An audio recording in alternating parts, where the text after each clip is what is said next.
穿成了爽文里的最强反派。可空有逆天背景，却只会吃喝玩乐；空有一副帅气皮囊，只会作奸犯科，甚至把男主后宫强掳过来当老婆。但她怎么也不愿嫁给你一个杀人不眨眼的魔头。魏长生，我死也不会嫁给你。按照原剧情，柳静雪被迫才嫁给你这个反派，而你也将在这一章被主角萧炎抢婚打成废人。于是你干脆选择不结这婚。柳静雪长得再漂亮又怎样？以自己的条件，只要狗一点，女人还不是要多少有多少？因为光听名字就没法跟主角斗。萧炎是个撒泡尿都能获得逆关机缘的气运之子，小说里自己每次出场必然被萧炎打得哭爹喊娘。于是下定决心的你，当场表示二人的婚约就此作罢。可预期中感恩戴德的场面并没有出现，甚至还起到了反作用。短暂的沉默过后，只见在场所有的柳家人忽然冷汗直流，全部跪倒在地，尤其是刘景南，更是吓得连话都说不利索。贤侄，莫说这种话，我明白你心中定有所怨气，但柳家绝无退婚之意。雪儿也只是一时被那个什么萧炎蒙蔽了心，然而你在心里却翻了个白眼。我没有要威胁柳家的意思，你现在就可以放心大胆的把你们带走，绝不会有人拦。还没等你把话说完，刘景南直接咚的一下磕了个响头。柳家不敢，更像一个老乌龟一样死死趴在地面。魏公子，求你把退婚之言收回去吧，否则我宁可跪死在这里。而此时，其他跪在地上的柳家人也好似都反应了过来，一时间各种呜咽求起声响彻整个房间。听到满屋的鬼哭狼嚎，你简直是目瞪口呆，郝玄梅直接气晕过去。而就在此时，原本已被封住穴位无法动弹的柳静雪，居然也挣扎说道：“只要你肯放过柳家之人，我愿意嫁给你。”顿时你长叹一口气，感情你们就是合起伙来，非要逼死我。退婚终究还是失败了，但萧炎肯定会来抢人。人不狠站不稳，最终你决定动用关系直接把他弄死。毕竟按照小说的时间线，现在属于前期，萧炎的实力还没完全成长起来。反正家里有这个实力，因为你跟所有飞扬跋扈的反派一样，身后必然有一个势力极为庞大的家族。魏家是除皇室外最大家族，父亲魏贤志玄镜司指挥使，掌控着整个王朝最大的官方情报监察机构；母亲秦彩贞天罗教圣女，两人都是长期在江湖黑榜上名列前茅。现在你也只能回家从长计议。刚到家，不远处看见一对衣着锦绣的中年夫妇，正坐在小亭子里喝茶聊天。随后你顺着石桥走到湖心凉亭，当魏贤志和秦彩贞看到你时，二人脸上都乐呵呵的。魏贤志重重拍了一下你的肩膀，今天柳家之事处理的不错，明白了形势不一定用刀，也可以用势，杀人不过头点地。我跟你娘都很欣慰，你终于懂得了诛心为上的道理。听完你一阵语塞，你这个老头是不是误会什么？你只是不想结这个婚而已。但还未等你说话，就听见秦彩贞在旁补充道：“不过该杀人还是要杀的，有时候还是刀管用。”魏贤志对此深表赞同，如果要杀就切记一定要斩草除根。突然魏贤志仰头感叹：“你我妇人，无人负我。”你顿时有些无语，一个特务头头，一个魔女，就这种教育理念，难怪前主是个杀人不眨眼的魔鬼。随后你咽了咽口水，说道：“我要杀个人。”话落，魏贤志和秦彩贞的脸色变得严肃起来。能让儿子如此郑重其事要杀的人，恐怕背景不弱。严肃地问道：“你要杀谁？”你一本正经道：“我要杀萧炎。”听到萧炎二字，魏贤志一愣，就是儿媳口中要来接他走的人。你点点头，顿时魏贤志哑然失笑：“我当是谁呢？你放心，我已派人去查了，用不了多久他就会变成一具尸体。”你沉吟片刻，沉声回答道：“不用查了，萧炎明天会来咱家。”你明白萧炎是天命主角，怎么可能放心？二话不说，直接泄露剧情。顿时魏贤志立刻察觉到什么，一时间表情似乎有点惊讶，半晌过后，他才若有所思的点了点头，随后吩咐下人不依偎调人过来。从湖心凉亭出来，你回到自己居宅，思来想去，考虑到主角光环，你还是不放心。虽然明天能把萧炎杀掉，所有的一切就都解决了，但还是怕会出现什么幺蛾子。随后决定还是要先去找一下柳静雪。魏府荣东院，柳静雪此刻却是被他爹主动软禁在这里。夜色中，你进到院内，而刘景南早就等在园中，神色有些担忧。随后你开门见山道：“柳叔，我来看看雪儿。”刘景南哪里敢阻拦，忙不迭应道：“应该的，他就在内屋，刚才沐浴过，贤侄直接进去就好。”你冷笑一声，知道刘景南肯定又误会，不过也懒得解释，点了下头就迈步穿过庭院，径直推开内屋的房门，直接绕过屏风走到被青幔环绕的床榻旁，伸手不快不慢地把纱幔揭开。只见衣着轻薄纱衣的柳静雪一动不动地躺在床面，脸颊上满是泪痕，她直直地看着你，眼神里全是怨恨和绝望，就是没有丁点好感。一想到等下这个废物就要趴在自己身上，柳静雪只感觉无比恶心，恨不能当场咬舌自尽。但遗憾的是她并做不到，就当是拿自己本想留给萧炎的身子，换了柳家上下180条人命。最后在绝美的眸子里滑落出最后一滴泪珠，随后缓缓闭上眼睛，不想去看到等下要发生的一切。然而就在下一刻，你却突然说了一句他最没想过的话：“别想歪了，我今日不会碰你。”顿时察觉到柳静雪的眼皮微微跳动了一下，紧接着你沉声继续说道：“我虽然做尽坏事，但所承诺之事绝不会反悔。今晚之所以来找你，是因为有些事想要跟你聊一聊。你如果愿意就睁开眼睛，我立刻为你解决。”片刻后，柳静雪似是鼓起全部勇气睁开眼睛，但眼神中依旧满是厌恶，相比于刚才却多了一分好奇在其中。而你也不废话，伸手就点开穴位。屏风外的堂厅中，两人在一张小桌前相对而坐。柳静雪看着对面正在气定神闲喝茶的你，一时间居然不知道该说什么好，好半天才冷哼一声开口问道：“你解开我穴位，就不怕我寻死吗？”你顿感好笑，你如果真想死之前有的是机会，又何必等到今天？倒茶。话落，伸手点了点自己面前已经空掉的茶盏。柳静雪一瞬间愣住了，她感觉眼前的男人似乎和之前不同。你直接开口说道：“说说我们二人的婚事吧。我知道你不仅不愿嫁给我，甚至还对我十分厌恶，所以我今天来找你，其实是想多给你一个选择。”柳静雪一听选择两字，眉头微微蹙起，她从未想过你这大魔头居然会给她选择的机会。而你抬头直视着柳静雪微微闪动的眸子，继续说道：“明日一早我可以可以去找我爹退掉这门婚事，也会尽量劝他不要动柳家。如果你想保柳家周全，那就不要再做无谓的挣扎，明日乖乖配合完成婚礼。至于之后你想做什么，我不逼你，只要你在半年内留在魏家即可。半年之后你若还执意要走，那我绝不再强留。我言尽于此，这个婚结与不结，你好好考虑一下吧。说完，你就又低下头，自顾自开始喝茶。而柳静雪却陷入了良久的沉默，脸上不停流露出挣扎之色。过了很久，她才有些忐忑地抬起头，小声问道：“那萧炎，我要如何做你才肯放过他？”好家伙，都这时候了还想着主角吗？果真就是死心塌地。你明白柳静雪之所以会这么问，一定是觉得萧炎斗不过自己，所以才想通过这种方式搞心上人。随后你毫不犹豫地回答：“他必须死。”顿时柳静雪的脸一片惨白，然后她急切地前倾身子，结结巴巴的语气中再也没有了丁点傲气。求你放过萧炎，我可以嫁给你，会努力做好你的妻子。还没等他说完，你沉声打断柳静雪的哀求：“我说过，他必须死。”柳静雪瞬间闭上了嘴，豆大的泪珠滴落在手绢上。我本将心向明月，奈何明月照沟渠。你的声音不大，但却清晰可闻。而当这句诗传入柳静雪耳中时，那如珠帘般的泪线便突然断了。她猛地抬起头来，死死盯住你的背影，神情有些恍惚。隔天一早，正在赶路的萧炎忽然听到不远处那两个配柳叶刀男人的对话。话说这陆家也是倒霉，就一个女儿，居然还被那个混世魔王看中了。听绵感触的兄弟说，柳静雪那曾几次寻死，慎言，你不要命了。顿时萧炎脸上的表情变得极为阴沉。他此次回京城是为了一桩大机缘，结果谁曾想还未进城就听得如此噩耗，红颜知己居然被仇家强掳去了。要知道，掌控着玄镜司的魏贤志曾下令杀死他全家的罪魁祸首，一共17口人，一夜之间全部毙命，只有他因在外游历才躲过一劫。虽然自打那开始自己的气运就变得很好，但如此血海深仇却绝无不报的道理，更何况如今还牵扯到了柳静雪。滔天怒火涌上心口，转身疾步而去。就在萧炎急匆匆地向这里赶来之时，你和柳静雪已经拜堂成亲。柳静雪的名分是妾，所以过门仪式十分简单。不过今天的柳静雪还算配合，虽然中间偷偷抹了好几次眼泪，但看来心中已做出了选择。虚实一更，屋内沉默半晌的柳静雪突然抬起头来，轻提白玉酒壶，给你把酒中添满，奴家想与你喝一杯酒。你看了他一眼，把酒杯举到嘴边，但心中却想的是在外面怎么还没动静。按照小说里写的，这时萧炎就该动手了，难道是做戏没做到位？这时你毫无征兆的一把将柳静雪拉入怀中，顿时惊恐的尖叫声如期响起。而这时屋外树叶摇颤的声音突然变得异常急促，好似刮过一阵大风。然而还未等风停，整个院子周围便突然响起一片刀剑突响。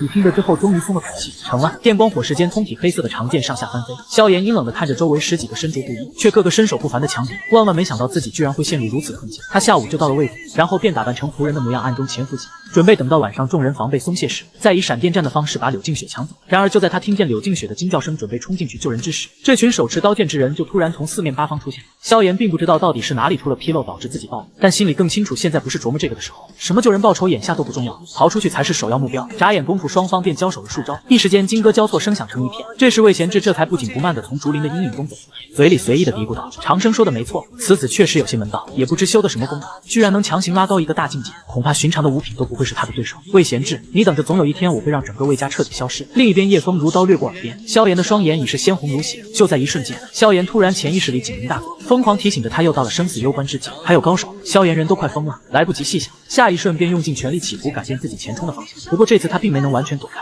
强烈的冲击力让萧峰瞬间倒飞出几丈远，然后便扑通一下狠狠砸落在地面之上。剧痛和死亡危机让萧炎并未失去意识。当他艰难抬头看着那个一步步走近的美妇人，不管心中如何不甘，也不得不接受现实。此时此刻，他的生死已经不再掌握在自己手中了。你不用这么看我。秦彩珍俯视着萧炎，这种仇恨的眼神他已经见过太多次，所以眼下并没有什么特殊的感觉，只是温柔笑道：“既然你想抢魏家的媳妇，那就要做好丧命的打算。天下没有白赚便宜的好事，下辈子记得这个道理吧。”说着话，秦彩珍微微抬起一只手。不过就在此时，旁边的魏贤志却突然想起什么，忙不迭出言阻止道：“夫人，你等会儿，儿子是不是跟咱们说过要活口？夫人别急，赶紧去把他喊过来。”不用喊了，我来了。你不紧不慢地从竹林走出，身边还跟着柳静雪。但当柳静雪看清地上那个满身血污之人时，便瞬间变成了惊愕。萧公子，颤抖的呼唤声中充满了无以复加的心痛之情。而萧炎也在此时抬起头来，眼神里似乎有着无穷的愧疚与歉意。雪儿，对不起，是我没用，没能兑现我们之间的诺言。这2句道歉就像是子弹一样击中了柳静雪的内心。随后她跌跌撞撞扑到萧炎身上，泪珠滚落在俏脸。你为什么要来？这时你看在趴在地上的2个人说道：“你们说的差不多了吧？该我说2句了。”这句话像是提醒了柳静雪，她一下子回身抱住你的头，跪在地上不顾一切的哀求道：“对不起，一切都是我的错，求求你放过萧炎吧，我以后什么都听你的。”而你并没有理会，随后轻握剑柄，泛着寒光的剑尖低垂在萧炎与柳静雪之间。萧炎，今日你们2人中我可以放走一个，谁死谁活，你来选。周围鸦雀无声，所有人都被你这个幸福2选1的操作给整个说不出话来。一边是自己的命，一边是深爱着自己的女人的命，这个选择的难度不亚于前世我跟你妈同时掉水里的经典送命题。此时的萧炎咬牙死死盯着你，眼神里的恨意越发浓郁。他知道你这是要诛心，可偏偏他又没得办法。直到这一刻，萧炎才深切体会到，原来阳谋气势比阴谋更可怕。这时刚从惊愕中回过神来的柳静雪抢先一步慌张喊道：“萧公子，你不要管我，今日能在魏家见到你，我死而无憾。”很明显这个傻女人是怕萧炎为难，所以准备来个自我了结。你怎么会给他机会？微微一闪身，想要抢夺剑的柳静雪便扑了空，一下狼狈地摔在地面上。而你也将目光投向萧炎，我的耐心有限，最后再给你3息时间，你说话可作数。萧炎突然抬起头来，一脸阴沉。你轻轻一笑，当然。随后萧炎艰难地从牙缝里挤出几个字：雪儿对不起。顿时柳静雪的脸色瞬间一片惨白，前所未有的绝望感涌上心头。旋即萧炎也没脸再说什么我一定会为你报仇之类的狠话，而是慢慢从地上支起身子，无比落寞地拖着重伤之躯一步步向魏府外走去。可同为反派的魏贤志当即大笑道：“吾儿虽然放过你了，但我可没说要放过你。”无形的掌风呼啸着奔向那道踉踉跄跄的人影，估计下一秒就是一场血肉烟花，结束了。你美滋滋地松了口气，然而下一秒所发生的事，却让你瞬间又瞪大双眼。只见预期中血肉横飞的场面并未出现，紧接着一团不知从哪里冒出来的绿光，突然包裹住萧炎的整个身体，也将你爹的一掌消弭于无形。所有人都张大嘴巴，看着这从未见过的诡异一幕，目瞪口呆。不等你下令，那团绿光便忽的又消失了，原地空空如也，哪里还有萧炎的身影？你也是暗暗咬牙，固然还是没能杀掉这气运之子，不过死要见尸，我也要见尸。此时的你也明白，跟萧炎相比，你最大的优势就是已经知道剧情，如此一来，只要谋划到位，完全可以把本属于萧炎的机缘抢先一步占为己有。虽然魏家家底深厚，修炼资源已经拉满，但前身只会摆烂。如今为了避免不必要的事情发生，必须要尽快提升实力。你决定请裴完来和自己对打。首先，对方实力要强，风格还要多变，最关键的下手要懂得轻重，既要给足自己压力，又特么不能真的下死手。于是你隔天一早来到玄镜司总衙设下擂台，诚邀八方豪杰上台打擂。因为你的身份，一连好几日都没人敢上台挑战。不过台下的吃瓜群众倒是越来越多。此时的你脸色越发不自然，纵使你脸皮再厚，被一群人围着当猴看的滋味也不好受。正当发愁怎样解决眼前困境时，人群中却是突然出现一阵骚动，紧接着一个星眉剑目的六品男子拨开众人，纵身一跃潇洒落在擂台之上，却不料是手下为了缓解尴尬重金请的演员，故意放水隐藏实力，当场输掉比赛。但拙劣的演技被你一眼看穿，为了拍个马屁也是辛苦你了。不过围观的人群并没有散，都在等着看你会如何收场。在他们看来，你这位混世魔王大概率是要没了兴致转身就走。然而事情的发展却又一次出乎每个人的预料，你当即立下新规，自今日起，不论是何人皆可上台应擂，凡胜我者得银50两，并且自己绝不报复。何日我胜购100场，何日此言作罢。因为萧炎未死威胁尚在，这也算是逼自己一把。很明显，大部分人并不相信你刚刚的承诺。玄镜司普通差役每月的俸禄最多2两白银，而现在你一张口就是他们2年的收入，也难怪没人敢信。不过俗话说得好，重赏之下必有勇夫。一个有些瘦小的布衣男人突然在人群中举了举手，表情有些忐忑说道：“魏大人，小人10月，不知可否上台试上一试？”你冲他点点头，当然可以。很快两人便缠斗在一起。相比于上一场的一招定胜负，这次倒是颇有点平分秋色的意思。只不过这并非你突然进步了，而是因为这10月的水平实在也不咋地，所以两人能打得有来有回，反倒更加凸显出了你的拉胯。不多时10月一个拳头突然出现在你眼前，而你也最终躲闪不及，被10月击中分出胜负。就这样10月捧着50两银票，只感觉好似在做梦，连什么时候下台的都忘记了。而就在此时，察觉到自己并无大碍的你也已经重新直起身子，朗声问道：“第2场谁来？”就这样，你每天都会拖着一身伤回家，但始终赢不下一场比赛。直到5天后，一大清早，100号大汉便翘首以盼等在门口。这架势颇有点大爷大妈守在超市门口准备抢特价鸡蛋的感觉。很显然，他们已经把你当做提款机，把人贬一顿还能拿到2年的工资，岂不快活？为了抓住商机，甚至有些人在擂台下开设盘口。今日依旧是看你10场之中能否胜一场。还未等他喊完，人群立刻一拥而上。即使赔率低的可怜，大家也要砸锅卖铁压一手不能。可就在这时，一个英姿飒爽的女子却突然找上了那开赌盘之人，将所有家当全压在你今日能胜一场。突然台面之上又掀起一片尘土，你再一次砸落在地，58连败。你每多比1场就会多刷新一次由自己创下的记录，但只有你自己知道，现在虽然一招一式依然稚嫩，但要是跟5天前相比，反应速度到出招的合理程度，再到内力的运用，却已是发生了翻天覆地的变化。这时你喘了几口粗气，开始迎接下一场打擂。此时男子立刻翻身上台，冲你一抱拳：“魏公子抱歉了。”话音刚落就气步上前，一拳直奔你胸口。不过现在的你已不是5日前的水准，贴着对方的同时直取对方喉咙，却不料手肘内侧被一掌摁住，只是蹭倒了对方的衣领，旋即两人分开。第一招6-4开，你这次略占上风。其实你自己也很清楚这个状况，想要赢下这场比赛，就必须在内力耗尽之前找到一击决胜的机会。面对对方的疯狂输出，为了迫使对手上钩，你不闪不避，只为了寻找转瞬即逝的破绽。忽然你抓住对方走位失误，眼睛一闭，仅剩的内力全部上涌，竟然直接用头朝对方胸狠撞去，两人的额头轰然撞在一起。台下之人瞠目结舌看着这一幕，仿佛连心跳都跟着停滞了一拍。虽然这场战斗并不算精彩，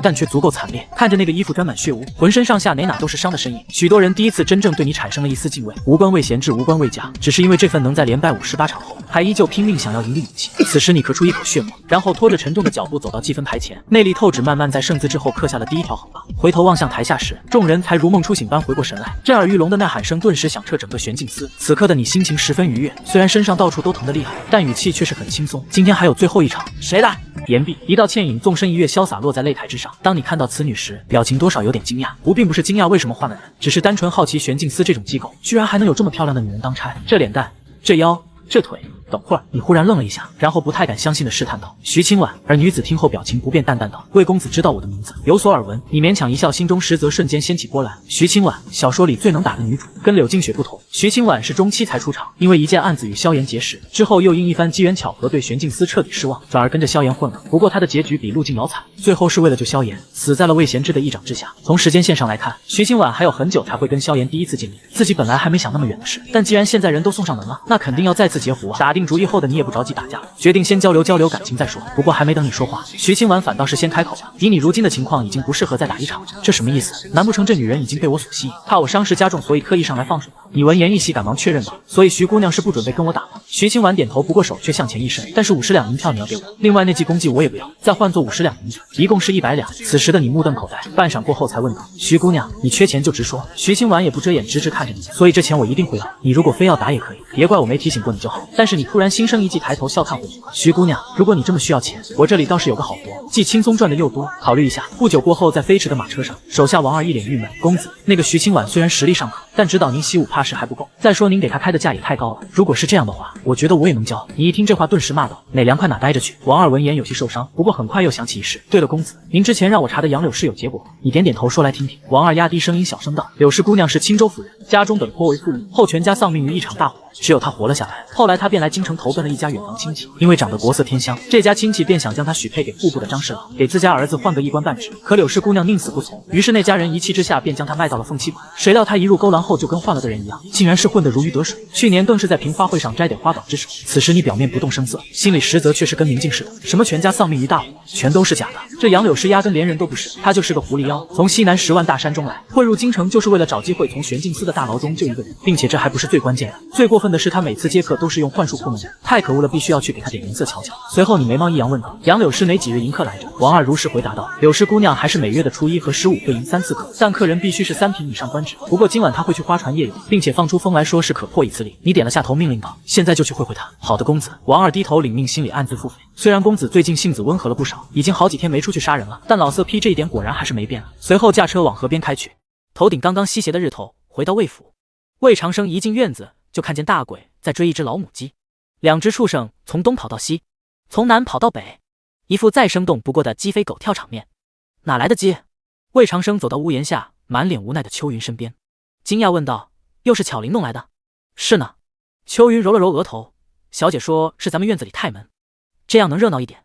沉默半晌，魏长生咬牙又问：“他人在哪？”“在屋中跟夫人学写字呢。”“巧玲学写字？”魏长生愣了一下，便往屋里走，不过没走2步便又转回身来，脚下蹬地，直奔那只大母鸡而去。咕咕咕咕，扑通，正好，今晚吃鸡。书房中檀香袅袅，特制的小木桌前，魏巧玲正握着一支最小号的毛笔，奋笔疾书，墨汁乱飞的样子颇有几分狂野派艺术家神韵。柳静雪站在旁边，虽然衣裙上满是墨点，不过倒是也不嫌弃，脸上居然难得挂着一丝笑容，这还是魏长生第一次看到他笑。平心而论，说句笑靥如不算过分。大哥大哥，你回来了。听到房门处传来的动静，尚不知自己痛失爱姬的魏巧玲立刻从小桌子后蹦起，直奔魏长生而来。别动！魏长生忙不迭捏住2只袭来的小黑爪，帮助魏巧玲用他自己的衣服把手擦干净。大哥，你看我写的字。魏巧玲并不知道自己又被嫌弃了，拉住魏长生的手走到小木桌前，得意地举起自己的杰作，其上歪歪扭扭写了几个字：爹爹娘大哥嫂嫂大鬼。这魏长生一愣，有些后悔刚刚宰了那只大母鸡了。其实魏巧玲之前也蛮可怜的，前主虽然也算疼爱这个妹妹，但主业仍然是逛窑子，所以偌大的魏府中除了几个小丫鬟，实则并没人能陪她玩。难怪这小丫头特别喜欢养动物，并且能这么快就跟柳静雪混到一起。魏长生一阵沉默，正在心想要不要让人再去买只鸡回来之时，月儿却突然从门外探进来一个脑袋。公子，秋云姐让我来问，那只大母鸡要怎么吃？魏长生，魏巧玲，大姑姑啊。半炷香后，魏巧玲抹着眼泪跑去看炖鸡了，然后就是日常上药时间。魏长生赤着上半身趴在床上，柳静雪则是坐在床边仔细涂抹着药膏。相比于偶尔会做些粗活的秋云，她的手要更柔软一点，动作也很小心，若有若无的呼吸声回荡在房间中。整个过程两人都没说话，直到完事之后，魏长生才发现柳静雪似乎有些欲言又止。他一边穿衣服一边问道：怎么了？柳静雪有些犹豫。你要不要学写字？魏长生一愣，突然想起自己写给柳静雪的那首诗，果然被鄙视了吗？不过转念一想，自己确实也需要提高一下毛笔字水平，便大方点了下头。可以，以后我若有空，每日跟你学一个时辰。那你现在要学吗？柳静雪低头盯着自己的鞋尖，小声说道，离吃饭还有段时间呢。行啊。魏长生问道，我们去书房。书房被巧玲弄得有些乱。柳静雪嗫嚅道，去我房间也行的。魏长生，我现在有充分的理由怀疑你的动机并不单纯。第19即兴作诗，第19即兴作诗。事实证明，果然还是魏长生想多了，带着点白芍味道的体香萦绕在鼻尖。他看了眼一脸认真的柳静雪，只好又一遍提笔开始鬼画符，平平平仄仄，仄仄仄平平，仄仄平平仄，平平仄仄平。这是柳静雪独创的办法，将练字和学习诗词的平仄格律结合在一起，事半功倍。前世对此有个名词，叫融合式教学法。只可惜在封建社会的女人做不得教书先生，所以注定是无法推广如此先进的教学方式了。魏长生心思又飘回到前世，笔下的字自然也越发走样。柳静雪看了一会儿，终于忍不住小声提醒道，你认真一点呀。听到这话，魏长生不仅没有愧疚，反而直接把笔一撂，我觉得今天差不多了，可这还不到1个时辰啊。那也已经够了。柳静雪哑然半晌，然后才默默起身规整笔砚等物，笔毫在双鱼模样的笔洗中轻轻晃动，黑墨在清水中成团晕染开来。他伸手捏了捏笔毫根部，突然轻轻说道，其实你很有才分的，若是肯学几年书，去考功名定能有所成就。魏长生愣了一下，笑问，怎么，你这是想劝我浪子回头？柳静雪怔怔地看过来，不好吗？哈哈哈！魏长生大笑2声，调侃道，我如果想要做官，现在就可以做，为什么还要费力去跟那些读书人争？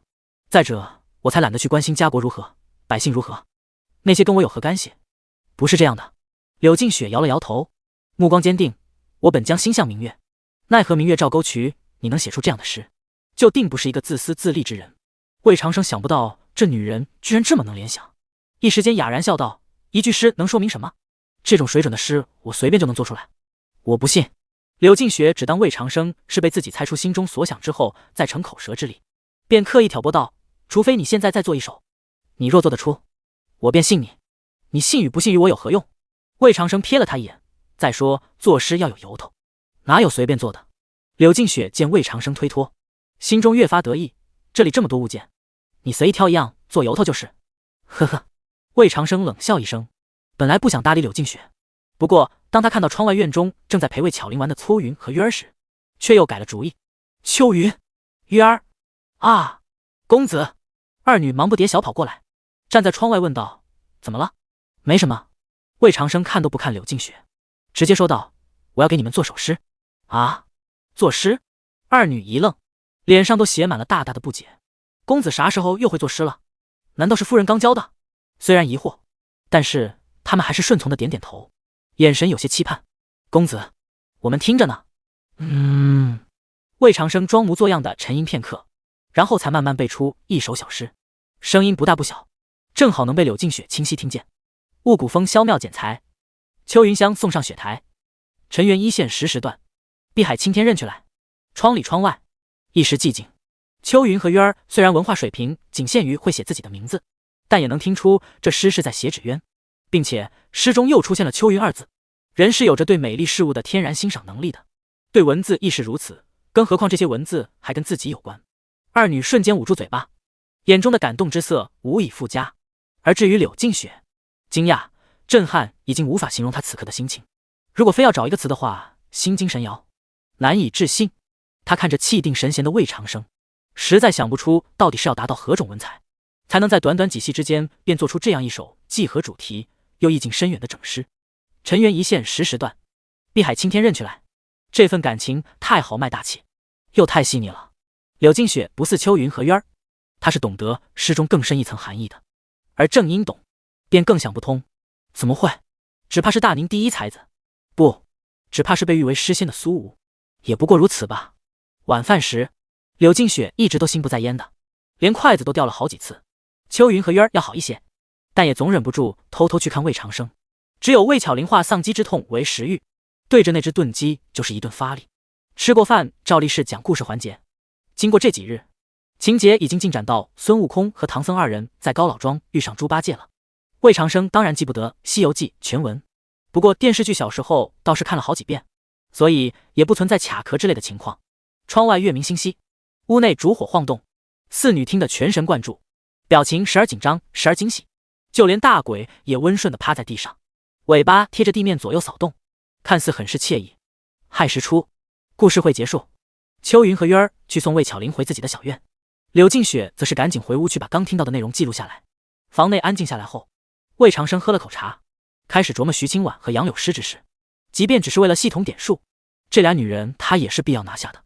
前者还好，毕竟时间十分充足，完全可以徐徐图之，但后者就多少有些难搞。一方面是因为杨柳诗作为狐妖，警惕性很强，另一方面则是因为萧炎也差不多快要跟他遇到了，应该就是在中秋之后的几日。魏长生不知道萧炎受了重伤会不会影响后面的剧情发展，但总要做最坏的打算。如果中秋游船时没能拿下杨柳诗，那也绝不能让他能跟萧炎见面，大不了就为民除妖。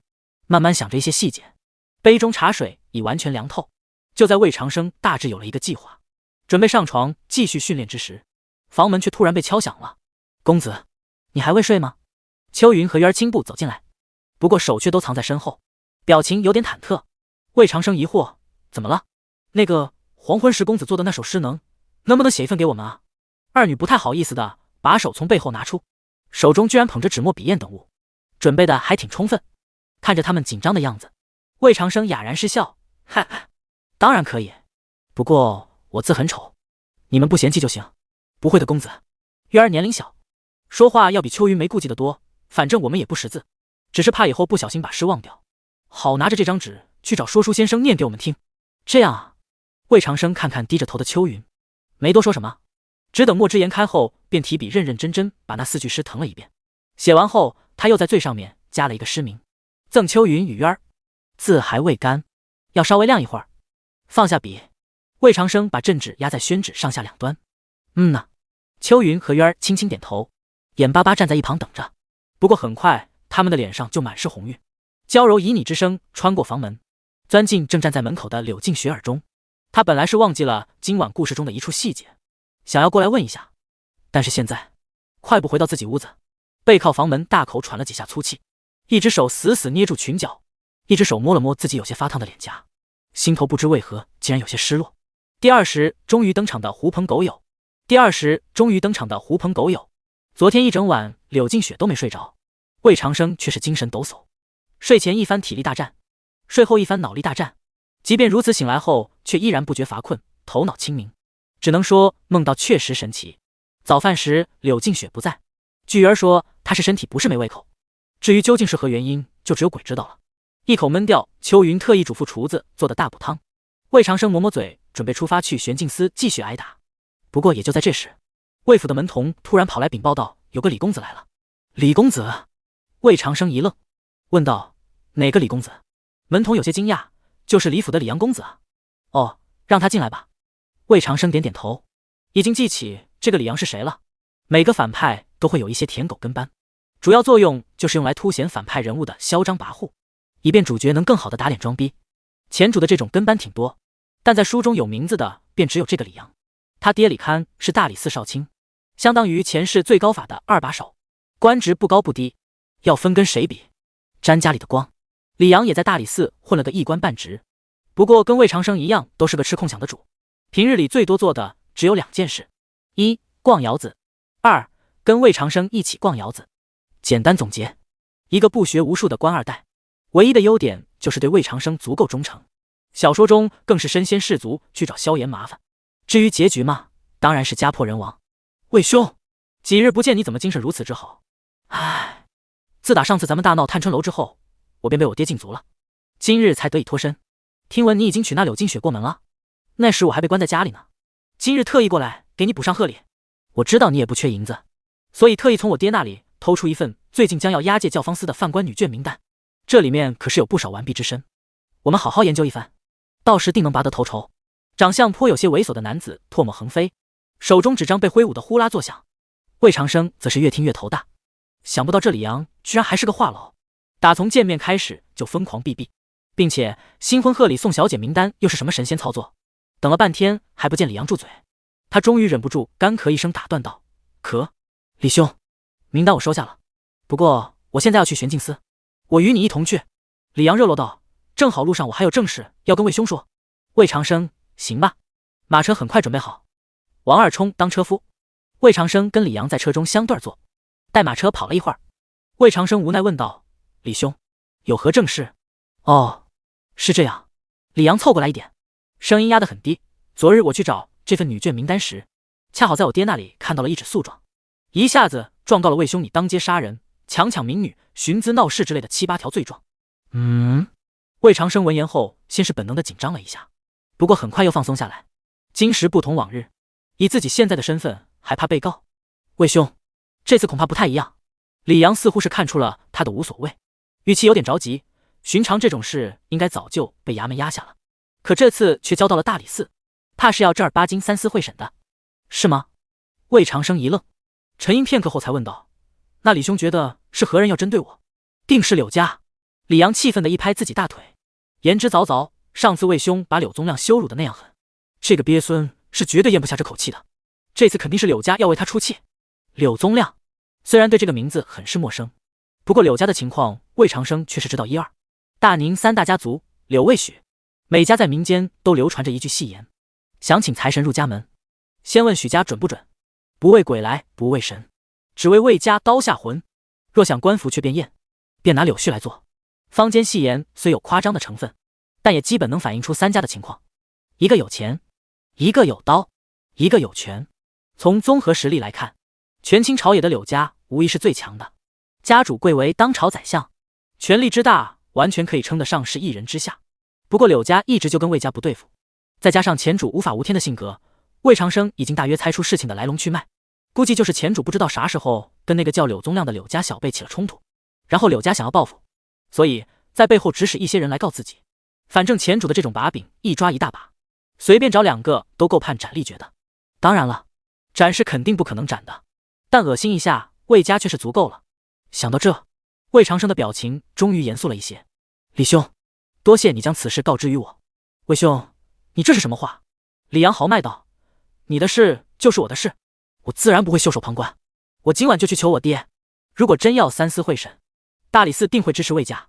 这事儿先不急。”魏长生摇摇头，想了一会儿后才说道：“近几日我想去登门拜访一下令尊，见我爹。”李阳一愣：“你有啥事直接跟我说就是了。”魏长生笑笑：“1、2句话说不清楚，还是到时候再一起说吧。”“好吧。”李阳点点头：“那等我跟我爹说过后再来通知魏兄时间。”“好，多谢了。”魏长生拍了一下李阳的肩膀，而马车也在此时缓缓停下，看着牌匾上龙飞凤舞的玄镜司仨字，李阳这才想起来问道：“对了，魏兄，你是来找魏大人的？”“不是。”“那你来做甚？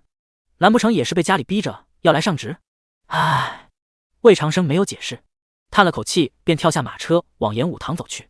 李阳在身后疑惑的挠挠头，犹豫了一下，还是屁颠屁颠跟了上来。然后很快他就被眼前的场面惊到目瞪口呆。这些人为何敢揍魏兄？不要命了吗？魏兄又为何任由他们打？总感觉哪里不对。现在回想起来，刚刚在车上时魏长生的反应似乎也有些异样。难道说这就是结过婚的男人？第21违背祖宗的决定。第21违背祖宗的决定。贾二类上一番激战，8负2胜。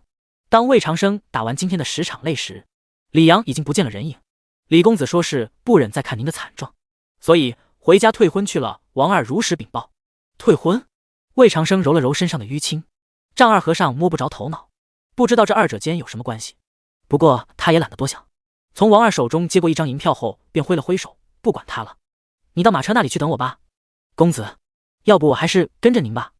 王二面露纠结，万一那个徐清婉要对您不利，我心里有数。魏长生打断道：“你正好趁这功夫去买只鸡。”王二以为自己听错了，买只鸡。魏长生点头重复：“对，大母鸡。”王二一阵沉默，半晌后才支吾着说道：“那个公子，我多嘴问一句，您说的这个鸡，他是正经鸡部，玄镜司内一处僻静的武士，因为在玄镜司当差的大都是武人，平时基本都会有修炼习武的需求，所以这种配套设施倒是不少。而今日便是魏长生的第一节高价私教课。徐姑娘，这是说好的50两。魏长生笑着把手中银票递给徐清婉，后者倒是毫不客气，认真查看过金额后就揣进了胸口。魏公子，那我们现在便开始吧。不急。魏长生摇摇头，饶有兴致地问道：徐姑娘，我能先问你一个问题吗？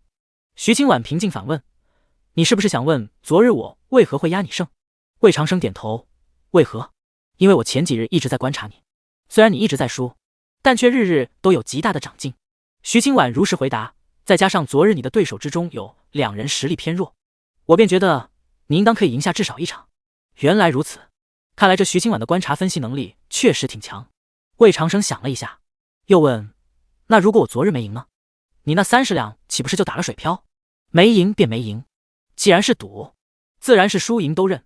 徐清婉从发间解下红绳衔于口中，双手背在脑后，将长发盘成发髻。魏公子还有要问的吗？还有一问。魏长生看着徐清婉的嘴唇笑道：你似乎并不怕我，为何要怕？徐清婉将红绳系到发髻之上，露出白皙的脖颈。你并打不过我。魏长生好笑道：可我爹是玄镜司指挥使。我知道，这又如何？你就不怕罢了，就当我没问。魏长生摇摇头，突然感觉调戏徐清婉这种女人很没意思。咱们开始吧。我现在要做什么？全力攻击我。徐清婉走近半步，却并未摆出任何架势。我要先了解你的弱点，才能想办法为你补足。好。魏长生了然点头，深吸一口气，我用什么手段都行吗？是。嗖。未等徐清婉说完话，魏长生便出手了，一上来就直奔上3路，更准确的说，是直奔徐清婉的胸。他才不管什么武德不武德的，既然人家都让自己放开来了，那肯定是要怎么胜率高怎么打。不过可惜的是，这种流氓招数对徐清婉却是没用。倒不是说他没有凶，而是因为早就对此有所防备。只见他微微侧身躲开这记偷袭，同时勾脚前踢，目标竟然直指魏长生的下3路。靠！这女人怎么也不讲武德！魏长生瞬间冷汗直冒，立马侧身想要躲开，不过下一秒他却绝望地发现已经来不及了。干啊！看着足够让他断子绝孙的一脚越来越近，心中升起无比的悔意。早知道这样就该让王二跟来的，这还买哪门子鸡啊？自己的鸡都要没了，也不知道系统里有没有能够补救的道具。预期中的痛感并没有传来，胯下除了有点凉飕飕的，好像并无异样。原来那只脚终究还是在最后关头停住了。还好还好，如释重负般松了口气。魏长生刚欲说话，一抬头却发现一只小拳头已经近在咫尺。魏长生，这次还能停住不？砰！半炷香的功夫过后，魏长生终于气喘吁吁的一屁股坐到了地上，毫无还手之力。徐清婉绝对是至今为止遇到的最强对手了，要不是他刻意留手，自己估计都走不过3招。要知道，经过这几日的梦道训练，魏长生现在打擂时虽然还是输多赢少，但再怎么样也能跟对手过个10招以上的。可到了徐清婉这里，自己便能明显感觉出不一样，似乎她完全跟别人就不是一个级别的。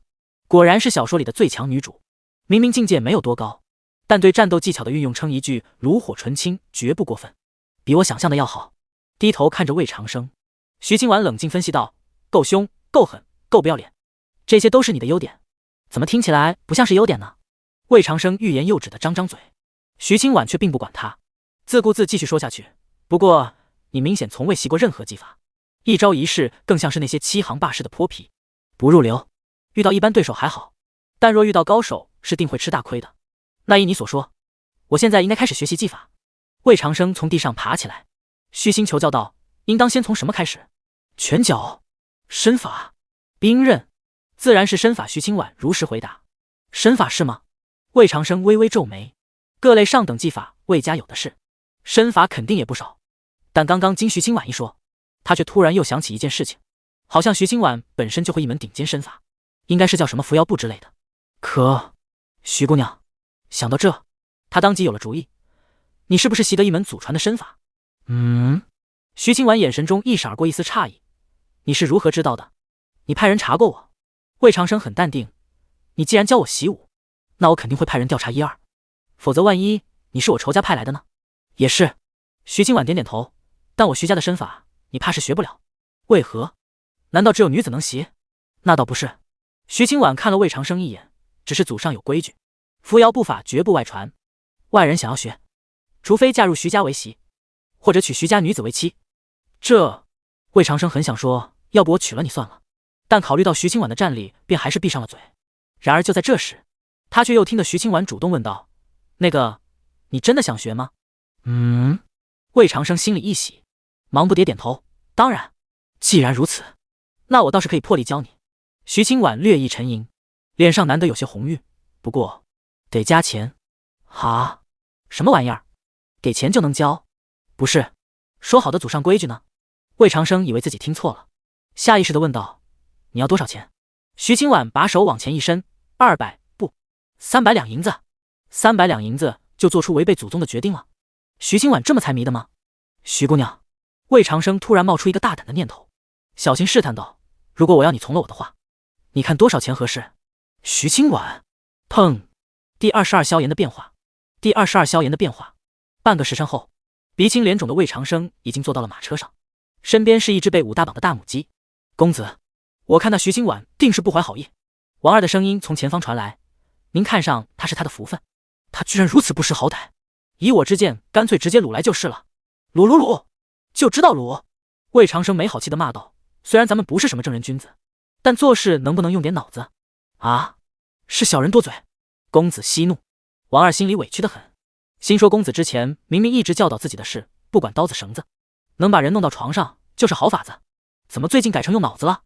不过他也不敢问，沉默半晌后才突然又想起一事，便试探着说道：“对了，公子，中秋游船的事已经办妥了，不过好似凑热闹的人不少，要不要提前警告一下？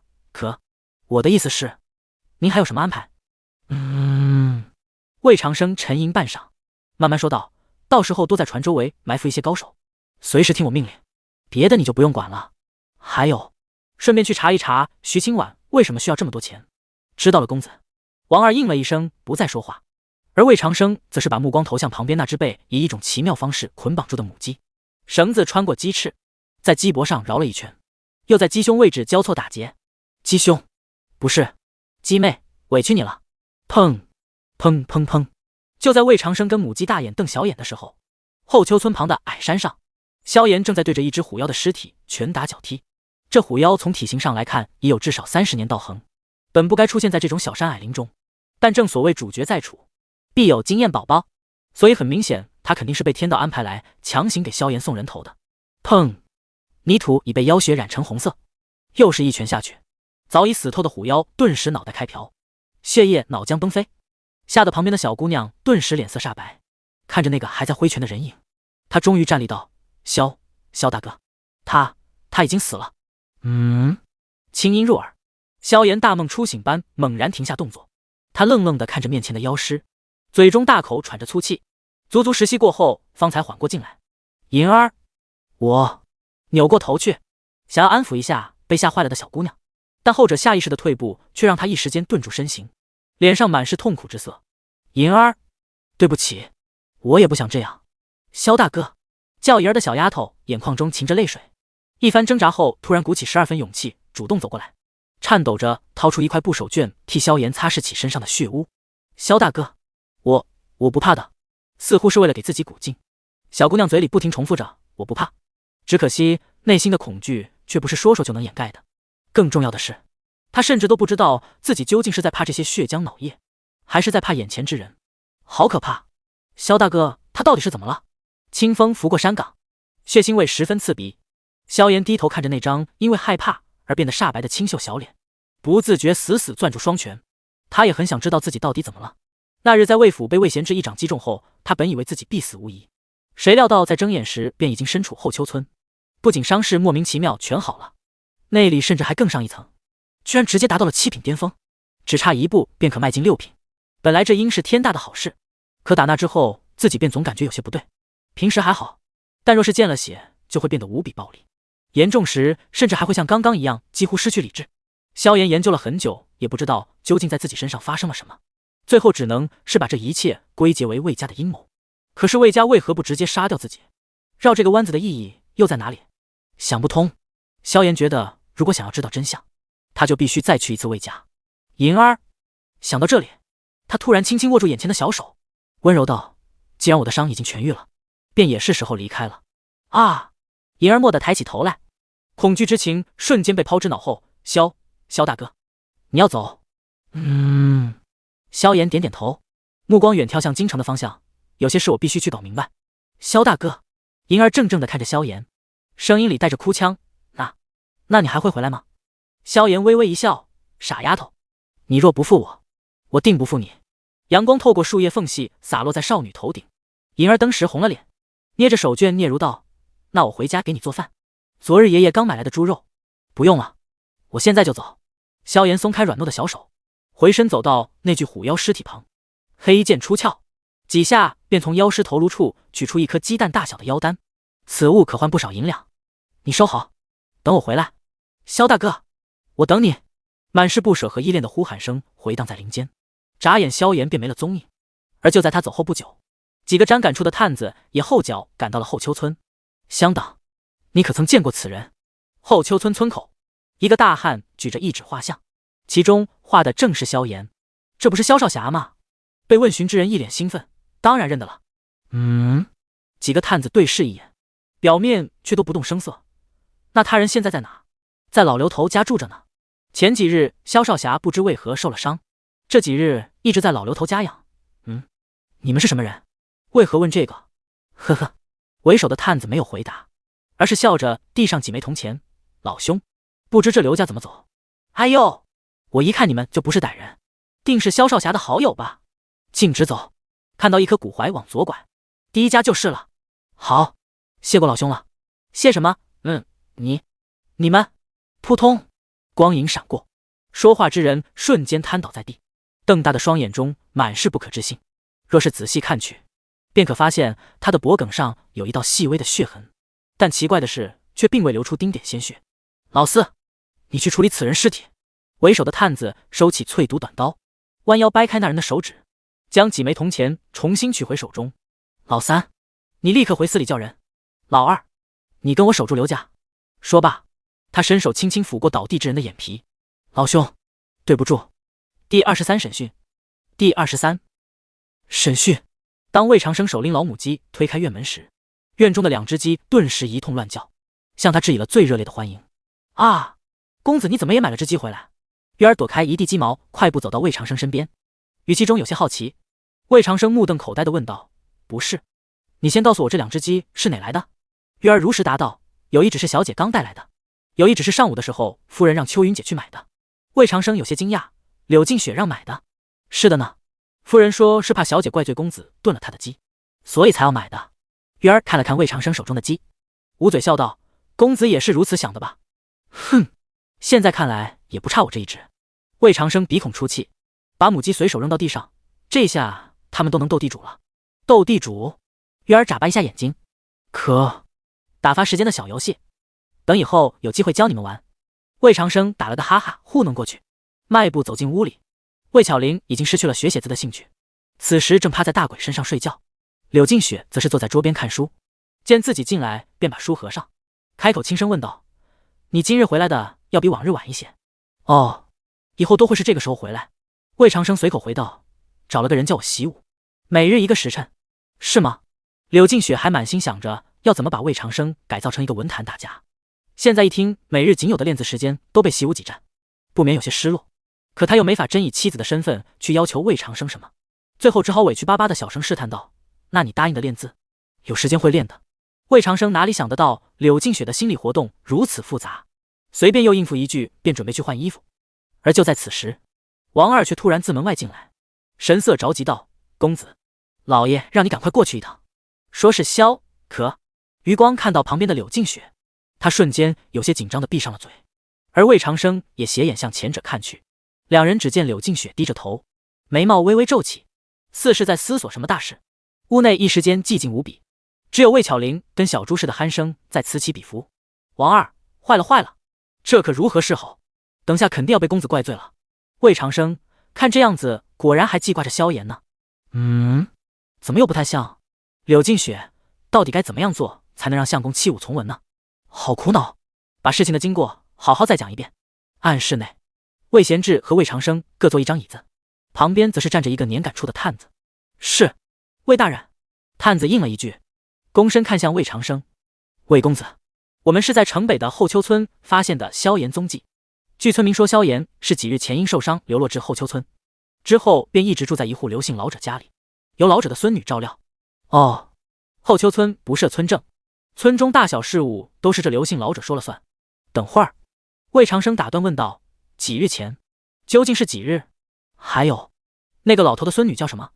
回公子，探子沉声回答：是7日前的晚上。那女子叫刘莹莹，年方12。好，你继续吧。是。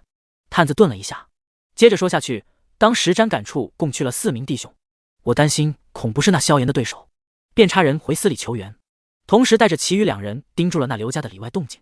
我等始终未敢松懈，但确实并未察觉到异样。之后等司中高手赶到后，我们便一同摸入刘家。不过除了2件萧炎的衣物外，却没有寻得人。估计萧炎是自我们来之前便已离开了此处，属下无能，请公子恕罪。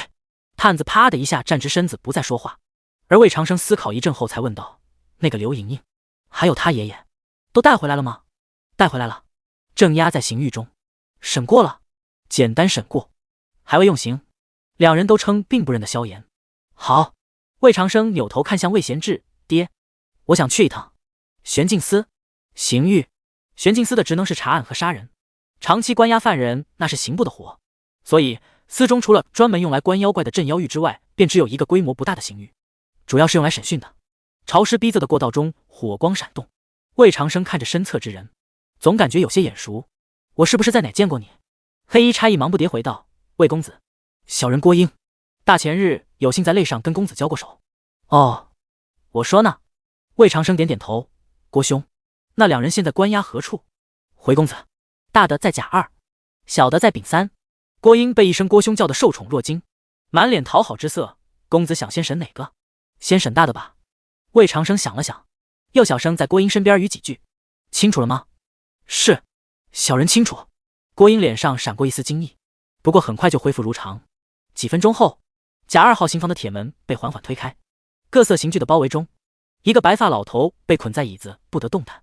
魏大人，郭大人，2名差役赶忙起身，然后就被郭英挥手打发出了刑房。你们出去吧。是。嘎吱，片刻过后，铁门合死。魏长生环顾一圈，然后信步走到满脸决然的老头面前，轻轻开口：萧炎的事，将你知道的都说一说。我不认得萧炎。老头目光坚定，摆明了一副我知道，但就是打死也不说的架势。你为何不愿意说？魏长生自言自语道：让我猜猜，按照一般的狗血套路来说，他怕不是救了你们的命吧？老头眼神中闪过的惊愕之色，无疑证实了这个的猜测。魏长生一笑，伸手拍了拍他的肩膀：宁死也不肯出卖救命恩人，你倒是有情有义。不过别忘了，你还有一个孙女呢，你知道她会是什么下场吗？老头的脸色煞白一片，但仍咬牙不肯松口。而就在此时，旁边的郭英突然走近一步，一脸淫荡与奸邪的阴森笑道：大人，那丫头片子长得不错。嘿嘿，小人们天天守在这不见天日的大狱之中，早就馋的口水都流出来了。吸溜，您要不别审了，兄弟们都等不及了。看着郭英登峰造极的演技，魏长生一阵语塞，这尼玛怕不是本色出演吧？心中暗自腹诽，他脸上却十分平静，按照剧本配合道：既然如此，就给那丫头灌下迷魂汤，抹去记忆。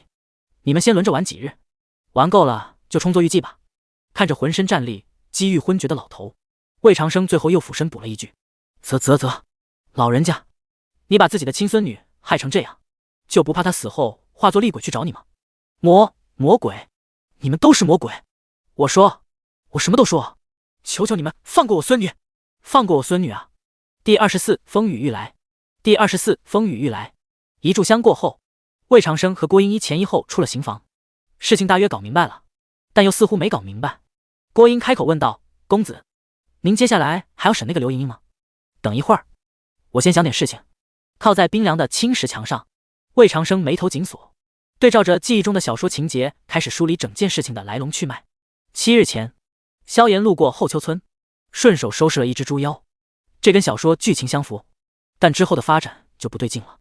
按照小说所写，萧炎应当是在处理猪妖案的差役口中偶然间听到了自己要跟柳静雪结婚的消息，于是立刻奔赴魏府抢婚，中间就没有白发老头送玉牌的情节。这段内容自己穿越前才刚刚看过，绝无可能记错。还有那个叫刘莹莹的小姑娘，整部小说更是压根就没出现过这样一个人物。所以为什么跟小说里不一样？要知道自己当时连萧炎的面都没见到，哪怕是蝴蝶效应也不应该这么早就产生影响啊。这种感觉就好像是冥冥中有一股神秘力量在阻挠自己杀死萧炎。天道庇佑，气运护身。靠，这还咋玩？揉了揉额头，魏长生苦笑着低声自言自语一句：穿越加系统 vs 气运之子。魏公子，您刚刚说什么？一直站在旁边的郭英有些疑惑，他明明听见魏长生说了一句话，但并没听懂意思。没什么。魏长生摇了摇头，走吧，再去见见那个刘莹莹。是。郭英公身在前方带路。不多久，两人便停在了丙3号刑房之前。所有的刑房从外面看起来几乎都一样，如果是外人进来根本分不清哪是哪。这么做主要是为了防劫狱。看着刑房之中紧闭双眼的少女，魏长生突然回头说道：郭兄，我想单独跟他聊聊。郭英愣了一下，这其实并不合规矩，但既然是魏长生，魏公子，我就在门口候着，您有事喊我一声即可。我知道。身后的铁门慢慢关死，本就安静的环境瞬间变得真落可闻。没有着急问话，魏长生先是上下打量了一番这个刘莹莹，然后又把目光投向了桌上摆放的几件物品。除了一些姑娘家随身携带的小物件之外，最显眼的应该就是那颗散发着荧光的腰丹了。这玩意儿魏长生认得，因为自己屋中有个箱子就装的全是这个，并且从品相来看都要比眼下这颗要好上不少。这是萧炎给你的？魏长生拿起腰丹看了两眼，随意说道：差不多值几百两银子，足够你到下一次再见他了。当然，前提是他得能活到那时候。刘莹莹蓦地睁开眼睛，眼神里除了恐惧外还有一丝疑惑。在他心中，所有要对萧大哥不利的都是坏人，但眼前这个男人至少从相貌上来说并不似刚刚那些官差一样凶神恶煞。我已经说过了，我不认得萧。行了，魏长生摆摆手打断道：你爷爷已经都招了，他是何时杀了那只猪妖，何时受了伤，你又是如何照料他，该知道的我都知道了。什么？少女的脸色瞬间变得煞白，她盯着魏长生，好半晌才颤抖着问道：萧大哥犯了什么罪名？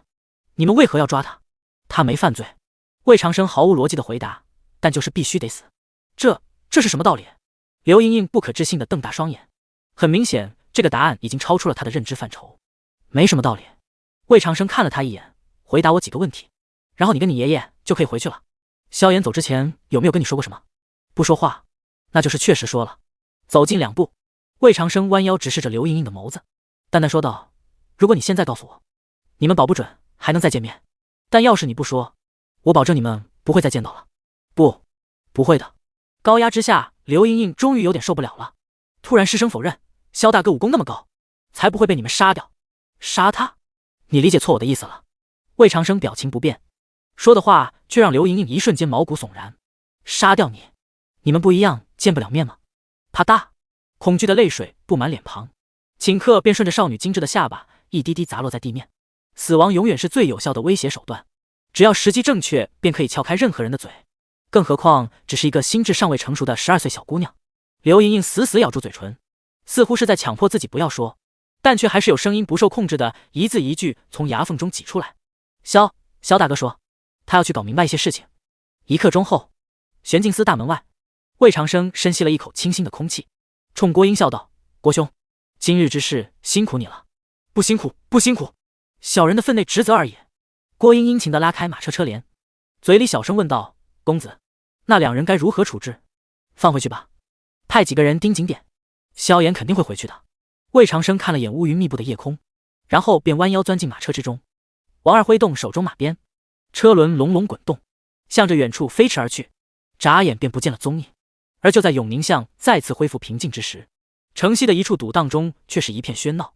星号崽子，敢到我玄天会的贵坊闹事，看你是嫌自己命太长了，妈的，弄死他！操！一群手持各式兵刃的大汉将易容过的萧炎团团围在当中，虽然嘴中呜呜喳喳，但始终没人敢真的上前。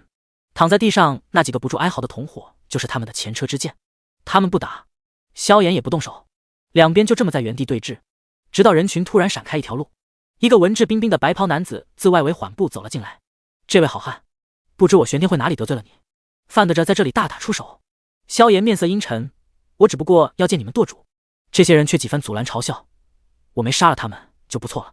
呵呵，好大的口气！白袍男子一声冷笑，我们舵主可不是。苍狼，黑剑出鞘，幽光凌冽。下一秒，白袍男子便失声惊呼道：玄天剑，你究竟是何人？此剑为何在你手中？你别管我是谁。萧炎淡淡问道：现在我可以见你们舵主了吗？可以，那就带路。在玄天会众人惊诧无比的眼神中，萧炎跟白袍男子两人走出赌档，很快就融入进夜色中。天上的乌云越来越密，他们对垒在月亮的东西两侧，像是即将开战的百万大军。这屹立数百年而不倒的大宁都城，突然有点风雨欲来的意思了。推荐晋级了，各位读者老爷给力！第25斗魔头，第25斗魔头。几日时间匆匆过去，魏长生每日安排不变，依旧是上午打擂，下午跟徐清婉习武，若回来的早便再练练字，然后晚上给四女一狗讲孙猴子的故事，倒是十分充实，就是不够反派。至于萧炎，魏长生笃定他一定就藏匿于京城中，可不论玄镜司的探子怎么查也毫无线索，最后只好暂时将此事搁置一边，撤去了大部分搜查人员。不过魏长生却能明显感觉到整个魏府，包括自己身边的安保力量有所增强，虽然明面上还是只有王二一个，但暗哨就不知道有多少了，反正应该能达到24小时全天候覆盖。哦，最近除了这些之外，还有一事值得一提，那就是魏长生经过一番钻研后，终于完成了穿越后的第一个发明创造——叫魔头。抢魔头？不抢，我抢！院中凉亭的八仙桌旁，魏长生、柳静雪、秋云各自拿着一叠硬纸片，嘴里念念有词。这就是魏长生的杰作——斗魔头。毕竟地主在这个世界并不算什么贬义词，还是魔头的代入感更强一些。斗魔头一经问世，立刻就在魏府掀起了一阵热潮，风靡程度堪比前世的抖音，一举击败喝酒、聊八卦、斗区区之流，成为最受欢迎的消遣项目。尤其是府中的仆人丫鬟，更是最喜欢这种不识字也能玩的游戏，经常斗到大半夜，搞得魏府最近蜡烛、灯油等物的消耗量飞增。从某种角度上来说，魏长生这也算是丰富了他们的精神生活。凉亭中，成功当上魔头的柳静雪伸手轻轻将3张底牌拿走，皱眉思索一阵后才慢慢放下一叠牌。3到8，顺子，公子。下家的秋云看向魏长生，见到后者摇头后，立马轻轻说道：不要。哈哈，好，我正好管上。魏长生恬不知耻地甩出6张纸片，4到9。你们！柳静雪瞪大眼睛，咬着嘴唇气结道：你们这是暗通款曲，不愧是大家闺秀，骂人都这么文绉绉的。什么暗通？我们就是明通。魏长生撇撇嘴催促道：你要不要？搞快点，月儿和巧玲还等着呢。哼，不要。柳静雪委屈地嘀咕一声，不满地看向秋云。后者有些羞愧地低着头，但是心中却并不后悔。一边是夫人，一边是公子，自己当然要向着公子。不要我可出了呀！1张3，1张8，一张内卫。在魏长生和秋云的密切配合下，柳静雪很快便输了。按照之前说好的规矩，他此时便应该下台换约上台来打，但可能是因为刚才输得太冤枉，一向知书达理的才女此时竟然也耍起了无赖。刚刚不能算的，我还要再玩一局。什么玩意儿就不算了？魏长生不耐烦地挥挥手，输了就是输了。你欺负人！柳静雪一个没忍住，当时就红了眼眶。秋云见状，赶忙在旁打圆场道：公子，让鱼儿换我吧。夫人她不用管他。魏长生毫无怜惜欲的觉悟，刚想直接把柳静雪赶下去，身后却突然传来了一阵呼喊：魏兄，魏兄！从声音来判断，应当是李阳。李兄，你怎么来了？魏长生瞥了柳静雪一眼，站起身来，看着满脸喜色的李阳，有些奇怪，遇到什么好事了，这么高兴？哈哈，当然是有大好事。李阳跑过来，刚欲开口，目光却被桌上的纸牌所吸引了。咦，魏兄，这是何物？这是纸牌，等下再与你细讲。魏长生迈步走出凉亭，李兄，咱们屋里说。哦，李阳虽然好奇纸牌为何物，但还是跟着进了屋。秋云给二人奉上茶水，便退了出去。不多时，院内就又响起一阵叫魔头、抢魔头的声音。魏长生干咳一声问道：可，李兄，到底是什么好事啊？李阳终于回过神来，喜笑颜开道：魏兄，经过我这几日的软磨硬泡，我爹终于同意替我去跟张家退婚了。魏长生一愣，想起那日李阳不告而别，就是说要回去退婚，难不成李阳的未婚妻很丑？还是说他另有新欢了？总不能也跟自己一样有个死对头，主角要抢婚吧？虽然这个问题不甚重要，但魏长生还是随口问道：“李兄，一直没有问你，你到底是为何要退婚？”嗨，还不是。李阳本想说还不是看到魏兄你这么惨，但转念一想，此话又不太合适，便摆出一个懂得都懂的表情。魏兄，何必明知故问呢？啥？明知故问？你压根这跟我打谜语呢？魏长生只当是因为一些自己不知道的事情，便没再继续这个话题。那个，李兄，我上次说拜见令尊的事情如何了？我正想说此事呢。李阳跟着正色道：我爹前几日一直在忙一桩案子，今日才得闲。如果魏兄你有时间的话，等下便可跟我一起回去。那也好。魏长生想了一下，点点头。那你稍等一会儿，我让人去备礼。好。大户人家间的走动很讲究礼节，所以李阳也没客气。喝了几口茶后，便又想起那绿绿的纸牌来。魏兄，那纸牌……哦，是我闲着没事琢磨出来打发时间的。魏长生随口应道：你若感兴趣，我让丫鬟讲解与你听。好，谢过魏兄。一炷香后，秋云看着坐在对面的李阳，小声问道：李公子，您可曾听明白了？要不要奴婢再讲一遍？明白是明白。李阳皱眉道：但我实在想不通这东西到底有何乐趣。秋云掩嘴笑道：您玩一局就知道了。是吗？李阳一脸不信，但反正也闲着无事，便点了点头。好，我就玩上一局。公子这边请。又是一炷香后，王二已经把礼品装上了马车，魏长生则是在凉亭中找到了激战正酣的李阳。李兄，咱们可以走了。李阳一脸兴奋地扭回头来，飞快说道：魏兄你稍等一下，待我玩完这局。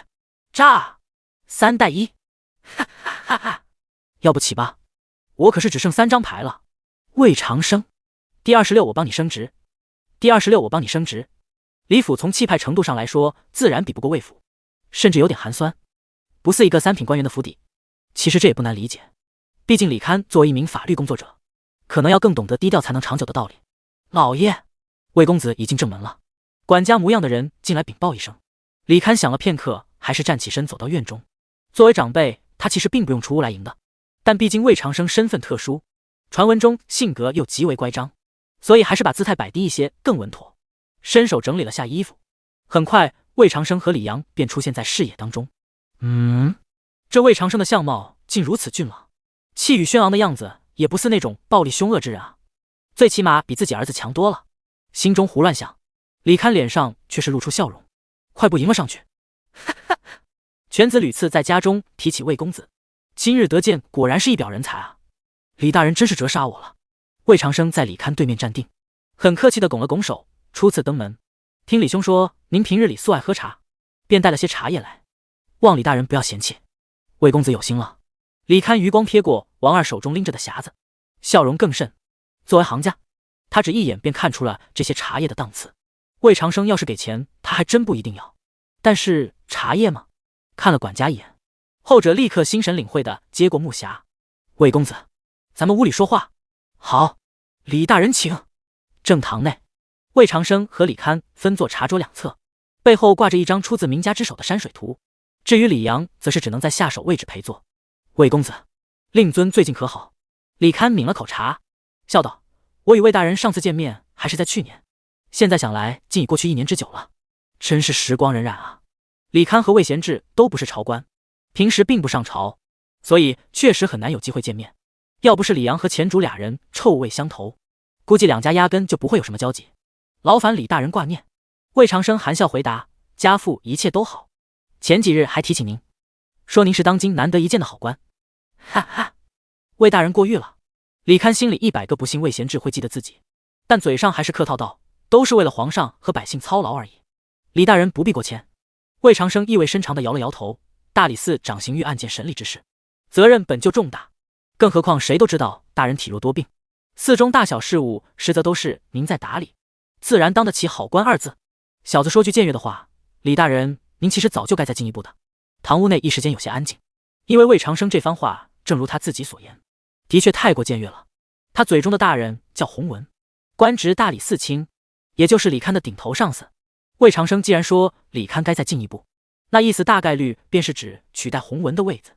李堪当然想升官，甚至巴不得洪文赶紧病死归西，可他也明白这绝不是魏长生所能决定的，甚至连魏贤志也不行。哈哈，魏公子说笑了，我于仕途并无太大追求，现在就已很知足了。喝茶，喝茶，打了个哈哈。他想赶紧跳过这个话题，可谁知魏长生却不依不饶，不仅不喝茶，反而还又说了一句更震撼的话：李大人，我没有开玩笑，大人他确实该挪挪屁股了。你……李堪猛地看向魏长生，一瞬间冷汗涔涔。他不清楚魏长生说这些话的目的是什么，但却很清楚，这要是传到洪文耳中，自己跟魏家绝对都要有麻烦。魏家可以不把洪文看在眼里，但他不行啊。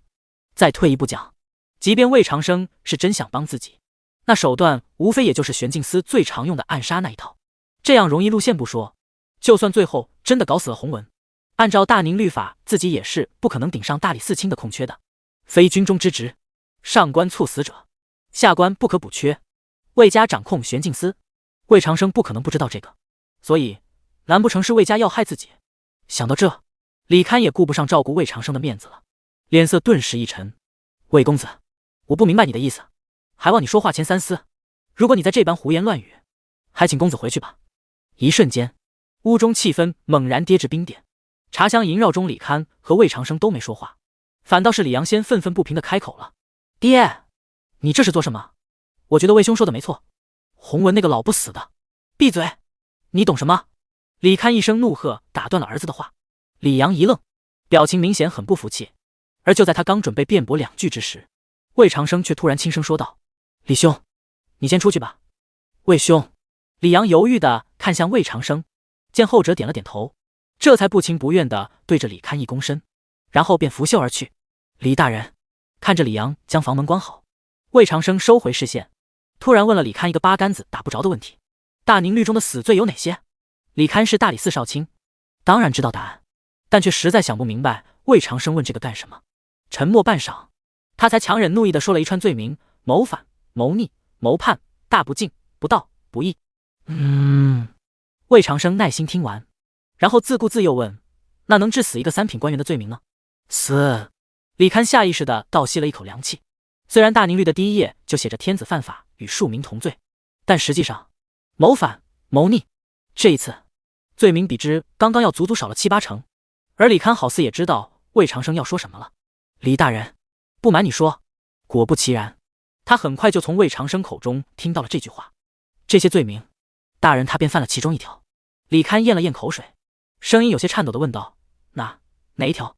他知道自己或许不该问，但实在是忍不住。而魏长生也没打算藏着掖着，沉吟片刻后，嘴中便吐出2字：四妖。第27，拿下李堪。第27，拿下李堪。跟很多小说的设定一样，大宁王朝对妖怪一直保持着零容忍的态度。自打100年前险些被一只黄皮子登基做了皇帝之后，妖怪在大宁境内的生存环境就愈发艰难。不仅妖无可赦写进大宁律，玄镜司更是第一次设立了官方除妖机构柳叶处。对9成9的妖来说，一旦被发现，等待他们的绝对是不死不休的追杀，剩下的那一小部分则是会被关进玄镜司专门的镇妖狱，成为某些珍贵材料的生产机器。没日没夜吐丝的大蜘蛛，鳞片可做胸甲的巨鱼，能觅天下最毒之物的9丈白蛇，一只只尚未化形的大妖，从全国各处被抓至镇妖狱，直到被榨干最后一点价值。而镇妖狱是唯一的合法饲妖场合，私人若是胆敢饲养任何妖异，不管出于何种原因，一律视同谋逆，绝无网开一面的可能。所以现在魏长生说洪文饲妖，无疑是给他判下了一个足够株连9族的滔天大罪。堂屋内空气几近凝固，清澈透亮的茶水已经凉了。李堪瞪大双眼看着魏长生，喉结微微蠕动，他无从判断此事到底是真是假。但魏长生表情严肃，并不似在开玩笑。半晌过后，李堪终于平复了一下情绪，开口问道：魏公子，你可知你方才所言代表着什么？知道。魏长生点点头，代表着整个家都要掉脑袋。李堪深吸一口气，又问：那你可知此事绝不可有半句虚言？当然，我既然敢当着李大人的面说出来，自然是已经有了十足的证据。魏长生言之凿凿，小说里萧炎就是凭借着洪文饲妖的把柄威胁家为己所用，最终成为了对付魏家的一大利器。即便天道再怎么跟自己作对，也绝无可能改变这个已经发生的事实。好。而见魏长生如此笃定，李堪终于是信了一半。他沉默许久，脑海中开始慢慢有了些别的念头。洪文如果是因罪而死，那他确实可以更进一步。当然，魏家定是有所图谋的，就是不知道想从自己这里得到什么。可以跟魏贤志谈谈。魏公子，此事太过重大，还是待我明日去府上见过魏大人再。李堪打定主意，准备直接跟魏贤志谈条件，可不曾想却被魏长生直接打断道：“李大人，此事现在只有我知道。”什么？李堪一愣，语气中满是不可置信。此事不是玄镜司查出的？不是。魏长生摇摇头，是我手下的人查出的，我也亲自确认过，绝对属实。我如何相信你？李堪几乎是下意识地问了一句，在他心里，魏长生和魏贤志的信用等级完全就不是一个档次。而面对质疑，魏长生也没多解释，只是淡然说道：“李大人，你信与不信都没关系，但我可以这么告诉你，只要我想，不出3日，那洪文便会沦为阶下囚。只要我想。”李堪敏锐地捕捉到了关键词，知道魏长生这是要提要求了。思考片刻后，他一咬牙，决定直接把话摊开来说：“魏公子，既然话都已经说到这个份上了，那咱们也就都开门见山吧。你如何才肯对洪文动手？需要我做什么？”哈哈，李大人爽快！魏长生大笑2声，知道自己今天的事已经成了一半了。实不相瞒，我想李大人帮我一个小忙。前几日我听说柳家指使不少恶名状告了我数条罪行，好似还要3司会审。李大人，不知此事是真是假？啊！李堪一愣，没想到魏长生居然是为了这件事而来，更没想到魏长生居然能查到这件事。要知道，这次3司会审的幕后黑手可是柳家，从刑部到督察院，再到大理寺，一共也没几个人知晓内情，且保密十分严格，为的就是打魏家一个措手不及。这也是为什么他刚才一直没往这上面联系的原因。可谁料到他们一群人遮遮掩掩半天，结果人家魏长生早就知道了。难道此子真的掌握着一个比玄镜司更诡谲的情报组织？李堪一时间看向魏长生的眼神都变了，只是估计他打死也想不到，此次泄密的罪魁祸首居然是李阳。日防夜防，家贼难防啊！却有此事。既然魏长生都说出来了，李堪也清楚现在再藏着掖着并没意义，所以干脆大方承认道：“柳相亲自过问此案，知情人很少，之前一直是在秘密推动。”我明白。魏长生点点头，直接说道：“李大人，我只需要你告诉我一件事。”什么事？此案的人证名单，以及他们现在关押何处？李堪瞬间面色大变。你是要杀了他们？李大人，我可没这么说。魏长生笑笑，你只需要把名单和地址告诉我即可，别的我自会处理。李堪陷入了长考。他很清楚，这次的选择并不是一个情报换一个升官机会这么简单，这是关乎他官途乃至性命的一次站队。柳家还是魏家？如果魏长生所言为真，那似乎选魏家会更靠谱一点。毕竟，即便自己把人证名单交出去，柳家也不一定就能查出是自己干的，最起码短时间内不会有麻烦。而要是不交，无疑从此刻起就跟魏家结了仇。但是，魏长生说的究竟是不是真的？洪文到底有没有四幺？李堪无比纠结，可又不能不选。就在他犹豫半天，始终无法下定决心之时，魏长生却突然扭头看向身后的那张山水图，看似随意地问道：“李大人，这张画意境悠远，不知是出自哪位大家之手？”李堪一愣，不过还是如实回答：“叶以安。”叶华胜啊！魏长生咂咂嘴，啧啧，那这么大一幅，怎么也要值千金吧？魏公子，这画是我一位好友所赠。李堪正色道：“当时我并不知其中价值，否则是断然不会收下的。”啪啪啪啪，抚掌之声突然回荡在安静的堂屋中，充满了嘲弄之意。看着脸色涨得通红的李堪，魏长生一边鼓掌，一边笑道：“李大人这话就有点谦虚了，区区千金而已，对您来说应该不算什么吧？”魏公子，你这话是什么意思？什么意思？魏长生起身走到山水图前站定，伸手摸了摸其上画着的一叶小舟，单是这面墙后所藏的宝贝，就够买几十张叶一安的画了吧？哐啷哗啦，扑通，一阵桌椅翻倒之声自身后传来，一把年纪的李堪竟然被这句话吓到，直接瘫在了地上。这次他是彻底没得选了。魏公子，以后我任凭您差遣。还请高抬贵手，高抬贵手。魏长生没回头，也没回答，只是又问了一遍刚才的问题：那些人被柳家藏在哪里？任安坊、怀巷。第28指示近黄昏。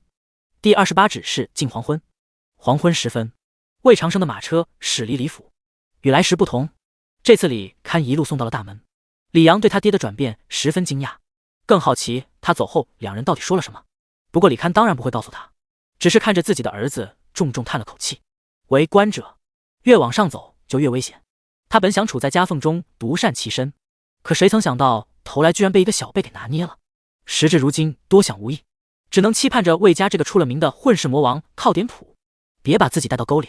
唉，李堪这边为自己的命运担忧不已，而马车里的魏长生也是看着手中的2张纸摇头叹息。一张是人证名单，一张是李堪刚刚亲笔写的谋逆信。有了这2样东西，自己就算是掐住了李堪的7寸，不怕他以后不听话。虽然这个结果基本符合来之前的预期，不过魏长生还是觉得过程并不算太顺利。其实他一开始并没打算威胁李堪，本来是想把巨额贪污这张牌留到以后再用，但当时李堪举棋不定，明显是信不过自己，最后也只好将牌提前打了出来，把2张纸收进胸口放好。脑海中又一次想到了萧炎，也不知道他现在在干啥，又在琢磨着什么坏心思。刚刚要是换作萧炎，估计只需3言2语，李堪就得倒戈投降吧。干特么的主角光环！魏长生愤愤地拉开车帘，放眼望去，此时正行至闹市，行人摩肩接踵，路边店铺挂着的各色招幡迎风抖动。自打200年前与西边大凤的举国之战后，大宁便再未经历过大的战事，就连毒魔很怪的妖精，近些年都快被数以万计的柳叶杀干净了。如此太平盛世，百姓自然大都也生活的滋润，甚至都要忘记了这份平静到底持续了多久。视线的尽头，谢可清的天幕之上剩下最后一道温柔的橘红色目光，看着这唯美祥和的日落之景，魏长生突然没来由的小声嘀咕了一句：夕阳无限好，只是近黄昏。魏长生回到魏府时正好赶上晚饭时间，他一直没回来，也没差人带回口信，柳静雪等人自然是不敢先吃，便都守在院里等着，然后就又等到牌桌上去了。夫人，您还有几张牌？月儿皱着眉头谨慎问道。2张柳静雪将纸片捂在手里，笑眯眯的回答：那。月儿一喜，轻轻将1张5放到了桌上。夫人，我出1张5。10。柳静雪瞬间把手里唯一1张牌丢掉，高兴的摊开双手：我赢了啊！月儿愣了半晌，明白过来后旋即不满的嚷嚷道：夫人，您骗人！我这叫兵不厌诈。柳静雪脸有些红，不过微微勾起的嘴角却还是暴露了她内心的喜悦。公子就总是用这招骗我，想不到夫人也学会了。月儿撅着小嘴，还欲继续谴责柳静雪，不过却被秋云突然打了一下脑袋。输了就是输了，哪里来的这么多话？月儿一听，就连秋云都不站在自己这边，一下子更委屈了。公子也是每次都说这话，你们欺负人！你……秋云看着快要哭出来的月儿，大感头痛，而柳静雪此时则更是内疚，忙不迭拉住月儿的手安慰道：是我不好，我以后打牌时不再骗你了，你莫要哭呀。夫人此话当真？当真？嘻嘻，我就知道夫人最明白事理了。月儿瞬间喜笑颜开，哪里还有半分委屈的模样。柳静雪这才明白上了这丫头的当，好气又好笑的撒开手，不再管她，把牌归拢到一起后才招呼道：快点，再来一局。好呢夫人，叫魔头，我抢。清风拂过凉亭，微晃的青丝之下是3张各具特色却又都楚楚动人的俏脸。如此另类的主仆关系放到别的大户人家简直就是匪夷所思，但在魏长生这却已是常态。再次成功抢到魔头的柳静雪很是开心，尤其当看到月儿因为牌不好而又皱起的小脸时，更是差点就要笑出声来。而就在他抿住嘴唇喜滋滋地整理着手中之牌时，一个略显悲伤的念头却突然闪过脑海，自己已经多久没有像现在这样笑过了。夫人，您想什么呢？快出牌啊！催什么催嘛，我这不就要出了吗？晚饭的时候，魏长生总感觉柳静雪不太对劲，平时吃饭时他总是一言不发的，这次居然主动问起拜访李堪的事情，甚至还扬言过几日要上街买点布料，亲自给自己缝件衣服，怕不是寿衣吧？魏长生被自己的想法吓了一跳，忙不迭拒绝掉这份好意，并且连吞了几大口米饭压惊。柳静雪对此似乎有些失落，又恢复到了闷头吃饭的常态。魏长生懒得管他到底是怎么想的，匆匆吃过饭，换了件衣服就去找魏贤志商量今日李府之事了。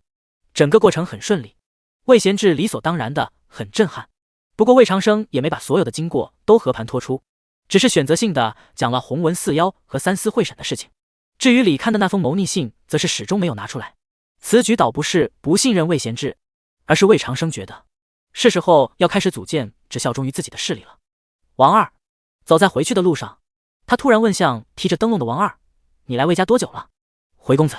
小人5岁便进了魏家。王二如实回答：“到如今已经整30年了。”魏长生点点头，很直白的又问：“那你会不会有一天背叛魏家？”绝无可能。虽然这个的问题有些无厘头，不过王二却是想都没想就沉声答道：“公子，小人虽然本事不大，但生是魏家的人，死是魏家的鬼。哪怕您就是现在让我去杀皇帝，我也绝不会皱一下眉头。”魏长生点点头：“我信你对魏家的忠心。不过，如果我希望你以后只效忠于我呢？”效忠魏家，效忠魏家独子，乍一听好似这二者并没有区别，但王二却懂得其中不同。灯笼中的火光猛然摇颤一下，周遭陷入了死一般的沉寂。也不知过了多久，黑暗中才突然响起的一句：“是，公子。”第29第一次带队。第29第一次带队。天启15年8月12，仁安坊是京城南边的一处里坊，住着约么几百户人家，大都是在附近做点小买卖的生意人。而怀巷则是仁安坊最小的一条街巷，平日里来往行人并不多，只是每年3、4月份时会有些百姓过来摘怀，拿回家焖饭或者蒸来吃。除此之外，便再难有人记得这条普普通通的小巷弄了。日暮之时，几个家仆模样打扮之人停在了怀巷的一处宅子前，他们各自拎着几个大大的食盒，其中隐约有饭香飘散出来。“大哥，咱们都来送了近10日的饭了，你说这里面之人到底在干什么？”其中一人小声问道。“不该问的别问。”另一人瞥了他一眼，将手中食盒放到地上，3快一慢扣了4下大门上的铜环，门内毫无动静。“大哥，这是怎么回事？”“不知道。”领头之人也有些疑惑，犹豫一下后便又重新扣了一遍，咚咚咚咚，还是没有反应。“大哥，不太对啊，要不我翻墙进去看看？”“不要多事，我们在此守着，你赶快回去把情况告诉刘长士。”“是，我这就回去。”说话之人答应一声，很快便跑走了。而留在原地的几人则是你看看我，我看看你，各自找了个空闲处坐下休息。只有为首那人没有坐，他目光严肃地看着院门，鼻翼微微抖动几下。怎么这风中似有些血腥气？到底是怎么回事？10几个大活人能就这么不见了？要你们这群废物有何用？马上去给我查！活要见人，死要见尸。刘府正堂之中，一个身着紫衣配金鱼带的老头正冲着几人大发雷霆。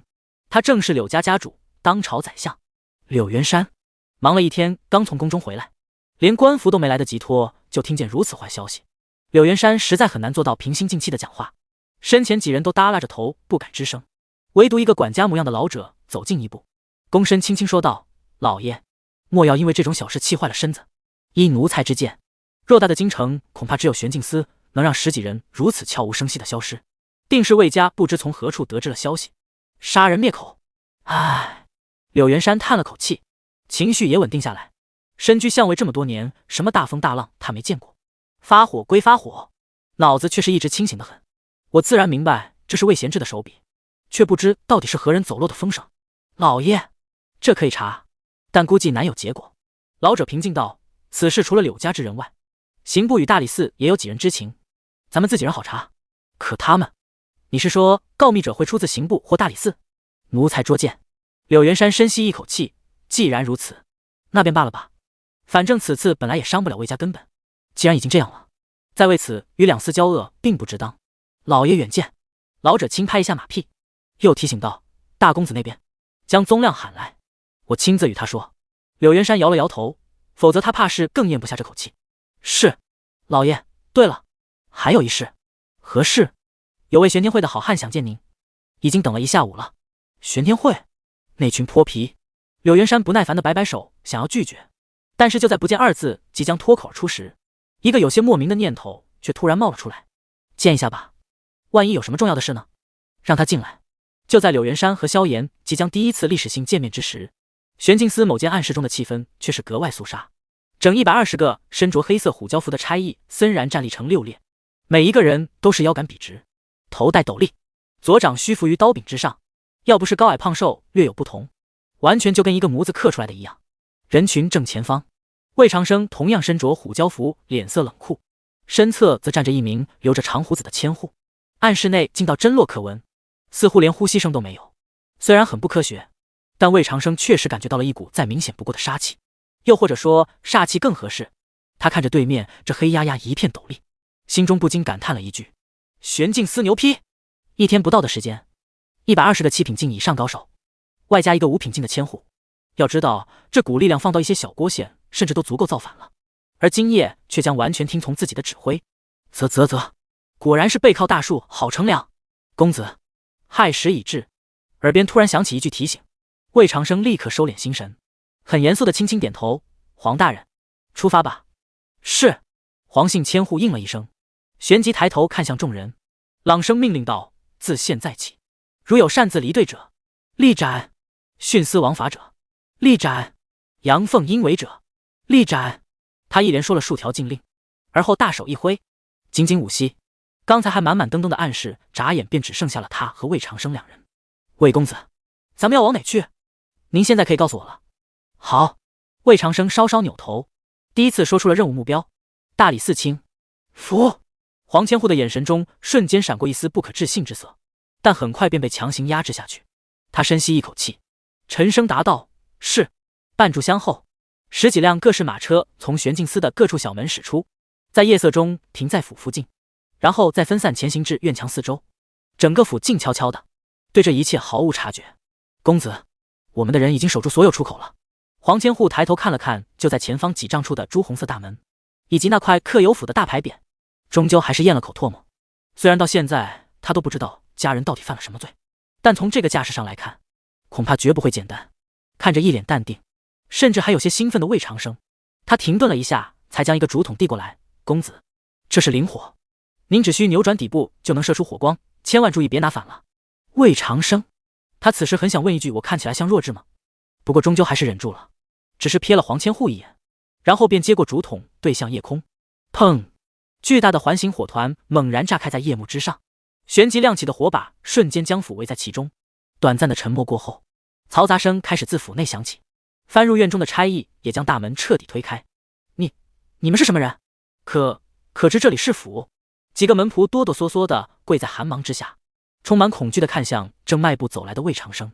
魏长生却是压根不管他们，只是轻轻向前一挥手，刷刷刷刷，上百道举着火把、手持灵长刀的黑影瞬间冲入内府，同时还伴随着让无数人闻之丧胆的呼喊：玄镜司办案，通通出来，跪于门槛之上，反抗者是同谋逆，逃者同罪。第30，他太稳了。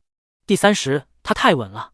内城大宁皇宫，魏贤志快步行走在一尘不染的青砖路上，来往巡逻侍卫不仅不拦，反而见到他后还会躬身喊一声魏大人。能自由进出皇宫的重臣就那么几个，他们自然都认得，只不过会在半夜进宫的一般只有魏贤志，大多数时候是皇上召见，如果不是的话，那就是要有大事发生。月光清冷，夜风如刀，又有大人物要掉脑袋了。有个年长的侍卫轻声嘀咕了一句。另一边，魏贤志一路脚步匆匆地赶到御书房，写有10区阁仨字的金边牌匾就在前方，不过他却反而放缓了步伐，最后更是干脆停下不走了，藏身于暗处。他默记了一会儿后，突然扭头看向身后的夜空，无垠的夜幕中似乎有一点火光转瞬即逝，寻常人士定不会察觉到这点异常的，而魏贤志身为3品高手，却是将那火光的形状看得一清二楚，脸上露出一丝不易察觉的微笑，再次快走2步，眨眼便到了御书房门口。魏大人，守在门口的老太监有些惊讶，尖着嗓子问道：您这3更半夜的来找皇上？是，我有要事禀报。魏贤志急切道：事关重大，还请李公公快进去通报一声。魏大人莫急，洒家这就去。老太监倒也不墨迹，留下一句话就进了御书房，很快又去而复返。魏大人，皇上让您进去。好。魏贤志一拱手，迈步踏过门槛，屏风书架等物精美华贵，巨大的扇形桌案后坐着一个身着宽松白袍的男子，正是大宁如今的皇帝宁永年。魏爱卿，你这么晚来找我，恐怕不会是什么好事。宁永年笑看过来，语气轻松，说吧，正好今日我高兴。皇上，洪文他于府中饲妖。魏贤志半句废话也没有，直接开门见山道：探子说那妖物极为凶恶，一旦出逃，后果不堪设想。不过请皇上放心，臣得知此事后，已经立刻派人前往府，定不会让此妖物祸乱京城。洪文，四妖？宁永年一愣，问道：何时的事？这尚且不知，还需审过大人才清楚。我问的是你何时知道的此事？哦，臣是一个时辰前才得知的。魏贤之面不改色，臣布置好捉妖之事后，就即刻动身来向陛下禀报，一刻也未曾耽误。你呀，这种事犯得上如此吗？宁永年笑问道。你是怕我不许你动弘文？皇上，臣没这个意思。魏贤志依旧是一副大义凛然的表情。他当然知道宁永年已经知道自己是先斩后奏，也知道宁永年已经知道自己知道他知道自己先斩后奏，但话还是不能说破的。在皇帝身边混，即便再怎么套娃，只要心里明白就好了。罢了，你还是把他四妖的事详细讲讲吧。果然，宁永年并没有非要让魏贤志承认的意思，把话题又重新转移到弘文身上。是，皇上。就在魏贤志如亲眼见过一般给宁永年讲解那妖物有多可怕之时，远在府的玄镜司众人甚至还不知道他们来这一趟到底要干嘛。他们当中有些人之前也执行过保密程度特别高的任务，但最起码等到了地儿还是会被告知具体情况的。可现在倒好，府上上下下近100口人都已经尽数被控制在院子里了，而最高指挥官魏长生却还是不说家到底犯了什么罪，这搞得众人实在有点茫然。魏公子，黄千户看着密密麻麻跪在院中的男女老少，又一次小声问向魏长生：这家？魏长生直接打断道：府上下仔细搜完了吗？啊，还有几个兄弟没回来，那就等他们回来。是。黄千户无奈的点了点头。算了，都等了这半天了，也不差这一会儿。只不过他能等，可弘文却不能等。玄镜司就是如此行事吗？他铁青着脸，双眼满是怒火的质问道：平白无故闯入我府中，连个理由都没有，就将我族人逼跪此处，如此行径与山匪流寇又有何异？放开我！我要去见皇上！我就不信玄镜司还真能遮住这大宁的天。说实话，弘文这老头虽然身体不咋地，但嘴皮子倒是挺利索，几句话就给玄镜司扣了顶大帽子。聒噪！魏长生瞥了他一眼，扭头问道：黄大人，能不能让他闭嘴？这个……黄千户小声解释，按照律法，4品以上官员未定罪之前不可封嘴，不可逼跪，不可重刑逼供。啥狗屁规定？魏长生小声嘀咕一句，又把头转向身边的另一个人，正是被他点名来当贴身护卫的徐清婉，伸手指了指弘文。魏长生命令道：徐姑娘，你去让他闭嘴跪下，出了事我负责。唰！还未等魏长生的话说完，俏丽的身影便瞬间闪出，眨眼就到了弘文身后。不得不说，徐清婉的服从意识确实很强，她压根不管面前之人大理寺卿的身份，抬起一脚就踹在弘文的膝窝上，扑通！弘文立马跪倒在地，还没来得及呼喊，衣袖便少了一截，然后下一秒，这少掉的一截就出现在了他嘴里。踹人、割布、堵嘴，徐清婉这一套动作一气呵成，看得魏长生险些给他叫个好，而旁边的黄千户却是吓得不轻。尼玛，这要是等下查出弘文有问题还好说，但要是什么也没查出来，别说魏长生了，今天在场的所有人估计都要跟着倒血霉，心中无比后悔为啥要掺和这件案子。而不远处最后几个搜索府的差役也在此时空着手回来了，他赶紧第一时间禀报道：公子，府上下都细搜过了，包括丫鬟家仆在内，所有人都已在这里，确实没有藏匿之人。好，魏长生长舒一口气，心想终于要到了揭秘时刻了。他之所以这么谨慎，完全是为了不给弘文任何胡搅蛮缠的机会。妖怪这东西又不是金银珠宝，虽然现在是被关着，可到底是长了腿的，万一有府之人藏在暗处，一听情况不对，偷偷去把妖怪放了，那到时候无疑又平添了许多麻烦。更何况魏贤志和秦彩珍教导的斩草要除根可还历历在目呢，自己要是一上来就奔着妖怪去，这些府之人又怎么可能像现在这样心存侥幸的束手就擒？既然是做反派，又没有气运加成，凡事还是小心一点好。啧，我真是太稳了，心中小小的夸了自己一句。魏长生终于是看着弘文沉声喝道：大人，你可知罪？第31反派都看不下去了。第31反派都看不下去了。从玄镜司冲进来的那一刻，弘文就开始猜测自己到底是被抓住了什么把柄。他并不是啥好官，如果把犯过的罪一件件摊开来算的话，足够上100回断头台了。但封建社会的法律约束力从来就是跟身份地位成反比。正如李堪那日所说，能够在现实中判死一个3品官员的罪名其实并不多。而弘文并不觉得自己四妖的事情会被查出来，此事已经近5年了，从未出过意外，知情者全部都是他的心腹之人，断不可能做出背叛之举。至于除了四妖之外的其他问题，弘文觉得自己都尚有周旋的余地。当然了，主动认罪肯定是不可能的。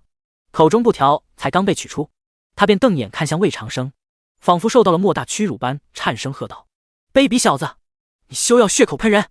我为官数十载，一言一行上对得起皇上，下对得起百姓，更对得起自己的良心。你问我可知罪？我倒要问问你，你玄镜司无视大宁律，封口逼跪一个3品朝廷命官，又是何罪？”洪文的声音中充满了悲凉与愤怒，同时又有些问心无愧的坦荡。就这演技放到前世，怎么着也得拿个影帝。换做别人，很有可能就被当场迷惑住了。可惜魏长生是个剧透党，所以听完后只是冷笑了一声，不急不缓地笑道：“大人说得好，看来常年抱恙倒是没影响你的口条，不过就是有点健忘。要不这样，我带去个地方，帮你回忆回忆如何？”黄大人！几乎是瞬间，魏长生的声音就变得冰冷无比。带上大人，跟我走，留下50人再次看住家眷。自即刻起，凡起身出生者，立斩！连片的火把像是一个大功率灯泡一样，将周遭照亮。70名黑衣差役把红纹里3层外3层夹在其中，手持利刃紧跟在魏长生身后。再往前还有一名哆哆嗦嗦的带路家仆。大人，此屋就是老爷的卧房。家仆颤抖着指了指屋门，旋即就被2名差役拖到一旁。在众人的注视下，魏长生一边回忆着书中的描写，一边一步迈进屋中。徐清婉板着一张小脸，跟黄千户一左一右护在他两侧，而洪文的脸色则是越发煞白。抬眼仔细打量了一番屋中布局，视线慢慢锁定在一只摆放在角落里的落地大梅瓶之上。五彩梅瓶镀骨深长，其中插着一捧金盏菊。魏长生虽然不知道金盏菊具体长什么模样，但也能看出眼前这白半黄心的小正式菊的一种。没错，应该就是它了。上前一步，在梅瓶前站定，扭回头来看向洪文：“大人，还有什么想说的吗？”我……洪文双腿如筛，冷汗早已浸透全身。他现在这副模样，任谁也能看出不对劲来。铁有事啊！黄千户至此总算是松了口气，然后便见得魏长生突然一伸手，道：“啊，是！”苍啷一声，寒刃出鞘，能让无数官员做梦都吓醒的灵长刀递到魏长生手中，单手挪开梅瓶，找到底下的那条石砖缝隙，魏长生将刀刃对准，旋即用力向下猛地一插，咔咔咔咚咚，5尺长刀毫无阻拦地尽数没入地缝之中，旋即整个地面便响起了一阵轻微的机关运作之音。不！洪文蓦地惨叫出声，身体疯狂挣扎，不过下一刻他就立刻又被塞住嘴巴，手脚也被摁住，只能眼睁睁看着那扇隐藏着家最大秘密的暗门一点点打开。呼！阴风流窜而出，门内是一串向下而去的石阶，尽头如何并看不清楚，但从眼前之景来判断，这绝对是个大工程。就是不知如此，暗室内到底藏着什么？一群人大气都不敢出，全部死死盯住魏长生。不过后者却在此时突然面色古怪的后退了一步。不是，你们都看我干什么？往里进啊！难不成还要我第一个进去？对于一个反派，并且是有背景的大反派来说，亲自一马当先，以身涉险，无疑是脑瘫才能干出来的操作。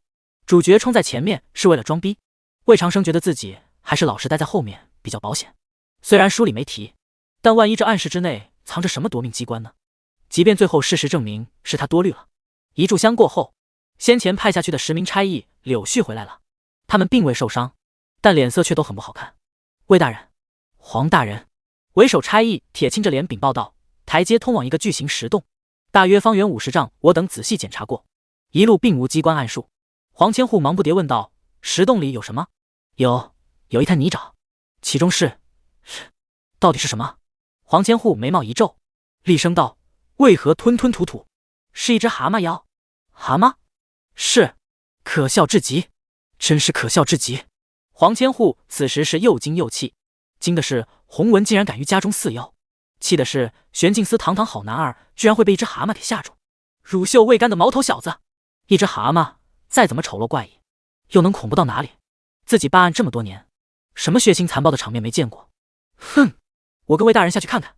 黄千户瞥了那几个差役一眼，旋即一头钻进暗门，半炷香后，哦，可，魏公子，你离我远点，别吐我身上。魏长生嫌弃地挪开2步，但脸色其实同样很难看。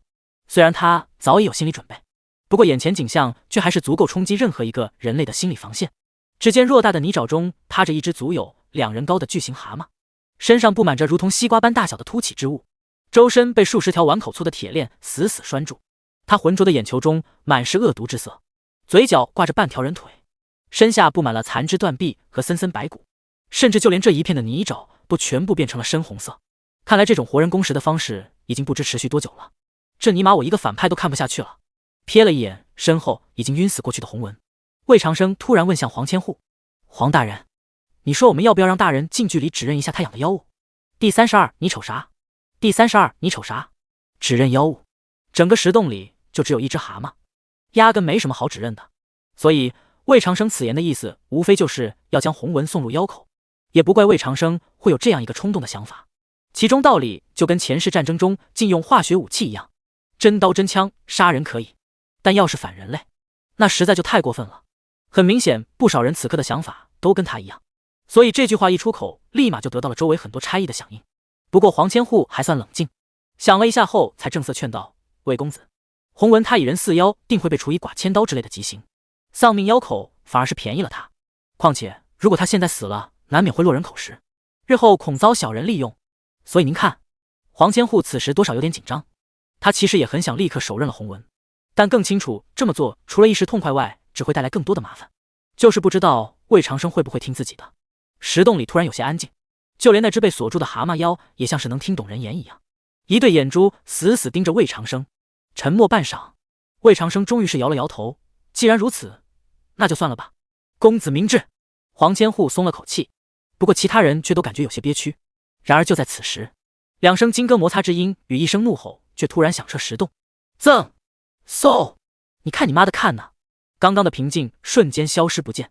魏长生暴喝着从徐清婉腰中抽出佩刀，旋即猛然向蛤蟆妖左眼掷去。这一下他用足了内力，刀身撕拉割裂空气，几乎是眨眼间便已到了距离妖眼不足几寸的位置。但这癞蛤蟆反应倒也够快，在最后时刻终于闭上了眼皮。铮！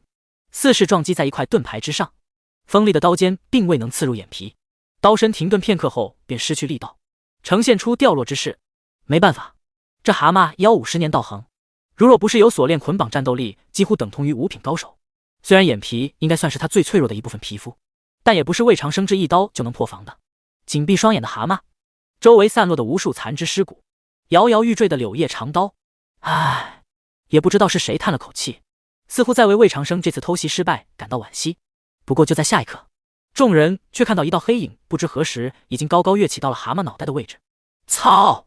魏长生看着近在咫尺的丑陋蛤蟆头，咬牙出脚，狠狠踹在刀柄之上，脚为锤，刀为钉，噗嗤，就如同刺进了一块被铁皮包裹的豆腐。刀身砸入腰眼，一时间粘液纷飞，咣啷啷啷，数十条铁链猛然绷紧。蛤蟆妖吃痛之后，瞬间张开血盆大口，身体疯狂挣扎。而魏长生此时却已借着反冲之力，平稳地落回了原地，感受着包括徐清婉在内所有人投来的惊愕目光。他只感觉心中一阵畅快。我靠，老子简直是太帅了！难怪小说里萧炎这么爱装逼，他妈的真爽啊！半刻钟后，徒劳挣扎半天的蛤蟆妖再次恢复平静，并没出现什么挣脱锁链之类的狗血桥段。而魏长生冷静下来之后，也反思了自己刚刚的行为，冲动了，还是冲动了，最后不该上去补那一脚的。虽然这样就装逼失败了，但万一刚才那大蛤蟆突然一口把自己吞了，到时候跟谁说理去？魏长生越想越后怕，瞬间决定以后再也不这么干了。装逼可以，但一定要在足够安全的情况下装。他这边表情无比严肃，旁边的黄千户却是不知道他在想什么，憋了好久后才终于忍不住喊了2声：“魏公子，魏公子！”啊！魏长生回过神来，看着都在等自己发号施令的众人，突然想起今天来府还有一件事要做。黄大人，你带人把这个蛤蟆妖处理一下吧，该杀就杀，该捉回镇妖狱就捉回去，我先出去透透气。是，公子但去无妨。黄千户躬身应声，接过指挥权，开始着手处理大蛤蟆。而魏长生看了2眼后，便带着徐清婉走出暗室，跟守在外面的差役说了几句后，又直接出了洪文的卧房，站在院中深吸了一口空气。他这才看似随意的往院外走去，徐清婉依旧寸步不离跟在身边，发间系着的红绳随风微晃，两人并肩走了一阵。魏长生突然随口问道：“你平日在柳叶处当差，是不是经常会遇到私妖案？”“是遇到过几件，不算很多。”徐清婉想了一下后小声说道：“我见过不少妖食人的事，但以人饲妖，今日却也是第一次见。不知以如此手段养这样一只妖物，究竟是为了什么？为了吊命。魏长生看了有些惊讶的徐清婉一眼，回答道：洪文得了一种怪病，本来早就该死了，但后来却偶得一偏方，发现可用这蛤蟆、妖眼角秘出的毒物来吊命。不过这种毒物需以人肉喂妖才可得。他一开始会去找些已死之人的尸首来喂，但哪里有那么多新鲜的死人？况且将死人带入府中，还不如活人来的方便。于是渐渐便走到了今日。阴尽中秋，今日月亮已经算是满圆，整个府静悄悄的，好似比天下所有地方都要清冷。徐清婉愣了半晌，才轻轻点了下头。原来如此，他没问魏长生是怎么知道的，魏长生也没再说话，两人各自沉默一会儿，直到在一棵古柳前停下脚步。徐清婉看着四下乱瞅的魏长生，有些好奇：怎么了？你在找什么？找，有了。魏长生脸上一喜，伸手摁在一块树干的凸起之上，哈哈哈哈，我带你去个好地方。徐清婉先是一头雾水，但很快就知道魏长生所说的好地方是哪了。看着地面上突然露出的方形大洞，他惊愕地张了张嘴，又是一间暗室。对，不过这间可没有妖怪。魏长生已经手攀木梯，半个身子进了洞口，喜悦之情溢于言表。快点吧，里面全是你最喜欢的东西。第33，徐清婉的敛财小妙招。第33，徐清婉的敛财小妙招。当徐清婉俏脸通红地站在暗室中时，简直被眼前的景象惊呆了。数颗夜明珠将整个房间照亮得宛如白昼，一排排木架上摆满了碧玉珠宝、名家字画，成箱成箱的金银元宝随意堆放在一旁，反射出令人心神荡漾的光芒。这简直就是梦中的场景啊！这……小嘴微微张开，呼吸有些急促。徐清婉只感觉自己的眼睛都不知道该往哪里看好了。见他这副模样，魏长生不由得一阵想笑。这才是他今天带徐清婉来府的真正目的。之前他让王二去查徐清婉为何如此需要钱，本以为这女人会有什么高尚的动机，但结果却大跌眼镜。没有重病在床的父母，没有没钱读书习武的兄弟姐妹，没有需要帮助的穷苦百姓，什么也没有。这女人就是单纯的财迷，这不就好办了吗？别愣着了，这里是家的宝库，待会儿就要充公了。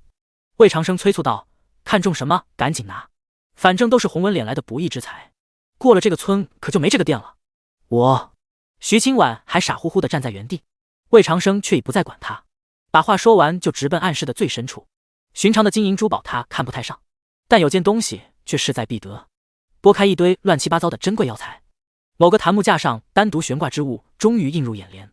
一件软甲，通体深棕色，紧密的线条细致排列，如果仔细数一下会发现横竖各是1080条细线，看起来虽然平平无奇，但魏长生却知道这才是整个府最值钱的物件。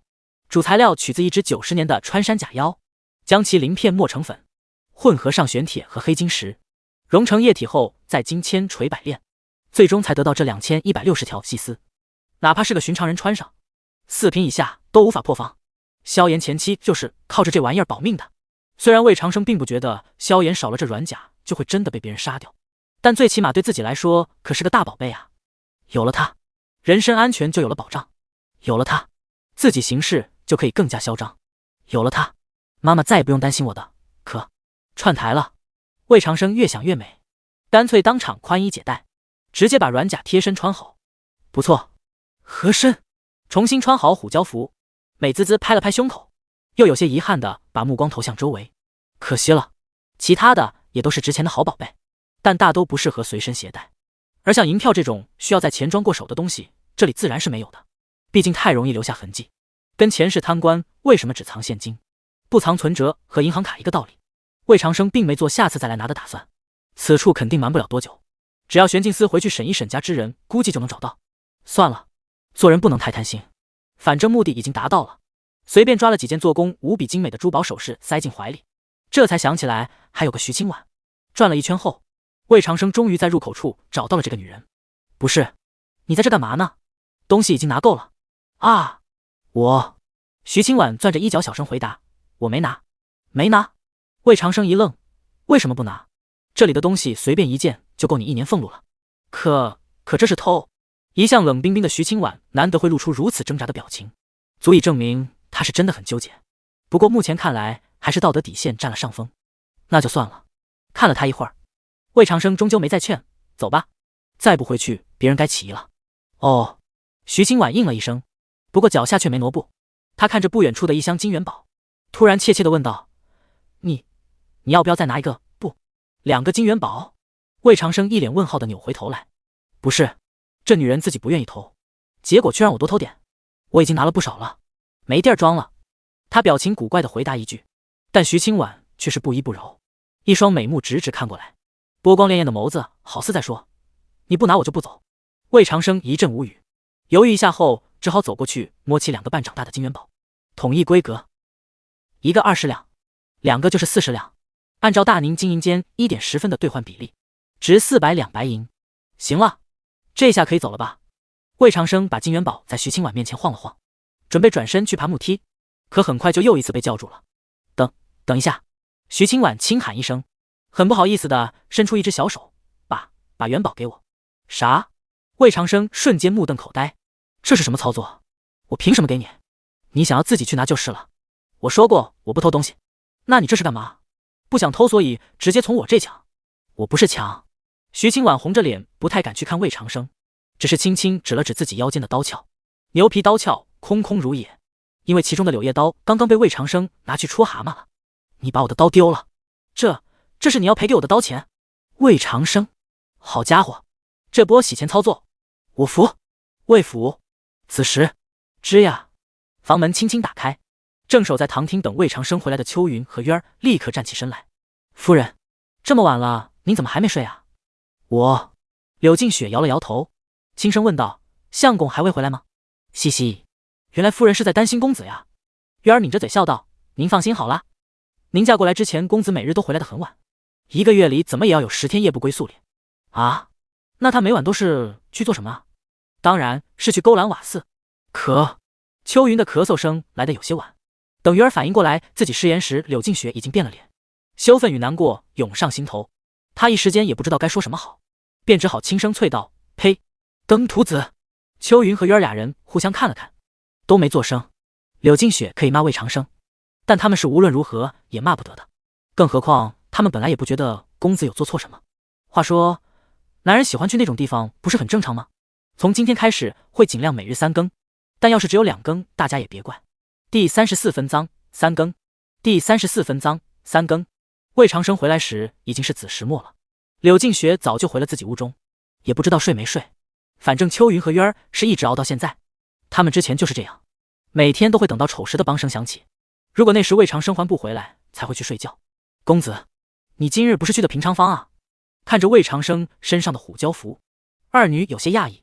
这身衣服他们认得，因为魏贤志偶尔也会穿，只不过2人衣服上所绣的虎蛟，一个是用的金线，一个是用的银线。谁告诉你们我是去逛窑子了？魏长生喝了口茶，从怀中摸出那几件他在抚顺回来的首饰，笑道：“正好，给你们带了些小物件回来。”这是……几乎是一瞬间，二女就被桌上那堆珠光璀璨的各式首饰吸引走了目光，就像是西方魔幻故事里的那些恶龙。女人可能确实天生就喜欢这种亮闪闪的东西，更何况眼下这堆簪钗、步摇、耳坠等物要比寻常的首饰名贵精美了不知多少倍，就连魏长生都能看出这些玩意儿价值不凡，就更别说秋云和渊儿了。二女小心翼翼地将首饰一件件托在手心仔细观赏，眼神中的喜爱之意简直就要从眸子里溢出来。看着他们这副样子，魏长生突然想起了自己前世第一次躲在被窝里学习时的模样，也是这般全神贯注，目光炯炯，既兴奋又激动。之后虽然有了女朋友，不用再自娱自乐，可当初的那种感觉却也再没出现过。简单追忆了一番逝去的青春，魏长生开口问向二女：“怎么样？有没有看中的？直接拿走就是。”公子，秋云恋恋不舍地放下了手上的首饰，表情有些感动，又有些坚持：“我们配不上戴这样好的首饰，您还是留给夫人吧，她一定会很开心的。”呢，月儿也在一旁点头。我跟秋云姐加起来都没有这一个簪子值钱，真要是戴上呀，怕是脑袋都要被压得抬不起来呢。二女你一言我一语，铁了心不要这等贵重之物。而魏长生听着他们的种种理由，心中则是既好气又好笑，说的什么胡话？过来，不由分说，一把先将渊儿拉到自己身边，从桌上拿起那对他目光停留最多的红珍珠耳坠，银钩金线，2颗红珍珠中还点缀了一只3彩小蝴蝶，确实很符合渊儿俏皮的气质。低头别动，魏长生表情严肃地命令一句，而渊儿愣了一下后，也猜出他要做什么了，犹豫片刻，通红的小耳朵还是慢慢凑近了一些，银钩入孔，顺手捏了一下约儿热得有些发烫的耳垂，将一对耳坠挂好之后，魏长生又看向秋云，用不用我帮你？这秋云红着脸踟蹰半晌，终于是伸手从桌上拿起了一只离自己最近，也是看起来相对最便宜玲珑步摇，轻轻将垂着五彩玉珠的步摇插入发簪，低垂的眼帘中隐藏着几分忐忑与欣喜。这不就对了吗？魏长生笑看向两人，怎么就带不得了？我看你们的脖子也没被压断啊。公子莫要取笑。秋云低了低头，好似真的被一只步摇给压住了，反倒是约儿适应得快，此刻小脸上已满是盈盈笑意。女孩子嘛，得到了心爱之物肯定是会开心的，当然也要显摆一二。轻轻晃了晃脑袋，他强忍住现在就回屋照镜子的冲动，小声问道：公子，秋云姐好看吗？必须好看。魏长生一本正经的点点头，沉鱼落雁。闭月羞。约儿不解地眨了眨眼，公子这是什么意思啊？魏长生一愣，不过很快就反应过来，这个世界没有西王雕羊四大美女，所以自然这俩成语也就没被造出来。可意思就是鱼见到你都要忘记游泳，大雁见到你都要掉下来。几句解释完，约儿旋即被逗得笑出了鹅叫。公子你哪里学来的这些哄人的话？这还用学？以我的才分，还不是张口就来？那你夸一下秋云姐。容我想想啊。阵阵嬉笑声回荡在屋中，满是愉快和谐。而藏在门后偷听的柳静雪则是好悬没酸晕过去。她其实一直就没睡，听说魏长生去逛勾栏，她哪里睡得着，一直干坐着等到现在。可结果这还不如去逛勾栏呢，自己比秋云和约儿哪里差了？明明长得要漂亮一些，还精通琴棋书画，又是大户人家出身，可为什么她带首饰回来都不想着自己的？哼！柳静雪越想越气，越想越不甘心，最后竟是连外面的说话声什么时候停下的都不知道。混蛋，讨厌死了！她一边抹眼泪，一边小声骂着，不过下一刻却被耳边突然响起的声音吓了一大跳。你在这骂谁呢？啊！看着身前之人，柳静雪只感觉自己的心脏仿佛都停跳了好几拍，然后就很不争气的一屁股蹲跌坐到了地上。你我什么我都在这里看你半天了。魏长生如同看智障一样的瞥了眼柳静雪，明知故问道：你刚刚是在跟谁置气呢？柳静雪不说话，她很想哭，但又不想在魏长生面前露怯，于是便红着眼眶死死咬住嘴唇，眼神既委屈又倔强。魏长生也不搭理他，视若无睹的自顾自往屋里走，趁着这个空档赶忙从地上爬起。柳静雪刚欲将这个讨厌的男人赶出去，可视线却看到了桌上突然多出的几件首饰，娇躯微颤，柔波入眸，所有的郁结瞬间消散了一大半，心中既有喜悦，但也还剩一点不满。果然他还是记得我的，但为什么要让秋云和约儿先选？是不是因为他刚才以为我已经睡了？一定是这样的。呀，那只钗子好漂亮！柳静雪的心理活动一时间精彩无比，甚至已经开始想要不要先故作矜持的拒绝一番。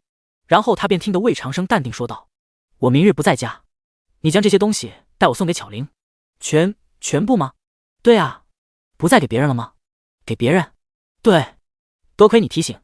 魏长生一拍额头，从中拿出一件看起来最华丽的琉璃华胜，这件给我娘。还有呢？没了。这下真没了。魏长生掰着指头数道：我娘、巧玲、秋云、约儿，所有人都有了。柳静雪。第35，我要上班。第35，我要上班。翌日一早，虽然刚办完一件大案，但魏长生还是按时起床，准备去玄镜司打擂。推开窗，伸了个懒腰，清晨的微风将新鲜空气送入屋中。院中秋云正弯腰在鸡窝里捡鸡蛋。对，没错，就是捡鸡蛋。那3只大母鸡经过这几日的适应之后，终于特么的开始下蛋了。魏长生始终感觉反派家里怎么也不应该出现会下蛋的母鸡这种东西，但几个女人倒是对此十分有兴趣，最后他也就不了了之。又不是会下蛋的公鸡，有什么好稀罕的？嘴里嘀咕了一句，抬眼看向天边，朝阳出展，映着一地鸡毛。新的一天又开始了，穿好软甲，套上便装，早饭跟往日一样。不过魏长生却没什么胃口，因为昨夜梦到中的对手多了一只大蛤蟆，实在把他给恶心的够呛。你们怎么没带那些首饰？喝了口白粥，魏长生问向依旧还是老样子的秋云和约儿。秋云笑道：公子，我们白日里要做活，带首饰做什么？魏长生撇撇嘴，这种玩意儿不带还有什么意义？哥哥。秋云和约儿也不犟嘴，只是捂着嘴笑，似乎是在笑话魏长生不懂女人的心思。看了他们一眼，摇摇头，把粥喝完，起身离开饭桌。秋云在身后急问：“公子，你今日怎么吃的这样少？没胃口。”魏长生摆摆手，就出发去玄镜司了。而秋云和渊儿则是关心则乱，两个小脑袋凑到一起开始脑补。秋云姐，我们是不是惹得公子生气了？他怕不是以为我们不喜欢那些首饰吧？要不以后我们还是戴着吧，公子开心最重要呀。也是。晚上等公子回来。夫人。渊儿突然闭嘴，看向正缓步走来的柳静雪。呀，夫人，您这只钗子真好看，是吗？昨日相公非硬塞于我的，不要都不行。公子对您真好，一只钗子而已，谁又缺这点首饰似的？这话你们别讲与相公听。阿嚏！坐在马车上的魏长生打了个喷嚏。谁骂我？估计是洪文，这老头肯定恨死自己了。昨晚将蛤蟆妖和家众人带回玄镜司后，他就走了。剩下的审讯过程是由魏贤志亲自主持，也不知道现在审完没有。但其实魏长生知道，审不审的对结果并没什么影响。蛤蟆妖现身的那一刻，就注定了整个家一个也活不了，不管知情与否，全都得死，顶多是死法有所不同。马车缓缓停在玄镜司大门，魏长生脱掉软甲后钻出车帘，两个门士立马迎了上来，脸上写满敬佩之色。魏公子，您来了。您一刀捅破妖眼的事我们都听说了，司里的兄弟们现在都对您佩服得紧呢。可惜我等昨夜没能亲眼所见。这么快就都知道了是吗？抑制住心头的狂喜，魏长生伸手虚压两下，低调低调，我只是憎恶于这等凶恶妖物，不要大惊小怪。公子真乃正道之光。俗话说得好，文人相轻，武人相重。相比于谁也看不上的读书人，想得到习武之人的承认就要容易得多。你比别人能打，比别人不要命，比别人更勇更狠更凶，或许都能得到认可。因此昨夜之事一经传开，玄镜司现在大部分人对魏长生的印象都有了极大改观，甚至不少人今天还特意跑到演武堂来一睹他的风采。唰，砰砰砰，咚，两个人影一番交错，突然有一人倒飞而出，狠狠摔到地上。魏长生收脚站定，台下旋即响起阵阵欢呼。今日10场打完，7胜3负，总胜场也来到了50，终于完成了100胜目标的一半。之所以能进步得如此之快，除了每晚不间断的梦道练习之外，徐清婉所教的扶摇步也发挥了极大作用。不过可惜今天徐清婉出任务去了，没有私教课可上。公子，回府吗？围观人群散去，王二将没送出去的银票重新收进怀中。不回。魏长生摇摇头，我去找一趟我爹，晚饭时再回去。你去告诉李阳一声，让他晚些去魏府找我。是公子。王二点头领命，很快转身走了。等他离开，魏长生又留在演武堂看了一会儿别人打擂，然后就起身去找魏贤志。家之事不知皇宫那边什么反应，要了解一下。洪文虽然栽了，但李堪顶缺大理寺卿也不一定就板上钉钉，魏家这边可能还要再出点力。柳家这次报复失败肯定不能甘心，要早做打算。而除了这些之外，他还有一件事要跟魏贤志商量，自己要上班。魏长生想上班当然不会是因为劳动最光荣，也不是想在仕途上有所发展，他是为了赚系统点。这几天他仔细想过一个问题，那就是如何才能被系统判定为成功改变剧情。为什么自己提前认识徐清婉，拿下李堪，抓了洪文都没有得到系统点，而与柳静雪完婚却就算？思来想去，魏长生终于想到了一个还算靠谱的答案，那就是系统的判定是以跟小说同一时间线为标准的。比如原剧情中柳静雪此时早该被萧炎抢走了，但现在没被抢，那么这段剧情就算是被改变了。可至于其他人，自己的行为还尚未影响到他们在目前时间点上的发展或结局。徐清婉的剧情此时压根就还没开始，李堪还没真的当上大理寺卿，依旧是少卿，洪文也还没死，他们在当下依旧保持着小说中的情况，即便有些东西变了，但还没有产生结果，所以也就没有系统点入账。这种判定方式会将判定时间拉得很长，对自己来说无疑是不利的。既然如此，那就需要一些短平快的改变剧情的手段，也就是针对小说中那些只占1两的小剧情发力，跟女人谈情说爱，打脸狗眼看人低的服务员，痛殴不长眼的小混混，诸如此类。而对于萧炎来说，他前期干的最多的事就是杀妖怪。第36职场日常。第36职场日常。萧炎之所以爱杀妖怪，一方面是出于正义感，另一方面则是因为他有这方面的金手指，神通射妖。杀了妖怪就能从其身上吸收部分道行，转化为自身的修为。我在大宁斩妖30年，老冯和怪了。既然萧炎要杀妖，而魏长生又提前知道这些妖怪的藏身之处，那这人头不，妖头哪有不抢之理？虽然自己现在还没有同款金手指，但最起码能减慢萧炎的成长速度。当然了，肯定不能一个人去杀，有现成的帮手不用。不是傻子是什么？玄镜司，自大宁开国以来就存在的机构，本来只承担着监察百官之职，历经数百年的发展，才慢慢变成如今的庞然大物。而旗下设立的部门增增减减，最终稳定在了如今的3位3处。3位，内卫、元大内侍卫，数百年前并入玄镜司，负责保护皇宫及皇室安全。不一卫，前身四方会，后被招安，负责处理江湖门派、帮会事务。0卫，玄镜司最初的核心职能所在，只不过监察之职后来被督察院分去了一部分，现在主要管抄家杀官。3处，宗密处，管理全国宗教。灭恶邪门大宁总体来说遵从信仰自由，但官方倾向于道家，所以玄镜司一直跟佛门不太对付。柳叶处100年前才刚刚设立，专门处理妖异怪质之事，妖怪杀得多，因此在百姓心中形象最好。年感处差役人数最多，专门负责打探各类情报，是玄镜司自主创收的主要依仗。魏长生原来是挂名在最核心的0卫之下，而现在既然是要去杀妖怪，那肯定要把关系转到柳叶处，此事倒是简单。不过厅堂内，魏贤志听完魏长生的要求后微微点头，但同时又有点担心。在这6个部门中，最危险的便是柳叶处了。长生，你若是想历练一番，其实也不一定非要去行那斩妖之事。昨日家私妖案你处理的就很好，我看不如便继续留在0卫，如此对你日后接手玄镜司也有帮助。爹，我心里有数。魏长生心说，等我接管玄镜司还不知道猴年马月。当下坚持道，你放心好了，我定不会拿自己的性命开玩笑。罢了，那我等下便差人带你去路测。魏贤志见儿子都这样说了，便也没再坚持。话锋一转，又说回到家的案子上。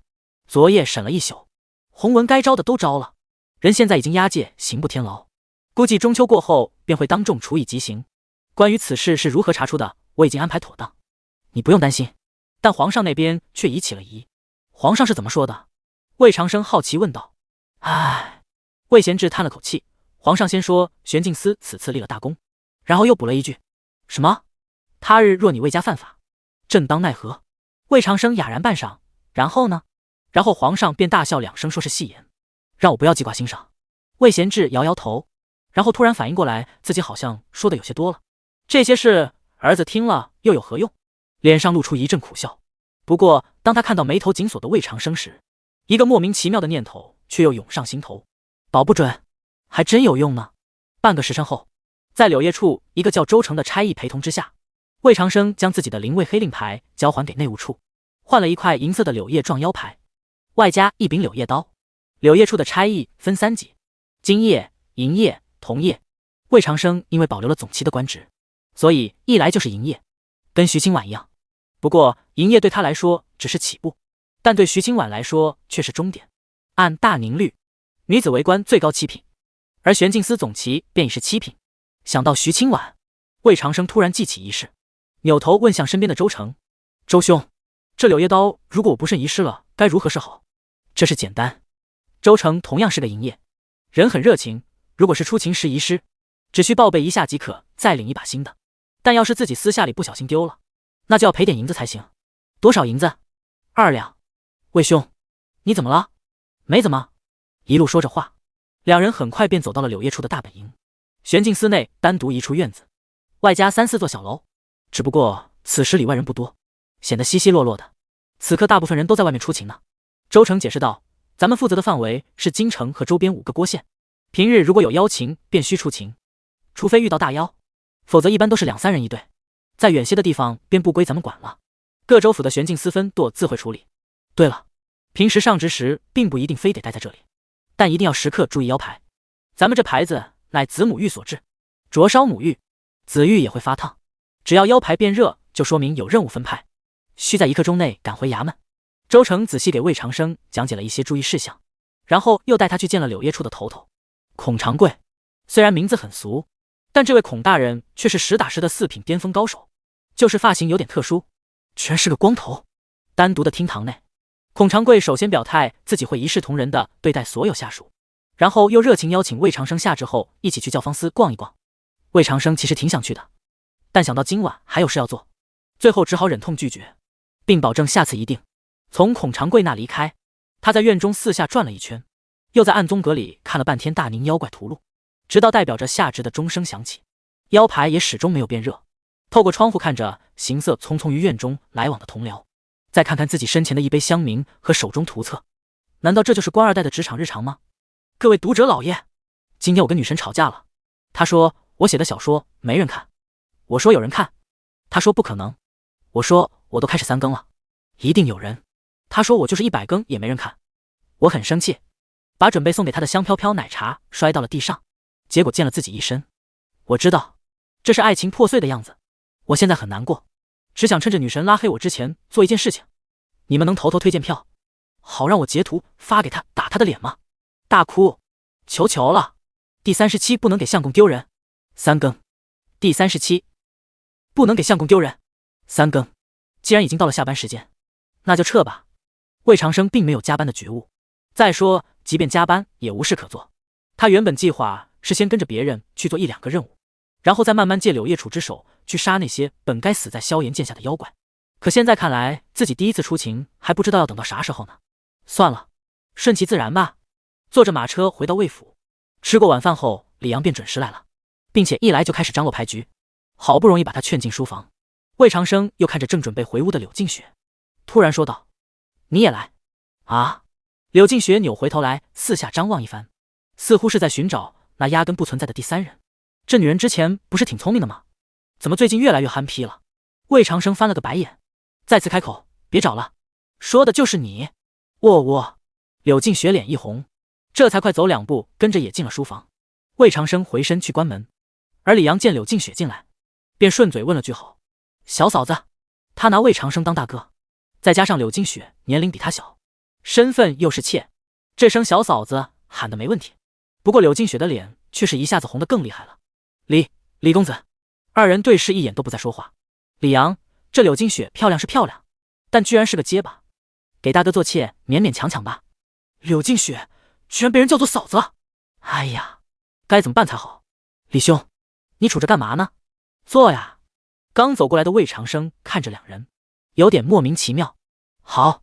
李阳答应一声，跟魏长生相对坐下，旁边的柳静雪则是犹犹豫豫的，站也不是，坐也不是。不是，你又在这干啥呢？魏长生没好气的提醒道：“倒茶呀。”哦，我。柳静雪如梦初醒般赶忙端起茶壶给两人斟茶，不过可能因为太过慌张，手一抖便不小心洒出几滴茶水。李阳暗自摇了摇头，而魏长生看了一眼又傻站在一旁的柳静雪，只能是无奈的再次指挥道：“你现在可以做了。”幸好柳静雪还没紧张到忘记做这个技能，总算是咬着嘴唇成功坐到了魏长生身边。那什么，李兄，今天找你来是有件事与你商量。魏长生此时也没啥心情整那些虚头巴脑的了，直接开门见山道：“我准备开一家书坊。”开书坊？李阳很是惊讶，他倒不是惊讶魏长生怎么突然要做买卖，而是不明白为何选择开书坊。这应该是最不容易做的一门行当了。礼部之下设有印书局，基本垄断了市面上80%的书刊，而至于私人开设的书坊，他们印不了受官方保护的书籍，自己好不容易寻得1-2本好书，可往往一问世就很快会被盗印。盗印的书因为不用给作者分成，所以要便宜得多。这年头又没什么版权保护意识，一来一去就形成了劣币驱逐良币的结果。魏兄，如今天底下的书坊哪有赚钱的？李阳以为魏长生不懂其中环节，赶忙借用反例劝道：“前几年诗圣苏吴不也办过书坊吗？到头来还不是潦草收场。你若真想做点买卖，我觉得倒不如开家镖局。”别看李阳干别的不行，但说起经商倒是头头是道，这也是为什么今天找他来的原因。耐心听李阳说完，魏长生喝了口茶，这才慢慢开口说道：“李兄，你说的我都明白，不过我有自己的打算，等下再与你细说。至于书坊能不能赚钱，此事就要看谁来做了。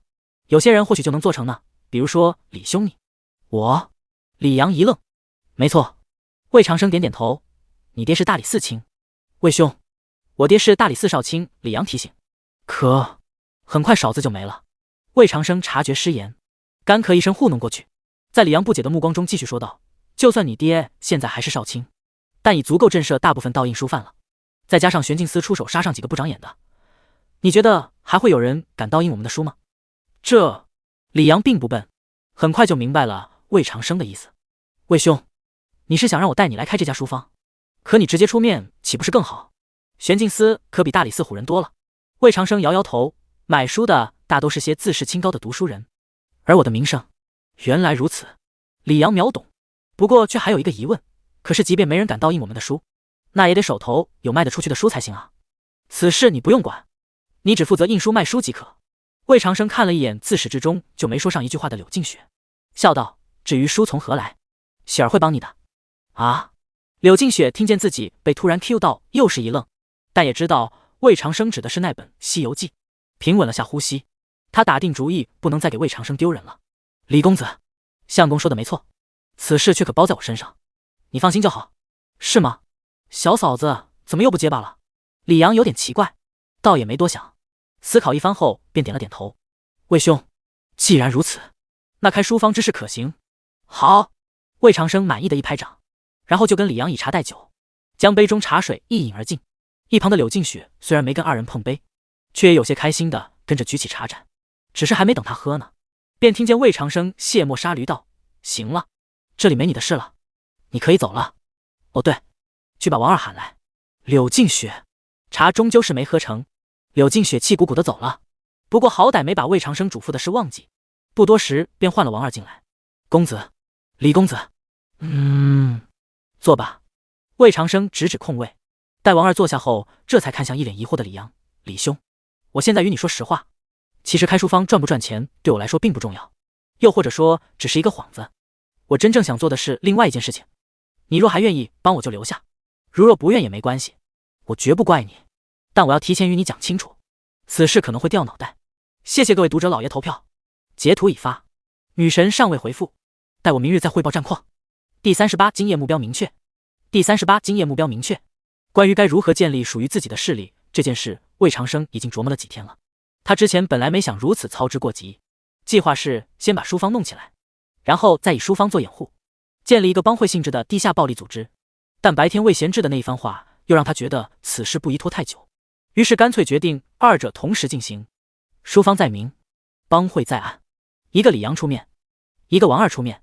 至于自己，肯定是尽量藏在幕后不露面的好，倒不是怕事，而是反派的格局一定要大。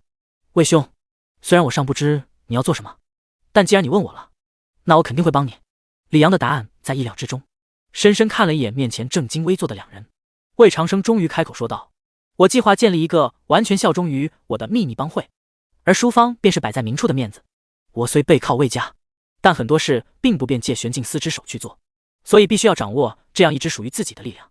李兄，王二，你们是我最信任的两人，这次我需要你们帮我。”书房里静悄悄的，不知不觉半个时辰过去。因为魏长生跟秋云和渊儿打了招呼，所以他们自始至终都没进来伺候过，就连烛灯燃尽也没人添油换蜡。噗嗤，最后一团烛火终于摇颤着熄灭，整个房间顿时陷入黑暗，只有微弱的月光透窗而入，照在三个男人无比严肃的脸庞之上。魏兄，此事……李阳的声音有些颤抖，他虽然是典型的纨绔子弟，但又跟魏长生有些区别。李堪好歹也是个法律工作者，而魏贤志却是特务头子。或许正是由于家庭教育不同，使得李阳其实并没做过太多伤天害理的事。因此如今听完这一番话，尤其是当他明白了魏长生的最终目的后，脊背瞬间便冒出一片冷汗。魏兄没有唬自己，这搞不好真要掉脑袋的。黑暗笼罩周身，急促的呼吸声清晰可闻。魏长生没有接话，只是静静等着，直到李阳咬牙一字一顿地吐出一句话：“魏兄，我干了。”轻舒一口气，起身翻出一支辛蜡，点燃，光明再次浮现。直到此时，魏长生才看着李阳，真心道了一句：“谢了，李兄。”两人对视几秒，原本建立在一起嫖过娼之上的友谊，在这一刻升华成了一起扛过枪的过命交情。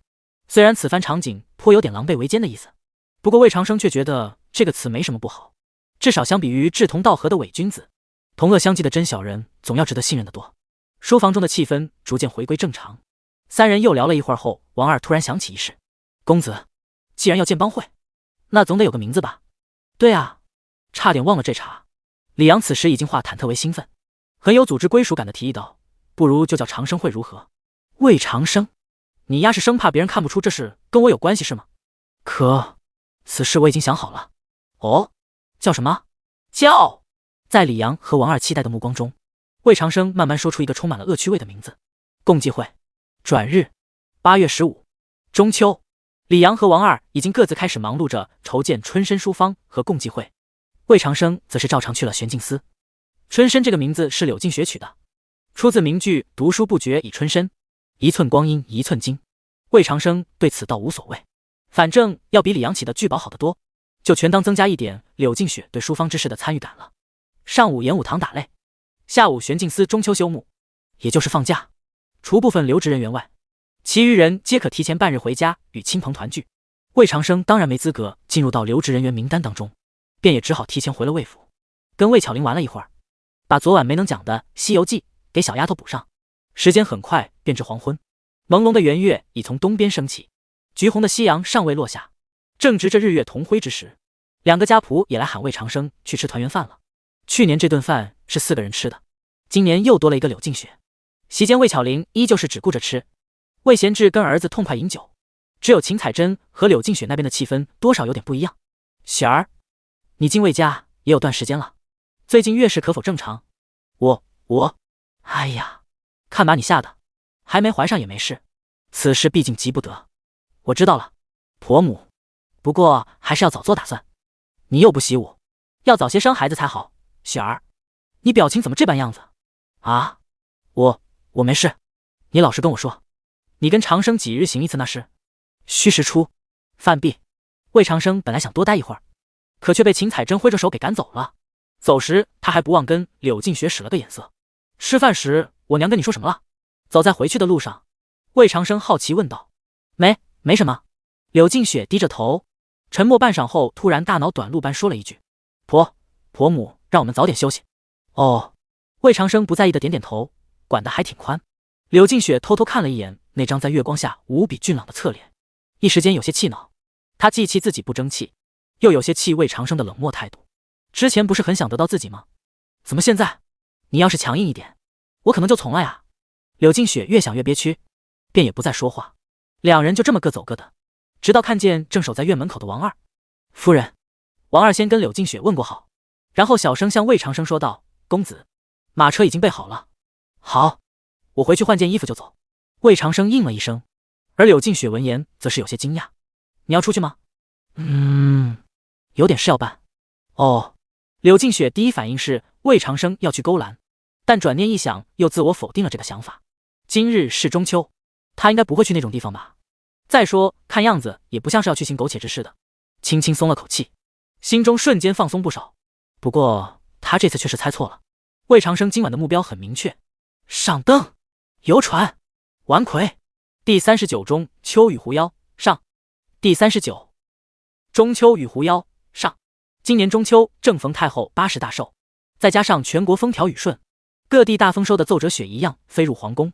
最后宁永年一高兴，一纸万民诏飞出皇宫，上书4个大字：普天同庆。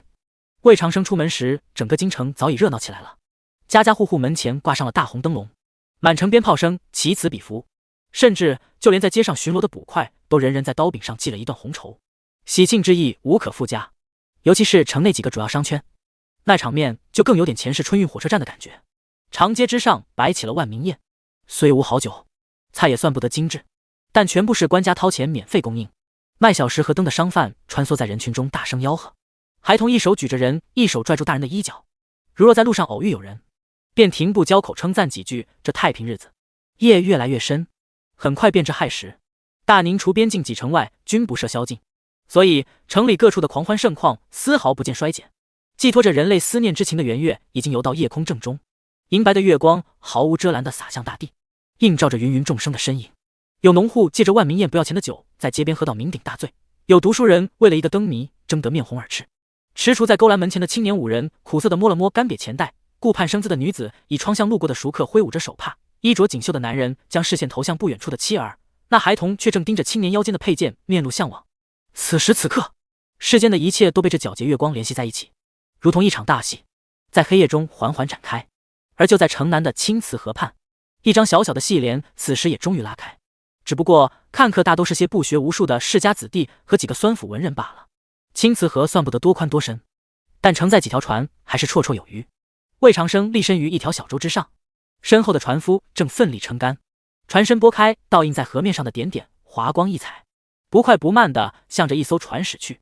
此时距离那船还尚有一段距离，但船上倩影舞动，彩蝶纷飞的景象却是已经隐约可见，不禁令人心生向往。人不少啊！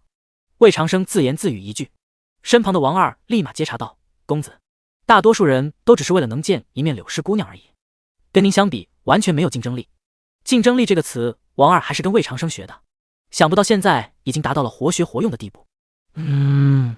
杨柳师，我今天是一定要上手的。魏长生点点头，又问：“之前让你办的事怎么样？”已经办妥了。公子您看。王二伸手指了指隐藏在船周围的几叶小舟，同时将一枚铜哨递了过来，全部是6品高手，他们只要听得哨响，不出3息便可冲上船。好。魏长生接过铜哨，不再说话，脚下小筏也在此时停稳在了船一侧。魏公子，是魏公子来了。船上负责接应来客的龟公大喊一声，立刻令人降下软梯。不过爬梯子实在太跌份，魏长生粗略一估量这船的高度，稍稍拱腿，竟然是噔噔噔几下踩着船侧，直接翻身上了甲板。公子好身手！那龟公和几个小厮先是一愣，旋即齐声叫好。看那样子，就差放门里炮庆祝了。魏长生很有高手风范的拍拍袖口，抖出一小锭银子丢过去：“柳氏姑娘出来了吗？”“哪能呢？这不是等着您吗？”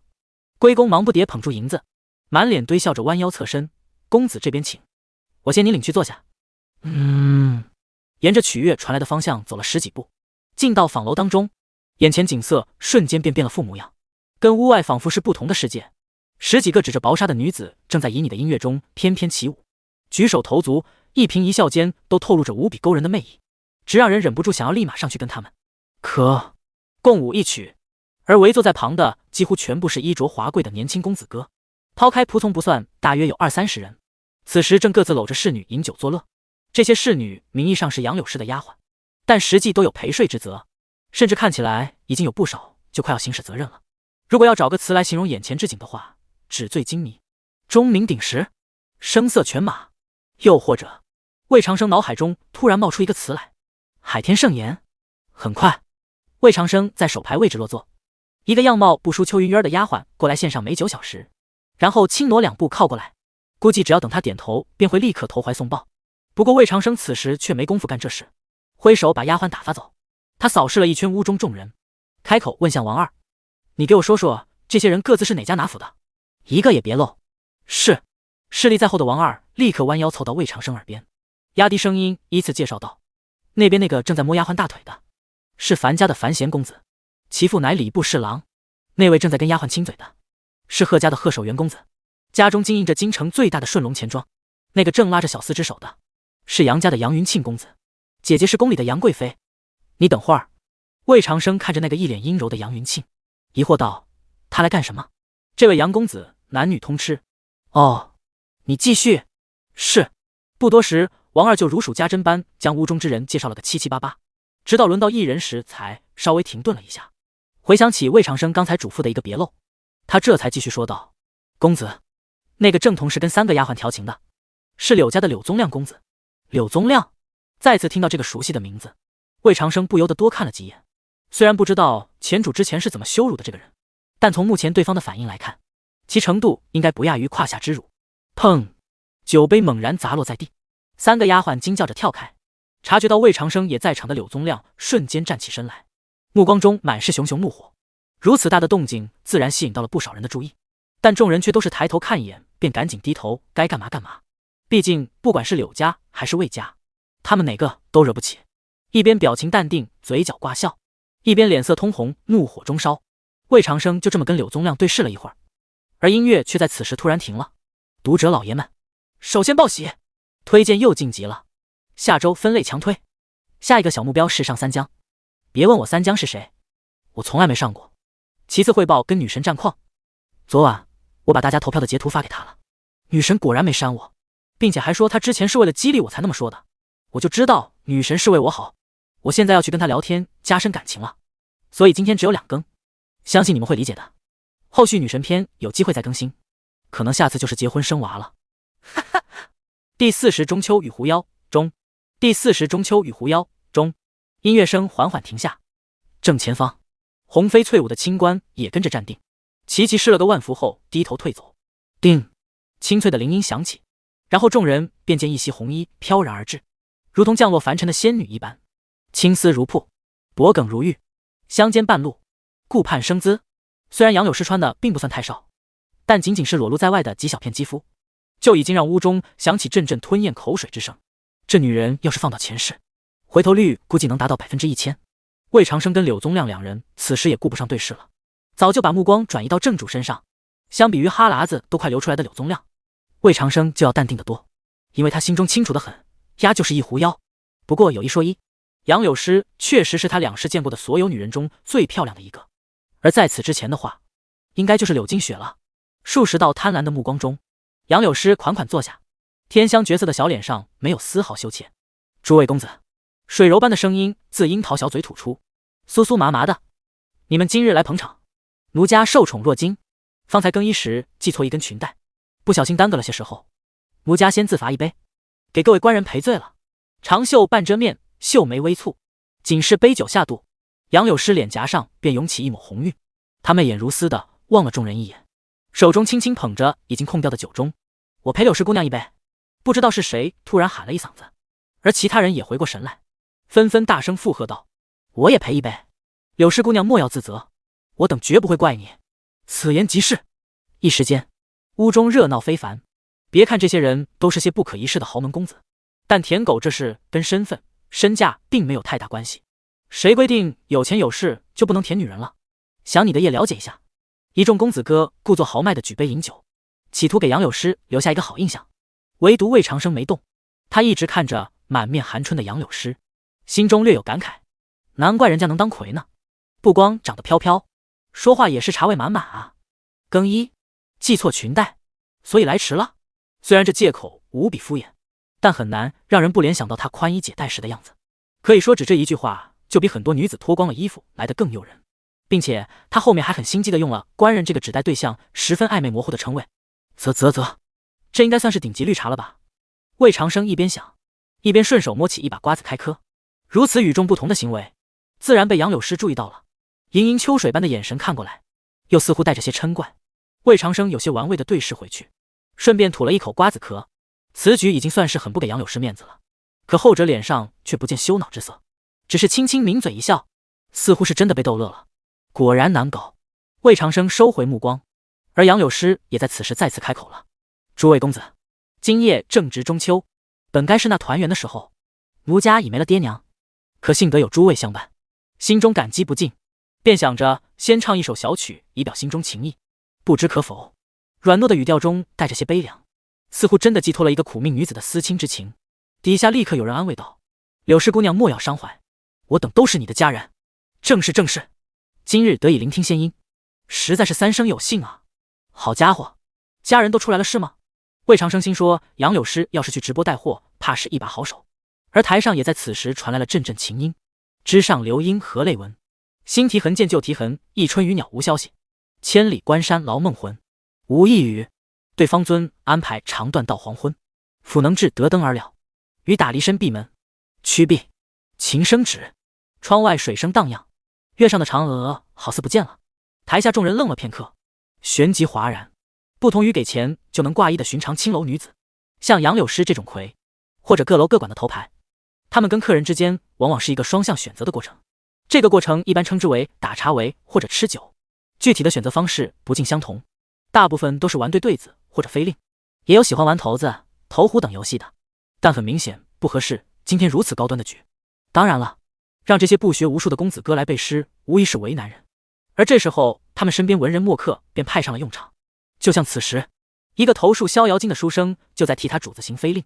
山，此字太过简单，山光雾态弄春晖，莫为清音辨你归。好，有人立刻叫好。那书生得意坐下，然后便听得下一人紧接着行令道：归来双鬓各萧然，见话犹能记昔年。年，我也有了，年时良燕双双在，肯为人愁便不来。阵阵宋诗声接连响起，不过却只是文人间的自娱自乐罢了。因为众人都很清楚，杨柳诗肯定不会凭借这个来决定今夜要跟谁共眠。若不是为了加深一下柳氏姑娘对自己的印象，这种事其实参不参加都无所谓。比如魏长生，他就没参加。魏家也养着几个文人门客，但他觉得找别人替自己背诗这种事实在太蠢。至于自己上场，不好意思，这个世界的诗他一首也不会。不知不觉飞令已行过几轮，窗外的圆月也已逐渐西斜。就在岸边代表子时的梆声响起之时，杨柳诗也轻轻挥手，将一丫鬟招至身边，小声语了几句。众人瞬间闭嘴，紧接着便听那小丫鬟脆声说道：“诸位公子，我家小姐说已许久没听过新词新诗了，想让我出一题目，请诸位来做，不知公子们意下如何？”小娘子只管出题，以诗定胜负。呀，快出题吧！众人纷纷呼应，心中都清楚，终于到了决胜时刻。为此他们早有准备，不仅带来的都是家中才华最高的门客，甚至有不少人更是早就提前写好了以中秋为题的诗词，只等稍后拿出来一鸣惊人，最后抱得美人归。然而这小丫鬟所出的题目却让他们为之一愣。中秋咏月太过俗套，只见丫鬟俏皮一笑：“我家小姐生得如此好看，就连跟那嫦娥比怕是也不遑多让，不如就以小姐的美貌为题吧。”这，哈哈，好，正当如此。听得这个题目，有人面露苦涩，有人神情淡定，也有人沾沾自喜，而魏长生却是有些惊讶。这题目肯定是杨柳诗出的，只不过借丫鬟之口说出而已。让别人作诗夸自己漂亮，这狐妖这么自恋吗？第41中秋与狐妖中下 status 502 from https://byq.com/byq.com/by63078/31983068.html 该段内容获取失败 No text content。 第42中秋与狐妖中下下 status 502 from https://byq.com/byq.com/byq63078/31983070.html 该段内容获取失败 No text content。 第43中秋与狐妖下。第43中秋与狐妖下。魏长生并不是在吓唬杨柳诗，毕竟这个女人虽然有用，但是如果不是完全为自己所用，那无疑就是一个随时会爆炸的火药桶。因此只要后者敢说一个不字，他会毫不犹豫地吹响铜哨，立刻为民除妖。卧房中的氤氲水汽已经散去，深夜的寒风挤过窗缝，绕过绣着团团牡丹的屏风，吹动轻薄的纱裙。不知是不是因为穿太少的缘故，杨柳诗突然打了个寒战，脸上露出一丝凄婉的哀怨之情。公子当真舍得杀奴家吗？别废话！魏长生没工夫跟他搁着整这些虚头巴脑的战术拉扯，语气冰冷道：“你如果下一句还没有答案，一样要死。”如黑宝石般的眸子微微收缩，细窄狭长。杨柳诗沉默了好一阵，这才裹了裹纱裙，苦笑道：“我不想死，说明白点，我愿意与公子合作。”魏长生深深看了他一眼，希望你说话算话。杨柳诗正色道：“公子放心，我们妖族最守信用。”那就好。魏长生点点头，表情放松一些后，突然想到一个比较莫名的问题：你们妖族化形之后，还能变回妖的模样吗？不能了。杨柳诗如实回答：化形一旦完成，便是不可逆转的。那你现在跟人又有何区别？外貌并无区别，但修行方式、法术神通却依旧与妖无异，就是人面兽心呗。杨柳诗一阵默然，无奈的点点头：是，行，我知道了。魏长生了然，心中有点放松，又有点遗憾。至于到底是为何放松，又为何遗憾，只能说懂得都懂。咂咂嘴喝了口茶，思绪回到正事之上，把那萧公子的事完完整整讲一遍。是。杨柳诗不敢违逆魏长生，轻声回忆道：萧公子是前日夜里找到我的，他也知我是妖，但并不知我混入京城是为了做什么。魏长生问：你告诉他了？自然没有。杨柳诗摇摇头，脸侧几缕青丝也跟着摇晃几下。他愿以100年道行之术的妖灵丹为代价，想让我帮他一个忙。妖灵丹，魏长生立刻记起此物，虽然跟妖丹只一字之差，但两者的价值却是天壤之别。妖丹这玩意儿，所有妖怪都有，除了好看之外，作用十分有限，一般都是当宝石来用，或者摆在家里辟邪。不过妖灵丹却不一样，此物只有50年以上道行的大妖才有可能于死后淡出，其中蕴含着此妖一成修为。虽然人与妖的修行原理完全不同，但吸纳的天地灵气却是相同，因此5人便可借着妖灵丹加速修行。只要佩戴在身，即能缓慢吸纳其中灵气。魏长生就随身带着一枚蕴含10年道行、也就是斩杀100年大妖才可得的妖灵丹。即便其中的灵气只有2-3成能最终转化为内力，可这已经算是这个世界最有效的修炼辅助手段了。而妖灵丹如果给妖化炼，吸收转化率则会更高。按照一般情况，如果想要得到100年道行之术的妖灵丹，那就需要至少斩杀累积超过1000年道行的妖怪，且每只不低于50年。且不说一般武人有没有这个实力，光是这么多大妖要去哪里找恐怕也不知道。但这对萧炎来说却不是事，因为人家有金手指啊，神通炼妖，不仅可将妖怪的部分道行直接转化为自身修为，剩下的还能再自动炼化成妖灵丹。只需杀个20-30年的小妖，便可炼一枚10年道行的灵丹，利用率直接拉满。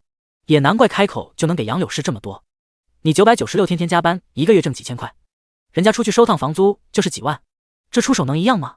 唉，魏长生暗自叹了口气，再次问向杨柳师，他肯付出如此代价，是想让你做什么？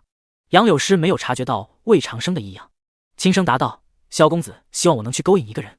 谁？柳巷。勾引完之后呢？萧公子没讲，只是说待我同意后再告诉我。所以你还没答应他？是，我当时说要想一下。萧公子也没有逼我。杨柳师有些哀怨地看过来，那眼神似乎是在说，也就你这种人才会动不动就要杀掉一只可爱的小狐狸。魏长生直接无视了这可怜兮兮的眼神，皱眉思索一番后突然说道：答应他？啊？杨柳师一愣，表情很是惊讶。魏长生瞥了他一眼，慢慢问道：你可知我跟那萧公子是何关系？不知。那我告诉你，我俩是生死仇敌。什么？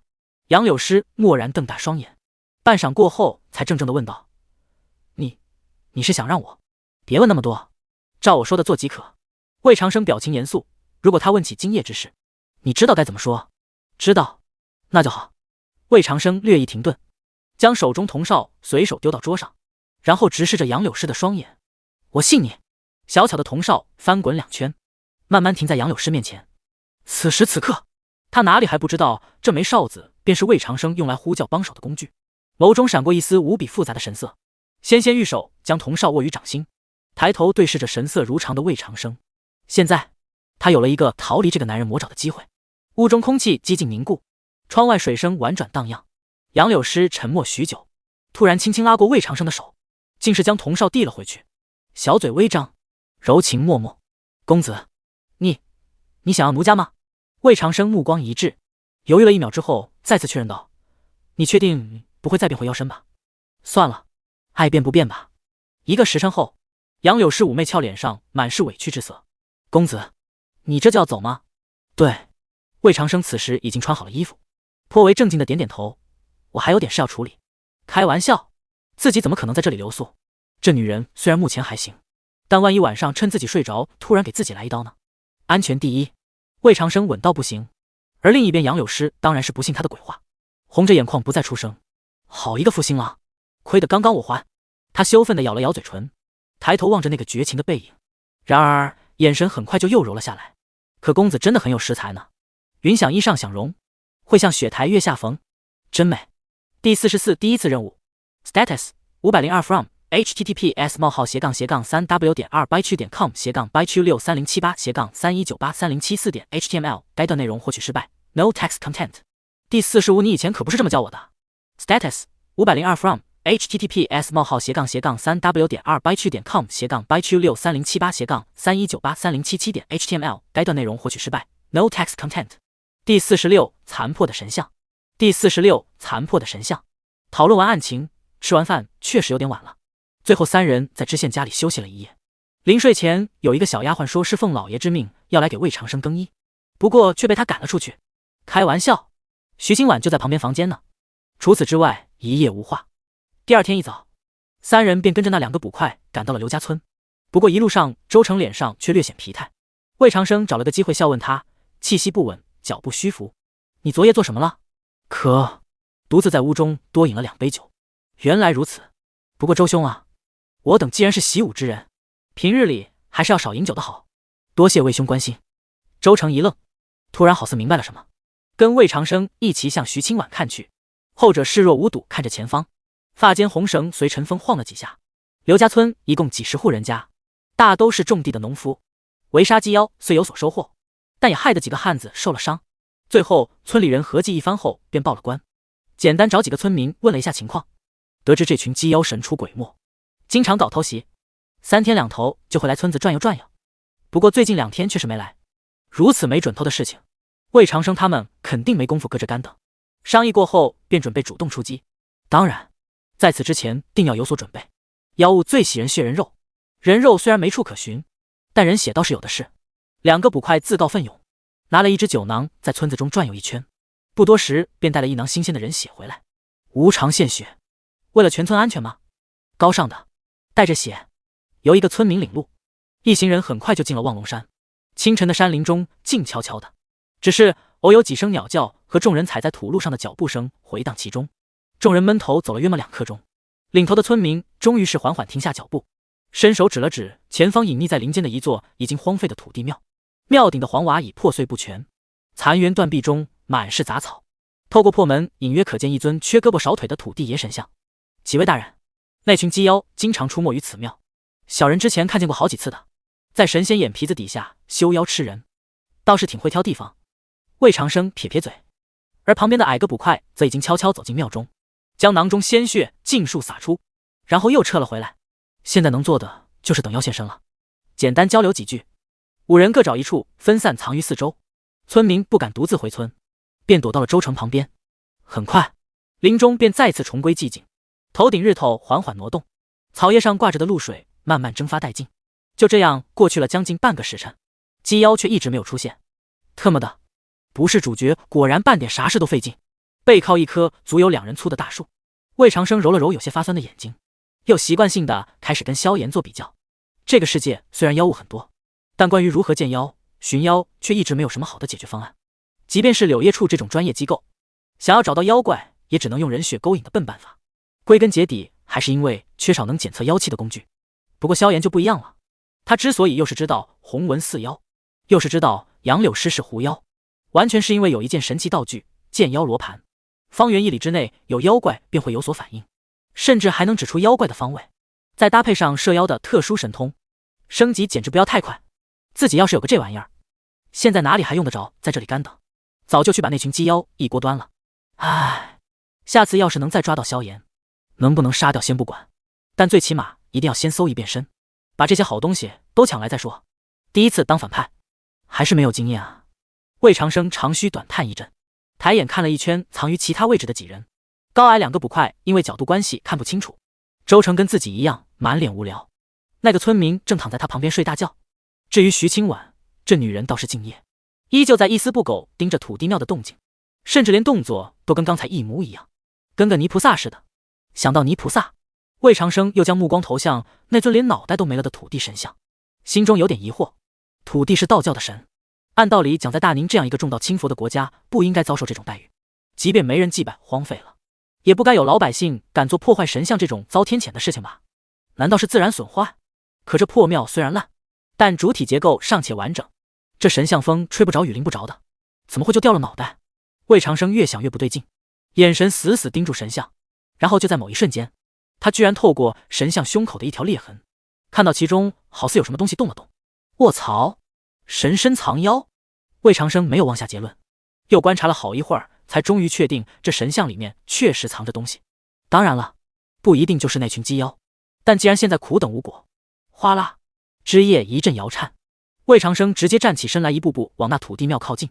其余几人虽然不知道他要干什么，但很快也各自从藏身之处现身，一齐跟了上来，直到魏长生在距离神像10步远的位置停下脚步，身后的周成才压低声音开口问道：“魏兄，你发现什么了？”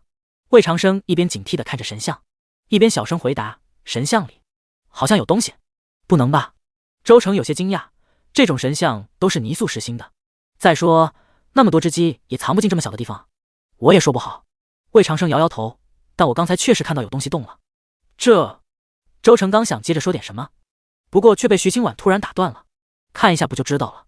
我们一直盯着此处，如果那些鸡妖真藏在其中，现在也定没有逃走。他似乎有点不满魏长生和周成2个大男人磨磨唧唧的，说完话就直接向前走去，甚至连刀都没拔。你等会儿。魏长生在身后张了张嘴，想要阻止。他本来是计划在远处扔块石头之类的东西把神像砸开的，毕竟万一里面是什么奇奇怪怪的东西，这样总归能保险一点。可还未等他把话说出口，只见那尊土地神像便抢先一步，猛然炸裂，紧接着就有一道矮小的黑影击射向徐清婉胸口。砰！一声闷响，娇躯倒飞。第47死亡危机。第47死亡危机。猝不及防的偷袭让众人瞬间大惊失色。不过此事也不能全怪徐清婉，因为谁也想不到这土地神像里居然会藏着如此妖物。白面黑发，脊背弯弓，浑身沾染着粘稠血迹，与人类相差不大的瞳孔中满是凶恶暴戾之色，竟是一只猿妖。这妖物一击得手后并未追击，而是四肢触地，嘴中不停发出瘆人的嘶吼，仿佛是在观察魏长生等人的战斗力。他身后散落着一地碎骨羽毛，估计便是那群众人连面都没能见到的野鸡妖了。赠赠赠！周成和2个捕快接连拔刀，而魏长生则是移动一步，伸手接住了倒飞而回的徐清婉。从脸色上来看还行，死不了，没有问你有没有事之类的废话。魏长生飞快掏出一瓶自己天天当斗吃的疗伤药，塞进他怀里，然后便紧跟着拔出柳叶刀，一步挡在徐清婉身前，跟周成形成犄角之势。2个捕快是9品，战力几乎可以忽略不计。周成6品，自己7品，而对面这个猿妖既然能一击打伤徐清婉，实力至少也相当于6品。妈的，说好的道行不足5年的野鸡呢？魏长生的脸色越来越难看，跟周成对视一眼后，2人都很默契的没有轻举妄动。在摸不清对手底细的情况下，他们宁愿先放这妖物逃走。但可惜的是，人家猿妖却不一定愿意逃，可能是感觉面前几人并不是自己对手。停顿几息过后，他终于是再次发难，目标直指那个高个捕快，还他妈的知道先捏软柿子。魏长生瞳孔一缩，跟周成2人直奔猿妖而去，同时嘴里大喊道：你们躲到远处用弩射！当！周成挥出一刀，险而又险的在最后关头拦住了猿妖，而捡回一命的高个捕快没有犹豫，立马拔腿就跑，直到撤出10来丈远才停下脚步，快速取下强弩，开始上箭瞄准。矮个捕快也同样如此，2人心里都很清楚，以他们的实力不仅帮不上忙，反而还会拖后腿，而没了他们，周成和魏长生也确实好打很多。砰咚刷刷刷，2人一腰战作一团。周成应该是练过某种刀法，出刀极快极重，再加上他是6品境，自然作为主攻。而魏长生因为从徐清婉那里学了扶摇步，身法上要略胜一筹，便充当起了牵制的角色。你进我退，你退我进，2人始终对猿妖保持着极高的进攻频率，配合的也越发默契，再加上偶尔从远处激射而来的箭矢助力，最后竟是隐隐压了这足有5品境实力的猿妖一头。可惜了，若不是徐清婉受了伤，直接将此妖当场斩杀也不是不可能。好，杀！碎石乱溅，沙尘纷飞，柳叶刀的破空之音与邪异的嘶吼声混杂在一起，搅乱了整片山林的空气。魏长生这边越打越轻松，可猿妖却是越打越吃力，似乎他也察觉到自己的处境有些不妙，背部再次挨了一刀后，居然突然变化打法，几乎完全放弃了对魏长生的防守和进攻，转而全力对付威胁更大的周成。一个畜生竟然会在打斗过程中变化战术，这着实令2人猝不及防。周成本来步法就偏弱，此时只能是边挡边退，瞬间险象环生。而旁边的魏长生虽然已经使出吃奶的力气疯狂进攻，也确实在猿妖身上留下了一道道血痕，但杀伤力着实有限。他倒挺想去攻击猿妖的要害之处，怎奈这畜生也不傻，只是放任后背、胸口这些皮糙肉厚的位置给魏长生看，咽喉、脑袋等处却是护得很死。双方优劣眨眼间便发生了变化，不过也算不上就此逆转。猿妖这种主攻一人的打法有利有弊，只要周成能多抗一会儿，魏长生哪怕是一刀刀磨，也能最终把他磨死。局面就这样又一次陷入了另外一种僵持之中。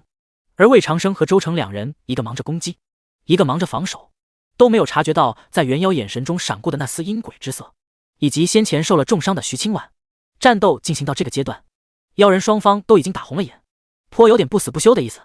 2个捕快看着远处缠斗在一起的3个黑影，也没什么机会再射箭帮忙，只能是在一旁干着急。他们心里很清楚，眼下去搬救兵肯定来不及，只能是把全部希望寄托在柳叶处的2位营业大人身上。赢了都有功，输了都得死。至于偷偷逃跑，那他们的下场估计比死于妖口还悲惨。2人握住弓弩的手心中满是汗水，而魏长生和周成此时却根本顾不上紧张，更不敢有丝毫分神。这种级别的战斗，哪怕只是走神半瞬，代价可能就是自己的命。当，长满黑毛的拳头狠狠砸在横于身前的刀身之上。周成死死握住刀柄，终于控制住了疯狂震动的柳叶刀，好歹没让兵刃被震飞。妈的，力道太大了！他暗骂一句，但瞳孔马上便猛地收缩。只见这猿妖突然就跟发了疯一样，居然不顾魏长生从侧面刺向他肋部的一刀，而是以更快的速度再次向自己冲来。操！周成一声怒吼，知道这下自己肯定挡不住，便直接拖刀向侧方翻滚，企图避开这一击。躲是确实躲开了，不过当他滚出1丈远，无比狼狈的再回头看时，脸色却瞬间变得惨白。原来那猿妖压根就没来追击自己，而是直接冲着刚刚恰好在自己身后位置的徐清婉击射而去。噗嗤，细长的柳叶刀足有1/3没入腰肋，这是魏长生自开打以来对猿妖造成的最重的伤害。但猿妖却对此依旧视若无睹，甚至连看都不看魏长生，身挂长刀继续前冲，仿佛眼里只有勉强能支撑起身子的徐清婉。啪嗒，弓弩坠地，两个捕快跟石化了一样瞪大双眼一动不动，皆是打从心底生出了一股无比寒意。这不是偶然，而是猿妖早就计划好了的。他知道自己大概率没办法解决掉这2个男人，但又不甘心就这么撤走，于是便将目标对准了受了重伤的徐清婉，转移战场，找准机会，全力一击。一个妖物居然有这等心机！两人如坠冰窟，而另一边徐清婉的脸上也露出了绝望之色。即便是他全盛之时，也无法阻挡的一拳越来越近，一双美目缓缓闭上，无数念头涌上脑海。自己已经攒了1236两4千银子，都还没有呢，好可惜。爹娘听到自己死掉的消息会很难过的。出葬那天，很多同僚会来吧？魏长生那日真的只是跟魁饮酒吗？砰！耳边一声闷响，巨大的冲击力自胸口传来。结束了吗？也不是很痛啊。不对。徐清婉愣了一瞬，突然蓦地睁开双眼，不可置信地看着正咬牙抱住自己努力向侧方翻滚的魏长生。你！砰！才待他嘴里吐出一个字，比之刚才要强上数倍的撞击感便再次传来。徐清婉怔怔地张大嘴巴，眼睁睁看着那猿妖的一拳狠狠砸在魏长生的后背之上。吃了！两人抱在一起，在地上划出足有7、8丈远，留下了一条长长的血痕。魏长生依旧在疯狂吐血，脸色就像一张白纸。徐清婉强忍剧痛，抬起头来望着他，眼神中是任何人都未曾见过的柔情。猿妖再次向两人扑来，他高高跃起在空中，又是一拳砸下。第48，你不能死。Status 502 from https://byq.com/3w.2byq.com/byq63078308.3198308.html 该段内容获取失败 No text content。 第49，没有狗带。第49，没有狗带。玄静思一直在寻找萧炎，萧炎其实也在一直暗中监视着魏家众人的动向。他3天前就知道柳静雪在这里，不过却始终没有露面。一方面是怕这是魏家设下的圈套，另一方面也确实有些不知道该如何面对柳静雪。茶馆中的喧闹声盖住了屏风里的动静，嘈杂且热闹。萧炎站在原地，装出一副随意的样子，心中却是思绪万千。自己那晚做出的选择，雪儿会理解的吧？他现在过得如何？唉，想必一定是求生不得，求死不能。也不知道雪儿见到自己会是何种反应，要不要今日就将他救走？他身边的小丫鬟会不会是魏府的高手？万一自己因此暴露了呢？萧炎越想问题越多，越想越犹豫。而此时台上的说书先生却正好讲到一句：大丈夫行事当为所欲为，畏畏缩缩定成不了大器。为所欲为。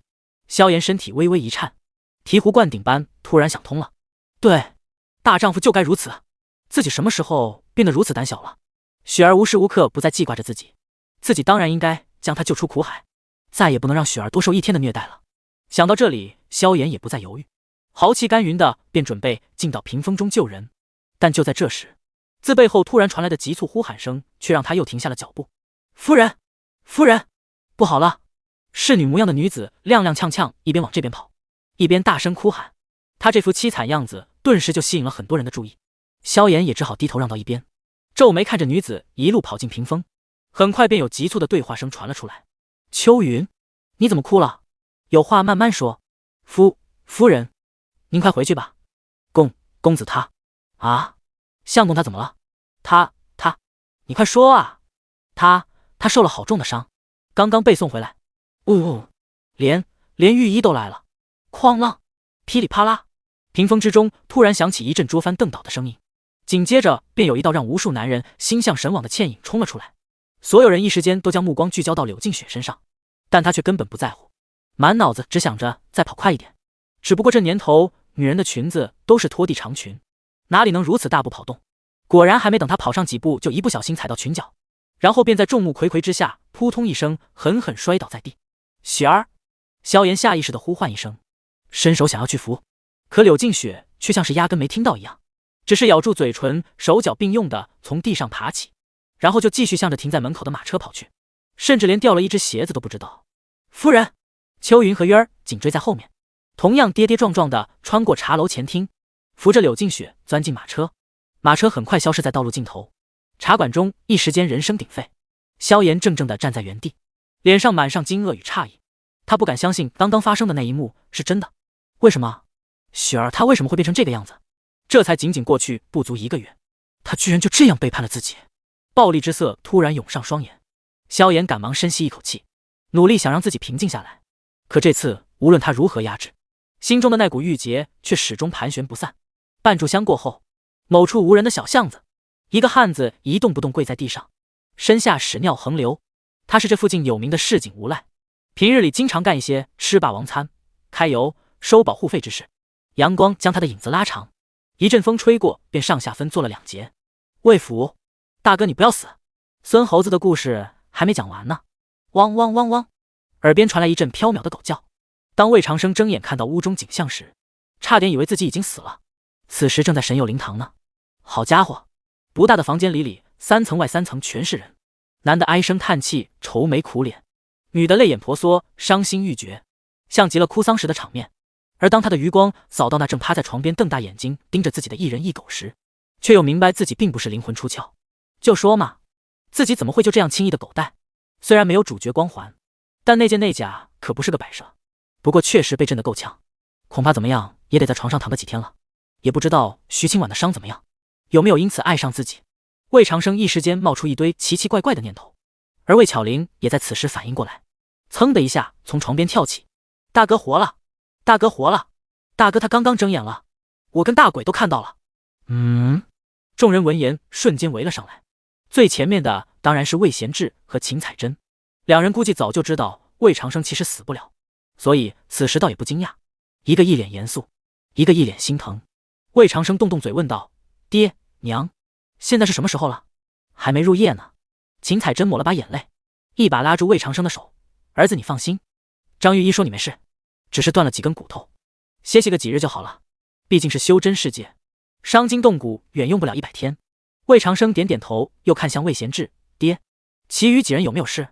都无大碍。魏贤志颇有深意地回答道：那个徐清婉伤的有些重，不过也没有性命之忧，你放心就好。魏长生松了口气，而魏贤志却是扭头看向一个大光头，语气瞬间变得冰冷。这次因为情报有误，导致你们险些命丧腰口，爹定会给你们一个交代。听到这句话，束手站立在人群中的孔长贵顿时打了个哆嗦，哪里还有半点4品高手的风范？他其实很委屈，但也没有办法。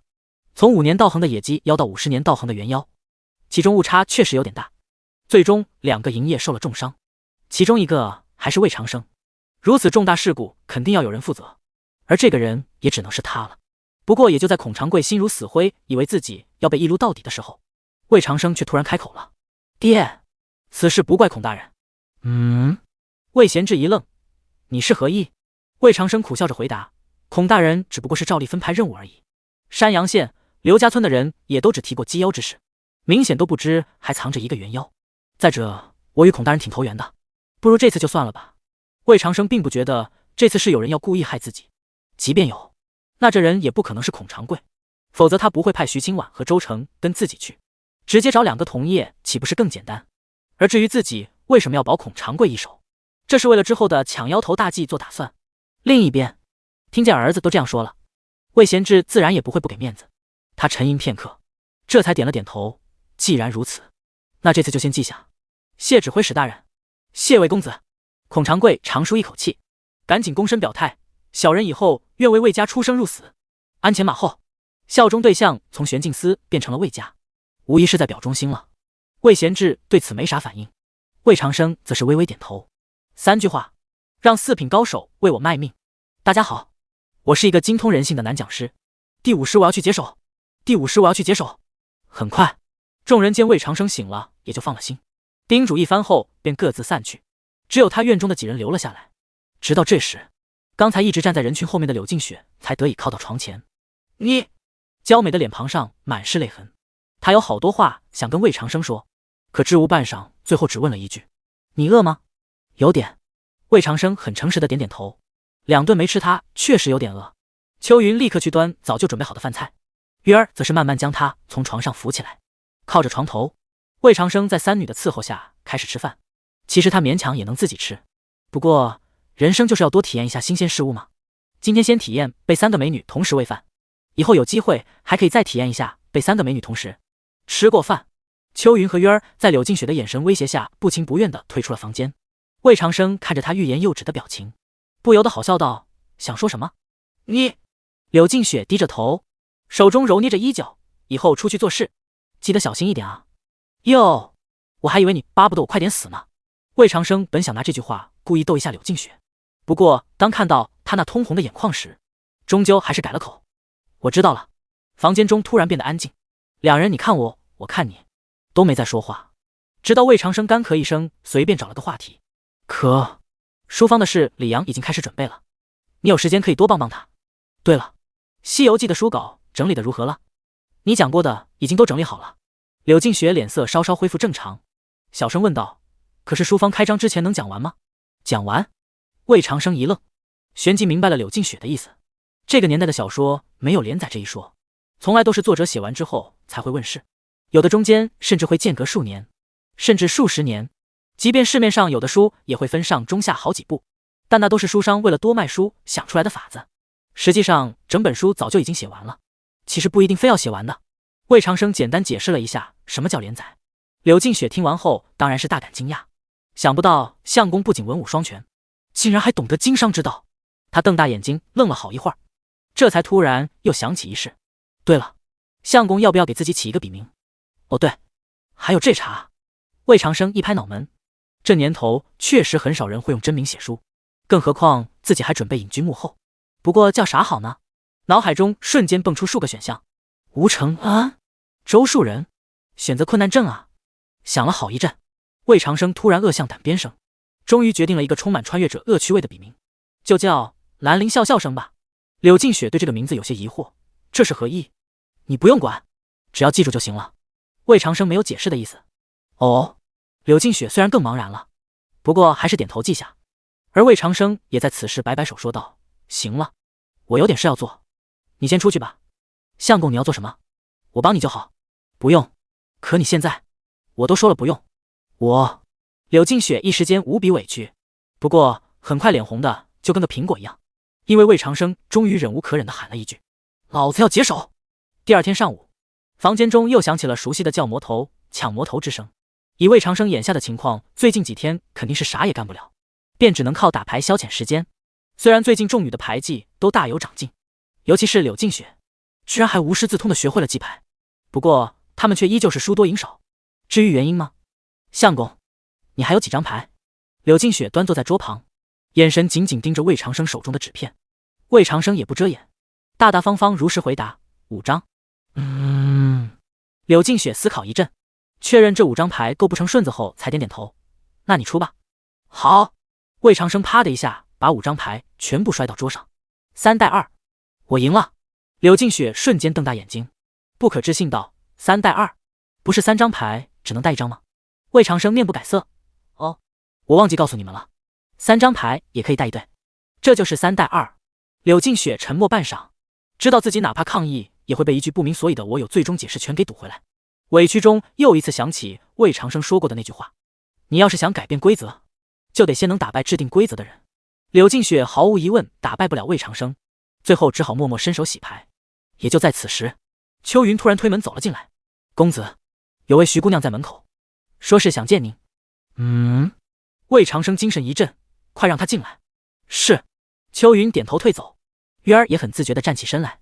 唯独柳静雪纠结了一会儿后，突然鼓起勇气开口说道：“相公，我想留在这。”魏长生一愣：“留在这干什么？”柳静雪表情认真：“我想见见那位徐姑娘。”哦，魏长生若有所思的点点头。半炷香后，柳静雪站在自己房间，满脸气恼的跺了跺脚，讨厌死了，不让我在里面，肯定是要做些什么见不得人的勾当，嘴中小声骂着，眼睛一直盯着窗外。很快2道倩影便出现在视线当中，一个是秋云，至于另一个不用想，一定就是那个传说中的徐姑娘了。柳静雪跟做贼一样悄悄趴在窗口，上下打量着徐清婉，脸上时而担忧时而放松。哼，长得应该没有我漂亮吧，不过听说武功好似很厉害，有什么用？还不是害得相公受了那么重的伤，并且一看就不懂诗书礼乐，出身也定没有我好。一边碎碎念着，一边目送徐清婉进到屋中。很快就听见了房门开合的声音。柳静雪犹豫一下，打定主意准备去偷听，可她才刚出屋，便碰见了守在门口的鱼儿。夫人，您准备干嘛去啊？鱼儿掩嘴笑道，公子猜到您要去偷听他跟徐姑娘说话了，要我拦住你不让你去呢。柳静雪的小脸登时就红了，强行婉尊道，谁要去听他们说话了？咦，那夫人你要去做什么呀？我要去解手，女神最近又不爱搭理我了，很伤心，所以这周都是2更。第51女人就爱瞎假设。第51女人就爱瞎假设。房间中，魏长生和徐清婉相对坐，黄梨矮桌上点着檀香，淡淡青烟不断，像是一尾鱼在2人的衣袖间划过。我本想昨晚来的。徐清婉脸色有些发白，但你醒来之后，魏大人便派人告诉我了，让我安心养伤，所以我便今日才来看你。有什么好看的？又死不了。魏长生喜滋滋的摆了摆手，不过动作有些大，立马便龇牙咧嘴的喊了一声卧槽。徐清婉一愣，不由得好笑道，你昨日那般样子都没有喊痛，怎么现在又这么不忍痛了？魏长生本来想解释一下什么叫肾上腺素，但转念一想，这个概念实在太过超前，便只是摇摇头，当时那种情况哪里还顾得上喊疼。听到这话，徐清婉脸上的笑容顿时敛去，她紧紧攥着手，好半晌才抬头轻声说道，对不起，若不是我非要走进去查看那尊神像，你也不会受这样重的伤。除了在福宝库那次，徐清婉很少会如此小声说话，所以看得出眼下是真的很愧疚。魏长生早就料到他要跟自己道歉，便顺嘴安慰道，这事不怪你，毕竟当时谁也不知道还有个猿妖。徐清婉轻轻咬着嘴唇，可要是我警惕一些，就不会被猿妖打伤，便也不会害得我们3人险些丧命。现在不也没事吗？魏长生笑道，无非就是多在床上躺2天而已，全当休息了。没出事是因为有你，否则……徐清婉没有立马说下去，犹豫很久后才望着魏长生的眼睛，终于问出了那个早就想问的问题，你当时为什么要救我？可瞧你这话说的。魏长生故作豪迈道，咱们是同僚，我还能眼睁睁看着你被妖怪拍死不成？同僚？徐清婉心中一阵黯然，嘴里小声争辩，可你是舍命救我。舍命？魏长生摇摇头，如实回答，我当时很清楚自己最起码有9成几率不会死，所以谈不上舍命。徐清婉张张嘴，一时间不知道该说点什么。他昨天便已见过魏长生的神奇内甲，所以倒没有怀疑这话的真实性。可是真的只是出于共事之情吗？低头看着斜肩，回想起那个举刀挡在自己面前的身影，他突然鬼使神差地问了一句，如果你没有那件内甲，当时还会救我吗？檀香燃尽，长长的香灰终于砸落在鎏金香炉中，溅起小小一团灰雾。不是，怎么女人都喜欢问这种问题？会不会的自己心里没数吗？就非得找点不自在？唉，魏长生在心里无奈地叹了口气。此时如果是换作柳静雪来问，他一定会毫不犹豫地回答2字，不会。至于徐清婉、徐总旗，这个如果没有异议，没有违心地说我会，也没有直接说不会，而是用了一个比较委婉的说法，但其中意思却很清楚。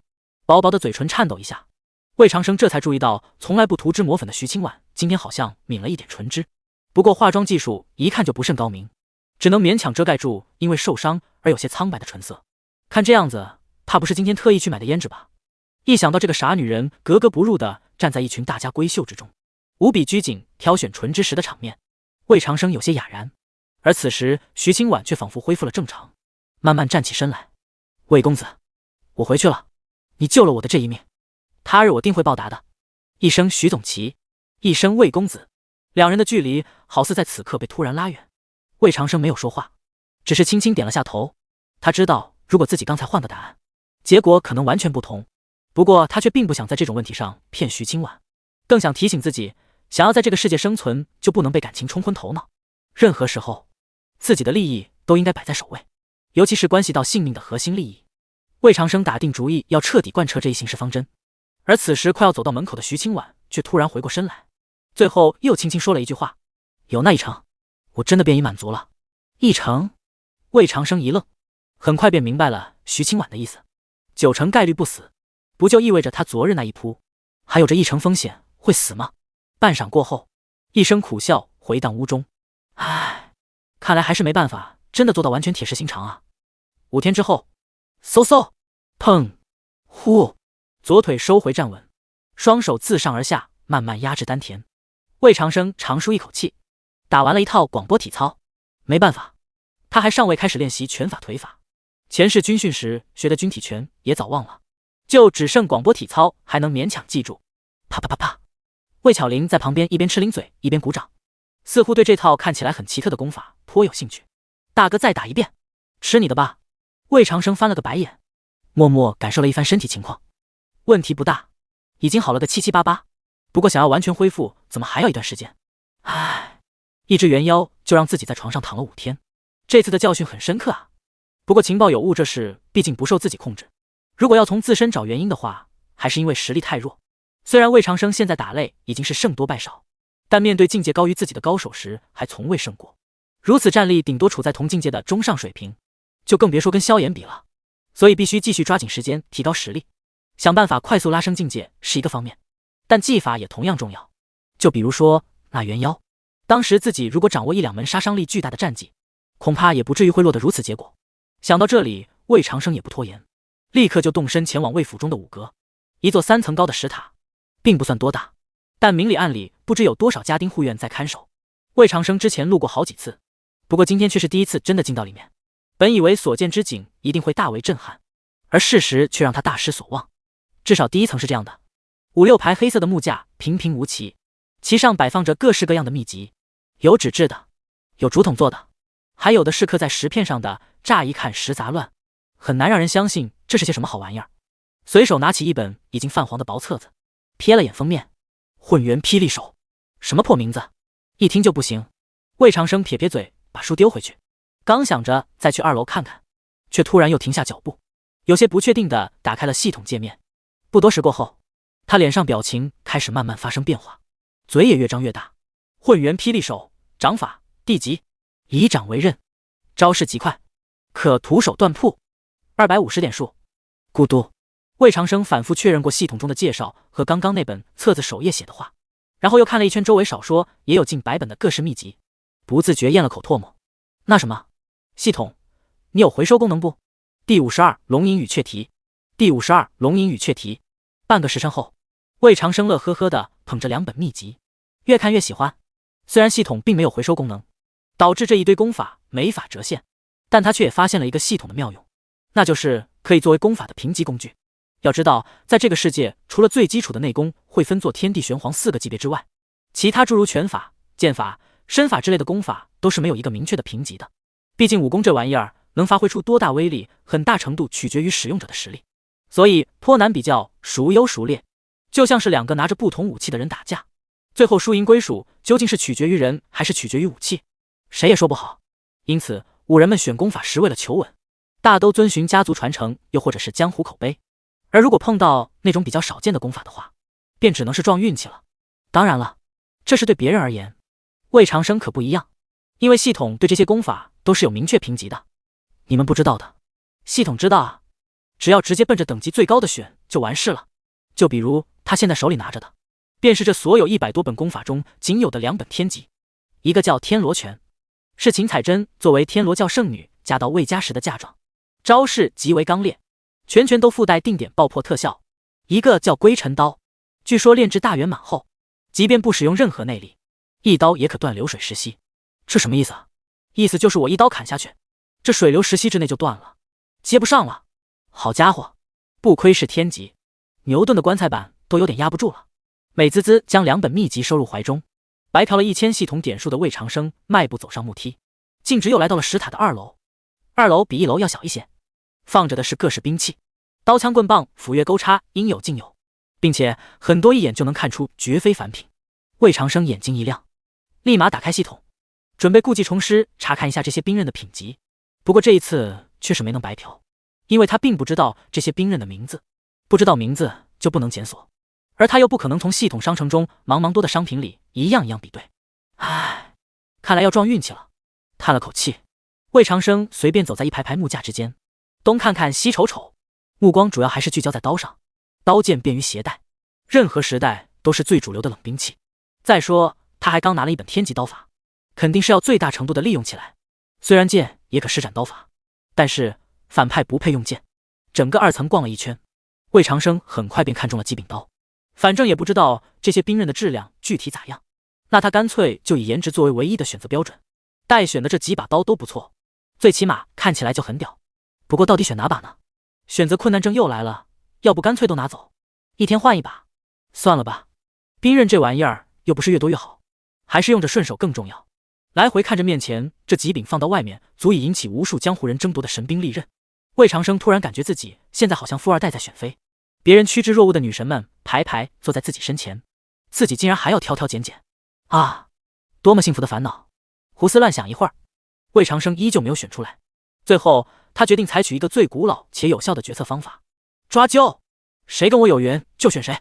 点兵点将点到，嘴中念念有词，手指在几把刀上来回移动。就在答案即将揭晓之时，魏长生的目光却突然被某排木架最下方的2把刀所吸引了。2把刀摆放在一起，一柄稍长，一柄稍短，都是类似唐刀的制式，从刀鞘来看颜值都不错，应该是同一人以同样材料炼成的一对。咦，这要是自己一把，再给徐清婉一把，妙啊！魏长生立马把刚才那几柄刀抛之脑后，走过去将双刀拿在手中仔细端详了一番。刀柄应该是同心果木，其上绑着数圈缠绳，刀鞘倒没什么特殊，不过却都在底部刻着2个小字，长的是龙吟，短的是雀啼，怎么这么相间的名字？魏长生嘀咕一句，随手拔刀出鞘，然后瞬间就懂了这2个名字的意思。2柄刀的出鞘声，一个悠长似箫，一个清脆似哨，的确很像龙吟和雀啼。虽然魏长生压根就不知道龙吟到底是一种什么声音，不关键，最重要的是刀确实不错。这次魏长生毫不纠结，直接就做出了决定，就他俩了，把其他刀放回远处，怀揣2本秘籍，手持2把宝刀。魏长生此时已经无比期待石塔第3层中是什么了，各种神奇道具，极品丹药，无上神通，还是魏府的传家之宝。蹭蹭蹭几步迈上3层，然而眼前出现的却是一扇紧锁的厚重铁门。这魏长生顿时停步，站在原地看了几眼铁门后便扭头就走，似乎对铁门之后到底是何物毫不感兴趣。开玩笑，前世看过那么多恐怖片，他早已深刻明白了一个道理，好奇害死猫，千万别闲着没事打开锁着的门。从五阁里出来，魏长生便直接坐马车去了玄镜司，然后一现身就引起了轰动。上次他再斧一刀刺破蛤蟆眼的事情，其实就已经让不少人佩服得紧了。可谁知这才没过几天，他便又一次完成了一件壮举，50年道行的元妖竟然被魏公子宰了，并且还救下了玄镜司。5人普遍没啥文化，对男女之间你侬我侬的爱情故事毫不感冒，就喜欢这种满是江湖侠气的英雄救美桥段。因此魏长生现在在他们眼里早已不是那个作恶多端的废物公子哥，而是一个有情有义、侠肝义胆的好男儿。魏公子将如何杀的那元妖给我们讲讲呗。对啊，尤其是就徐总旗那段。魏大人，我小妹年方15，你看看能给你当个小妾不？哈哈哈哈，你想得到没？你不知道即便是柳家那国色天香的独女柳静雪，也只能给公子做妾吗？哼，那又怎么样？我妹妹可不比那柳静雪差。被人群围在当中的魏长生敏锐地捕捉到了这句话，立刻精准地凑到那人身边。这位兄弟，你说你妹妹不比柳静雪差啊？说话之人一愣，旋即挺起胸膛骄傲道，那可不是，别的我不敢说，但是饭量这一块他绝对在整个京城先有对手。魏大人，你意下，魏大人你人呢？第53六扇门。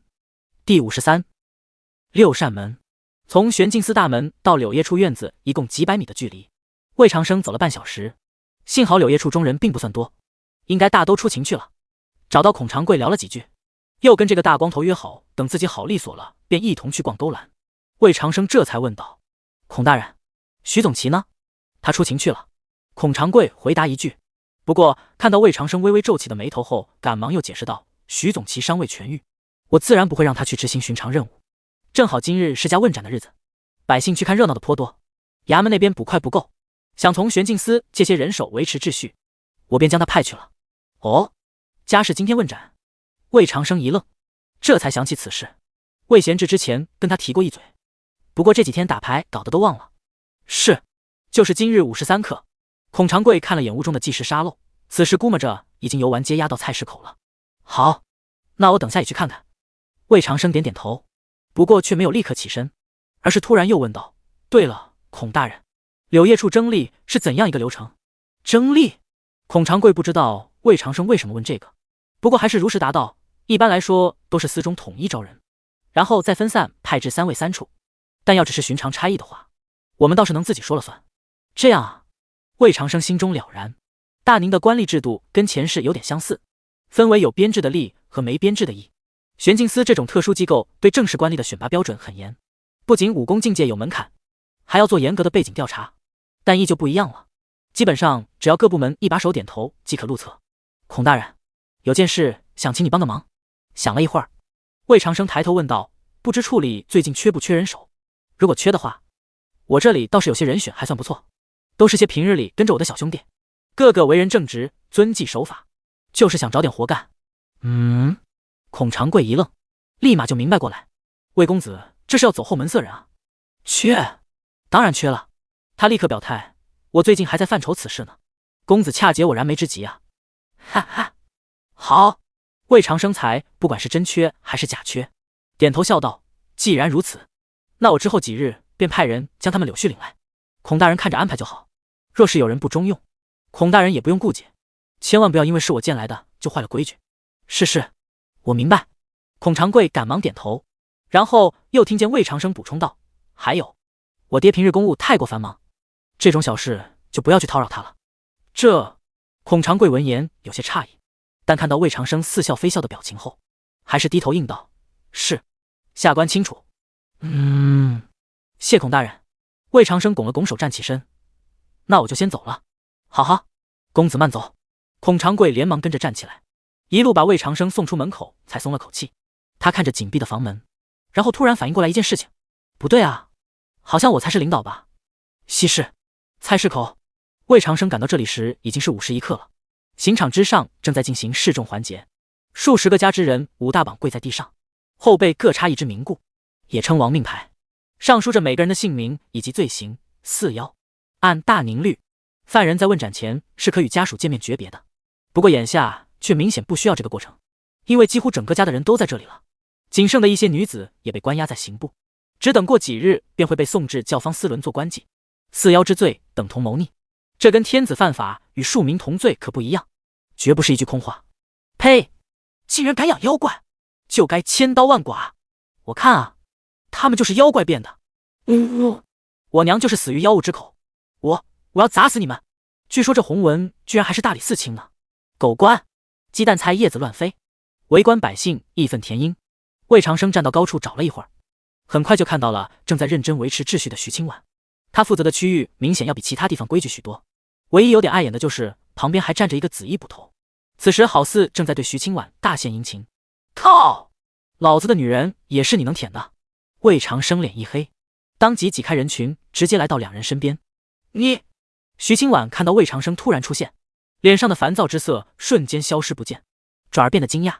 而那紫衣捕头却是不认识魏长生，他本想展现一下自己的威风，可又见后者穿着气质结实不凡，犹豫了一下后，便还是挺客气的提醒道：“这位公子，前面乃法场重地，还请止步。”哦，魏长生用眼神制止了准备说话的徐清婉，扭头笑道：“你倒是挺尽责，不过我方才见你光顾着讨好这位女官人，似乎有些玩忽职守啊。你是何人？”紫衣捕头被揭了底，有些羞恼，但还是强忍怒气，没有立刻发作，莫要胡言乱语。魏长生轻笑：“我就是一普通生意人而已。”生意人？捕头一愣，语气瞬间变得不善：“哼，给你3息时间退回人群，否则便跟我回衙门。”回衙门？我犯了何罪？魏长生眯着眼，依旧在笑：“我又未曾进到法场之中，为何不能站在这里？”别他妈废话！捕头被气得够呛，一时间有些口不择言。老子说你犯罪，你便是犯罪了。呵呵，魏长生一脸嘲讽。那你打算拿我怎么样？怎么样？去了衙门你就知道了。捕头大喊着便准备拔刀威慑，可还没等他摸到刀柄呢，脖子便突然感觉凉飕飕的。咕嘟，喉结蠕动，低头看去，泛着寒光的长刀正随意搭在他的肩膀之上。你敢袭官？他不可置信地瞪大眼睛，心中突然涌上无比的恐惧。魏长生却懒得跟他废话，手腕翻转，直接一刀斩下。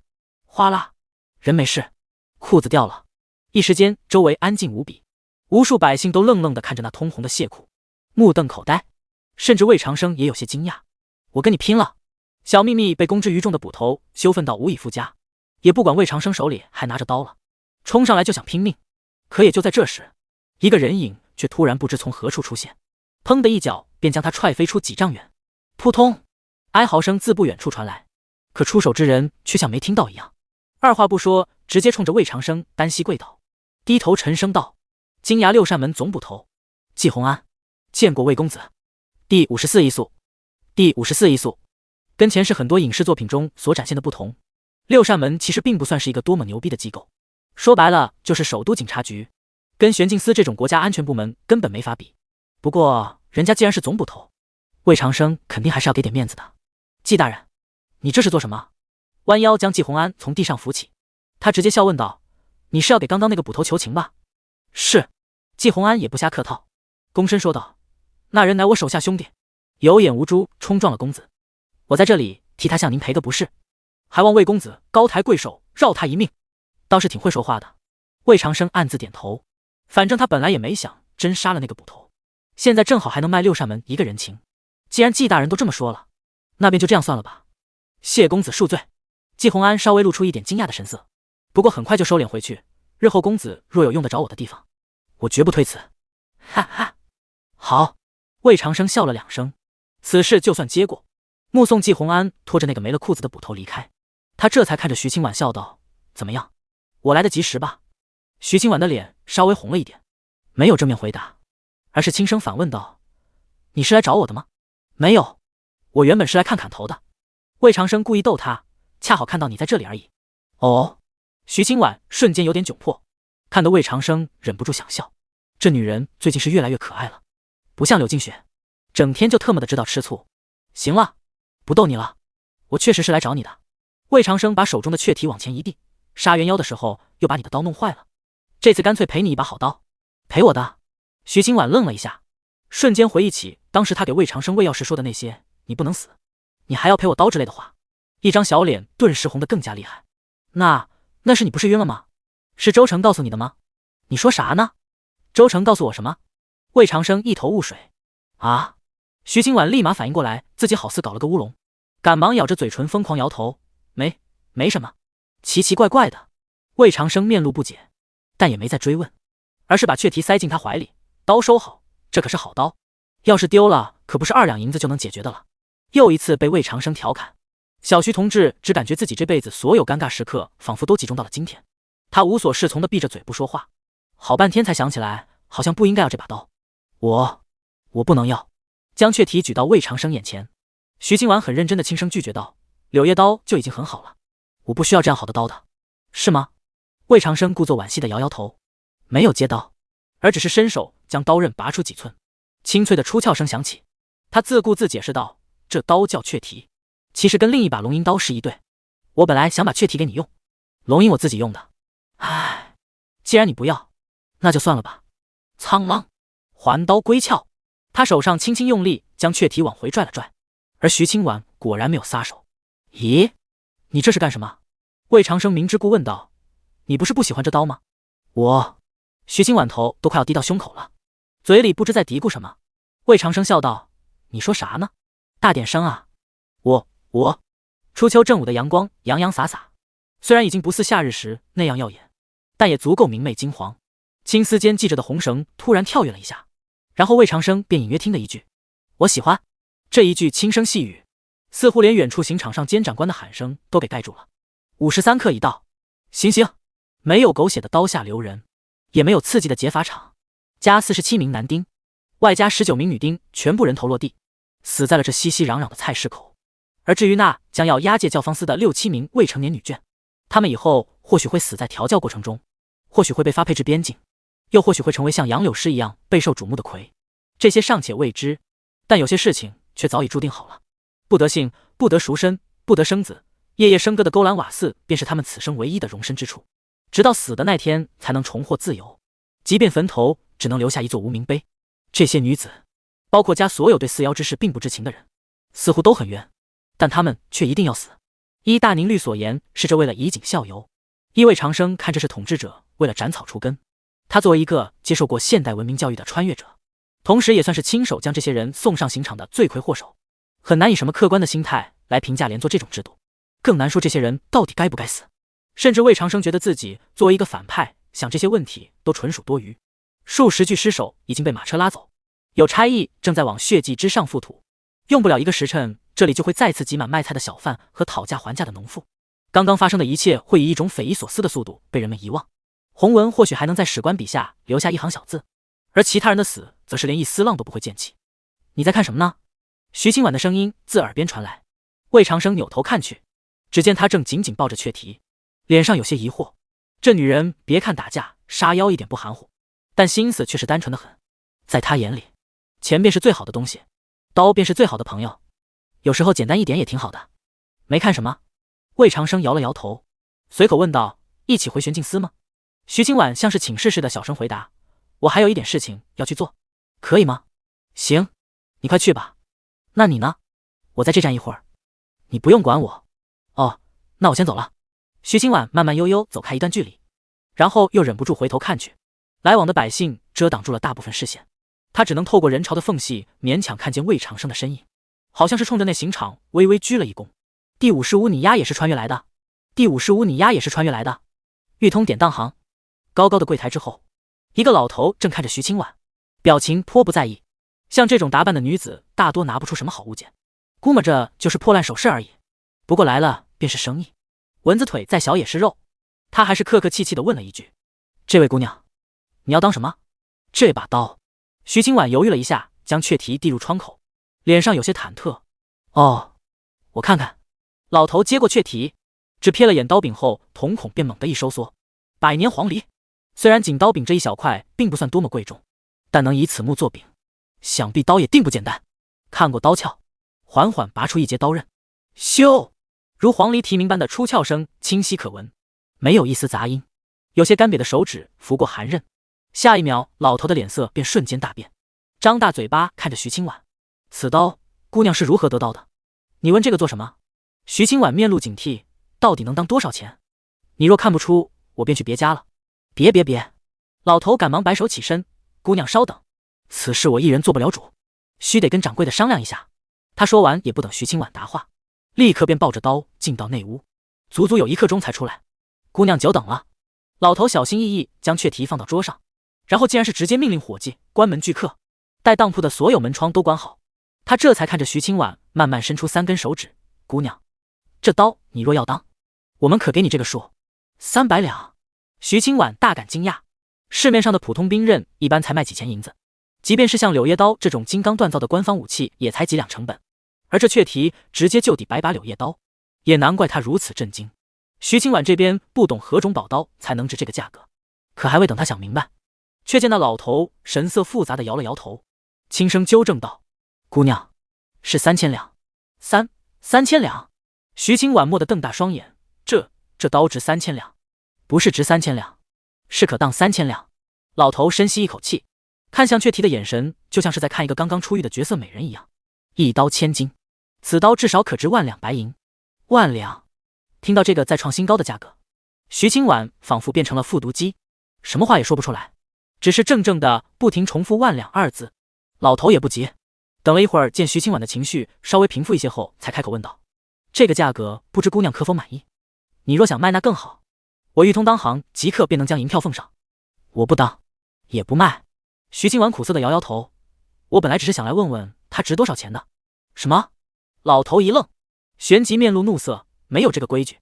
你若想把刀拿回去也不是不行，100两银子见。当啷，某物突然摔在柜台之上，并不是银子，而是一块黑色的令牌。老头像是被噎住一样，顿时脸色涨红，好半晌才强行挤出一丝笑容，原来是玄静司的大人，刚刚小的多有冒犯，您千万别放在心上。很快，徐清婉便抱着雀蹄走出了当铺，他脸上不仅没有大赚一笔的喜色，反而是忧心忡忡的样子。1万两，好贵啊！自己现在只有1000多两，也不知道何日才能攒够钱还给他。低头看看刀鞘上的雀蹄2字，小手紧紧握起。徐清婉突然面露坚定地挥舞了一下小拳头，似乎是在给自己打气，继续赚钱，我可以的。就在徐清婉主动背负上1万两银子的巨额债务之时，作为债主的魏长生已经回到魏府，此时正在听李阳和王二做工作汇报。春申书坊的准备工作已基本完成，李阳买下了一处带着门面、仓库的院子，前面可以做书肆，后面可以做印刷工厂，伙计已经招齐，印书设备已经到位。柳静雪也已经将《西游记》上部拿给了李阳，万事俱备，暂定8月28开张。大约就是这样。共济会的兄弟我也安排妥当了，跟正常的伙计混在一起，一般人绝看不出端倪。李阳犹豫了一下，接着又说道：魏兄，关于卖书之事我有个想法，还想你来拿主意。什么想法？魏长生满意的点点头。李兄你直接说就是了，客套什么？好，那我便直说了。李阳不太好意思的挠了挠头，我想将《西游记》与魏兄你发明的扑克牌一起卖。扑克牌乃从未有过的新物件，我觉得只要推广得当，定会大受欢迎。现在我们有了自己的印刷作坊，可将扑克牌的制作成本压制很低。如果能搭配《西游记》一同兜售，不仅可以大大增加销量，更可以……李阳试探性地解释着他的新想法，而魏长生则是越听越惊讶。好家伙，这不就是捆绑销售吗？这么现代的概念都让你玩明白了。李兄，我觉得可行。魏长生赶紧予以充分肯定，你只管放手去做就好，此举不出意外定会大获成功。是吗？那魏兄再听听我这几个想法呢？得到肯定的李阳很是兴奋，索性把他这几日琢磨出来的东西一股脑全部说了出来。在接下来的时间里，魏长生接连听到了饥饿销售、明星代言、品牌包装等诸多现代营销手段的影子，有的甚至已经十分相近了。靠，你丫不会也是穿越过来的吧？李兄，你真乃经商奇才啊，跟看外星人一样看着李阳。魏长生由衷赞叹道，你要是早生几十年，还有那许家什么事？大宁首富之位绝对是你的。李阳闻言又惊又喜，魏兄，你说的我都不好意思了。没什么不好意思的，以后书坊生意上的事你不用再问我，全部自己拿主意就好。魏长生拍了拍李阳的肩膀，然后突然冷不丁说了一句，机变偶不变。李阳一脸茫然，魏兄你说什么呢？没什么。魏长生大笑2声，举起茶杯似乎是要喝茶，不过就在杯沿触口的一瞬间，他却再次猝不及防地脱口喊道，侵害李皮鹏。李阳，王二，第56核心优惠 status 502 from https://bychu.com/w.2bychu.30783198309.html 该段内容获取失败 No text content。 第57，你要不要占我便宜？第57，你要不要占我便宜？我……魏长生闻言愣住了，不是，萧炎这是要干啥？送女？牛头人？还有这种嗜好吗？可中秋那日之事，他不可能不知道。魏长生这边苦思冥想，而杨柳诗则是有点得意的在一旁偷笑道：咯咯喽，奴家觉得萧公子是想找机会杀你呢。杀我？魏长生顿时反应过来，你是说他想让你把我引进他的圈套里？呐，原来如此。魏长生点点头，心说这法子虽然简单，不过倒是实用，以前主老色批的性格，还真的很有可能就中招了。你答应他了吗？答应了呢。杨柳诗解释道，奴家觉得这对公子来说是个好机会，所以便擅作主张应了下来。你倒挺替我着想。魏长生似笑非笑的看过去，不过我怎么知道你究竟想帮我还是帮他？公子怎会如此想？杨柳诗一脸哀怨，奴家都已是你的人了，自然一心只想着公子。呵呵，你要是个人这话或许还有几分可信。魏长生深深看了杨柳诗一眼，但可惜你是妖。晚风拂过凉亭，四下无人，只有青瓷河水在月光下不急不缓地流淌。杨柳诗低头不语，眸子里水盈盈的，一时间不知该说点什么。而就在此时，他耳边却又突然传来了2句话。不过既然我上次说过会相信你，那我便会相信你，只希望你能别让我失望。杨柳诗蓦然抬头，情绪有些复杂的脱口轻唤了一声，公子。行了，别搁这感动了。魏长生摆摆手继续问道，既然你已经答应他了，妖灵丹拿到手没有？萧公子先给了一半，剩下的说是事成之后再给我。杨柳诗收敛心绪，边说话边从袖口中摸出2颗浑圆的宝珠。相比腰丹，这2颗圆珠明显要更有光泽，其中还隐约有雾气流转，一看就是非凡之物。可惜了，剩下的那一半估计你是拿不到了。魏长生咂咂嘴，伸手将妖灵丹拿在手里，一颗稍大，一颗稍小，估计都蕴含着20-30年的道行。这种品级的妖灵丹，一般情况必须得斩杀200-300年的老妖才能得到，可人家萧炎一出手就是2颗，问题不大。等自己攒够点数，把蛇妖买了也能这样。看了一会儿，魏长生把稍大的那颗揣进怀里，稍小的重新放回桌上，面不改色道：“反正你也没法同时化炼2颗，这颗大的我就拿走了。”本以为杨柳诗会表示抗议，谁知这狐妖却是把小妖灵丹也往他这边推了推，轻轻说道：“公子都拿走吧，我今天带来就是想都拿给公子的。”魏长生有些惊讶：“你自己不用吗？妖灵丹对你们妖来说不是增加道行的至宝吗？”杨柳诗柔声回答：“确实如此，不过奴家觉得公子或许也需要此物，所以愿意给公子。既然这样，那我就不客气了。”魏长生二话不说，直接将稍小的那颗也揣进兜里，这波赚大了。管他杨柳诗到底是不是真的想给，反正东西是已经进了自己口袋了。不过抬头看了看对面似乎有些心疼但并无悔意的俏脸，魏长生犹豫一阵后，还是伸手把他原本带在身上的那颗10年妖灵丹拿了出来。算了，这颗给你，你先凑合着用吧。杨柳诗眼睛一亮，轻轻将明显小了好几号的妖灵丹握在手心，欢喜道：“谢谢公子。”“谢什么？我肯定不会占你便宜。”魏长生大手一挥，心说自己实在是太善良了。而另一边杨柳诗闻言却是突然红了脸：“公子，今晚你不想占我的便宜了吗？”魏长生立马环顾了一圈四周的情况：“你已经施过幻术了吧？”“是。”旁人是看不到这凉亭之内的，小小的凉亭晃得厉害。第二天一早，魏长生到了玄镜司后，便直奔指挥使堂厅，准备把萧炎和柳家可能有大动作的事情告诉魏贤志。萧炎这边的计划他已经知道了，不过柳家要做什么目前却不清楚，只能是让魏贤志先有个心理准备。柳魏2家虽然暗中斗了几10年，但之前都是小打小闹，基本就是相互恶心一下，各自赚点小便宜，吃点小亏，而这次恐怕不会再这么简单的收场了。公子，魏大人正在见客呢，您要不先去侧厅稍等一会儿？小的这就进去禀报。紧闭的扇门外，2名亲卫很客气地拦住了魏长生，门内则是时不时响起阵阵豪迈的笑声。不用了，等我爹见完客人我再来就是。换做前主，此时很有可能嚷嚷着硬要进去，不过魏长生肯定不会如此不识好歹，点点头便准备先撤。而也就在这时，魏贤志的声音却突然自屋中传出：“长生，进来吧。”“是。”魏长生立刻停步回头，伸手整理了一下衣服。2名亲卫已经将房门打开，他一步迈进房间，又绕过一面屏风，很快就见到了正在跟魏贤志聊天的一男一女。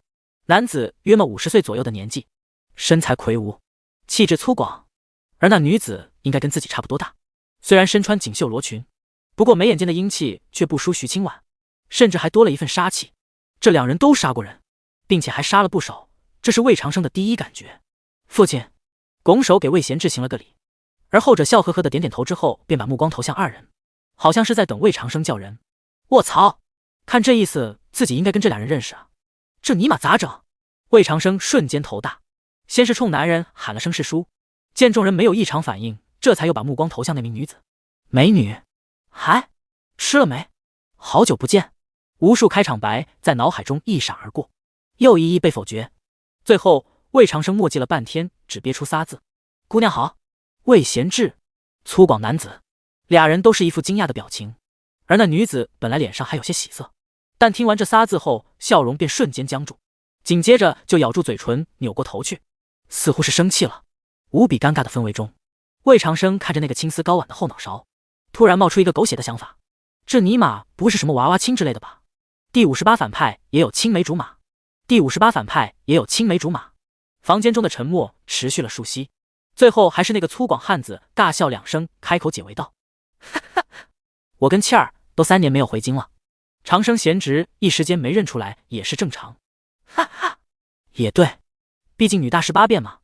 魏贤志一边跟着笑，一边疯狂跟魏长生使眼色，而魏长生也不含糊，立马心神领会的露出一副惊讶无比的表情，冲那女子脱口问道：你是气儿。女子微微侧头，大大的桃眼瞥向魏长生，长生哥才记起来吗？不是，气儿，这真不能赖我没认出来。魏长生毫不犹豫的大声喊冤，你现在怎么这么好看了？跟几年前走时相比，就跟换了个人一样。那就是我之前不好看了。女子依旧斜着眼，不过看样子倒是已经不生气了。果然，夸女人漂亮永远都不会有错。魏长生赶忙摆摆手，之前当然也好看，只不过现在更好看了而已。哼！女子哼唧一声，看着魏长生颇为感慨，长生哥，你也跟以前不一样了，是吗？哪里不一样？你以前不会这样油嘴滑舌的。哈哈，我这可不是油嘴滑舌，说的全都是真心话。魏长生心虚的打了个哈哈，而女子却不说话，只是拿一双大眼睛直直盯着他。俩人对视了好半天，就在魏长生被盯得心里一阵发毛，差点以为自己是不是什么地方露馅了的时候，叫气儿的女子这才终于垂下眼帘，嘴中清脆道：我才不信，久别重逢，自然有很多话说。之后的时间，魏贤志三人一直在追忆往事，魏长生只能干坐着听，顶多时不时会呼应上几句是啊，好怀念，我当然记得之类的废话。不过听了半天之后，他倒是也大约搞明白这俩人的身份了。男的叫梁震，女子叫梁庆，梁家是武将出身，跟魏家算是世交，从好几辈前就开始往来了。因为两家相熟，再加上前主跟梁庆年龄相仿，两人慢慢就混到了一起，不是鬼混的混，而是混社会的混。俩人除了没法一起逛窑子之外，基本上狼狈为奸的做遍了所有坏事。当时在京城可谓是雌雄双煞一般的存在，只可惜3年前梁震出任蜀州总兵，顺便把梁庆也带了过去，雌雄双煞便就自此解散。边境守将每3年要回京述职一次，这次两人就是因为这个回来的。梁兄，你打算何时去见皇上？魏贤志给梁震续了杯茶，笑着说道：不行就跟皇上说说，还是调回京城算了，这年头又无仗可打。你在蜀州顶多也就是剿剿匪杀杀妖，有什么意思？唉，我倒是想回来。梁震叹气道，但是京城现在哪里还有实职的空缺，倒还不如留在蜀州当个山大王，挺好的。哈哈，你愿意当你的山大王就当，我不劝你。魏贤志大笑2声，看了眼梁庆后，这才又说道：不过我可不能让你耽误气儿的大事。蜀州那地方虽说富足，但大都是些地主富商，少有名门望族不行。这次你便将气儿留在京城，我替你给他找个门当户对的如意郎君。唉，他要是愿意留下就好了，这丫头现在对蜀州可是喜欢的紧。梁震继续叹气，不过目光却隐隐看向魏长生。至于嫁人的事吗？不急，我们还有1个月才回蜀州，到时候保不准这事儿就定下了呢。哈哈，说的也是。魏贤志抚掌微笑，意思尽在不言中。4人又聊了一会儿，约好两家晚上一起吃个饭，然后梁震父女就告辞走了。魏长生此时才得以长舒一口气，终于跟魏贤志说起正事。爹，萧炎跟柳家勾搭到一起去了。什么？你详细说说。为了引起魏贤志的足够重视，魏长生这次基本是把所有情报和盘托出。不过杨柳诗是狐妖，这是没说。而至于他是如何征服杨柳诗为自己所用的，那自然是因为自己的帅气外表和惊世诗才。一番交谈之后，魏贤志确实对此事很是重视，立刻便答应从玄镜司派人，甚至亲自出马帮助魏长生完成反杀萧炎的计划。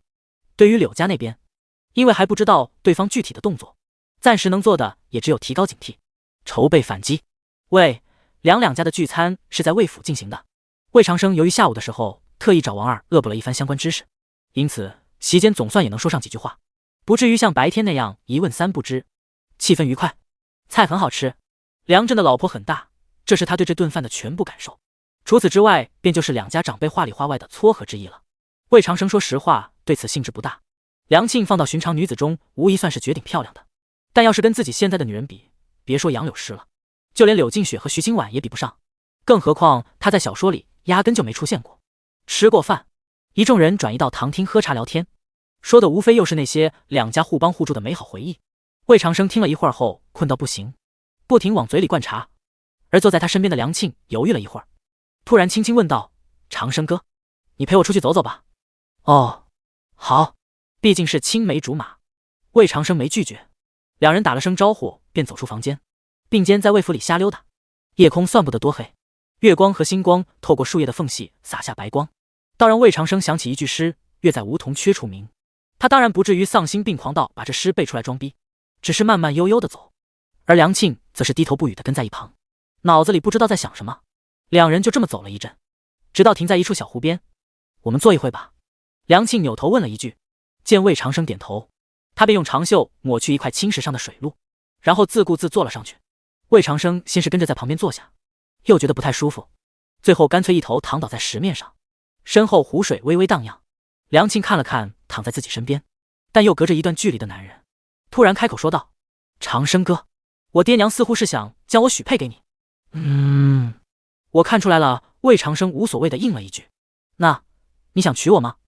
正常情况下，如果一个女人对一个男人问出这个问题，那潜台词应该是你快娶我吧。不过眼下魏长生却听出了另外一种意思，他稍稍愣了一下，然后直接反问道：你想嫁吗？梁庆没说话，也没犹豫，他只是在月光下看着魏长生，然后轻轻摇了摇头。第59一根银簪。第59一根银簪。长生哥，你知道我就是这样的性子。梁庆轻轻将一缕青丝拢到耳后，颇为认真地说道：如果你真的想娶我，那我便嫁给你，但若是你并非那么想娶，我们便还是做兄妹吧。我会去跟爹娘说清楚的，绝不会让你为难。梁庆小声解释。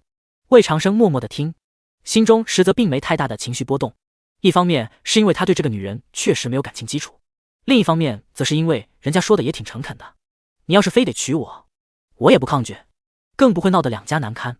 不过要是可以的话，你最好还是别娶我，因为我并不怎么想嫁给你。说实话，梁庆能如此坦诚，就已经比魏长生前世的女友强上不知多少倍了。身后小湖中，鸡尾肥胖的锦鲤可能以为二人是要投食，便晃晃悠悠凑了过来。他们在两人身下的湖水中挤来挤去，等了半天也不见有食物丢下，便有些焦急的企图跃出水面。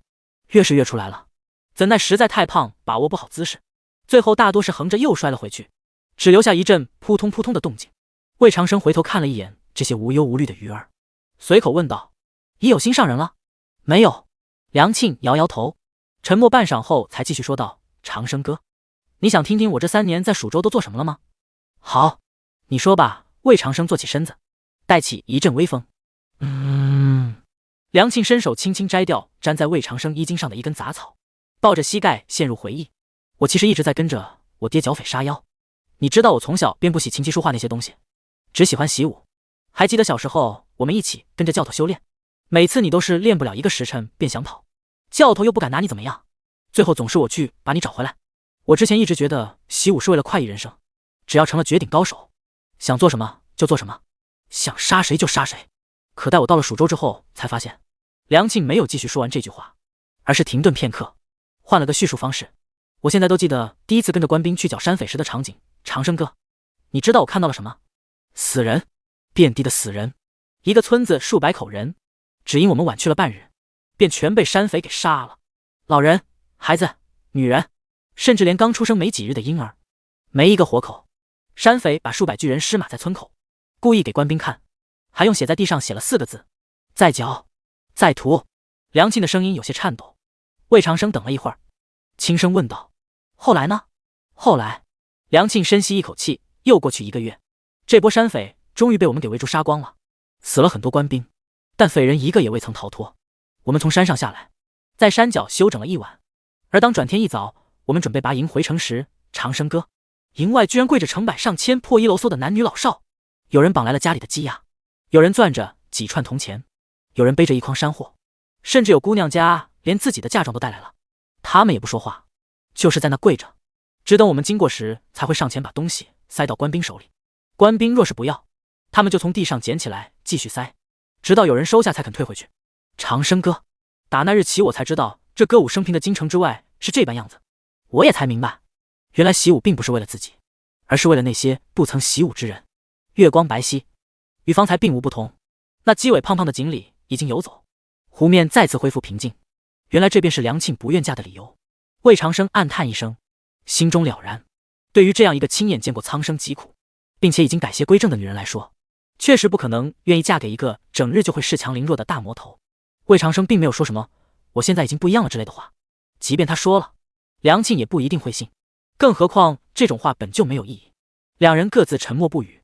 魏长生看着夜空，梁庆看着他，直到女子伸手自发间摘下一根簪子，这是一根做工无比粗糙的银簪，又或者说是银皮果木的木簪。长生哥，这根簪子便是那日一位姑娘赠予我的，3年来我一直带着，今日我将它给你。要是有一天你想明白了，便写信告诉我，那时你若还愿意娶我，我定心甘情愿地嫁给你。魏长生看了看这个严格来讲他今天才认识的女子，伸手将簪子接过。好，半个时辰后，梁家的马车缓缓自魏府门口驶远。你跟倩儿刚才说什么了？秦彩珍收回视线，狐疑地看向魏长生，看他那样子怎么好像哭过。他就是跟我讲了讲在蜀州的事情。魏长生咂咂嘴，我也不知道他为什么哭。你怎么跟块木头似的？秦彩珍气不过，伸手打了儿子一下，然后又自顾自分析道，不会是因为你那小儿做妾？倩儿她吃醋了吧？也不对，倩儿嫁过来肯定是要做妻的，怎会吃这种醋？秦彩珍苦思冥想半天，等再回头想问点什么时，却发现魏长生已经不见了。儿子呢？他赶忙问向魏贤志。魏贤志笑呵呵的把手背到身后，回去了。回去了？你怎么不拦着他点？我拦他做什么？话都还没问清楚呢。小辈的事就让他们自己看着办呗。你总跟着瞎掺和什么？我瞎掺和？呵呵，你今晚别碰我了。两人说着说着，照例开始日常拌嘴，而魏长生则是一路回到了自己的院子。柳静雪正等在堂厅，表情有点紧张。自打他从秋云那里打听到了梁庆是何许人也之后，心中的警铃就一直没停过。有了一个徐新婉还不算，现在居然又多了一个青梅竹马，竞争对手越来越多了。柳静雪越想越有危机感，所以见到魏长生后便第一时间迎了上去，想要嘘寒问暖一番，以展现自己的贤淑柔情。可谁知魏长生却压根不给他机会，只留下一句早点睡吧，便转身回了屋。看着紧闭的房门，被晾在门外的柳静雪气到跺脚，而魏长生此时则正坐在桌边，手中把玩着那根银簪。在他看来，自己跟这个梁庆以后应该不会有太多交集，毕竟1个月后人家就要回蜀州了。异地恋，拉倒吧。魏长生只当此事是一个小插曲，不过之后的事实证明，命运的本质或许就是出人意料。第60大幕拉开，第60大幕拉开。翌日，距离受伤已过去7天，魏长生果断决定继续去打擂。昨夜的事情已经被他抛之脑后，不再去想。梁庆这女人确实不错，不过魏长生并不觉得自己一定要拿下这个青梅竹马。虽然是 LSP 没错，但也不至于见个女人就要上，那特么的不成泰迪了。此时的魏长生尚不知道他跟梁庆还有很长的一段故事可讲，就像他并没料想到柳家的动作居然会来得如此之快一样。砰砰砰砰，甲二肋上，两个人影缠斗在一起，打得难舍难分。而就在他们激战正酣之时，王二的声音却突然自远处传来：公子，别打了！唰！魏长生立刻皱眉脱战，翻身跳下擂台。怎么了？王二脸色很不好看。公子，咱们出去说吧。好。魏长生从未见过王二这种样子，立刻披好外套走出演武堂。到底怎么了？共机会出事了？不是。王二表情凝重。公子，是柳家。柳家？他们干什么了？魏长生目光一凌。他们要弹劾老爷。王二压低声音回答道：今日早朝刑部那边拿出一份红文的遗书，内容大约是说老爷早就知道他四妖，却隐瞒不举，并且一直以此要挟他为魏家做事，后来他不愿再受魏家操控，于是老爷便翻了脸。遗书中还列举了数条他之前为魏家办过的事，全都有迹可循，说的有鼻子有眼的。我靠，这不是纯放屁吗？魏长生大感惊讶，因为他很清楚魏贤志之前压根就不知道洪文四妖一事。然而还没等他细问，便听到王二继续说道：还没完呢，公子。待刑部将这封遗书拿出来后，督察院、礼部、吏部、户部，包括一些地方上的官员，差不多30-40人，居然又联名参了老爷一本。参本足有100页之多，检举了老爷结党营私、收受贿赂、滥用私刑之类乱七八糟数十项罪状。据说皇上看完之后当场大发雷霆。两人一路说着话，很快便进了马车。魏长生没再插话，一直等王二说完这才问道：我爹现在在哪？刚刚被召进宫，现在估计已经进了内城了。王二着急问道：公子，咱们现在该做什么？老爷这次进宫不会直接就被扣下了吧？你别急。魏长生看了王二一眼，能看出他对魏家是真的忠心耿耿，不过有些事光有心是没用的。王二皱眉想了一小会儿，魏长生突然问道：你觉得柳魏两家哪家是大？这……王二犹豫道：柳元山身居宰相，又善笼络人心。魏长生出声打断：不用说这些废话。王二一愣，很快便点头肯定道：“柳家是大。”魏长生立马再问：“好，那许家跟柳魏两家关系如何？”王二再答：“许家只想着赚钱，两边都不得罪，说不上跟谁走得更近。”那就没问题了。魏长生突然露出一丝笑容，伸了个懒腰：“回家等着吧，我爹估计最多晚上就回来了。”啊！王二惊讶道：“公子，我们不做点什么吗？”“做什么？”魏长生恨气不争地瞪了王二一眼：“你告诉我，现在除了等还能做什么？”王二张张嘴说不出话，明显是还没想通其中关节。魏长生见状，只好无奈解释道：“我问你，当今朝中的那些官员哪个是干干净净的？这怕是没有。那为什么大家都没事？”王二愣了一下，好似有点懂了：“公子，你是说皇上？”“没错。”魏长生点点头：“我爹会不会出事，绝不是一封遗书、一折参本便能决定的。归根结底，还是要看皇上如何想。既然柳家比我们是大，许家也不在我们这边，那你觉得皇上是会帮柳家，还是帮我们？”可今天皇上很生气，王二还是有些不放心。唉，样子都是做给别人看的。魏长生叹了口气，望着马车外玄镜司的牌匾，轻轻说道：“你记住，若是想猜出别人的想法，别听他说了什么，而是要看他做了什么。”此时此刻，皇宫石渠阁，一个老太监站在白袍男子身侧，俯身轻声说道：“皇上，魏大人已经进宫了。”宁永年点点头，抿了一口茶水：“老李，今日之事你如何看？”奴才说不好。老太监小声道：“只是想不明白柳家为何会突然发难，若只是因为两家的小辈之争，未免也太说不过去了。朕也想不明白。”宁永年伸手指向散落在桌面的折子，又问：“这其中所说，你觉得有多少是真的？这真假各半吧？”老太监犹豫了一下，继续说道：“皇上，此次柳魏之争恐怕不似之前那样简单，如若应对不好，保不准会有大乱子。”哈哈哈！朕巴不得他们斗得再狠一点。宁永年大笑两声，开心道：“他们哪天要是不斗了，怕是才会有大乱子。皇上英明。”老太监轻拍马屁，已经明白宁永年会如何处理此事了。不过他心中却还是有些担忧：“皇上，奴才还有一句话，不知当讲不当讲？”“讲。”“是。”老太监组织了一番措辞，刚想说话，门外却是在此时突然传来一阵吆喝声：“微臣魏贤志，求见皇上。”老太监瞬间闭嘴，见宁永年点了点头，这才走到门口，将魏贤志迎了进来。“皇上，今日早朝之事我已经听说了。”魏贤志一进门就大声叫冤，简直是欺人太甚，血口喷人，我愿当面与他们对质。哈哈，爱卿莫躁。宁永年点了点身前的座位，甚至还亲自给魏贤志倒了一杯茶。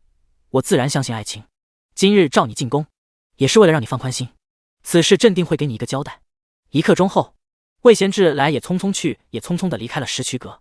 宁永年透过敞开的房门看了一会儿他的背影，这才问向身边不知啥时候又冒出来的老太监：“老李，方才你想说什么？”“奴才想说，柳家虽然权势胜于魏家，但柳相对皇上还算言听计从，可谓大人他。”“哦。”宁永年饶有兴致地扭头盯着老太监，直到后者突然扑通一下跪倒在地。“皇上，奴才对您的忠心日月可见，说此话也全然是为您着想，绝无半点偏袒之意啊。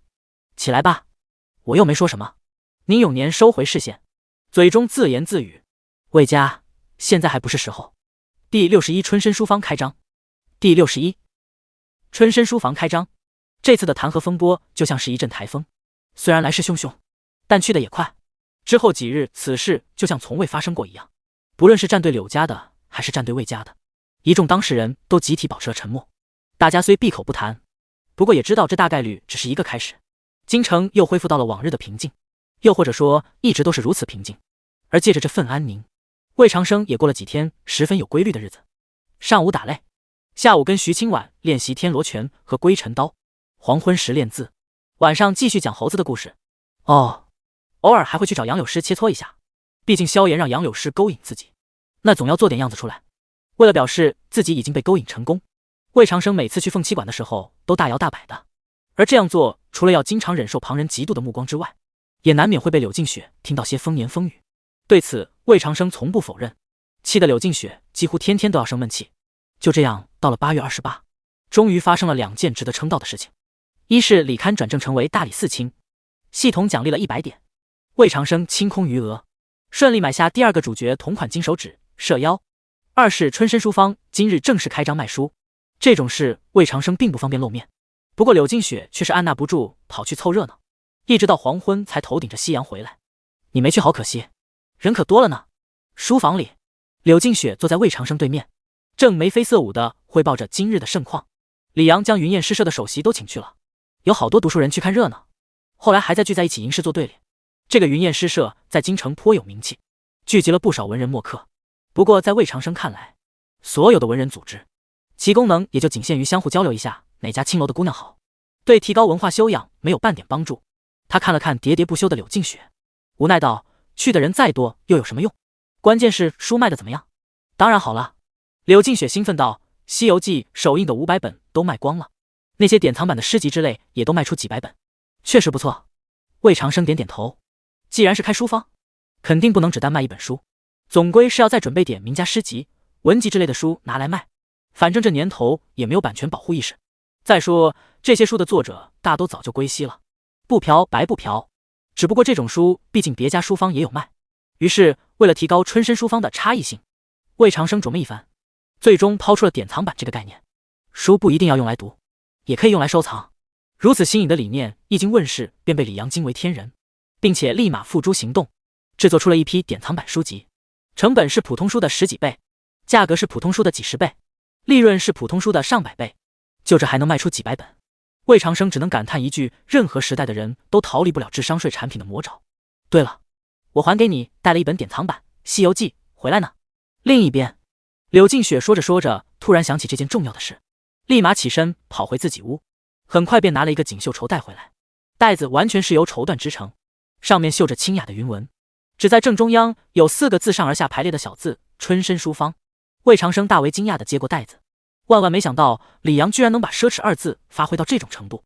虽然典藏版的概念是自己提出来的，但他一直以为这年头能给书加个硬一点的封面就够到奢华了。看来钱这一块自己一个伪富二代确实还有很长的路要走啊。魏长生一阵感慨，伸手拉开带子顶端的布条，轻轻抖出其中的物件，一本精美无比还带着封面画的《西游记》，一个木质小盒，其中整齐码放着一副扑克牌，一张折叠整齐的扑克牌说明书，其中详细说明了包括斗魔头、炸金、除大地等5种玩法的规则，所有的东西都印着春申书坊的 logo。 而除此之外，袋中还有一只小小的银燕，只有拇指大小，但雕刻的却是惟妙惟肖。这是啥玩意儿？魏长生把玩着银燕，随口问道。这是春申诗社的信物。柳静雪解释道，只有买典藏版的《西游记》才会附赠此物，而有了此物，就算是加入了春申诗社了。春申诗社？这又是什么时候弄的？魏长生一脸茫然。咯咯喽，是李阳前几日刚想出来的法子。柳静雪捂嘴笑道，他将京城的几位才女，还有好些青楼红牌都重金请到了诗社里，不少公子哥今天一听这个，想都不想便买了书。好家伙，我直接一个好家伙， VIP 会员制都出来了，还他妈的兼职拉皮条。呸，高端交友，只怕再用不了多久就变成大型商务社交平台了吧。李阳你丫真不是穿越来的。魏长生人都傻了，而柳静雪见他这副样子，却以为是对那诗社心生向往，于是赶忙将银燕一把夺过去，嘴里碎碎念着，你不许去，那里不是什么好地方。魏长生心思还在书坊之事上，也不在意银燕被抢走，愣了半晌才问出一个关键问题，这一套卖多少钱？50两银子。柳静雪伸出一只小巴掌，50两。魏长生瞬间目瞪口呆，真有人会50两买这玩意儿？柳静雪肯定道，当然了，我刚刚不都说了吗，很多公子哥都买了。魏长生张张嘴，又问过简装版《西游记》的价格，然后大约估算了一下今天的利润，抛开场地、设备这些前期投入外，净利润大约在2-3千两。虽然是开业当天，但这也未免太多了点吧。如果以后《西游记》和扑克牌真的风靡起来，魏长生越想越美，心说也是时候拿出那样东西了，将手中的典藏版《西游记》丢到一旁，抬头笑问向柳静雪，想不想玩个比扑克牌更有意思的游戏？啊！柳静雪脸一红，低头嗫嚅道，是什么呀？魏长生没看到他的反应，自顾自得意道，麻将。第62，这女人想钱想疯了。第62，这女人想钱想疯了。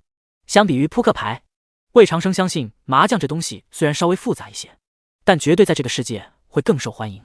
吃碰杠听胡，这一摸一打才是东方的风韵。至于扑克，还是差点意思。制作麻将需要几天？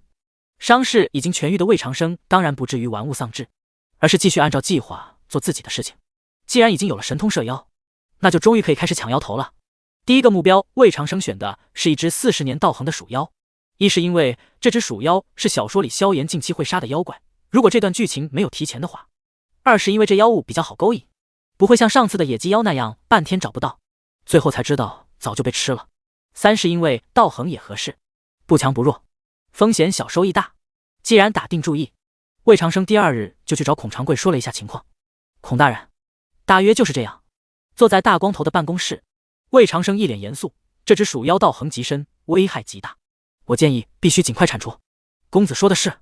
孔长贵虽然有点疑惑这情报是哪来的，不过也没问，而是立刻表态道：事不宜迟，我这就点派人手，一起跟着公子去将此妖斩杀，这样最好。魏长生点头，很满意大光头的理解能力。孔长贵见状，心中了然，大喊一声来人后，便对着刚进来的差役下达指令道：去通知康铁、申展宏、程大飞、上官岩、罗江5人，让他们即刻带着手底下的人来见我。哦，还有徐总旗和周成，让他们也来。是，大人。差役记下名字，转身就要去卓玉喊人，不过魏长生却突然把他叫住了：你先等会儿。公子，怎么了？孔长贵问道。孔大人。魏长生一脸疑惑，你这是打算派多少人？不多，总共也就是20-30人吧。孔大人，这鼠妖是40年道行，不是140年。我知道，但多派些人手总归更保险一点。好家伙，真就吃一堑长一智，这大光头也够稳啊。如果换做之前魏长生，其实也巴不得人多一点，但现在却不一样了，因为自己这次可是要去实验一下射妖的能力的，到时候吸收妖物修为还不定是中什么场面，万一动静太被别人察觉到异常，那岂不是坏菜了吗？想到这，魏长生赶紧劝道：孔大人，真不至于，少点人就可以了。魏公子，依我所见，还是稳妥一点为好。咦，对了，正好我也闲着没事，不如一起跟你走一趟。一番争论后，孔长贵最终还是依了魏长生，只派了徐清婉和周成2人一同前去斩妖，3人在处理碰头，然后便一起坐马车赶往那妖物的藏身地点南陵县的某个地主家。时隔10几天再次一起出任务，这次马车内的气氛总算是正常轻松了许多。魏兄，徐总旗，你们这刀……周成看着2人腰间的龙吟与雀蹄，满脸的羡慕之色。徐清婉有些不好意思的把刀藏了藏，魏长生却是不在乎，直接解下龙吟递过去。凡尔赛道：嗨，用起来跟柳叶刀也差不太多，是吗？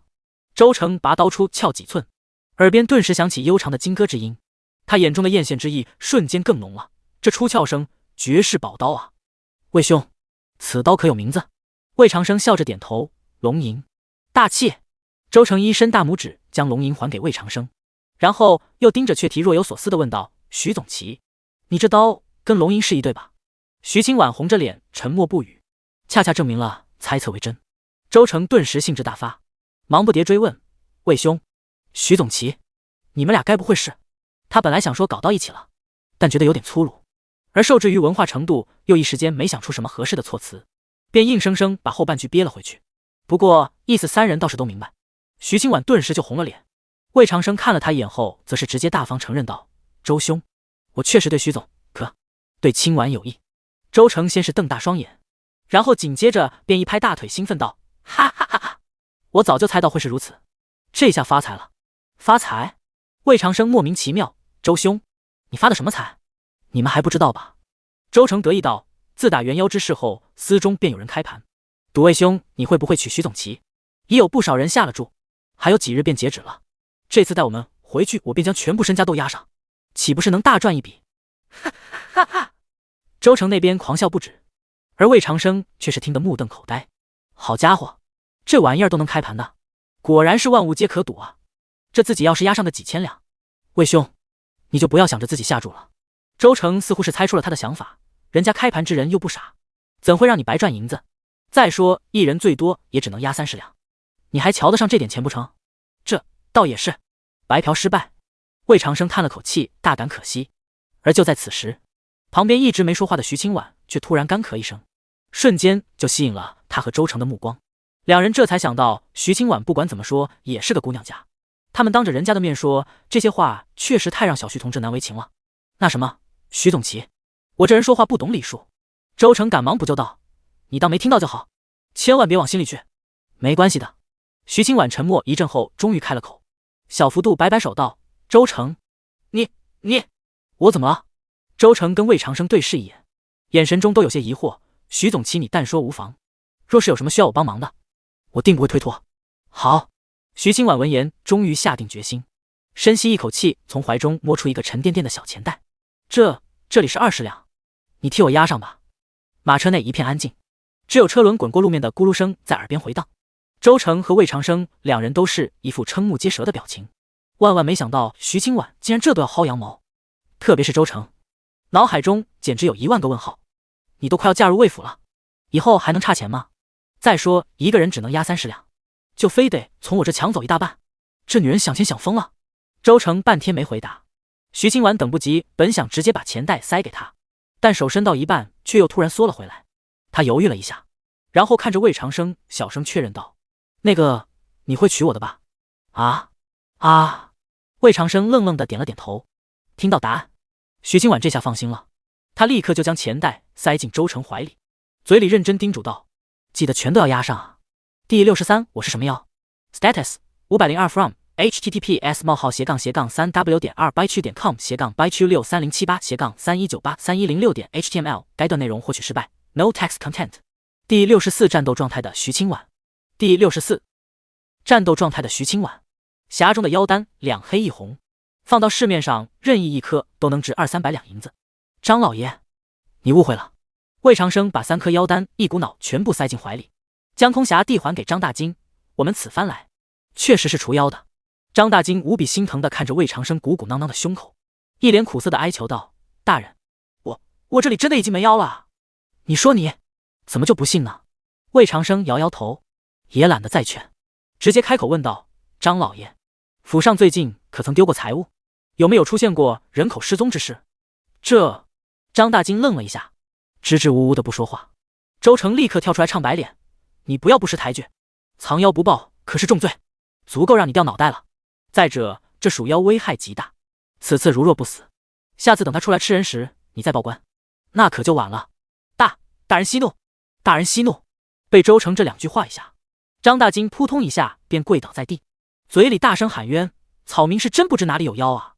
回答我刚刚的问题。”魏长生沉声喝道：“啊，是。”张大金忙不迭哆嗦道：“那个，草民家中最近确实偶会丢失财物，但都是些散碎银两，我并未太当回事。至于人口失踪，近几月是有几个家仆不见了。”魏长生眼睛一眯：“你可曾报官？”没有。为何不报？大人冤枉啊！草民只以为他们是逃走回老家了，绝不知有妖啊！你就没想过好端端的他们为何会逃走？张大金脸色涨红，说不出话来。3人看他这副样子，就知道张家仆人平日里被压榨的有多惨，估计早就有家奴逃跑之事发生过。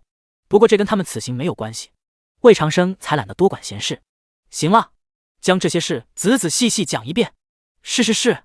张大金此时已经深信不疑，家里确实有妖怪，忙不迭将最近发生的怪事一股脑全都搂了出来。说完之后，他又一把鼻涕一把泪的哀嚎道：“3位大人，求求你们一定要将那鼠妖杀掉啊！不论需要我做什么，草民定会全力配合。”魏长生皱眉思索一番后，摆了摆手：“杀妖之事你不用管，我们自有办法。不过你得先带我们去个地方。”张大金赶忙问：“哪里？”大人只管说。魏长生微微一笑：“你家的钱库。”张大金入夜亥时，事实证明，魏长生要来钱库并不是为了再捞一笔。看着面前房间里堆放的银两铜钱，他跟周成和徐清婉解释道：“这只鼠妖对食人的兴趣不大，但特别喜欢金银珠宝等物，只要我们藏起来守在此处，估计他很快便会现身的。竟还有如此妖物！”周成闻言有些惊讶，难怪张府时不时会遗失银两，感情都是被这鼠妖偷走的。天下之大，无奇不有，也没什么好奇怪的。魏长生笑了笑，跟周成十分默契的一起看向徐清婉。小徐同志自然明白他们的意思，一瞬间只感觉自己快要尴尬死了。他本想解释一番，但又不知道说什么好，最后干脆一言不发的直奔某处角落而去。很快就将身形藏匿在黑暗中。直至此时，魏长生和周成才隐约听到一句：“我先藏起来了。”两个男人强忍住笑，对视一眼后，这才也各自去找位置躲藏。钱库外很快便重新回归安静，甚至整个张府都静悄悄的。虽然张府众人被要求该干嘛都干嘛，但听说有妖，大家哪里还敢在外面晃悠？此时基本都躲在房间里不敢出来。头顶的月亮缓缓移动，耳边只有夜风拂过树梢的声音。也不知就这样过去多久，早就等得不耐烦的魏长生终于察觉到了一丝异样的动静。吃了，吃了！这是一种类似指甲划过墙面的声响，很微弱，好似是从旁边的一口井中传来的。难不成这鼠妖是藏身井中？魏长生死死盯着井口，很快便看到了一对一闪而过的血红小眼睛。果然没白等，这畜生居然在井中打洞，心中一阵暗喜，但身体依然保持原状。老鼠洞普遍很深，更何况是一只鼠妖所打的洞，所以必须要在洞外解决战斗，绝不能让他逃回洞里。时间一点点流逝，魏长生三人继续按兵不动，而这鼠妖也十分谨慎，脑袋不停探出井口又缩回去，如此足足重复了7、8遍后，才慢慢现出真身，并不似魏长生想象的那么大，体型跟中型犬差不多，浑身上下的特征也基本与寻常老鼠无异。简单来说，就是一只放大版的老鼠，风中似乎略有些血腥气。那大老鼠围着井口转了2圈，然后终于是在3双眼睛的注视下，快速向着钱库大门故意被留出的缝隙跑去。就是现在，按照事前说好的，魏长生率先从藏身之处慢慢起身，悄无声息地直奔钱库。徐清婉和周成也没掉链子，几乎是同一时间现身，从另外2个角度对钱库大门形成了包围之势。但鼠妖也不傻，立刻就察觉到了不对劲。咣啷啷，一阵嘈杂的声音自钱库内传来，下一秒，魏长生便在钱库门口撞见了那只正准备夺命而逃的大老鼠，没有丝毫犹豫，几乎是下意识的拔刀出鞘，龙吟刀立刻便带着仿佛能斩断一切的威势直奔鼠头而去。归尘刀入门境，断筋！哗啦，刀刃狠狠斩在青石地面，碎石乱溅中留下了一道足有寸深的裂缝。没砍中，那鼠妖在最后关头成功调转了方向，只留下了一小截尾巴。不过问题不大，因为另一个方向上徐清婉也到了。熟悉的雀啼声兀地响起，紧接着寒芒便至。相比于魏长生，他的这一刀明显经验更丰富，没有直劈竖砍，而是横着向下挥刀，以追求更大程度的覆盖面积。毕竟这鼠妖体型不大，想要击中目标就要尽可能的提高攻击范围。事实也证明这个选择是正确的。吃了，刀刃划破皮肉，本该坚韧无比的腰皮瞬间裂开一道大口子，鼠妖尖叫着翻滚回钱库。但徐清婉却并未立刻追击，而是先回身将钱库大门关死，然后才拎刀和周成一起向着那只满屋乱窜的鼠妖冲去。魏长生没有着急上去帮忙，站在后面看了一会儿那个招招狠厉的俏影。这还是他第一次见到徐清婉正儿八经动手，够冷静，够凶，够狠。喂，这跟平时的样子也差太多了吧？第65收获颇丰，第65收获颇丰。叮，检测到情节有所变动，奖励系统点数30，没有险象环生，没有绝地逆转，甚至都不需要魏长生再次出手。鼠妖很快便死在了徐清婉和周成的围攻之下。这畜生倒也有趣，临死前最后1秒不想着反击，反而一跃跳上一箱敞开的银子，最后竟然是搂着几个银元宝闭了眼。看到这一幕，魏长生和周成不自觉再次向徐清婉望去，后者顿时又变回了傻憨憨的模样，红着脸低头不语。哈哈哈！魏长生笑了2声，将鼠妖的尸体一脚从银子上踹下来，提刀剜出腰丹，鹌鹑蛋大小，通体黝黑，确实是40年左右道行。这种黑色的腰丹不怎么受欢迎，相比于相同大小不同颜色的其他腰丹要便宜个3、4成。不过这跟魏长生3人并没关系，反正此物回去就要上交，他们1分钱也捞不着。魏兄，我们还要不要去这鼠妖的洞里查看一下？周成此时已将钱库大门打开，清新的夜风将屋中的血腥气吹淡了一些。看看吧，万一他生崽了呢？魏长生点头指挥道：“把张府的人喊来，让他们自己去井里检查，咱们在上面守着就是。”好。周成走出钱库去叫人，徐清婉也收刀准备出去，不过他很快便发现魏长生仍站在原地一动未动，不禁疑惑道：“你怎么不走？我还有点事情，你先出去吧。”有什么事情？魏长生没回答，只是笑着不说话。徐清婉反应过来魏长生是不想告诉自己，犹豫了一下也不再追问，只是小声叮嘱道：“那你小心一点，我就在门外守着，需要我帮忙就喊一声，我很快就进来了。我知道了。魏长生点点头目送徐清婉走出钱库，顺便还将大门轻轻虚掩上。他并未完全将门关死，应该是想着万一出了事可以第一时间冲进来，不该问的不问，该做的都做。看看，这才是一个优秀的贤内助该有的样子啊！不像柳静雪，除了跟自己置气就不会干点别的。也不能这么说，好歹还能整理一下书稿。魏长生胡思乱想一阵，重新将目光投向身边那只已经四脚朝天的鼠妖身上，终于可以实验一下射妖了。盘腿坐下，深吸一口气，慢慢开始运转神通。不出几息功夫，神奇的事情便发生了。只见那原本毫无生机的妖尸突然轻轻颤抖几下，紧接着便有乳白色的雾气自其身上升腾而起，旋即就将魏长生整个包裹其中。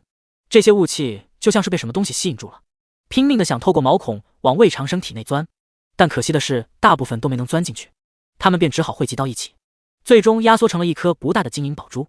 周遭很快恢复如常，妖尸依旧还是老样子，只是稍稍比刚才干瘪了一点。吸收完毕，魏长生却并未立刻起身，而是又打坐了约莫1炷香的功夫，才缓缓睁开眼睛。牛批，果然牛批！仅仅是一只40年道行的妖物，便让自己提高了近1年的修为，直接从7品中期跃到了7品后期。按照这种速度，只要再杀个7、8只，估计便能彻底突破7品，达到内力外放的6品境了。脑海中浮现出刚才徐清婉和周成刀气还身的样子，魏长生不禁大为向往，恨不能立马就去杀下个妖怪。抢妖头这事儿实在太爽了呀！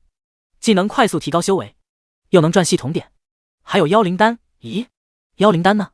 突然想起这茬，他赶忙四下看去，然后便在脚下发现了那颗晶莹剔透的宝珠。相比萧炎给杨柳诗的那2颗要小一点，估计其中蕴含的道行应该不足20年，已经不错了。做人不能太贪心，美滋滋的将妖灵丹收好，起身走到钱库门口。徐清婉果然很是认真的守在这里，旁边还站着一脸忐忑的张大金。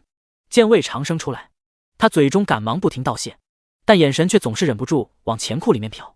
魏长生知道他在想什么，不由得好笑道：“张老爷要不要进去清点一下钱物？”啊，大人，草民绝没这个意思。张大金连连摆手：“3位大人乃是我的救命恩人，哪怕就是将……行了，没拿你东西。”魏长生翻了个白眼打断道：“我等在玄镜司当差，怎会贪图老百姓的财物？”是，大人真乃高风亮节、一心为民的好官。张大金不停奉承，心中却是想到被魏长生拿走的那3颗妖丹，一时间脸上的笑容比哭还难看。魏长生也不管他，抬眼看向院中的情况。张府派入警中的5人此时刚刚上来，脸色很不好看。张大金第一个跑过去，着急问道：“怎么样？找到那鼠妖的洞穴没有？”“老爷，找到了，就在水面上方不足1丈的位置。”5人深吸一口气，如实汇报道：“其中已没有妖物，不过却有什么？有10几具白骨，井底还散落着不少，具体是多少看不清楚。”此话一出，周遭瞬间安静无比，围在旁边的张家之人顿时个个脸色煞白，更有甚者已经忍不住弯腰干呕。平日里喝的水中竟然泡着人的尸骨，会有如此反应也算正常。而与他们不同，魏长生3人此时却是对视一眼，都从5人的话中察觉到一丝不对。张大金下午交代的是只失踪了几名家仆，但眼下却有至少10几具尸骨，要么就是这鼠妖从别处托人来吃，要么就是这其中还另有隐情。徐清婉有些想查，周成却建议不要管此事。魏长生最后做了一个比较折中的决定，将此事私下里告知了前来收场的县衙衙役。他们愿意查便查，他们要是不查也就没办法了，反正自己的本职工作只是斩妖，查案这种既浪费时间又没啥收益的事还是算了吧。将此事处理完之后，已到了子时，拒绝掉张大金的盛情挽留，3人决定去南陵县的官驿休息一晚。坐在飞驰的马车上，魏长生笑呵呵的将那3颗不小心装进自己怀里的妖丹拿出来，开始进行分赃。他跟周成都很自觉的一人拿了一颗相对便宜的黑色妖丹，主动给徐清婉留下了那颗红色的。可小徐同志此时却开始纠结起来了，跟上次在福宝库时一样，明明很想要，但又觉得的是不义之财，就这么磨叽了好久，他才求助似的拉了拉魏长生衣角：“那个，又要洗钱？懂了。”魏长生心领神会，立刻抓起妖丹塞进徐清婉怀中。这是这次找个什么理由？是你送给我的定情信物。徐清婉小声提醒。哦对，魏长生一本正经道：“这是我送给你的定情信物，你一定要收下。”呢。徐清婉很开心的将腰单收好，露出一个心满意足的笑容。魏长生对徐清婉的多此一举已经见怪不怪，可周成却是第一次见，一时间人都傻了。好家伙，你俩隔着左手倒右手的，除了是在故意秀恩爱之外，我想不到任何别的理由。这马车不带也罢。扑通，一道黑影突然从马车上一跃而下。魏长生从车窗探出头去，看着正跑步跟在马车旁的周成，疑惑道：“周兄，你干嘛呢？”我。周成上气不接下气的愤怒回答：“我宁可累死，也不愿再受这份窝囊气。”写抄了500字，后悔。第66回经开场。第66回经开场之后的几日，三人一直没有回京，而是跟赶场一样不停东奔西跑的斩妖除魔，总共又杀了4只妖物。柳叶处是有杀妖任务的，这番下来，三人直接把未来1个月的 K 派都给提前完成了，并且每个人还有不少额外收获。徐清婉和周成赚了银子，魏长生则是长了修为，又吸收了4只妖物的道行，境界已经达到了7品巅峰，距离6品仅1步之遥。不得不说，射妖这个神通实在是太 bug 了，要不是大家都有些累了，他是真想一次性把所有能记得的妖怪全部杀完拉倒。不过慢点杀也有好处，最起码不用跟魏贤志和秦彩珍解释自己的境界为何提升的这么快。9月初8，一番合计后，三人总算是结束了这趟不长不短的除妖之旅，动身回京。正午，挂着虎蛟旗的黑色马车一路飞驰进京城东门，守门的官兵无人敢拦。进城后不久，马车便慢慢停靠在路边。魏长生三人纷纷从车上下来，准备先各回个家，明日再去处理碰头。周成作为一条单身狗，这几天时不时就要被喂一波狗粮，眼下已经是一口也吃不下了，于是打了声招呼便飞也似的逃走。看那方向应该是直奔平昌坊去的。魏长生目送他猴急的离开，然后才问向徐清婉：“要不要我送你回去？”按照前世女权大 V 的观点，男生问这句话的潜台词就是我不想送你回去。此定理也可适用于诸如你想要什么礼物，需不需要我去接你，用不用给你送点药之类的问话。但其实对于大部分男生来说，问这些问题不外乎只是想得到一个明确的答复而已，真没想的那么复杂。需要就说需要，不需要就说不需要，非要云遮雾绕的猜来猜去，有意思吗？什么爱我就会明白我的心思，在魏长生看来纯属无稽之谈。幸好徐清婉尚未遭受此类心灵鸡汤的荼毒，所以他此时只是很诚实的摇了摇头：“不用了，被家里人看到不好。那行，那过几日我便让我爹去你家，可拜访一下，把咱俩的事定下来。”魏长生刻意避开了提亲一词，对于徐清婉嫁过来之后的身份，他其实是无所谓的。不过魏贤志和秦彩珍肯定不可能允许小徐同志做正妻，毕竟连柳静雪那种出身都做了妾，更何况这样一个整日抛头露面的女差役。而既然不是正妻，那便不存在提亲这一说了。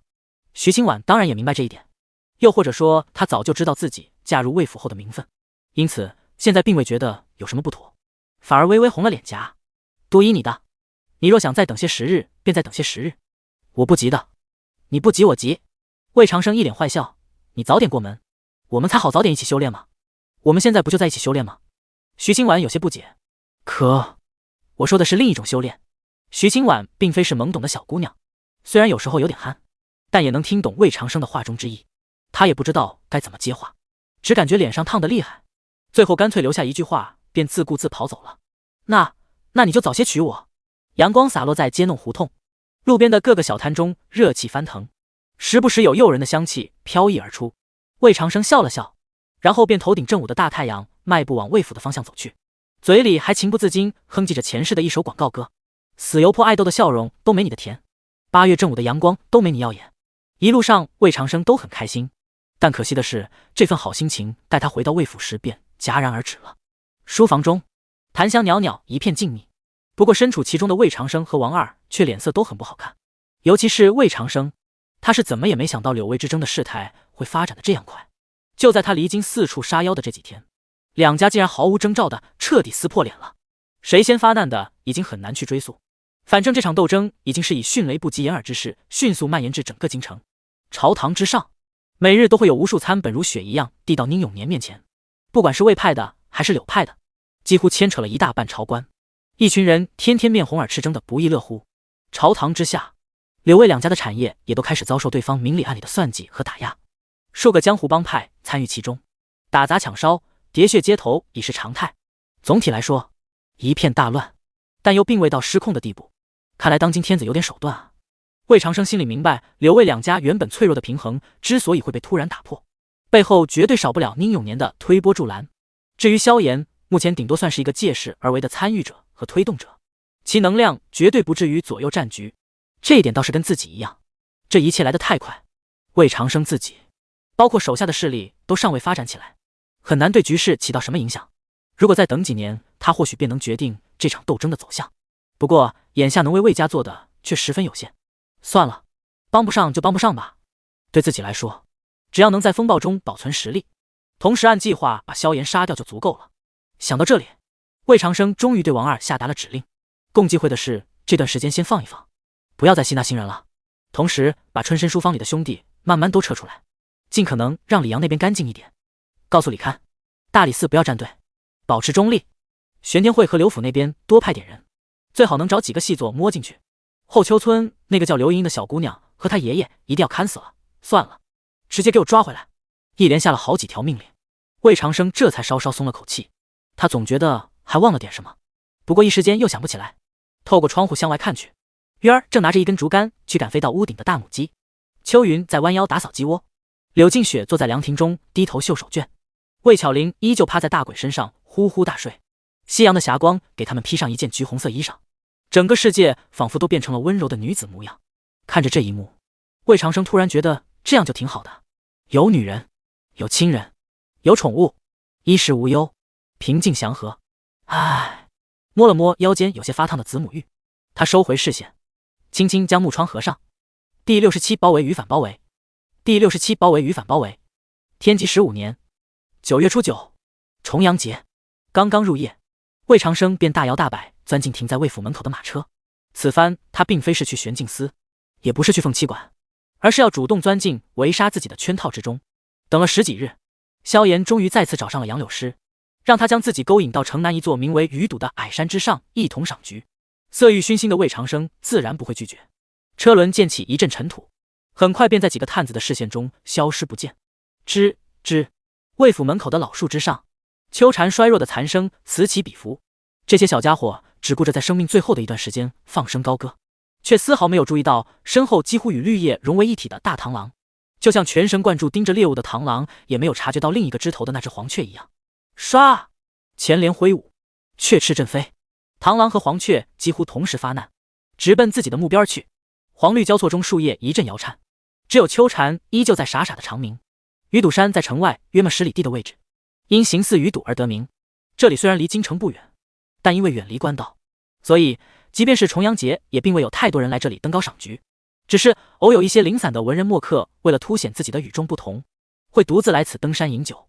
待魏府的马车从官道上拐下来，驶入一条林中土路时，天色已暗了一半，周遭林中影影绰绰，马车上悬挂的4盏灯笼能勉强照亮一方昏暗。这团亮光移动的不算很快，马蹄声在夜色中分外响亮。而此时就在前方的土路两侧，有数十个蒙面人正趴在树丛中，每人左肩处皆绑着一根绣有白胶的黑布条。如有绿林中人在此，定能认得这布条代表着什么：玄通天地，中并山河，玄天会。堂主，沿途的探子确认过了，魏长生确实就在此车之上，除了车夫之外，同行的便只有那个叫王二的仆从。隐匿在黑暗中的萧炎点了点头，压低声音叮嘱道：告诉兄弟们一定要速战速决，魏府定有暗哨跟在后面。堂主，咱们这次来了足足20个6品高手，哪里还怕？阴冷的眼神一扫而过，说话之人瞬间硬生生将后半句话给憋了回去，沉默半晌后才将食指和拇指衔入口中。啾啾啾啾，夜风阵阵，如鸟鸣般的口哨声轻轻响起。萧炎重新将视线聚焦到那团火光之上，手中紧紧攥住玄天剑的剑柄。虽然他跟杨柳诗说的是要将魏长生引至山顶，但那只是一个幌子。其实他一直便是打算在半路动手，毕竟杨柳诗值不值得信任尚且未知，即便真的可信，那魏家的暗哨也绝对会在山顶提前布防。萧炎并不想跟魏家硬碰硬，而是更愿意以埋伏的方式将魏长生尽快斩杀，然后逃之夭夭。为此，他几乎将手底下能调动的所有高手全部带来了，甚至还从柳家借来一人。这人不一定会出手，但只要有他在，萧炎便有十足的把握让魏长生殒命于此。那日在魏府，你让我失去的，我定要千百倍的讨回来。哒哒哒，哒哒哒，遥远的马蹄声越来越近，映在车窗上的两个人影隐约可见。终于，就在马车行至众人面前的一瞬间，玄天剑铮的一下猛然出鞘，一声暴喝于林间炸响，杀！嗖！嗖嗖嗖！萧炎第一个从藏身之处跃身而起，紧接着便有无数利剑破空而去，从四面八方直奔向那飞驰的马车。扑哧扑哧，扑通！会！眨眼间，那车夫便瞪大双眼，从马车上一头栽倒，两匹骏马也嘶叫着高高扬起前踢，浑身上下插着数根淬毒长剑，眼看是没有几息可活了。不过萧炎才不管他们如何，眼睛一直死死盯着车轿中的人影，直到鲜血溅满车窗，两个人影晃悠几下歪倒身子之时，他的嘴角才渐渐露出笑容。只不过这笑容仅维持了一瞬的功夫，就突然消失不见，取而代之的是一丝疑惑。不对，似乎有点太顺利了。即便魏长生毫无防备，但为何连喊都没有喊一声？难道是替身？假人？为什么？是杨柳失窃的命，还是玄天会中有细作？无数猜测挤入脑海，萧炎也不再等，脚下一蹬地面，便化作一道黑影，直奔已经歪斜在地上的车轿。唰！砰！顺手一剑将还在挣扎的马头斩飞，紧接着又是一剑劈砍在轿身之上，凌冽的剑气几乎瞬间就将车轿斩成粉碎，也露出了其中那两个躺在血泊中的人影。两人浑身上下插满羽箭，已经是死的不能再死了。碎木四剑中浓郁的血气扑鼻而来，萧炎铁青着脸定睛望去，本以为有可能会看到两个陌生人的尸首，但待他真正看清被自己一番精心谋划所伏杀的人是谁时，翻滚在一旁的灯笼依旧闪烁着火光，照亮了两张熟悉的面孔。老刘头，莹儿，月色凄凉，故人重逢。萧炎如同失了魂一样，正在原地，嘴中一遍遍重复着莹儿二字。声中数剑的少女自然无法给予他任何回应，只是瞪大着已没有了生机的双眼，眼神中似乎还残留着临死前的那份惊恐。莹儿，啊！树叶一阵摇颤，惊飞了林间无数鸟雀。萧炎无比痛苦地抱住脑袋，疯狂嘶吼，但其他玄天会帮众却只是短暂地愣了一下，然后便赶忙冲过来劝道：堂主，咱们快撤吧，车中既然不是魏长生，那这就定是一个圈套，恐怕很快魏家的人就要来了。走吧，再不走就来不及了。这几句提醒就如平地惊雷般在萧炎耳边炸响。对啊，魏家既然早就知道了自己的计划，又怎会轻易放过自己？不再去看已无丝毫气息的少女，他深吸一口气，艰难地下达指令道：走！分散撤入林中，先回堂口再说。是。众人应和一声，便准备立马分头跑路。然而就在此时，林中四面八方却忽的一下突然亮起一片火把，火光中近百名持刀大汉已然形成了包围圈，军方制式的强弩寒光闪烁，如同毒蛇的性子一样，随时都会激射而出，取人性命。见到此景，玄天会众人皆是瞬间大惊失色，冷汗涔涔。他们慌张举起兵刃护在胸前，然后便听到了一个满是嘲讽之意的声音：走，我看你们还是去黄泉路上走一走吧。第68这人我保了。第68这人我保了。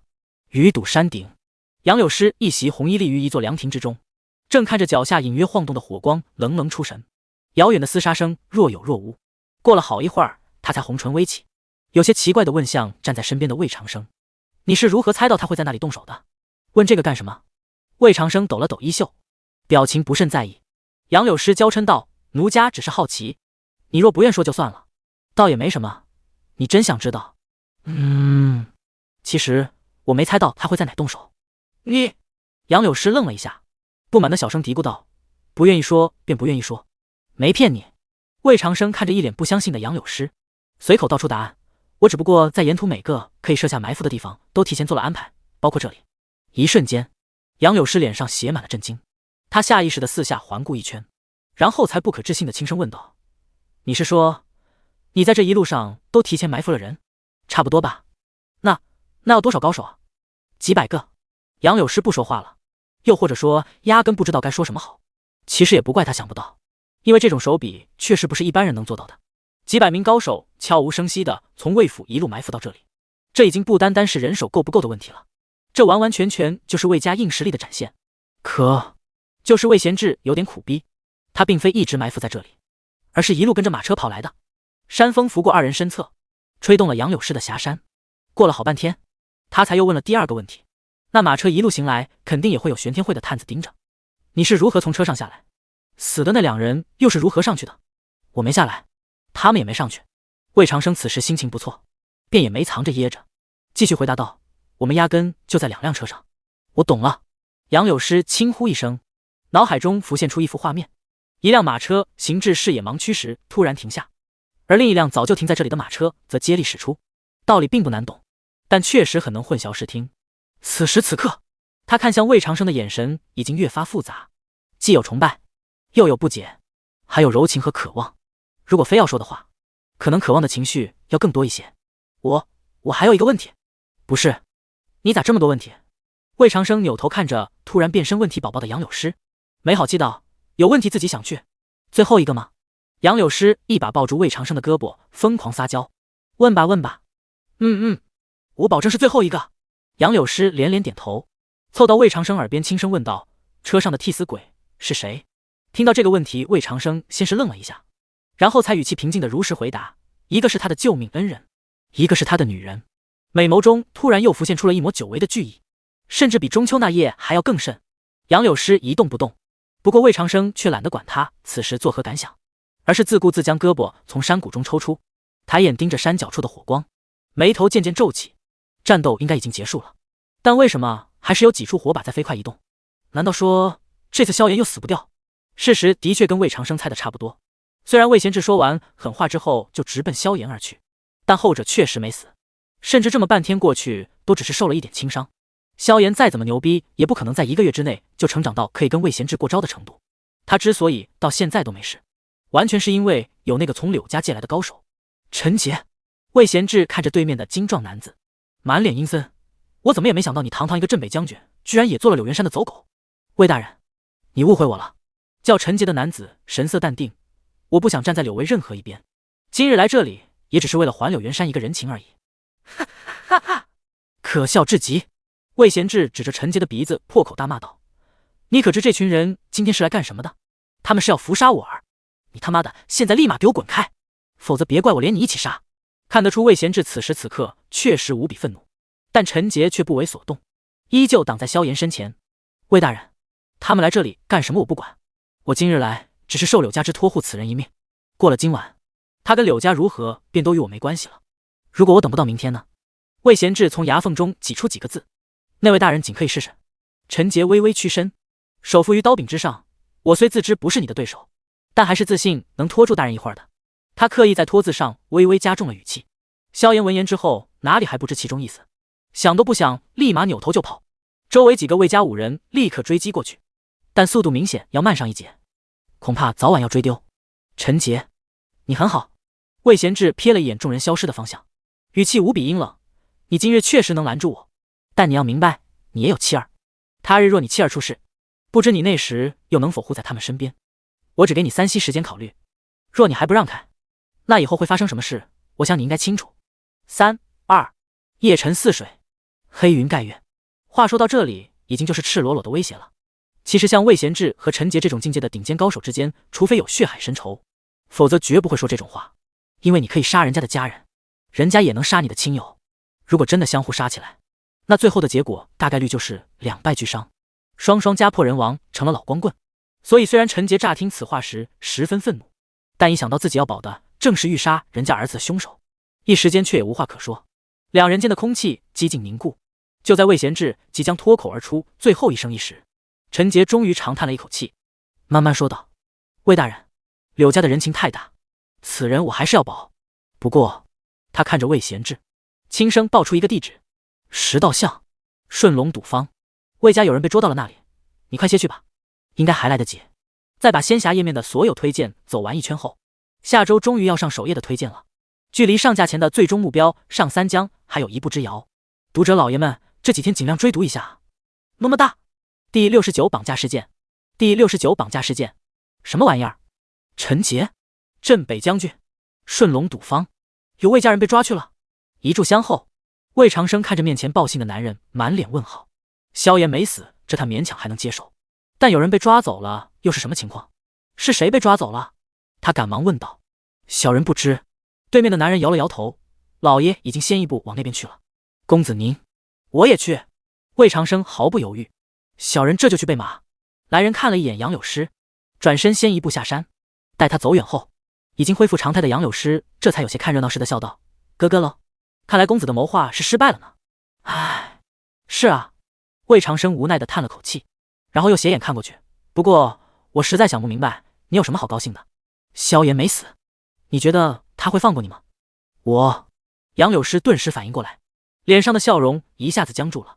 不过魏长生此时也没工夫嘲讽他，一边往山下走一边说道：“赶紧回凤栖馆收拾收拾东西，明天去春申书坊找一个叫李阳的，你先在他那躲一段时间，之后我会告诉你该怎么办。既然你帮了我，那我肯定不会不管你，这一点你不用担心。”耳边的声音越来越小，魏长生的身影很快就消失在夜色中。杨柳诗愣愣地在原地站了一会儿，这才小声自言自语一句：“公子，我也信你呢。”10道巷，顺龙赌坊，燥热的空气中混杂着汗液和铜钱的味道。几张长条形桌台上洒满散碎银两。虽然这里没有前世赌场的性感兔女郎和免费烟酒，但仅仅是那小小的筛子就足够令每个赌客为之疯狂了。大，小，老天保佑一定要中，这可是我娶媳妇的钱啊！张公子，这地契可抵300两。哟，刘掌柜这是把老婆的首饰都拿来了。乱七八糟的声音响彻整个房间，除非两人面对着面说话，否则都难听清对方到底在讲些什么。不过当这些噪杂声穿过几扇木门，最终钻进一间密室中时，便几乎变得微不可闻了。大哥，这几个女人的身份似乎很不一般。不大的房间中，一个刀疤脸汉子的表情有几分忌惮，而他对面被绑住手脚的几人正是柳静雪、秋云、魏巧玲，还有一条死去的大黑狗。你管什么身份呢？匪头朝地上吐了口唾沫，嘴里不屑道：“咱们只管拿钱办事，等收了钱就远走高飞了。就算他们是皇亲国戚，又能拿咱们怎么样？”大哥说的是。刀疤脸顿时放宽了心，看向柳静雪的眼神也多了些色意。不过还没等他说啥呢，脑袋上就狠狠挨了一巴掌。老三，你别跟个色鬼一样。大哥，可这女人确实漂亮啊，再漂亮能抵得上咱们的命？先等老二回来再说。哦，刀疤脸不敢造次，百无聊赖之下，只好靠着墙开始打瞌睡。再次安静下来的密室中，嘴巴被塞住的柳静雪和秋云对视了一眼，眼神中满是恐惧。他们是在从春申书坊回魏府的路上被突然劫走的。自打春申书坊开张以后，柳静雪可算是找到了能够帮魏长生分忧的途径，因此几乎每天都要跑去书坊帮忙，有时候回去的甚至比魏长生还要晚。今日也是一样，二女吃过午饭便去了书坊，一直到入夜才动身回府。跟往常唯一的区别，可能就是因为架不住魏巧玲的软磨硬泡，第一次把这个小姑奶奶也带上了。可谁知二女扭头向魏巧玲看去，只见小丫头一动不动，一双大眼睛直直盯着被随意丢在角落里的大黑狗，眸子里再也没有了往日的光彩。遭遇绑架时，大鬼为了救他们，被那个刀疤脸大汉随意一脚就直接踢死了。他只是一条普通的狗，虽然直到最后大鬼也没能完成魏巧玲对他的殷勤期盼，突然变成像孙猴子一样的神仙，但他却也算是尽到了一条狗的全部责任，比主人先死。柳静雪和秋云不知道魏巧玲现在到底有多难受，更不知道等待他们的命运会是什么，是像大鬼一样死在这个小房间里，还是更可怕的事情。吱呀，密室的房门突然被慢慢推开，几个匪人警觉地举刀抬头，不过很快便又放松下来。老二，怎么样？见到雇主了？操他妈的！来人回身关好房门，嘴里骂骂咧咧道：“大哥，咱们被坑了，这仨娘们是魏家的人。”魏家？哪个魏家？玄镜司的魏家？什么？一众大汉瞬间站起身，脸上皆是惊恐之色。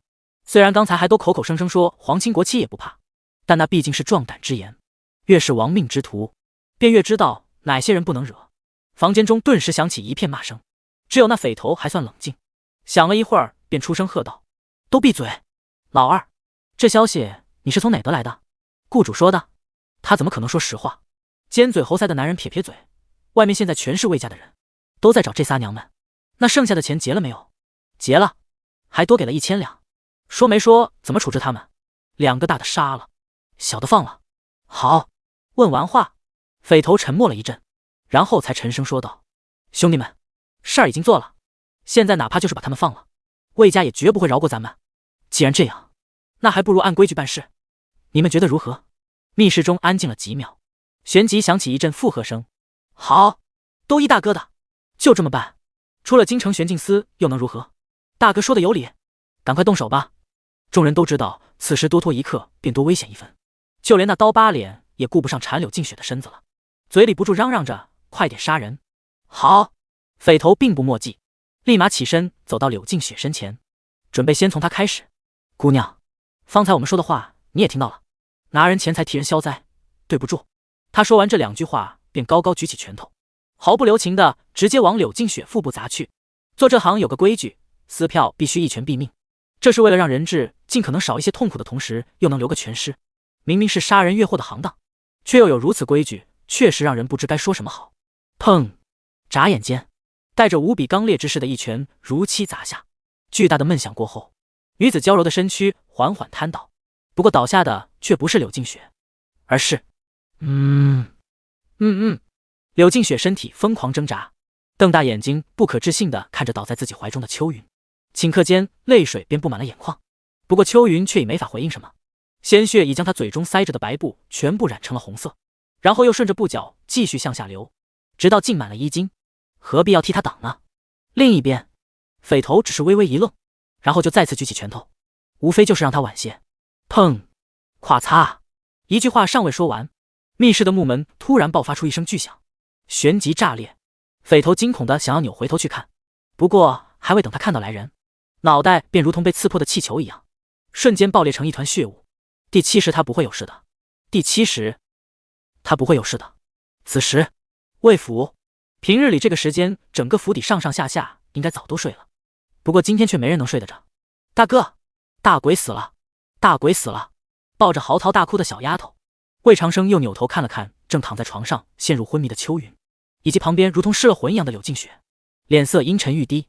从审讯那群劫匪的结果来看，这次绑架事件的幕后主使无疑是柳家，估计他们的一开始的目标应该是柳静雪。秋云是捎带手，魏巧玲是意外，毕竟对方最后的命令是大的杀掉，小的放了，这就说明他们很清楚魏巧玲的身份，也明白如果杀掉魏巧玲所要面对的后果。杀掉一个丫鬟无关大局，杀掉柳静雪也勉强可以算作是自己把柳宗亮打个半死的对等报复，可要是杀掉魏巧玲，那就是彻底不死不休的局面了。魏贤志或许确实也如此想的，因此现在并未愤怒到立刻杀上刘府以牙还牙，但是在魏长生这里，不管是魏巧玲、柳静雪还是秋云、渊儿，他们的分量并无区别。魏大人，小人已经尽力了。床边，御医抬起头来，看着魏贤志叹了口气，唉，只是这位姑娘的五脏六腑全部都受了重创，而她又并非修行之人，无法借助内力疗伤。说实话，要不是她先前服下了那吊命的药物，恐怕早就香消玉殒了。只是这药效能最多还能再维系2个时辰，2个时辰过后，如果受损的内脏还是无法恢复，那便是神仙来了也难救了。悲伤的气氛萦绕屋中，魏贤志摇摇头，刚准备说话，而柳静雪却在此时突然回过神来，抢先一步失声问道：到底有没有法子能疗好他内脏的伤？多少钱都可以，这不是钱的问题。御医苦笑道：据我所知，只有一味仙药能治此伤，那便是产自极北天山上的云母枝。云母枝？魏贤志跟秦彩珍对视一眼，明显是没听过这个名字。郭御医，此物哪里可寻？登天难寻。我已经多少年未曾……御医突然一愣，想了一会儿才犹豫道：魏大人，你运气不错，眼下京城中或许还真有一支。在哪？皇宫。魏贤志略一沉吟，站起身来沉声道：既然如此，那我便去皇宫走一趟，我与你同去。秦彩珍也跟着起身。好。魏贤志点点头，又伸手拍了拍魏长生的肩膀，看好你妹和静雪。叮嘱了一句之后，他与秦彩珍便行色匆匆地出了门，看样子是直奔皇宫见皇上去了。一个玄镜司指挥使，外加一个天罗教圣女，2人居然为了一个丫鬟亲自大半夜跑去皇宫向天子求药，此事乍一听无疑十分令人动容，但魏长生心中却明白得很，魏贤志和秦彩珍此番进宫，只是借着求药的由头去给宁永年施压而已，并且除此之外，魏长生还总有一种隐约的感觉，这药求不到，至少如果换作是他坐在龙位，应该就不会把这药拿出来。唉，但愿宁永年的想法跟自己不一样吧。心中暗自叹了口气，又看了看这就已经在门口焦急等待神药送回来的柳静雪，脑海中浮现出系统界面：云母枝、灵药、天极。重塑肉身，可遇万疾，400点数，400。自己前几天杀完妖怪后，总共赚了180点，还差着220点，差的有点多。魏长生轻轻将怀里已经哭到睡着的魏巧玲交给渊儿，然后又走到床边，默默看了一会儿气若游丝的秋云，双眼清和，脸上毫无血色，就连嘴唇也是一片煞白，跟偶尔会耍点小性子的渊儿不一样。秋云什么时候都是一副任劳任怨、言听计从的样子，即便是打牌作弊，他都会毫不犹豫站在自己这边。自己本来还承诺过要找时间给他和渊儿一个名分呢，结果忙起来也忘记了。操他妈的柳家！魏长生咬紧牙关，深吸一口气，强迫自己冷静下来。而就在此时，一件堆叠在角落里的沾满血迹的衣裙却吸引了他的注意。这是秋云的衣裳，应该是刚才为了方便治疗换下来的，其中好似夹着一张皱巴巴已被鲜血染红大半的宣纸。这是什么？秋云不是不识字吗？魏长生疑惑地抽出宣纸，展开在手心。而当他看清其上歪歪扭扭所写的小字之时，整个人却一下子愣住了。赠秋云与渊儿，雾谷峰霄庙剪裁，秋云相送上雪台，尘缘一线时断，碧海青天认去来。这重爬般的小字并不是出自魏长生之手，但又有几分相似，估计是秋云将他写的真迹留给了渊儿，然后自己又一字一字踏写了一份。整首诗算上题目一共34字，只有2处秋云格外规整，因为秋云唯一会写的俩字便是他自己的名字。呼，来回又看了数遍这首小诗，魏长生将宣纸捋平叠好，慢慢放到秋云枕边。王二公子，我在，备车，我要去玄镜司。魏长生头都没回。还有，你现在马上去皇宫，我不管你用什么办法，只要打听到我爹没有拿到云母枝，立刻燃子母玉通知我。是。王二没有任何废话和疑问，转身便走出房间。而一直站在门口等云母枝的柳静雪听到这些话后，则是忙不迭跑过来，带着哭腔惊慌失措地问道：相公，你要做什么去？皇上不会给我们云母枝吗？秋云他不会出事吧？相公，你说话呀！相比于还在考虑这次绑架事件对大局影响的其他人，柳静雪的心思很简单，她甚至连到底是谁绑架了他们都不想知道，满脑子只有秋云的安危。虽然她经常会气秋云打牌时总是帮着魏长生，虽然他偶尔撞见秋云深夜走进魏长生房间时还会吃醋，虽然秋云大字不识，琴棋书画更是样样不通，跟他除了打牌几乎没有共同语言，但就是这样一个丫鬟的生死，却让他的心一直晃荡在嗓子眼。柳静雪只能依靠魏长生，因此现在特别害怕听到一个否定的答案，又或者是沉默。相公，你说啊，秋云他不会死的，对吧？你告诉我，求求你，告诉我。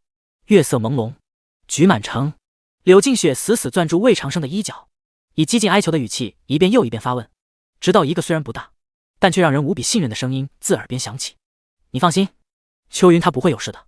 第71天祭白上，第71天祭白上。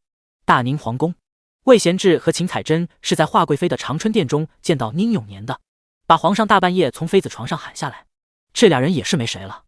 不过越是这样，才能越发凸显出魏家的愤怒。什么？竟然有这种事？香气四绕的奢华厅堂中，宁永年将茶盏狠狠蹲在桌面，脸上满是震怒之色。这就令人去查，定要将幕后黑手给揪出来，不管是谁也定会严惩不贷。哦对了，爱卿还要那云母之事吧？来人！奴才在老太监推门进来。前一阵天山宗送给朕一只云母枝，就放在司库之中。宁永年看着老太监，挥手命令道：你赶紧去找来，魏爱卿家中有人等着此物救命。是，奴才这就去。老太监应了一声，立马脚步匆匆地转身出门。只不过才刚走出长春殿，便就慢慢停了下来。他身旁跟着的小太监有点疑惑：义父，咱们不是要去找那云母枝吗？怎地不走了？云母枝没了啊？找都没找，怎就知道没了？小太监大感惊讶：义父，难道是你？闭嘴！我怎么就认了你这么个不成器的？老太监怒其不争地瞪了小太监一眼，压低声音解释：皇上说没了，就是没了。皇上哪里？小太监还想再辩，不过当看到老太监的眼神时，便又缩缩脖子换了个问法：儿子愚笨，还请义父指点一二。哼！老太监鼻孔出气，抚摸着小太监的手问道：我且问你，方才皇上对我说话时，你在门外看清他的手是如何摆的没有？啊！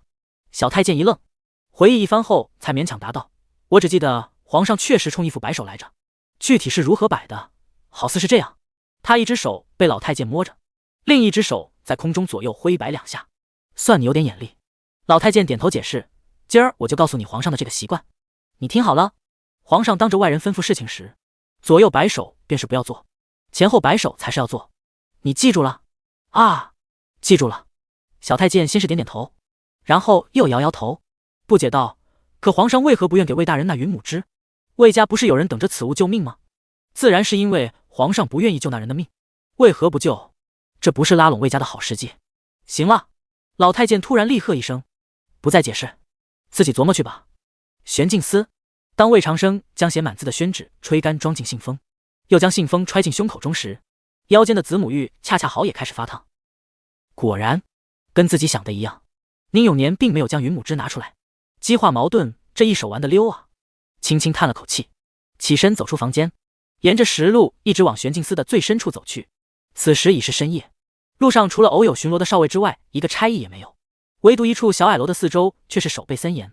这小楼的建筑风格与玄镜司别的建筑都不相同，通体无窗，也无牌匾，只有一扇紧紧关闭的黑铁门，乍一看颇有点像前世的堡垒。此门自玄镜司成立以来的400余年中，一共打开过13次，上一次还是60多年前，那时城郊出现了一只500年大妖。至于如此神秘的建筑中到底有什么，只有一物，祖玉。子母玉是玄镜司人人都佩戴的物件，灼烧母玉，子玉也发烫，这个过程是点对点的，相当于双向通话。但祖玉不同，只要灼烧祖玉，所有与之关联的子玉统统都会有反应，有点类似群发短信的那种感觉。而至于这座小矮楼中的祖玉具体能群发多少短信，是除去要保卫皇宫的内卫之外，玄镜司总舵的所有人。也就是说，如果有人发出了这个信号，灵卫、布衣卫、宗秘处、柳叶处、瞻感处全部没有任务在身的在京差役，统统需要在1刻钟之内赶到玄镜司衙门，听候调遣。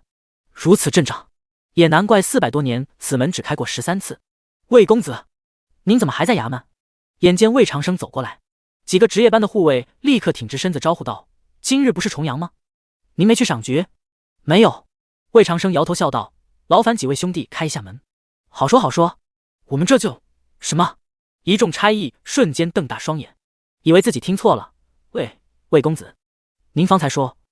我说。魏长生神色如常，嘴角依旧挂着笑。开门。公子，小人斗胆问一句。其中一个比较机灵的护卫小声问道，您可知这门内是什么？自然知道。那可是出了什么大事？是指挥使大人让您来的？此事与我爹无关。场面一下子安静下来，几名护卫面面相觑几眼，虽然没人吭声，但却都十分统一地挡在铁门之前，与魏长生形成对峙之势。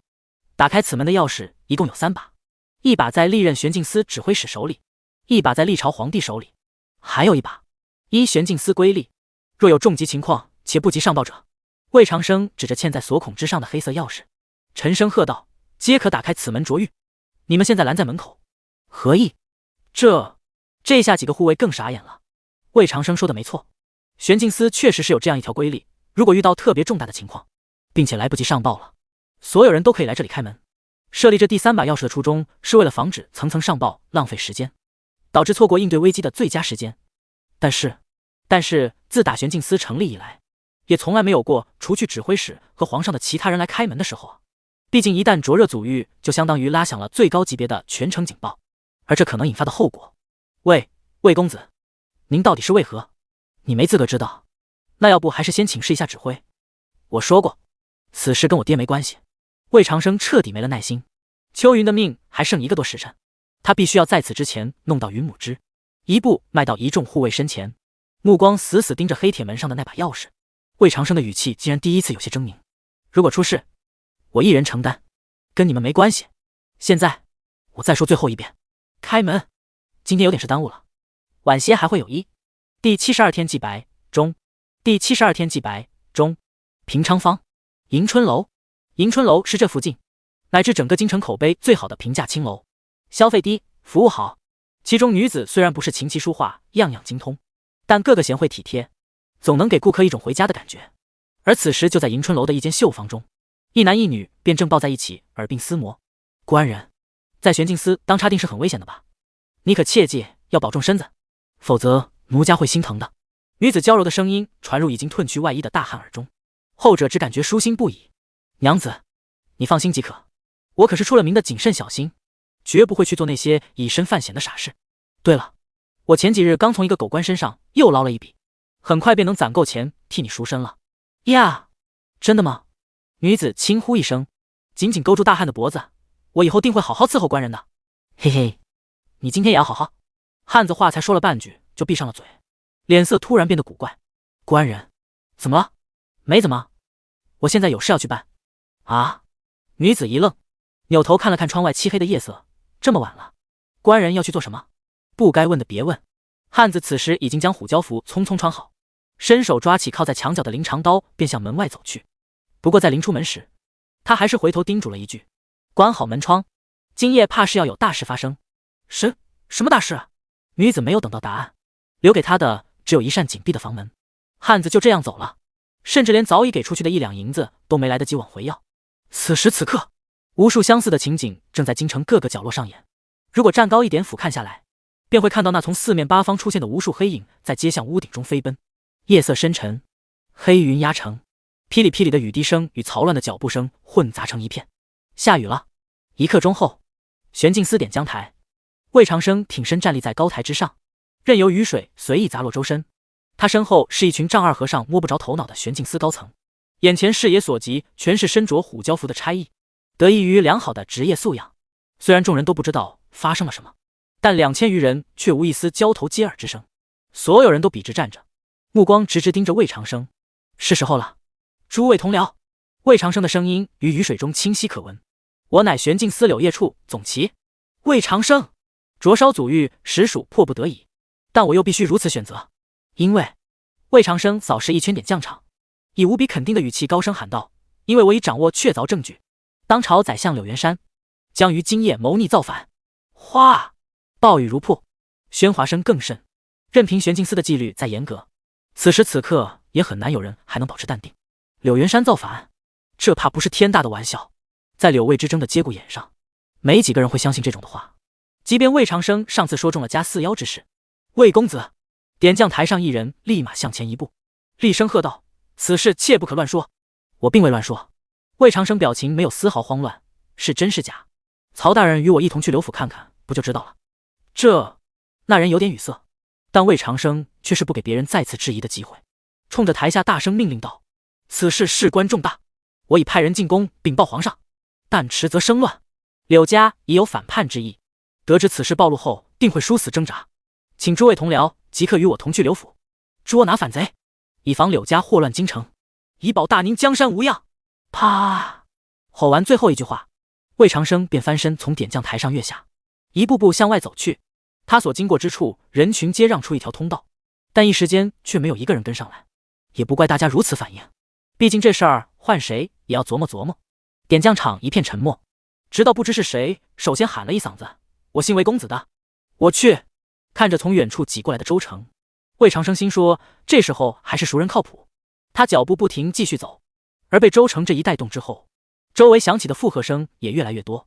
玄镜司被魏家把持这么多年，本来人人就看柳家不爽，再加上魏长生最近在大家心目中的形象属实不错，从侦破家4妖案到师承齐魁，再到英雄救美刀斩元妖，还有那块竖立在演武堂，记录了他从58负0胜到如今90负90胜的木牌，所有的一切加起来，让很多人终于愿意在此刻跟着魏长生去那刘府走一趟。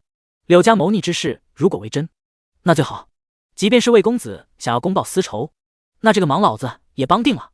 带着这个念头，无数人或者大吼大叫，或者沉默不语的跟在魏长生身后，如同黑色洪流般往刘府涌去。而他们的动作很快便传进各方势力耳中。金衙、六扇门，季鸿安此时刚刚点齐了手下200来号人，准备直奔刘府。他倒不是柳家这头的人，只是六扇门作为维护京城治安的最主要机构，发生这种事时必须要在场。不过就在他准备下令出发时，一个生脸捕快却是急匆匆跑过来，压低声音问道：季大人，您可还记得欠我家主子一个人情？季鸿安眼神一灵，知道这人肯定又是谁家派进六扇门的细作。你家主子是谁？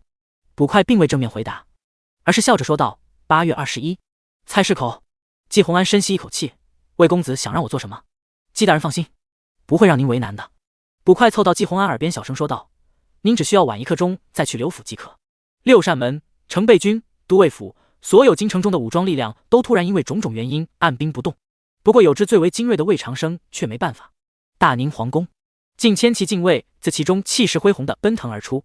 与只负责安全事务的内卫不同，禁卫相当于皇帝的私兵，是整个大宁平均战力最高的组织。听到那震耳欲聋的马蹄声逐渐远去，宁永年这才推开阁门，重新出现在魏贤志和秦彩珍面前。魏爱卿，秦夫人。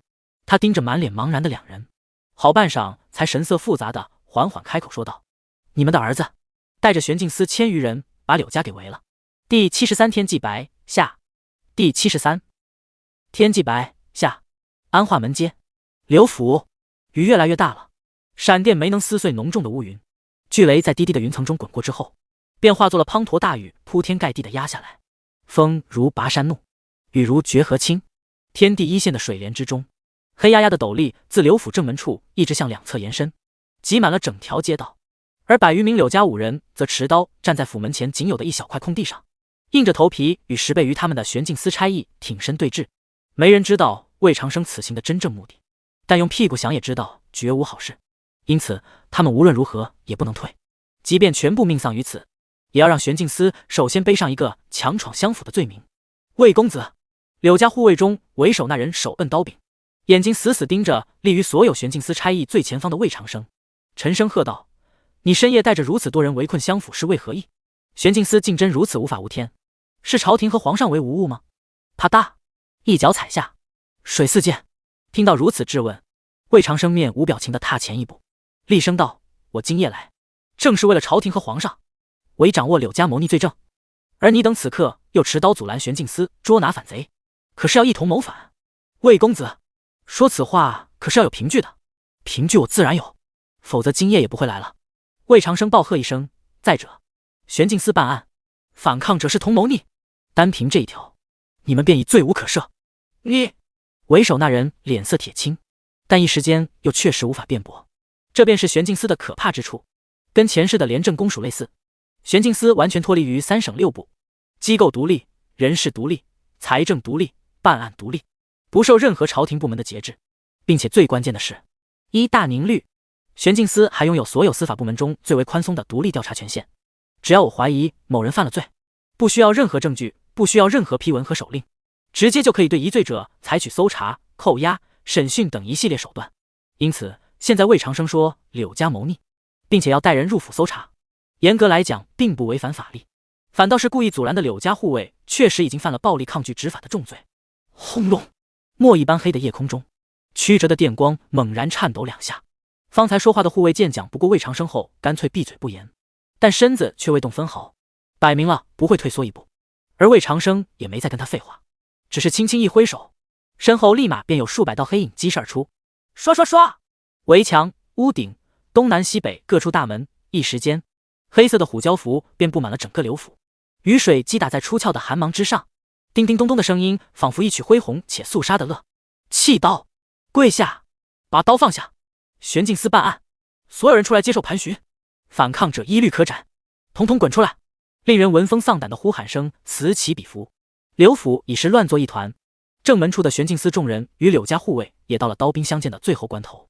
魏长生高高举起手，酝酿已久的杀字即将脱口而出，而也就在此时，却有一个沉稳的声音抢先一步自府中传了出来：“放下刀，让他们搜。”嘈杂声停顿了一瞬，所有人都扭头看向那个正缓步走来的白发老头。他同样没有打伞，身上已经湿透，但整个人却没有丝毫狼狈之色，反而有一种比这滔天大雨更加磅礴的气势。这种气势只属于2种人，达到是压山河的2品禁武人，以及手握苍生之命的大权者。老爷！柳家100余号护卫瞬间弃刀跪倒在地，而玄镜司众人虽然个个眼神不善，但也都打从心底萌生出一丝惬意。不过柳元山却是压根不看这些人，只是盯着魏长生淡淡道：“卓祖玉，为相府，我不知道你这么做是为了什么，只能说你比你爹更有胆子，也更蠢。”简单一句话，充满了上位者对下位者的嘲弄。柳元山自信玄镜司不可能从刘府找到丁点把柄，他甚至还希望魏长生闹得再凶一点，因为越是这样，魏家今后的路便越难走。皇上之前确实更倾向于魏家，也更需要魏家。但任何一个统治者都绝无可能容忍一把脱离掌控的刀，因此不管魏贤志以后怎么变，刘魏两家在宁永年心中的地位都会发生天翻地覆的逆转。雨还在下，其中似乎还夹杂着若有若无的马蹄声。好半晌过后，隐藏在黑色斗笠之下的魏长生才慢慢说了一句：“都把刀放下。”玄镜司众人惊愕地看过来，然后又涨红着脸一点点垂下刀尖。魏长生同样没有去看任何人，只是慢慢走过两侧低垂的寒芒，直到在柳元山身前停下脚步。柳相，我此番来只是为了讨一个说法。哦，柳元山的语气有些玩味，不知魏公子是什么意思？魏长生轻轻抬起头，脸上还是没有任何表情。今日的绑架之事，是柳家做的吧？呵呵。柳元山轻笑一声，没有回答，又或者说懒得回答这种问题。魏长生沉默片刻，突然莫名其妙地问道：“柳相，看来你确实不知此事，不如我给你讲讲如何？”魏公子，柳元山笑着摇摇头，此事我已经听闻了，说是死了一个丫鬟。哦，还有一条狗，不知可对？柳相消息灵通。魏长生深吸一口气，但那丫鬟现在还没死，也不会死，是吗？那还真是可惜。柳元山轻轻叹气道：“不过魏公子也不用过分伤怀，一个丫鬟而已，便是真死了又能如何？若是公子不嫌弃，明日我便差人再送几个好的到府上，也算是赠与公子的见面礼了。”谢柳相好意。但是魏长生看了看不远处正快速向这边移动的火光，轻声说道：“但是我说过，今日我只是来讨一个说法。”你……这一瞬间，柳元山突然没来由的一阵心悸，强烈的生死危机感涌上心头。你要干什么？他有些不可置信的大叫一声，但下一刻眼前的景物便开始颠倒，紧接着又急速坠落。砰！一袭白袍狠狠砸在地面，污水哗啦一声四下炸开。此时此刻，无数双目睹此景的眼睛全部瞪圆，所有人都傻愣在原地，竟有一种仿佛身处梦中的错觉。而趴在泥泞之中的柳元山同样充满了疑惑与不解。他未曾习武，此时本应被摔得七荤八素，但死亡的恐惧却还是让这位身居相位数十年的老头颤抖着说出两句话来：“你敢杀我？为了一个丫鬟，你要杀我？”砰！又是一声闷响，魏长生毫不犹豫地一脚踏在柳元山胸口，右手轻轻扶住刀柄。我说了，他不会死。抽刀，出鞘！龙吟之声响彻天地。快点，再快点！距离刘府已经很近的一条街巷中，季鸿安带领着一群捕快飞奔而过。他一边催促手下之人再快一些，一边不停眺望向远处那座笼罩在雨幕之中的府邸。没有什么动静，看来两方并未真的火并起来。稍稍松了口气，但又总觉得事情好似有哪里不对。魏长生为什么要让自己晚来一刻钟？这一刻钟能做什么？季鸿安想不明白，只能不停加快速度，直到看见前方那支人人身着红甲的队伍飞驰而过。禁军都来了吗？这一瞬间，他突然有点后悔，这个人情，自己好像还得太大了。魏府，柳静雪依旧傻愣愣地坐在秋云床边，眼睛已经数不清第几次看向角落里的计时铜漏。还有半个时辰，秋云的气息已经孱弱到几近于无了。但不论魏贤志还是魏长生，都依旧没有将那云母之带回来。他不知道自己该做点什么，只是又看了一遍放在秋云枕边的那首小诗：“秋云，等你好了，我便教你写字。我以后不会再吃你的醋了。相公答应过我，你一定会没事的，一定会没事的。”凤栖馆，小姐，你收拾东西做什么？丫鬟看着正在翻箱倒柜的杨柳诗，表情很是不解。小秀，你跟了我多久了？杨柳诗停下手上动作，扭回头来问道。丫鬟回忆一番，认真回答：“3年了呢。”那我如果要离开凤栖馆，你愿意跟我走吗？杨柳诗又问。啊！叫小秀的丫鬟一愣，忙不迭反问道：“小姐，你要去哪里？为什么要走啊？是有人替你赎身了吗？”赎身没有呢。杨柳诗笑了一下，倾国倾城，不过却有人将我的心赎走了。绣房中一时间安静了片刻，看着呆愣愣的小丫鬟，杨柳诗突然捂嘴笑道：“你还没说愿不愿意跟我走呢。”我愿意。是吗？杨柳诗的眼神柔和几分，同时轻轻挥动了一下衣袖。谢谢你啊，小秀。一炷香后，这间被无数男人视为人生终极目标的绣房中已是空空如也，只留下了一个趴在桌上呼呼大睡的小丫鬟。她睡得很死，身下压着一张面额很大的银票。刘府，魏长生死死攥住龙吟刀柄，身后柳元山的人头砸落在地。抛开前主不算，这是他前世今生第一次杀人，杀的是大宁王朝的当朝宰相。可能是因为前主曾经见识过太多这种血腥残暴的场景，所以魏长生此时此刻并不觉得有什么不适，甚至还有丝丝畅快之意。或许人与人的出身并不平等，天赋并不平等，机缘并不平等，气运并不平等，一切都不平等，但生命面前确实人人平等。杀一个宰相并不需要比杀一个乞丐多用哪怕一刀，仿佛只是做了一件再平常不过的事情一样。魏长生缓缓将龙吟归鞘，抬头看了看夜空，此时距离他离开魏府才1个多时辰。卓祖玉为刘府逼柳元山现身杀人事件的发展第一次完全按照计划走完，反倒让他有点不适应。今后自己会面对什么尚且不知，但是周却提之音突然响起，不知从哪里冒出来的徐清婉正举刀挡在自己身前，再往前便是那群刚刚从震惊中回过神，正不顾一切向这边冲来的柳家护卫。他如今的样子正如那日的自己，发间系着的红绳已被雨水浸透，无法再似之前那样会迎风跳跃。魏长生张张嘴却没说出话，又一次伸手握住刀柄，向前一步与徐清婉并肩而立。上百号柳家护卫越来越近，但下一刻他们便突然于惊天爆裂声中轰然倒飞而回。儿子跑！秦彩珍的吼声先至，紧接着魏贤志便砰的一声落到魏长生身边。俩人终究还是不顾宁永年的拖延，抢在进魏军之前先到了一步。长生，跟我走，我带你出城。没有去管正在阻拦柳家护卫的老婆，更没工夫质问儿子为什么要杀柳元山。魏贤志一把抓住魏长生的胳膊，便欲纵身跃起，可耳边却突然传来一句：爹，我不走，你帮我挡一下。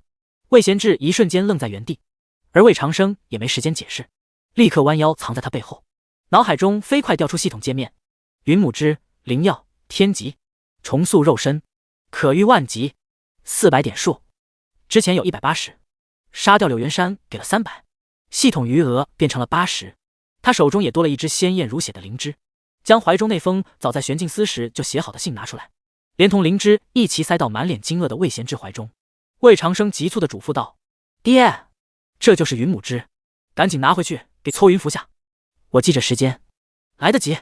还有，如果宁永年非要杀我，将此信给他看，定能保我一命，但要记住，一定要等到迫不得已时才可将此信拿出来。魏贤志愣愣地接过两物，下意识地问道：长生，你一直就没准备逃？逃？魏长生看了眼已经冲到门口的禁卫军，轻轻摇了摇头。他或许确实可以在魏贤志和秦彩珍的掩护下逃走，但这么做的代价，就是要整个魏家来承担柳元山之死的后果。魏长生不愿意牺牲一大家，成全我一个，更何况在他看来，自己有90%概率不会死。作为魏家独子，魏贤志定会死保自己，再加上那封写满皇室隐秘之事的保命信，宁永年绝对会好奇自己是如何知道这些事情的。当然，还是有一小点概率会死的。不过就如同那日所说，人啊，总是不能做到完全铁石心肠。再者说了，好不容易穿越一回，总是畏畏缩缩的，也没意思，不是吗？时间倒退一点，拨回到3个时辰之前，此时正值黄昏，魏长生正准备出发去反围剿萧炎，柳静雪正跟秋云在春申书坊帮着算账，旁边那骑在一条大黑狗上的小丫头吸引了不少顾客的目光，徐清婉则是躲在自己的小房间里数银票。所有人都不知道接下来的3个时辰会发生什么，就像此刻正在平昌坊游乐赏局的百姓并不知道等下便会落雨一样。无数文人骚客流连于鳞次栉比的青楼之中，一边小酌着杯中的琼浆玉液，一边朗声吟咏着自己刚做的重阳诗词。太平盛世的繁华之景溢于言表，但在某座青楼门前，一个喝醉酒的邋遢老道却横七竖八地躺在那里，多少与这如似锦的场面有些违和。青楼的小厮正跑过来，准备把这个吓走客人的老头痛打一顿后扔到别家门口，而老道早就醉得不省人事，哪里知道他接下来要有一场皮肉之苦，只是自顾自地哼唧着一首山歌野调，声音断断续续，若隐若无地飘向不知名的远方。大瓮一扬清江海，引日吞月胸中来，大梦一场3000载，悲喜传长莫挂怀，大风西张浪形骸，疏狂放歌死便埋，大风一趟两相望，不知东方天际白，5000字大。今天应该没有了。另外预告一下，未来2天之内第1卷大结局。还有，本尾诗来自戴荃、大球、就歌，大家可以去听一下。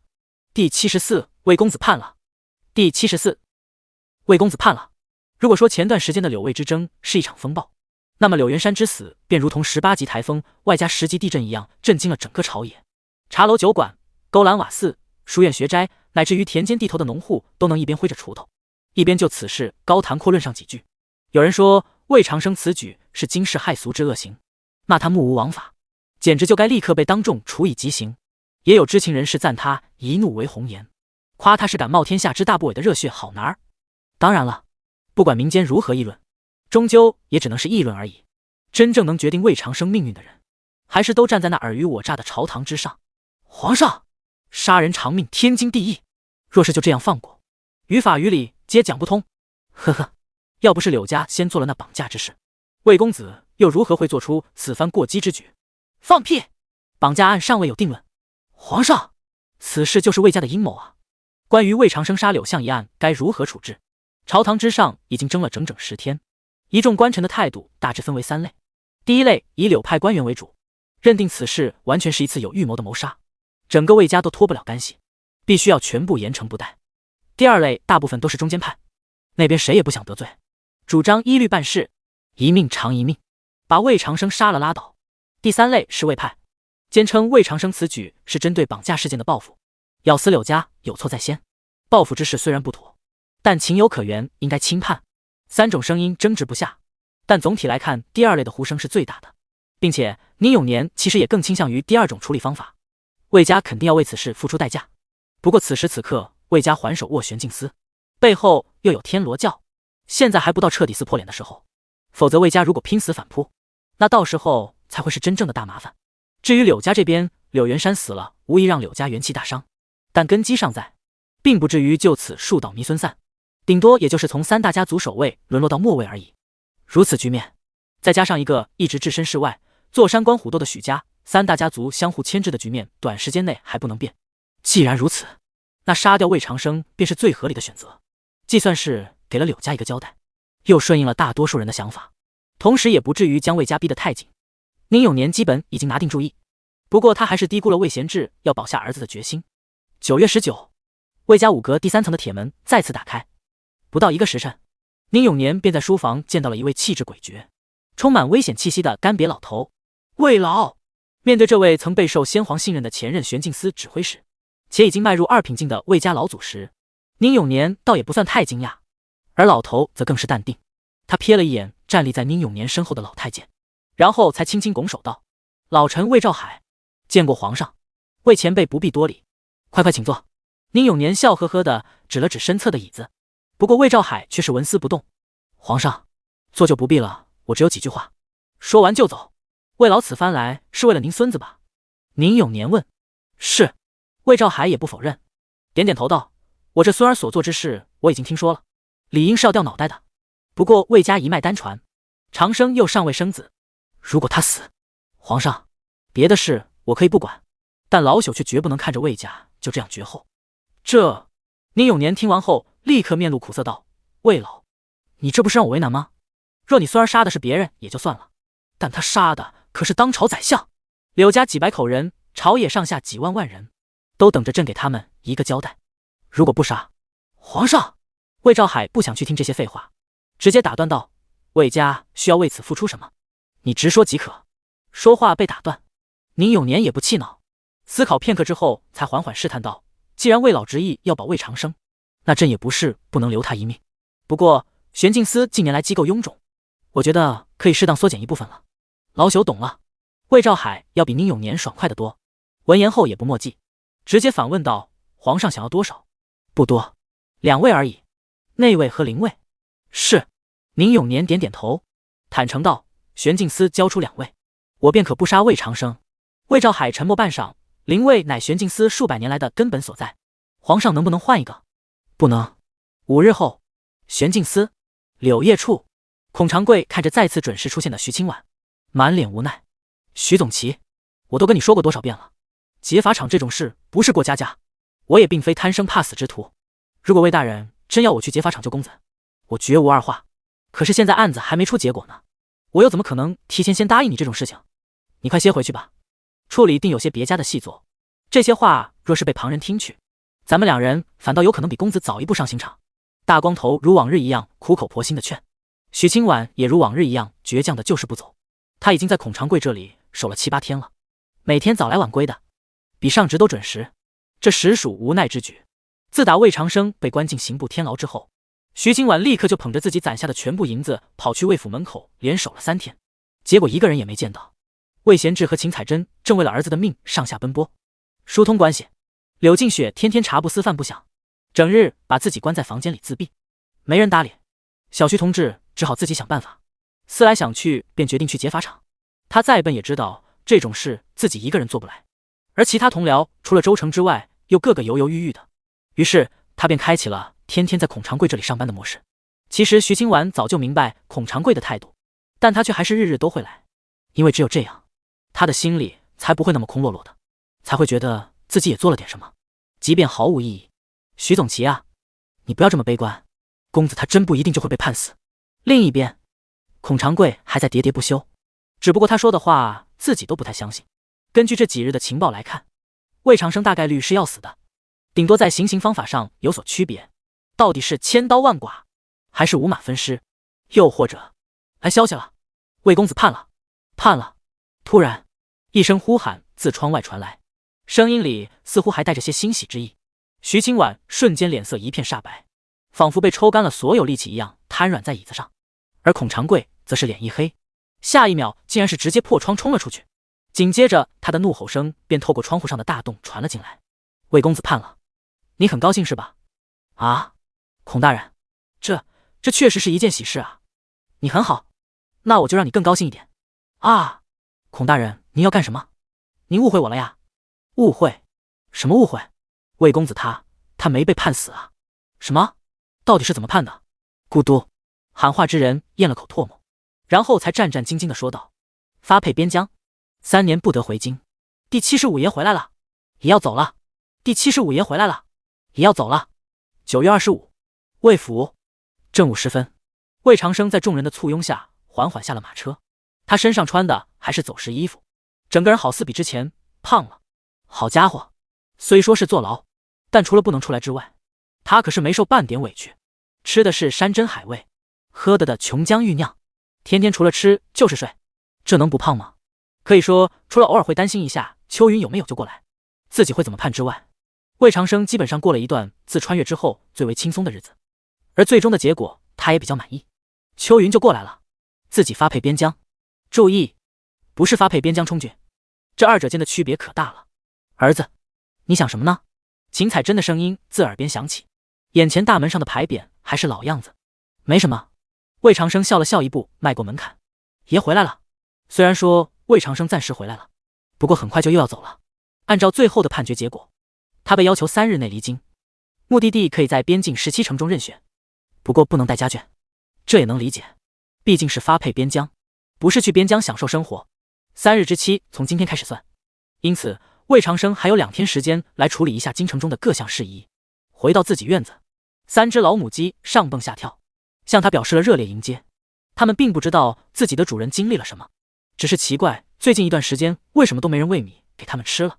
咕咕咕的鸡叫声中进到里屋，秋云正躺在床上，泪眼朦胧地看着自己。公子，声音很微弱，从动作趋势上来看应该是想支起身子。躺好别动。魏长生赶紧把他按回去，扭头对一直从天牢跟回来的柳静雪和约儿说道：你们先出去，我跟秋云单独待一会儿。是。二女点点头，轻轻退出房间。他们其实有很多话想对魏长生说，不过也知道应该先把机会让给秋云。房门轻轻关上，魏长生看着秋云笑道：听说你再有几日便可下床了。秋云点点头，回想起约儿告诉他的那些坊间传闻，这些传闻大都在讨论魏长生是为什么要杀柳元山，其中一个版本便说是为了替他报仇的。秋云并不知道魏长生究竟为了什么，但一想到那只连皇上都不给，却被公子不知从哪里寻来的云母枝，他就总感觉这是跟自己有关。想到这，泪滴便啪嗒啪嗒从眼眶中掉了下来。哎，这咋还哭上了呢？魏长生想要替秋云擦眼泪，不过手才伸到半空，就被一只小手给抓住了。秋云一边哭，一边紧紧握住魏长生的手掌，断断续续哽咽道：公子，你为何对我这样好？我只是个丫鬟，命不值钱的，死就死了。打住！魏长生皱了皱眉，语气突然变得严肃。你若是自己都不将自己的命看作一回事，那我拼死拼活为你弄来那云母枝又是为了什么？秋云瞬间意识到了自己的失言，他一时间不知该说点什么好，只是手上更用力的一些，似乎是怕魏长生一生气就走掉了。不过魏长生其实并没生气，只是有点无奈。他知道在这样一个世界，人有尊卑贵贱之分的观念是十分根深蒂固的，也没指望几句话就能让秋云明白什么是生而平等。秋云想了一会儿，魏长生才换了个比较好接受的说法，继续说道：你虽然是丫鬟，但却是我的丫鬟，更何况你还是我的女人。你要知道，单凭这一点，别说是宰相，哪怕就是皇帝我也敢杀。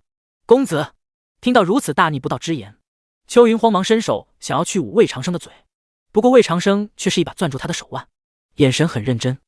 我并未开玩笑，皇帝又如何？他在我心里并不及你重要。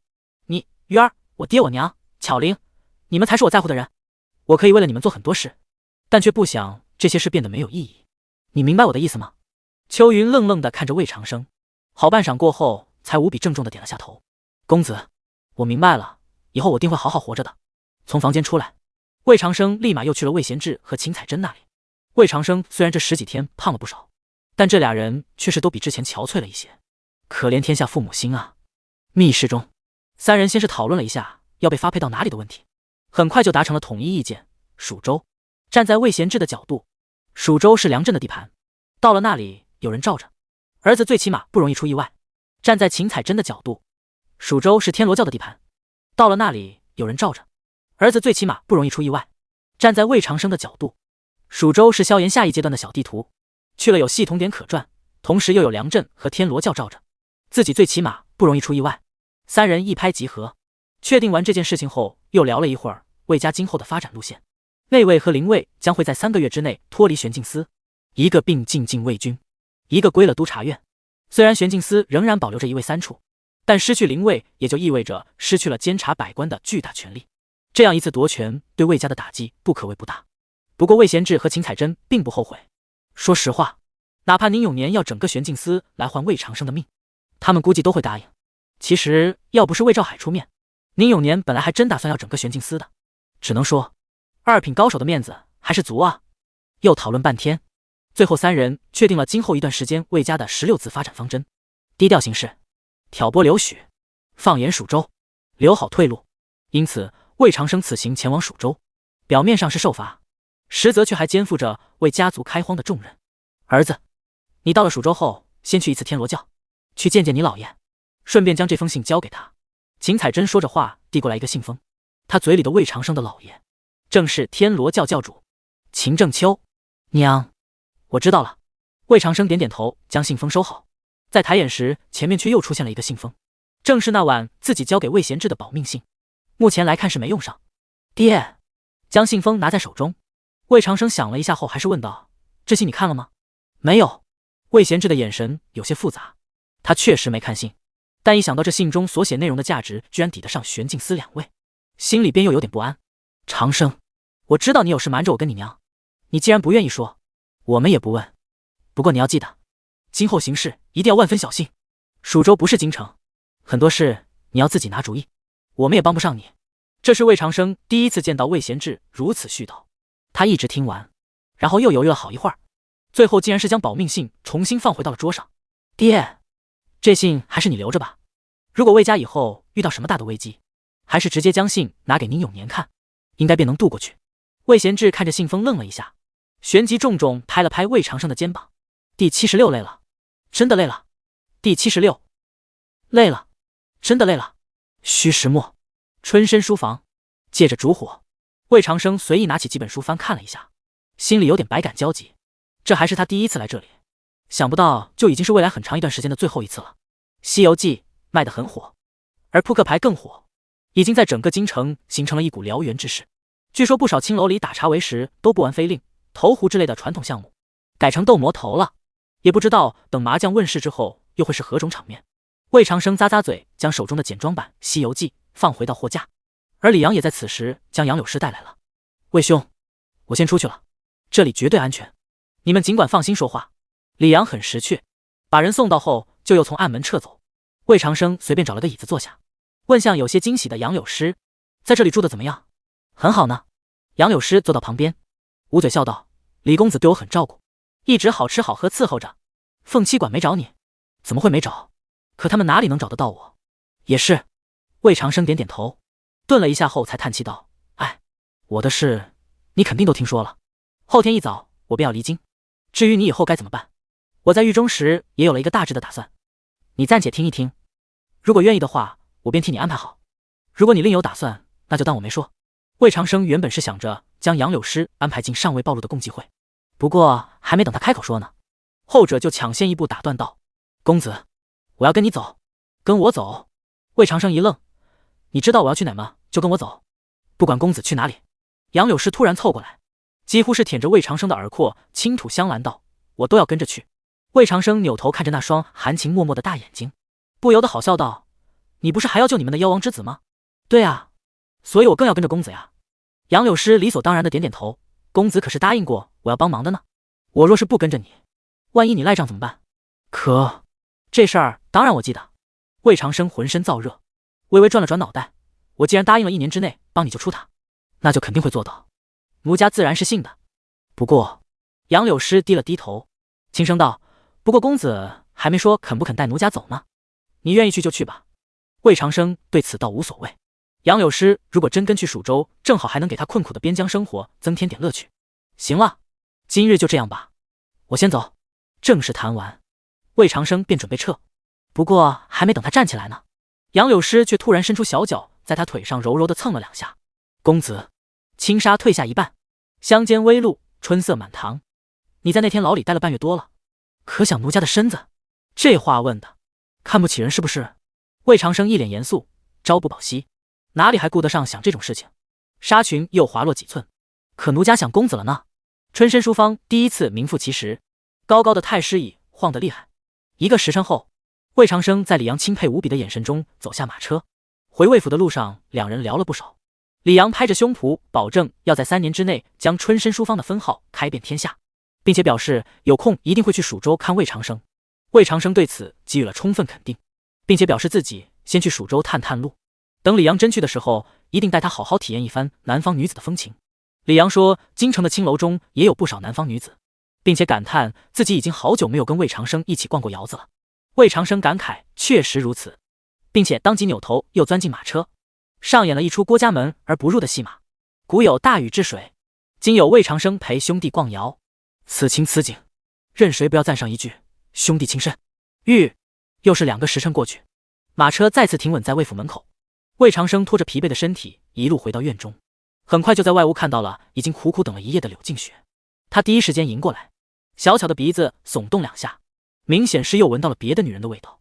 不过这次柳静雪倒是没再质问你干嘛去了之类的话，也没生气，只是小声问道：“你饿不饿？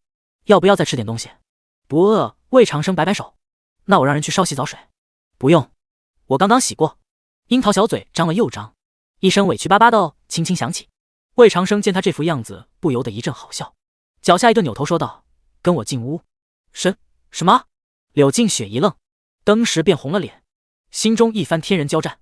好半晌过后，他终于下定了决心，不过却发现魏长生已经自顾自走出一段距离了，于是便在身后着急喊道：“你等我一会儿，我要先回一下房间。”一炷香后，柳静雪就跟要上战场一样，咬着嘴唇，轻轻推开了魏长生的房门。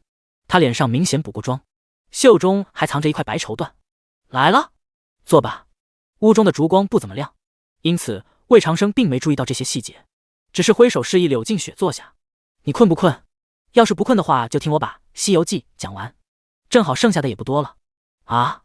柳静雪屁股才刚刚挨到椅子，闻言一下子又站了起来。你喊我进来，就是要给我讲《西游记》？”“对啊，不然你以为呢？”“没什么。”柳静雪疯狂摇头，然后便着急忙慌的伸手去拿旁边的笔墨纸砚等物，准备做记录。不过啪嗒，白绸缎自袖中滑落，正好摔在2人中间的地面上。柳静雪，魏长生，求了。第77离京，第77离京，大约就是这样了。都记下了吗？昏黄的烛灯微微摇晃几下，也不知过了多久，魏长生总算是把《西游记》给讲完了。按照原著所写，师徒4人最后求正果的得正果，求长生的得长生，求宝石的得宝石，求脱离痛苦的脱离痛苦，算是个喜剧结局。当然也有人觉得是悲剧的，这里就不多讨论。但反正光凭妖怪竟然成了神仙，这一点就100%不符合大宁官方妖无可赦的价值导向。因此，为了保证这本书能顺利出版，别惹上什么麻烦，魏长生干脆直接魔改了一个结局。孙悟空和猪八戒2个妖怪，一个又被镇压了500年，一个直接被一掌拍死。唐僧和沙僧2个倒是基本跟原著一样，一个成了佛，一个成了金身罗汉。别管这个结局合不合理，够不够艺术。写小说，首先保证别背404才是真的。魏长生口干舌燥的喝了口茶水，柳静雪也将笔轻轻搁下。都记下了。他对这个结局并没什么疑问，犹豫了一会儿才问道：西游记之后还有下本书吗？下本啊。魏长生知道柳静雪什么意思，不过此事他现在也拿不太准，可能有，可能没有。如果有的话，我会写出来寄给你的。哦。柳静雪低了低头，沉默半晌后，突然以微不可闻的声音又问：我能跟你去蜀州吗？魏长生有点惊讶：你也要跟我去？也。柳静雪茫然地抬起头，可察觉失言，魏长生赶紧敷衍过去：这不重要，关键是我此行不可带家眷，你又不是不知道，我可以扮作丫鬟的。柳静雪脱口出一句，看来是早就想好了办法。扮丫鬟？魏长生一愣，行是行，但你总不能扮3年丫鬟吧？我能。柳静雪毫不犹豫地表态道：我能吃苦，也不会让别人看出我的身份，肯定不会给你惹麻烦的。看着那张充满期待的俏脸，魏长生一时间有些纠结。说实话，他其实到现在都不太知道自己对柳静雪究竟是一种怎么样的感情。要说完全当她是个工具人吧，好像又有点不一样，可要说喜欢，也算不上。他最初留着柳静雪只是想多赚点系统点的，不过后来却也慢慢适应了院子里永远有一个会生着闷气等自己回来的女人。过了好久，一个声音才打破屋中沉默：还是算了吧。柳静雪就像是被一柄隐形的巨锤砸中，身子猛然晃了一下，她强行挤出一丝笑容，但还未等说话，便又听得魏长生继续说道：不过我曾经说过，你只需要在魏府留半年，半年之后我不会再管你要做什么，到时候你若还想去蜀州，那便去。柳静雪瞬间变得惊喜，激动到连话都说不出来，只是一个劲的点头。看着他如此开心的样子，魏长生表面没什么反应，实则却是暗叹了一口气。唉，也不知道这么做到底是对还是不对。9月27，天还未亮时，魏长生便起了床。他此去蜀州所带之物都已搬上了马车，回头看了一眼稍显空荡的房间，心中不免有点感慨。满打满算穿越了还不到3个月，想不到这就要挪窝了。这3个月自己做了很多事情，但也留下了不少遗憾。当初在演武堂立下的100胜誓言还差10胜，答应的要跟孔长贵一起逛窑子也没去，共济会尚未发挥出丁点作用，还有几只剧情中的妖怪没来得及杀。更重要的是，有一个人没娶。魏长生出来后去找过徐清婉，孔长贵说他告病回家了，他便又去了徐家，可依旧没见到人。在徐家门口等了整整1下午，直到最后才有一个小丫头出来递给自己一截红绳。魏长生不知道徐清婉为何不愿意见自己，只当是他受不了这离别之苦，相见时难别亦难啊。摇了摇头，伸手抓起桌上的龙吟，迈步走出房间，绑在刀柄上的红绳随风晃动，一如那抹于青丝间跳跃的红霞。回身关好房门，又看了眼躲在窗户后面偷偷望着自己的柳静雪。魏长生笑了笑，叮嘱一句：别忘了给巧玲的东西。咕噜咕噜，残月洒下白光，车轱辘碾过青石路面，马脖上的一铃晃动。魏长生没让任何人来送，此时车上坐着的除了自己，便还有正在悄悄抹眼泪的约儿和一个精壮汉子。王二因为要打理共济会的事情，便被魏长生留在了京城。这汉子便是他选出来的接班人，名字同样很敷衍，张三。法外狂徒他终于来了吗？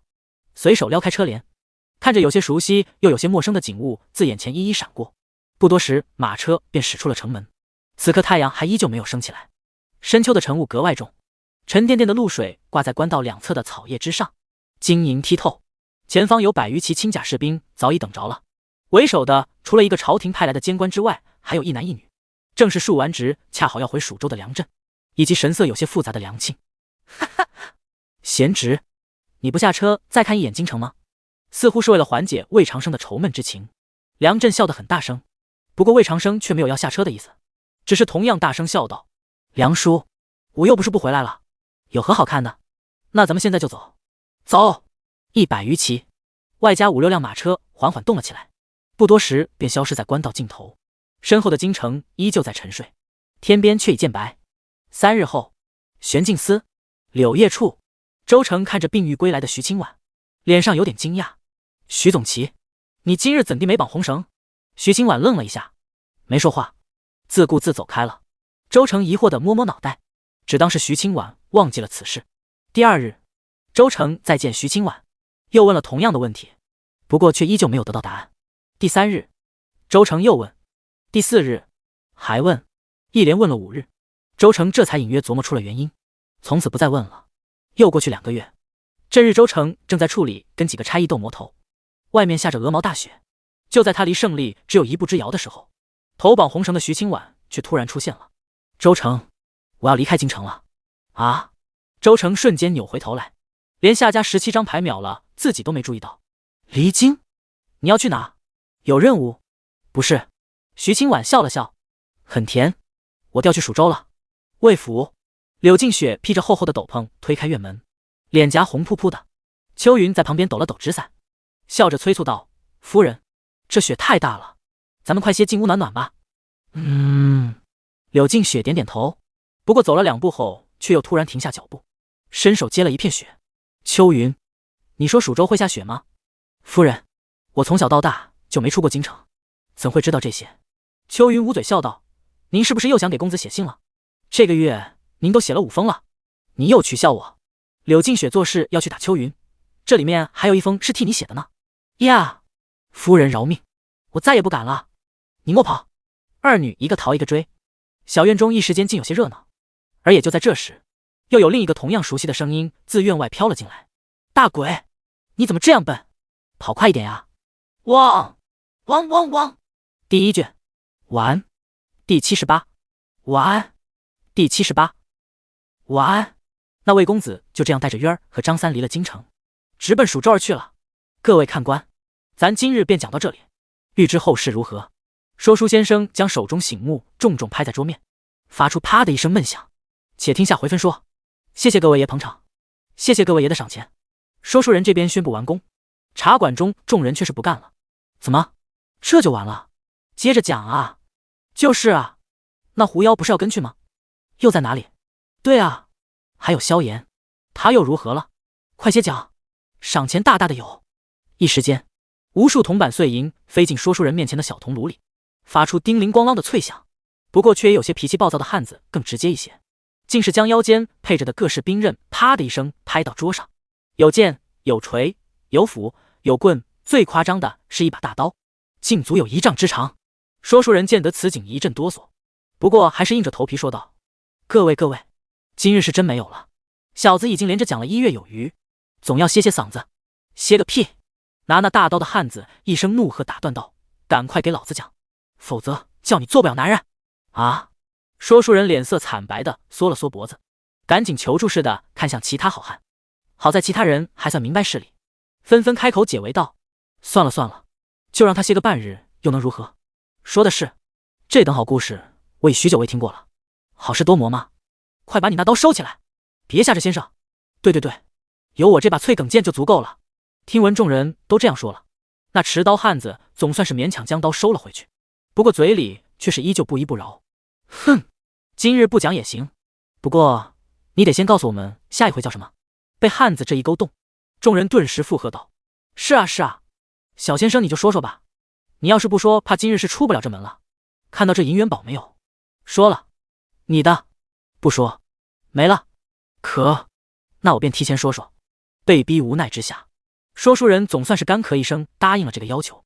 他脸色正经几分，目光扫过四周，茶馆中慢慢归于安静，然后便有一个清朗的声音缓缓响起：醉卧美人膝，醒卧杀人剑，不求连城璧，但求杀人权。各位看官，下回咱们要讲的是……说书人稍作停顿，旋即一字一句出声高亢道：扶摇直上，9万里。哗，如同淋过一场暴雨般畅快，茶馆里顿时响起一片哗然。不过待大家回过神来再看时，说书人却已不见了踪影。与其一同消失的还有那尊装满了赏钱的小铜炉，人虽然不见了，但那最后一句话却是余音绕梁，久久不散。扶摇直上，9万里。第二日一早，茶馆中便坐满了人，只是大家等了半天，那本该早就来到的说书人却迟迟没有现身。小二，怎么回事？说书先生怎么还没来？是啊，老子瓜子都特么磕了一盘了，我看你这店是不想开了。我刀呢？一片骂声中，肩膀上搭着一条毛巾的小厮慌张跑了出来，满脸紧张的弯腰搓手道：各位老爷，他今日可能不来了。什么玩意儿？不来了？你给我说清楚！操！害老子白等了半天。大伙动手吧，把店给他砸了！刷刷刷！各式兵刃再次掏了出来，而小厮则是一边哀嚎，一边手脚并用的想要阻拦一二。各位老爷，他不来关我们茶馆何事啊？别砸了，别砸了！就在茶馆中乱作一团之时，某个离此处不远的小院中，那说书人却是正在揪着头发苦恼不已，到底该从哪讲起呢？哎呀，好苦恼，实在想不出来了。不行，歇上一日，可会不会被砍啊？一想到那3丈长的大刀，说书人又是一阵胆战心惊。但是不管了，就歇一日又能怎样？朗朗乾坤，他们还能真砍了我不成？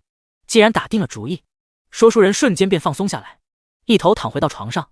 不过躺了一会儿后，他又觉得无趣，总觉得要找点乐子。好不容易歇一日，做点什么好呢？听说满春楼来了几个歌舞俱佳新人，要不刷！说书人立马翻身下床，从铜炉中抓了一把赏钱，便脚步匆匆地推门出。小娘子，我来了。此为不正经总结，正经总结加女神篇加上架感言在明天。第79正经总结加上架感言加女神近况。第79正经总结加上架感言加女神近况。发书1个多月，第1卷算是按照大纲顺利结束。这里先说一下，第2卷相比于第1卷来说会更偏爽文一点，当然是在努力不详制的前提下。关于徐清婉和柳静雪，尤其是徐清婉的戏份也不会少，更新时间会趋于稳定，每日也会尽量回归到3更。关于这本书的成绩，到目前为止我已经很知足了。虽然最终应该是没能达成上3江的小目标，但除此之外，所有新书期能拿到的推荐已经都上了一遍。对于一个老扑街来说，满足。因此我真的特别感激每一个追读、投票、打赏的读者老爷们，真的特别感谢。如果明天8月27能再支持一个手定，那就更感谢了。其次就是简单回应一下第1卷最后这段剧情中的几点疑问。关于类似为什么不杀掉柳静雪之类的读点，我就不回应了，这段内容我不会改。相信能看到这里的读者也是认同这种处理方式，或者勉强能够接受的，毕竟一本书不可能满足所有人的喜好，这点我还是清楚的。不过最后一段剧情中，我承认写得有些急了，很多事情没交代清楚，从而导致了许多读者有所不解。1. 柳静雪他们为什么会被绑架？答：这里我本来是想把那群绑匪写得专业牛逼一点，不过没太能表现出来，就造成了居然会被一群混混绑了的这种感觉。魏家其实是有反应的，只不过事发太突然了而已。2. 柳元山一个宰相，为什么会被魏长生这么简单就杀掉？答：其实并不简单。首先，魏长生之所以没有动用魏家5人，而是利用玄镜司去围相府，就是为了通过一个合理的理由来逼迫柳元山现身。就像2个公司竞争，如果只是商业层面，那双方的大老板可能都不会露面，而要是官方介入了，那老板就必须要站出来接受调查。而柳元山之所以毫无防备，则是因为他压根没想到魏长生会杀自己。就像文中说的，他不相信魏长生会为了一个丫鬟，亦或是一条狗，杀掉自己一个堂堂宰相。不光是他想不到，所有人都没想到，所以才会造成了魏长生轻易就将他击杀的结果。3. 魏长生杀掉柳元山后为什么不跑？反正魏家都要为他的所作所为付出代价。答：确实，魏长生不论是当场跑了，或者是想要不死，魏家都要付出代价，但这2者的代价肯定是不一样的。就像是犯罪之后潜逃与否，这其中的量刑肯定有区别啊。不逃，魏家跟宁永年周旋的余地要大得多；逃了，不光坐实了魏长生的罪，整个魏家不是也要背上一个反抗朝廷、放走重犯的罪名吗？所以魏长生才会选择不逃。以上就是针对最后这段剧情的解释，后面有时间我可能会再改一下这段内容，但最近应该不会了。然后再说一下上架的事，本书将在明天周5上架。其实按照一般情况，如果想要有一个好看一点的手定成绩，我其实应该在最后这段大高潮部分卡一下节奏的。不过我觉得这样做就会牺牲剧情的连贯性，属实没有必要，还不如把上架作为第2卷的开始。喜欢这本书的便接着追，不是那么喜欢的也算是免费看完了一个完整的情节，挺好的。求手定这种事我就不多说了，还不如汇报一下最近跟女神的发展情况。自打七夕之后，女神就对我爱答不理的，气得我每天上班都无精打采，被领导骂了好几次。不过就在昨天，女神又主动给我发微信了。她说她之前是因为肚子痛一直没好，怕我知道后担心她的身体，所以才不怎么回我消息的。果然，我就知道女神最善良了，并且女神还第一次回应了跟我交往的事情。她说我是一个好人，但是她也有自己的原则，那就是不会跟一个扑街交往。我问怎么样才不算扑街，女神说最起码也要手定到500。听到这句话，我立刻就拍着胸脯跟女神保证，我这本书手定一定能到500。女神说如果这样的话，她就可以考虑一下。我一听就怒了，这不是拿我当猴耍吗？我立马就明明白白的告诉她，不用考虑，如果到了500你就要做我女朋友，否则我就再也不舔你了。兄弟们，女神她当场就慌了，怕我不舔她了，但实际上我只是在吓唬她呢，怎么可能不舔呢？那样女神该多伤心啊！不管怎么说，反正500手定的事情我已经打了包票，各位兄弟懂我的意思了吧？懂了就好，不多说了，我要去给女神买香飘飘奶茶了。第2卷扶摇直上9万里，我们再见。PS 明天中午12点上架，打底5更。再次感谢各位支持本书的各位，副粉丝值超过100的英俊潇洒帅气的读者老爷名单，当然还有很多段落打赏或者投票的老爷，因为人太多就不列出来了。反正我写这本书之前做了一个梦，有一个老神仙说你这本书的读者将来都比你混得好。既然如此，那如果我都能走起来，那各位岂不是？一书有202007092039279462只新归来，3剪梅香，4日出红杏依云栽，5浮山越水，6英俊使我困惑，7邀云道尊，8夜痴妹0，9青鱼未央，10月夜 L 先生，11汝行17，12章22，13练心路，14围城外的钟，15书友202081781708384146，16不甜的巧克力金币，1799旧，18荧光墨水，19思雨说，20C 哥，21橘子呀，22长风破沧海，23书友201911241433422274，24龙哥布，25柳明天，26书友20213011044810，27太空里的牛，28 D 5418，29书友160218194400312312，30混沌之本，31文人汉，32永恒赤沙蝎，33无知少年的，34陈情期，35书友2021806180954643，36申屠 Garer，37 逆 WWW，38背叛，39栾雨，40暮春秋雨，41清风昆仑，42 HYX，43 Sayoki，44仙草波波，45小白狗，46千城叨叨，47请叫我曹贼，48书友202008290003356184，49直天涯，50光影得世界角落，51天慈酒，52玩命卷猫毛，53书友2020222194115165，54某不知名艺术家，55黄昏贤者会会长，56喵三浪，57夜尽起阳时，58先有请留步招招手，59末时，63岁不打烊，61书友201902121139328855，62愿为老书虫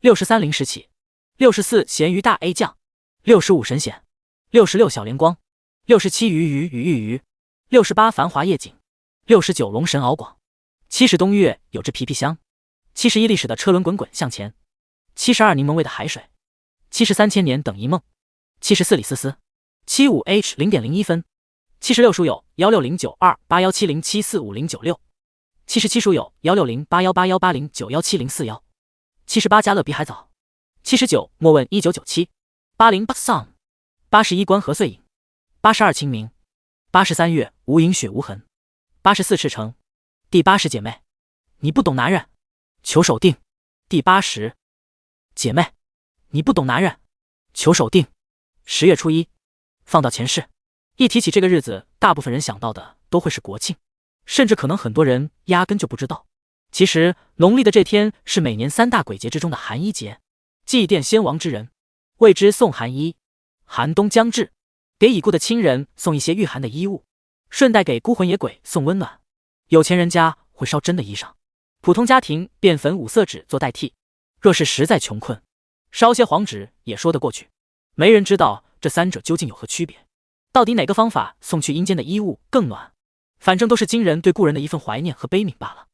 正午时分，位于潭州地界的一处驿站里，柳絮迎来了不少刚在旁边山上祭过祖的百姓，他们大都自己带着吃食，只是在此处歇歇脚，顺便讨完水来泡干粮。好在管理这驿站的驿丞也是个心善之人，直接在门口摆了几个大木桶，其中装着甘甜的井水，任由来往之人取用。有人取完水会在旁边放1两煤铜钱，有人实在心疼这钱，便高声喊一句谢官老爷赏水，虽无应答，但也算不白喝这水了。旁边的矮山上依旧有青烟飘荡，驿站里外安宁祥和。眼见这个晌午就要这么过去，官道尽头却突然扬起一阵烟尘，旋即便有100余骑轻甲军兵护着几辆马车疾驰而来。虽不算大阵仗，不过在场的乡下人却没几个见过，因此立刻便吸引了一众目光。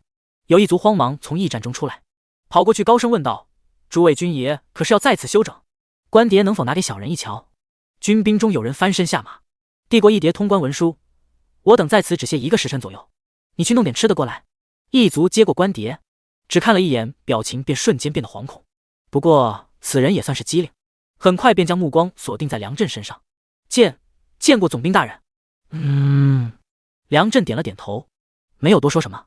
旁边有兵卒立刻出声喝道：“行了，还不快去准备吃食？”“是。”一族忙不迭躬身应声，不过表情却有些为难。“军爷，此处只是一座小驿，一时间怕是备不出这样多的饭菜，有多少备多少，怎地这么多废话啊？”“军爷息怒，军爷息怒，小人马上便将饭菜送来。”一族本来还想请梁震去驿站中休息的，这下也不敢问了，赶忙跑走去准备饭菜。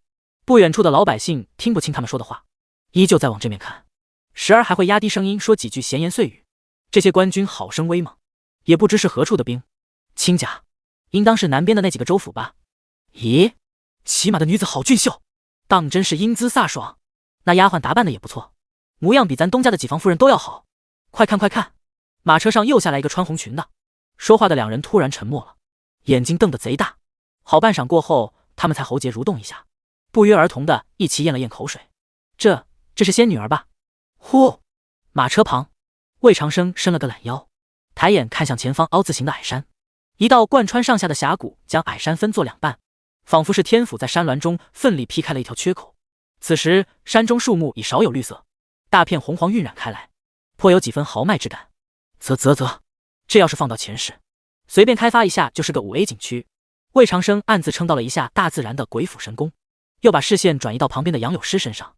他是前日跟自己会合的，一出现便险些引起梁震这100多号亲兵的骚动。其实这还好，关键是梁震都差点骚动了。红颜祸水啊，我建议你以后能不下车的话，就别下车了。魏长生一本正经的劝道，实在不行就整个面具或者面纱之类的戴着。咯喽，公子是吃醋了吗？杨柳诗也不管周围人来人往的，回头搂住魏长生的胳膊娇声道：“可奴家天生就这般模样，自己也没有办法呢。快拉倒吧，你丫天生是只狐狸。”魏长生心里吐槽一句，摇摇头道：“我没那么小心眼，主要是替别人着想。公子为何这样说？你看那个人。”魏长生指了指不远处一个正在龇牙咧嘴揉额头的军汉，他刚才就是因为偷偷看你，然后一头撞到树上了。还有那个，也是因为看你，撞到马屁股了。最惨的是那个，拴马的时候把缰绳拴自己身上了。杨柳诗张着小嘴挨着看去，很快便被逗得乐不可支。而他这一笑不要紧，周围立马又有嘈乱之声响起，很明显又有人中招了。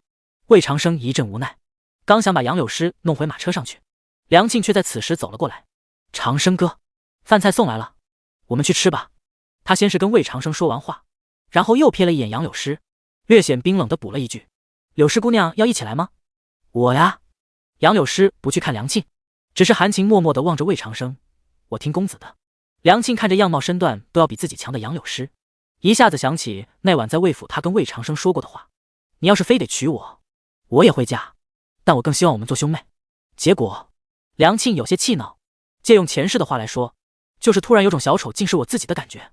想到这里，他冷不丁蹦出来一句：“哼，吃饭这种事，柳氏姑娘自己都做不了主吗？”“我并非做不了主。”杨柳诗柔声道：“奴家本意是不想抛头露面的，但又怕驳了梁姑娘的面子，我又没请你，只是顺便客气一下而已。”梁庆越想越气，竟然是直接伸手拉住魏长生便往远处走：“长生哥，我们走。”柳氏姑娘愿意来的话，自己跟来就是。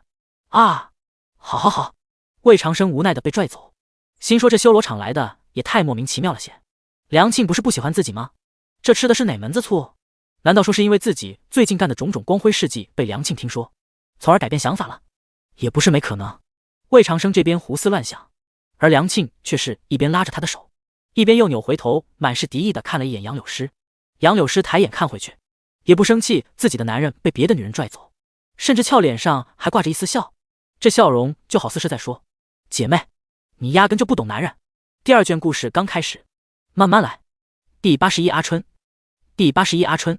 当梁庆拉着魏长生的手出现在梁震等人面前时，大家除了有点惊讶外，倒是并没觉得有太多不妥。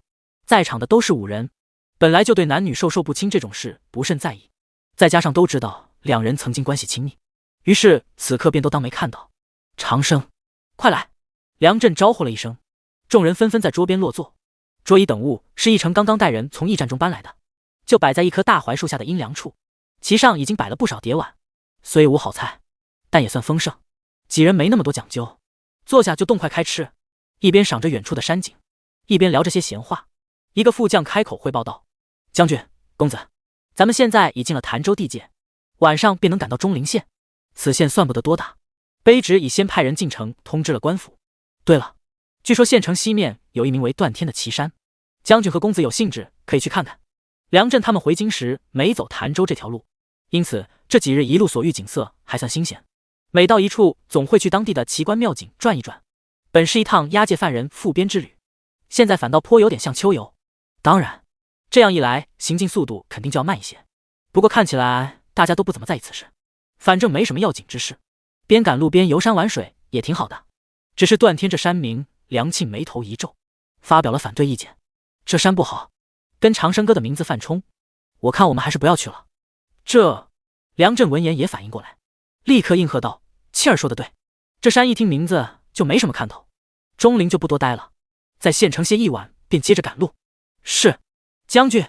那副将赶忙放下筷子，拱手承认错误：公子莫怪，此事是小人考虑不周。没事。魏长生哭笑不得的摆摆手，心说古人的讲究就是多，他明明还挺想去这山看看的，但现在也不好说什么，只好闷头继续吃饭。五人吃饭普遍比较快，没多久功夫众人便将肚子填了个8分饱。长生哥，你吃饱了吗？梁庆在旁边小声问道。饱了。魏长生撂下筷子打了个饱嗝，随意看向四周，直到视线某处停下，那是一个瘦瘦小小的女孩，身上穿着明显不合身的麻布衣裳，头发也乱糟糟的。她似乎有点怕人，既不敢靠魏长生众人太近，也不敢靠驿站太近，就孤零零地坐在两处中间的石头上，手中捧着一个杂粮馍馍，慢慢地吃。顺着魏长生的目光，梁庆也注意到了这个惹人怜的小丫头，一下子心头便涌了上一股不忍之意。他犹豫片刻，立刻便挥手将义军卒招至身边，去将那小姑娘带过来，说话轻一点，别吓着她。是。军卒应了一声，走到那小女孩旁边，弯腰说着什么，看得出那丫头有些害怕，不过最后还是背起一个大竹筐，怯怯地跟着军卒走了回来。他在离众人几步远的地方站定，低着头不说话。你别怕，我们不是坏人。梁庆笑着挥挥手，过来一点。小女孩抬头看看梁庆，可能是感觉他确实不像坏人，终于踟蹰着走近了一点。你多大了？叫什么名字？梁庆拉起他的小手问道。9岁，叫阿春。女孩的声音很好听，就是音量太小，似乎来阵风就能给吹散了。你怎么一个人在这里？爹娘呢？梁庆又问。在那里。小丫头怯生生地指了指不远处的矮山。梁庆跟魏长生对视一眼，又看了看竹筐中的火折子，皆明白这小丫头的爹娘怕是已经没了，她今日应该便是去山上上坟的。这种自幼丧亲的情况在这个年代其实并不少见，若是男孩还好，可能还会被其他亲戚收养，但要是女孩，大概率便只能靠自己自力更生，最终饿死冻死的并不在少数。唉，梁庆轻轻叹了口气，回身从桌上盛了一大碗饭菜递到小女孩手里。饿了吧？吃些东西。阿春努力咽了咽口水，又将碗摆回到桌上。夫人，我带了干粮的。夫人。梁庆愣了一下，不过很快就明白过来，对于这种生活在穷乡僻壤的小孩子来说，老爷和夫人应该便是他们所能知道的最尊敬的称呼了。梁庆笑了笑，没有去纠正，而是柔声细语地劝道：不用不好意思，这些饭菜你不吃，我们也要丢掉的。啊！阿春一愣，大大的眼睛不解地忽闪着，似乎是想不明白如此好的饭菜为何要丢掉。那我吃。他纠结了好一会儿，终于再次将碗筷拿起，在梁庆的眼神鼓励下，小口小口吃了起来。梁振等人见状没说什么，依旧在自顾自地聊天说话。很快，阿春便将一大碗饭菜吃得一干二净。可能是因为太久没吃过这样饱，小丫头居然压制不住地打起了嗝。喝点水，吃饱了吗？梁庆笑着又递过去一碗清水。嗝，吃饱了。阿春喝完水却依旧没止住嗝，小脸羞得通红。谢谢，夫人，不客气的。梁庆想要替他拍拍背，不过阿春却在这时突然弯下身子，将竹篓中为数不多的山货抖了出来，野山菇、野木耳，还有几味药材。他一面打嗝，一面将这些东西归拢到一起，又用一根草绳仔仔细细地绑成一捆，轻轻放到梁庆脚边。夫人，这些给你，拿回去。我不要你的东西。梁庆拎起山货想要塞回到竹篓里，但阿春却后退一步，低头认真道：夫人给我饭吃是心肠好，不是我理所应当的。梁庆的眼神有些惊讶，他一时间竟然不知道该说点什么。而阿春则在此时又冲着众人鞠了一躬，然后便背着空空的竹篓往远处走了。瘦小的身影很快就走出一段距离。梁庆沉默半晌后，不由得跟魏长生感叹道：想不到这孩子竟这样懂事。是啊，魏长生看了眼脚下那捆山货，这些东西他若卖掉换做粮食，估计还能多吃些10日。梁庆瞬间愣住了，魏长生也没再说什么，只是摇摇头，从袖中抖出一块碎银，随手往远处一丢，银子在空中划出一道弧线，正好落进了阿春的竹篓中。今天还有，再写了。第82清官与好官。第82清官与好官。太阳落山时，魏长生一行人赶到了钟陵县城。确实如同那副将所说，这县城并不算大，城门破破旧旧的，城墙上还长着青苔，明显是常年疏于管理。造成如此情况的原因不外乎2种：一，此地的百姓太穷；二，此地的官太富。从县令那同样破旧的府邸来看，钟陵县应该属于前一种情况。梁大人，乡下地方实属寒酸。晚宴时，瘦瘦的县令表情紧张，满是歉意道：饭菜若是不合胃口，还望诸位别嫌弃。王大人这是什么话？我等都是整日风餐露宿的粗人，能有口热乎饭就不错了。梁振没什么架子，大笑2声便率先动筷。县令轻轻松了口气，脸上有些感激。众人纷纷开始吃饭，虽无好菜，亦无好酒，但多少要比中午在驿站吃的那顿好一点。魏长生一边吃，一边看了2眼衣服上还打着补丁的寿县令，心说看起来这倒是个清官，只不过这钟陵县地处交通要道，并不是那种鸟不拉屎的破地儿，也不知道为何会在他的治下这样穷。梁振似乎也有此疑问，因此吃了一阵后便随口问道：王大人，这一路行来，我看钟陵地界的土地还算肥沃，又紧挨一条宽河，为何本县会如此穷困？这寿县令闻言有些愧疚地放下筷子，老脸一红，说不出话来。梁振也没拿官职去压他，只当家家有本难念的经。王大人别往心里去，我就是随便问问，你若不愿意说便算了。唉，寿县令张了张嘴，最后长叹一口气，似乎是想说却又不敢说。而就在此时，魏长生却突然开口问道：王大人，钟陵县的匪患怕是挺严重吧？这寿县令一愣，这位公子，您何出此言？他不知道魏长生的真实身份，还以为是梁振的家眷之类。魏长生当然也不会闲得没事自我介绍，我就是那个宰了宰相的魏家公子。只是一边吃菜一边解释道：沿路我们经过了几处村子，可过村时竟不见一个村民，家家户户皆是门窗紧闭，但又明显不是荒村，可见这些村民应当是听到马蹄声后便躲起来了。寻常百姓竟如此怕马，除了山匪我想不到别的原因。再加上今日虽说是寒衣，但一路上祭祖烧纸的人未免也太多了些，且那些坟也都是新坟，所以我才会有如此猜测。魏长生几句话说完，桌上众人看向他的眼神都有些惊讶，这些事他们也都看到了，但却从未想过这么多。那寿县令的表情同样有些讶异，他犹豫了好一阵，终究是苦涩的点了点头。这位公子说的没错，近些年来本县确实匪患严重，百姓苦不堪言，逃走了许多，所以才会如此颓凉。既然有匪，为何不剿？梁庆疑惑，小姐有所不知，并非我不剿。寿县令语气很痛苦，而实在是有心无力啊。连年闹匪，耕地大片荒废，很多农户更是连田赋都交不起，百姓穷，衙门便也穷，哪里有钱养官差？说出来也不怕诸位笑话，整个中陵县的捕快加上官兵一共还不到100人，又如何敢去剿匪？明知有匪却剿不得，眼看着中陵几10万百姓受苦受难，是我无能，是我无能啊！这看着捶胸顿足、几欲落泪的受县令，众人皆是默然。这中陵县未免也太惨了点吧？这么大的地方，结果连100个官兵都养不起，自己剿不了，为何不上报州衙，让他们派人来剿？梁庆皱着眉头又问：自然报了，但州衙出兵所需的开销却是要由县衙承担的，中陵县实在难以凑出那样多的钱。受县令咬着牙，握紧拳头颤抖道：再者，光凑够军饷还不行，还要有钱打点州衙里的那些老爷。我实在是……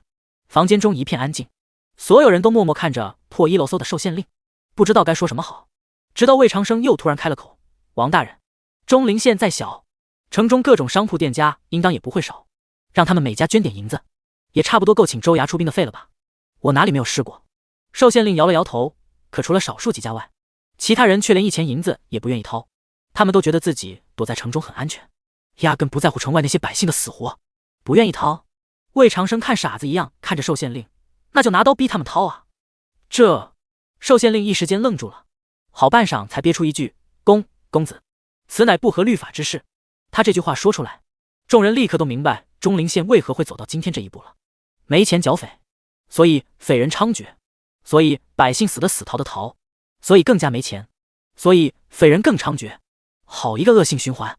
照这样下去，估计用不了几年，整个中陵县就成匪窝了。其实解决的办法很简单，想方设法搞到钱，喂饱上面人的肚子，请州衙出兵剿匪，只要匪患一灭，所有难题都将迎刃而解。可问题就在于，这位王大人实在是太轻太正了，他不愿意前去巴结州衙的老爷，也不愿意通过违法的方式来逼迫商户捐钱。这样做的结果就是匪患迟迟得不到解决，且越来越严重。魏长生咂咂嘴，突然想到康熙说过的一句话：清官不一定是好官。现在看来还真颇有点道理。这顿饭吃到后面实属有些沉闷。梁震等人听完中陵县的情况后深表同情，然后继续吃饭喝酒，并没有要去帮着剿个匪之类的意思。毕竟这是潭州地界，他一个蜀州总兵带人在人家地盘上剿匪，虽然受县令肯定会感恩戴德，但潭州府衙的那些大人们会如何想，那就不得而知了。除了梁庆之外，大家都当没太把中陵县的匪患当回事。吃饱喝足后，就从受县令家告辞，回到客栈各自休息，准备明日早起继续赶路。但令众人没想到的是，他们不愿意去招惹麻烦，麻烦却主动找上门了。那个，今天说好的5更看起来有些难以完成，差几张先欠着，以后补。第83终究还是管了闲事。魏长生差不多是在丑时被外面的喧闹声吵醒的，迷迷糊糊从床上坐起身子，披好外套后喊了一声：王二，吱呀！房门被轻轻推开，闪身进屋的黑影低声应道：公子，我是张三。哦，习惯了。魏长生揉了揉额头，不甚在意的开口问道：外面发生什么事了？怎么这么吵啊？是王县令来了，他大半夜的跑来干什么？城外有山匪屠村。张三跟王二不同，没那么多废话，基本是魏长生问什么他便答什么。王县令来求梁大人出兵剿匪，这要求？魏长生一愣，人也清醒了几分。梁震答应他了，暂时还没有。张三摇摇头，梁大人对此倒无所谓，主要是梁庆小姐想要帮忙，不过曹大人却是反对的紧。两人此时正在外面吵。张三所说的曹大人叫曹叔，是这次押送魏长生去蜀州的监官，他肯定是怕节外生枝，所以才不愿意梁震失援的。我去看看。魏长生想了一会儿，最后还是穿好衣服翻身下床。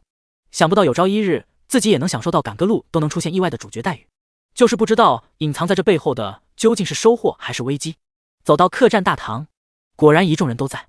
那受县令正满脸急切地站在梁震身边，额头上通红一片，甚至还有血丝渗出。很明显，他刚才应该是为了求梁震出兵跪下磕头了。县令的能力如何暂且不论，但为了百姓能做到如此程度，这份爱民之心倒是没什么说的。梁小姐，王大人，我并非是那冷血之人，建中陵县百姓枉死在匪刀之下，同样也难受得很。另一边，梁庆似乎刚刚说完话，此时正轮到曹叔发表意见。他看了看愤愤不平望向自己的梁庆，沉声解释道：但我等此行有重任在身，如果因为多管闲事出现了什么意外，救人性命怎可称作多管闲事？梁庆反应很快，立马就抓住了曹叔话中的措辞问题不放。曹大人，你可是朝廷命官，居然会说出这种话来？曹叔一阵哑然，而梁震则在此时正好看到了从楼梯上走下来的魏长生，连忙打岔道：贤侄，把你吵醒了？没有，我恰好也没睡着。魏长生摇摇头，听说是有匪人屠村。是。梁震有些无奈道：王大人想请我们出兵赶走匪人，这种事……魏长生笑了笑：梁叔您拿主意就是，有何好吵的？唉，我这不是……贤侄你觉得该当如何？梁震看了看梁庆，而魏长生也立刻懂了他的意思，看来梁震是倾向于顺便帮一把的，他没兴趣主动带人去剿匪，但既然现在正好赶上了，他还是不忍心不管不顾。从这件事上来看，这父女俩人的性子倒是差不多。魏长生也没立刻表态，而是先看着寿县令问道：王大人，这波匪人有多少？实力如何？据回来禀报的官差说，有差不多100余人，实力最多不过6品。寿县令看出梁震好似很重视这个年轻公子的意见，虽然不知原因，但还是扑通一声又一次跪倒在地，颤巍巍的俯身叩头，恳求公子劝梁大人救救那些百姓，老朽感激不尽。感激不尽啊！周围有人立刻去搀扶，而魏长生却依旧站在原地，再次看了一眼梁震，见后者冲自己微微点头，确实有施援之意，他这才沉声道：王大人，忙可以帮，但有些话我却要替梁书士先说清楚。正如曹大人所言，我等此行有重任在身，绝不能因小失大，因此如果那群匪人太过彪悍，我们到时候有心无力的话，还望王大人不要怪罪。不会，一定不会。寿县令一听这话，眼泪都快下来了，赶忙冲着几人又连连叩头。魏长生也不去管他，而是悄悄走到曹叔身边，压低声音道：曹大人不必担心我会借机逃走之类的，大不了我等下一起跟去就是了。曹叔闻言脸色稍微好看了一点，他看了看自出现后就一直十分平静沉稳的魏长生，突然摇头感叹道：魏公子，朝廷说你是一时冲动才杀了柳相之前，我是信的，可现在我却是打死也不会信了。不得不说，梁震这100余号亲兵确实训练有素，从被叫起来到穿挂整齐上马出城，总共用了也就1炷香的功夫。只不过此时距离官差回来报信却已过去了差不多半个时辰，按照一般情况，这个时间足够一群山匪将一个村子屠得一干二净。而事实也确实如此，当魏长生等人在官差的指引下策马赶到事发村庄时，整个村子已经没有了哀嚎惨叫，只剩下刺破黑暗的冲天火光。很明显，他们终究还是晚来了一步，其中村民已经基本死光了。不过幸运的是，那群匪人却是还没来急走，正好跟众人面对面撞在了一起。也不知道是不是因为这些山匪情报太过闭塞，又或者因为长期横行霸道产生了一种老子天下无敌的错觉，总之当他们见到梁震的轻甲兵后，不仅不逃，反而是大吼大叫着举刀率先冲了过来。匪人受死！梁庆早已怒不可遏，第一个拍马杀进匪群，瞬间便将3、4个人砍翻在地。而这几个匪人也是勇猛，竟然丝毫不顾身上的伤势，爬起来便挥刀企图反击。怎奈还没等他们的刀砍在梁庆身上，自己就先被数根长矛给刺了个透心凉，紧接着又被密集的马蹄踏入尘土之中，再也没了生机。杀！吼！保护小姐！砰砰！叮叮当当！很快2拨人便杀在了一起。魏长生并未上前，而是跟梁震和曹叔立马于后方，默默观察着场中局势。梁震武功太高，懒得亲自出手，曹叔未曾修行，没法出手。至于魏长生，他是求稳，不愿意出手，这又不是杀妖怪，半点好处没有不说，还有可能将自己置身于危险之中。如此出力不讨好的事，他才没兴趣。再说就目前的场面来看，也压根不需要他。虽说这群匪人确实悍不畏死，但境界、装备、战法各个方面都更胜数筹的轻甲军却理所应当的占据了绝对优势，不仅没死人，甚至连受伤的都没几个。照这样下去，估计用不了一会儿便可以将匪人全部斩杀于此。兵刃碰撞之声越来越小，痛苦的嘶喊也越发稀薄，看着已经为数不多且还在接二连三不停倒下的匪人，梁震和曹叔都是一脸轻松，唯独魏长生微微眯着眼睛，一副若有所思的表情。第84，我对你太失望了。第84，我对你太失望了。这场并不在计划中的剿匪之战结束的出乎意料的快，从跟匪众狭路相逢到结束战斗，总共用了还不到1刻钟时间，整个村子重新回归安静。只有渔火燃烧房屋所发出的噼里啪啦之声回荡在夜色中，提醒着众人这里刚刚发生过2场屠杀。补刀，救火，找找还有没有活口。梁震自始至终连马都没下，高声发出指令。轻甲军立刻分成数波，按照命令四下行事。有人去挨个探查匪人验煤验气，有人去提水救火，有人去找幸存者，也有人将村民的尸体柳絮从房屋中拖了出来，一一排放在村口的空地处。他们大都被一刀毙命，且刀口都在心脏的位置。看着这些尸体，魏长生越发感觉不对劲，而梁庆却在此时回来了。爹，长生哥！他先是冲2人喊了一声，然后便扭头盯着曹叔，语气中有几分气愤，几分悲痛。曹大人，你现在满意了吧？若不是你一开始推3阻4的，这些百姓便不会死。曹叔的脸色瞬间垮了下来，而梁震则赶忙怒喝一声解围道：庆儿，休要胡言乱语！曹大人有自己的考虑，你要怪便怪这些匪人。哼！梁庆张张嘴，不过最终还是闷哼一声，不再说话，自顾自走到一边，开始擦拭身上的血迹。梁震拱手跟曹叔说了些曹大人别跟小女一般见识之类的话，然后不远处便有几个兵卒跑回来汇报情况。将军，一共是128名匪人，无一人逃脱，已全部被毙杀。兄弟们只有10几人受了点轻伤，不过死了几10匹马。梁震点点头，问道：死了多少百姓？已找到200多具尸体，还有些估计埋在了房屋的废墟中，可有活口？有一个小姑娘和一个妇人，将他们带过来。是。兵卒向后一招手，立刻有人便领着一大一小2个身影走了过来。妇人约么30岁左右的年纪，一身麻布衣服破破烂烂，头发也杂乱不堪。不过若是仔细观察，便能发现她其实不论是相貌还是身段都属实不错，要是打扮一番应该挺有风韵的。简单来说就仨字：美淑妇。而至于另一个小姑娘，众人今天中午才刚见过。阿春。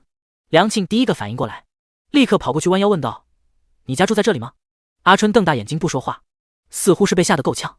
梁庆有些心疼的替他擦掉脸上的污渍，抬头看向旁边的一个兵卒，后者立刻心领神会的开口解释道：小姐，我们是在一口井中找到他的，当时我等正在一处已经烧毁的屋中巡查，正好听到井中传来了落水的动静，过去查看之后便将他救了上来。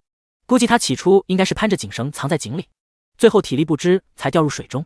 兵卒几句话解释完来龙去脉，而阿春也在此时终于回过神来，膝盖一弯便扑通跪到地上，俯身不停磕头：谢谢夫人，谢谢老爷。阿春抑制着哭声，小小的身影趴伏着，声音中充满感激。梁庆上前一步把他抱在怀里，心都快化了。这么懂事的孩子，结果命竟然这样苦，不仅爹娘没了，这一下更是连家都没了。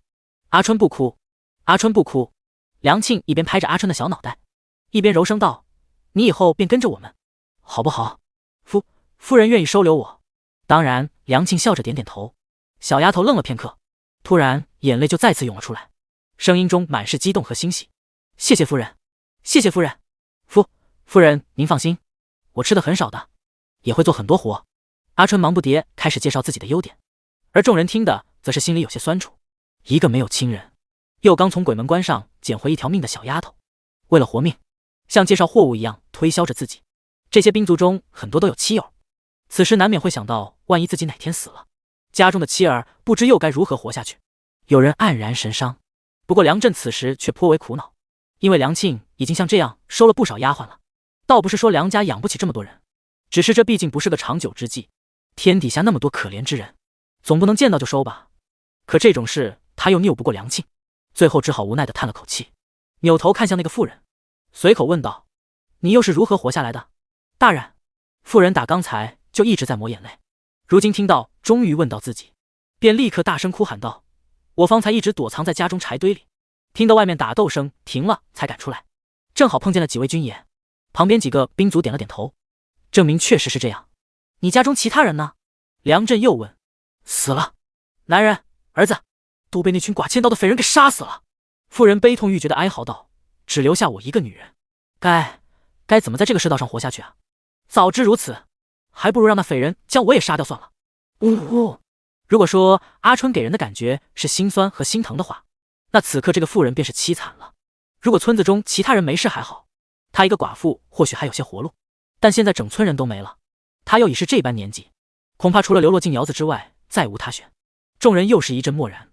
而就在此时，魏长生却突然说了一句十分不合时宜，甚至是无比刺耳的话：既然活不下去，那你不如干脆现在就去死吧。一时间，所有人都无比惊愕地看着魏长生，不知道他为何要说这样的话。不管这妇人的身份怎么低贱，这都是一个刚刚丧夫丧子的可怜人啊。然而还没等他们反应过来，魏长生却紧接着做了一个令他们更为惊骇的举动。只见他说完话后几乎没有犹豫，竟然直接从马背上飞身跃出，以极快的速度直奔那瞪大双眼的妇人而去。唰，龙吟出鞘，归尘一刀。只是一瞬间，妇人的头颅便翻飞到空中，而魏长生竟然还没有要停手的意思，就如同疯了一样，回头又在妇人身上的几处要害位置连捅了5-6刀。扑通，人头落地，尸身翻倒，鲜血四溅。长生，你这是做什么？梁震此时才回过神来，目瞪口呆的想问问魏长生为何要暴起杀人。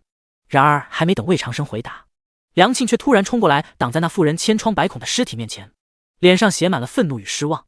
有什么好说的？长生哥，你太让我失望了。我本以为你变了，但想不到你竟然还似从前那般，不，比从前更加可怕。梁庆此时是真的对魏长生失望透顶，毕竟前主虽然暴力无比，但杀人时好歹都有个原因。可现在，梁庆突然又想到剿匪时魏长生那副袖手旁观的样子，心中越来越难受，眼神也越来越冷漠。他死死盯着魏长生，甚至连周围其他人表情的变化都没注意到。长生哥，这是我最后一次这样唤你，以后我与你再无。梁庆这句话并没有说完，因为魏长生就在此时伸手指了指他的身后。他几乎是下意识的扭头看去，然后便瞬间瞪大眼睛愣住了。月光之下，血泊之中哪里还有什么妇人，只是一只巨大的鬼脸蜘蛛罢了。第85-6品镜，第85-6品镜。美熟妇突然变成了大蜘蛛，这颇有点像《西游记》里3打白骨精那段。离妖师最近的梁庆立刻脸色煞白的倒退几步，魏长生也不管他，自顾自走上前去蹲身检查着蜘蛛妖的情况。8条长腿瘫软在地，身子跟一头成年的猪差不多大，背部布满了红黄相间、骷髅头模样的纹，腰尸之上有数处贯穿前后的刀口，明显是彻底死翘翘了。龙吟翻转，从滚落在一旁的蜘蛛头里剜出妖丹，深蓝色，60年左右道行。看着妖丹，魏长生眉头微皱，心底涌上不少疑问。化形妖物死后会变回妖身，这没问题，可一只60年的蜘蛛妖为何能够化形？这种道行能够化形成人的基本都是狐狸、黄皮子、猿猴之类的高灵智妖物，像蜘蛛妖这种玩意儿应该一辈子也化不了形啊。并且60年道行差不多等同于人类6品巅峰的实力了，自己虽说是偷袭，但得手的未免也太轻松了一点。魏长生想了一会儿也没想明白，便决定回去问问杨柳师。而梁震见他站起身，这才赶忙开口问道：长生，你是如何看出这妇人是妖的？梁叔，其实打从我们一来我就有点奇怪了。魏长生将龙吟归鞘，一边擦拭着腰丹上的血迹，一边回答：寻常匪人大都是些乌合之众，哪里会有明知不敌却依旧死战到底的勇气？可这群匪人却一个个悍不畏死，甚至直到最后都没人逃跑或是投降，这其中明显有问题。再者说，匪人行事大都以抢掠为主，除非是被逼急了，否则很少会做出屠村这种事。然而这群人却不同，不仅屠村，甚至连杀人的手法都一模一样，全部是一刀穿心。结合这2点，我推测背后肯定有什么东西在操纵着他们，大概率便是一只精通蛊惑之术的妖物。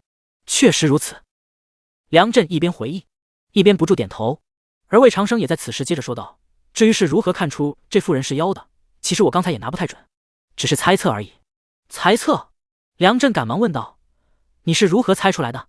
第一，这妇人说自己是躲在柴堆中才逃过一劫。魏长生解释道：但柴堆这种地方并不算多么隐蔽，别的村民肯定也都躲藏在类似的位置，为什么别人都被找出来杀掉了，可偏偏他就能躲过去？第二，这妇人接着又说自己的男人和儿子都被匪人给杀了，家中只剩他一个。寻常之人此时肯定悲痛万分，但他倒好，丝毫不见丧亲之痛，只是在担忧自己将来能否活下去，这明显也不是一个正常的反应。所以我便觉得他非常可疑，又恐迟则生变，干脆先杀了再说。魏长生将自己的想法简单说完，众人皆是面面相觑，眼神中除了惊讶外还有几分钦佩。如此观察分析能力，他们这些5人确实都自愧不如，只不过魏长生仅凭这几点就断定妇人是妖，似乎还有些不够。魏公子，曹叔突然问道：“猜测终究是猜测，万一猜错了，猜错便猜错。”魏长生毫不遮掩，大大方方回答道：“只是一个农妇而已，即便错杀也无伤大雅。但若他真是妖却不杀，那危险的可就是我们了。”这……曹叔先是一愣，片刻之后又神情复杂的点了点头，确实如此。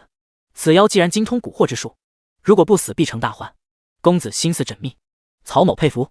曹大人过奖了。见众人该问的都问完了，魏长生这才扭头看了一眼呆站一旁的梁庆，后者此时的表情可谓是精彩纷呈，有惊愕，有羞愧，有后悔，有尴尬。长生哥，梁庆张张嘴刚想说话，却被魏长生笑着打断道：“你方才不是说以后不会再这样换我了吗？”梁庆瞬间脸红到了耳根。魏长生大约知道他想说什么，但却没工夫听，因为此刻还有更重要的事要去做。好了，我没有怪你，有什么等我们回去再说。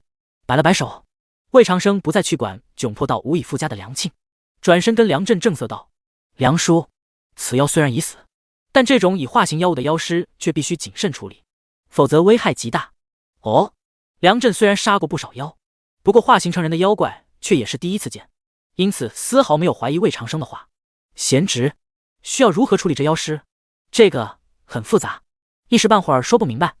魏长生面不改色的忽悠道：“但是我之前在柳叶处当差，却是懂得一二，只需梁叔你们回避一下，其他的我自会处理妥当。”回避？梁震一愣，长生，难不成是有什么危险？我还是留下来帮你打下手吧。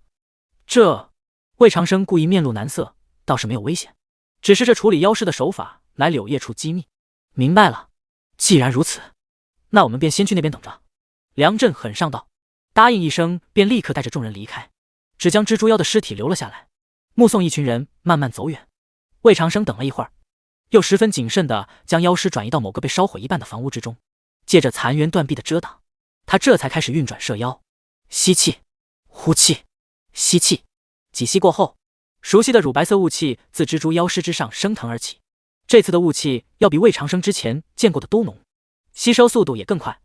虽然这蜘蛛妖跟小说剧情无关，并没有系统点数奖励，但60年道行所能转化成的大量内力，却也让他这趟算是没白来。浓郁的雾气自毛孔渗入经脉，自周身流转一圈后，再一点点汇集于丹田的气海之中。魏长生此前就已达到了7品巅峰，此刻又突然吸收了如此多的精纯内力，宛如在满杯之中滴入了最后一滴水，磅礴的内力如同开闸泄洪一样，突然自气海喷薄而出，很快便充斥满整个丹田。魏长生的身体猛然一颤，旋即咬紧牙关，抵抗着腹部传来的阵痛。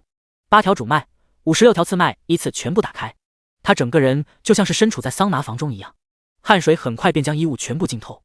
屋外黑夜如墨，屋中白雾翻腾，也不知就这样过去多久，白雾突然炸散开来，露出了其中已经睁开眼睛的魏长生。他脸上多少有些激动之色，停顿片刻后，才伸出一根手指，轻轻虚空一挥，吃了。黑黝黝的土墙之上瞬间出现一道足有寸深的裂缝，沙土哗啦啦落下不少，内力外放。6品境成了，今天只有1更。然后解释一下这几天更新的问题，其实从上架那天我左眼就有些不舒服，所以那天本来答应的5更也没做到，只更了3。我本来以为睡一晚就好了，结果昨天不仅没好，眼皮反而还肿了，整个左眼只能睁开一半，虽然有点不舒服，不过我还是强顶着写了2。结果今天可好，整个左眼直接肿到睁不开了。上午去医院拿了药，抹完之后效果也不大，左眼还是睁不开。虽然右眼没事，但睁一只眼闭一只眼麻起自来，实在太别扭了。今天好不容易以独眼龙的姿态码完1，实在不想写了，抱歉了各位读者老爷。明天眼睛好了再慢慢补更，要是好不了就先1或2更这样子。第86人之所盼总不同，第86人之所盼总不同。半个时辰后，钟灵县的夜空重新归于安静，星星在天上打着哈欠，月亮沉沉欲眠。寿县令感恩戴德的走了，估计是要去处理遇难村民的后事。100余号轻甲兵已经归营，梁震和曹叔也回了自己房间。客栈的小院中，只有魏长生和梁庆在房檐下并肩而坐。长生哥，对不起。梁庆没换衣服，身上虽无血迹，但尚且存留着淡淡的血腥味。晚风微拂过他的发梢，留下丝丝凉意。明明刚才还在匪群中3进3出的一个人，此刻却又像做了错事的小孩子一样，在不停揉搓着自己的衣角，属实有点不可思议。没事，我理解。魏长生扭头看了看梁庆窘迫的样子，笑道：“再者，你说的也没错，我确实好像比之前更过分了。之前我也就是欺负平头百姓，现在却连宰相都敢杀了。”哈哈！突兀的笑声回荡在院中，梁庆瞪大着眼睛，欲言又止。魏长生本来想开个玩笑缓解一下气氛的，这下反倒搞得自己有点像个傻叉。可不好笑哈！悻悻地摸了摸鼻子，他心里一阵尴尬。两人就这么大眼瞪小眼，沉默了一会儿，直到梁庆颇为认真地说道：“长生哥，你真的跟3年前变了好多，有时候我都感觉自己不认识你了。”这已经是梁庆第2次说这话了。魏长生心说：“你的长生哥早就不是之前那个长生哥了。”嘴上故意打趣道：“不会吧，像我这样玉树临风的男子，应该见一面便此生难忘才对。”长生哥，梁庆惊讶地张着小嘴：“你以前就从不会讲这种自夸的话。”以前是以前，再说了。魏长生摆摆手，正色问道：“难道我不帅吗？”梁庆愣愣地看着魏长生，然后忽然脸一红，低下头去，跟蚊子哼哼一样，小声承认：“帅的，这不就得了？”魏长生身体后倾，双肘撑住身后的台阶，抬眼看向头顶那如银线般的上弦月。连月亮每天都会变，人又为什么不会变？但不管怎么样，千百年过去，月亮终究还是那个月亮。不知道是不是被魏长生这句看似说了，实则又是废话的解释给糊弄住了。梁庆居然真的没有继续追问下去，甚至脸上还有一丝说不清道不明的感动。他犹豫一下，突然轻轻往魏长生这边挪动了一丢丢，默默抱住自己并拢的膝盖，两人就这么不远不近地挨在一起。被风吹起的衣襟时而会轻轻贴合交错，梁庆闭眼享受着这份深夜的静谧与祥和，有些向往的呢喃道：“长生哥，有时我会想，如果这世上没有妖也没有匪，人人都能过上太平日子，那该多好。好家伙，别看这女人胸不大，胸怀倒是挺大，但是从小养尊处优的官家小姐可能永远也理解不了，为何那么多人哪怕是将脑袋绑在裤腰带上也要去做山匪。”魏长生没有立刻说话，更没有嘲笑梁庆这句颇有点何不食肉糜的感慨，最起码这份愿景总归是好的。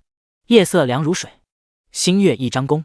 过了一会儿，他才慢慢叹了一句：“何日天下薄，何日天下白。”跟梁庆分开后，魏长生便直接去了杨柳诗的房间。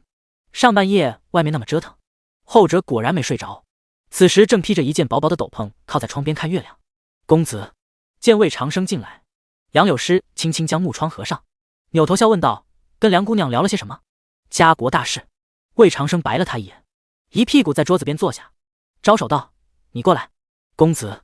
斗篷缓缓滑落，杨柳诗跪爬2步来到床边，轻声提醒：“这边有床。”“好家伙，老子看起来就这么不正经？”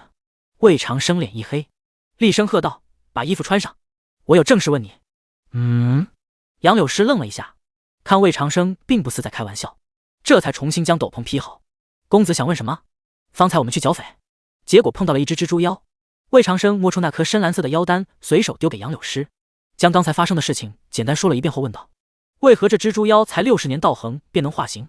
你可知其中原因？”杨柳诗看着妖丹，想了一会儿才回答道：“寻常情况确实是无法化形的，此妖极有可能是得到了些许机缘。其实10万大山中便有不少能够帮助我们妖族提前化形的灵药，此事并不算少见，就是运气好呗。”点点头。魏长生接着又问：“你们妖族化形之后实力会如何变化？为何这蜘蛛妖明明道行不低，却被我一刀便杀了？”“咯咯喽，那是公子出手太快，他尚未反应过来。”杨柳诗捂嘴笑道：“不过妖物一旦化形，实力也确实会大打折扣，最主要的便是没了那坚韧的皮毛。就比如说这蜘蛛妖，如果刚才还是妖神，公子怕是难以一刀破防的。”“原来如此。”听完杨柳诗的解释，魏长生有些了然，但又有些疑惑：“不对啊，你之前不是说妖族化形前后的修行方式并无差别吗？既然化了形也无助于修炼，甚至反而还会让实力跌落，那你们又为何要化形成人？”杨柳诗这次没能立刻答上来，而是露出一副若有所思的表情。他还是第一次思考这个问题。诚如魏长生所说，既然化形之后只有坏处并无好处，为何大家还要以此为奋斗目标？难道说是为了能更好的隐藏自己，不被人类发现？可一直躲在深山老林里明明更安全啊。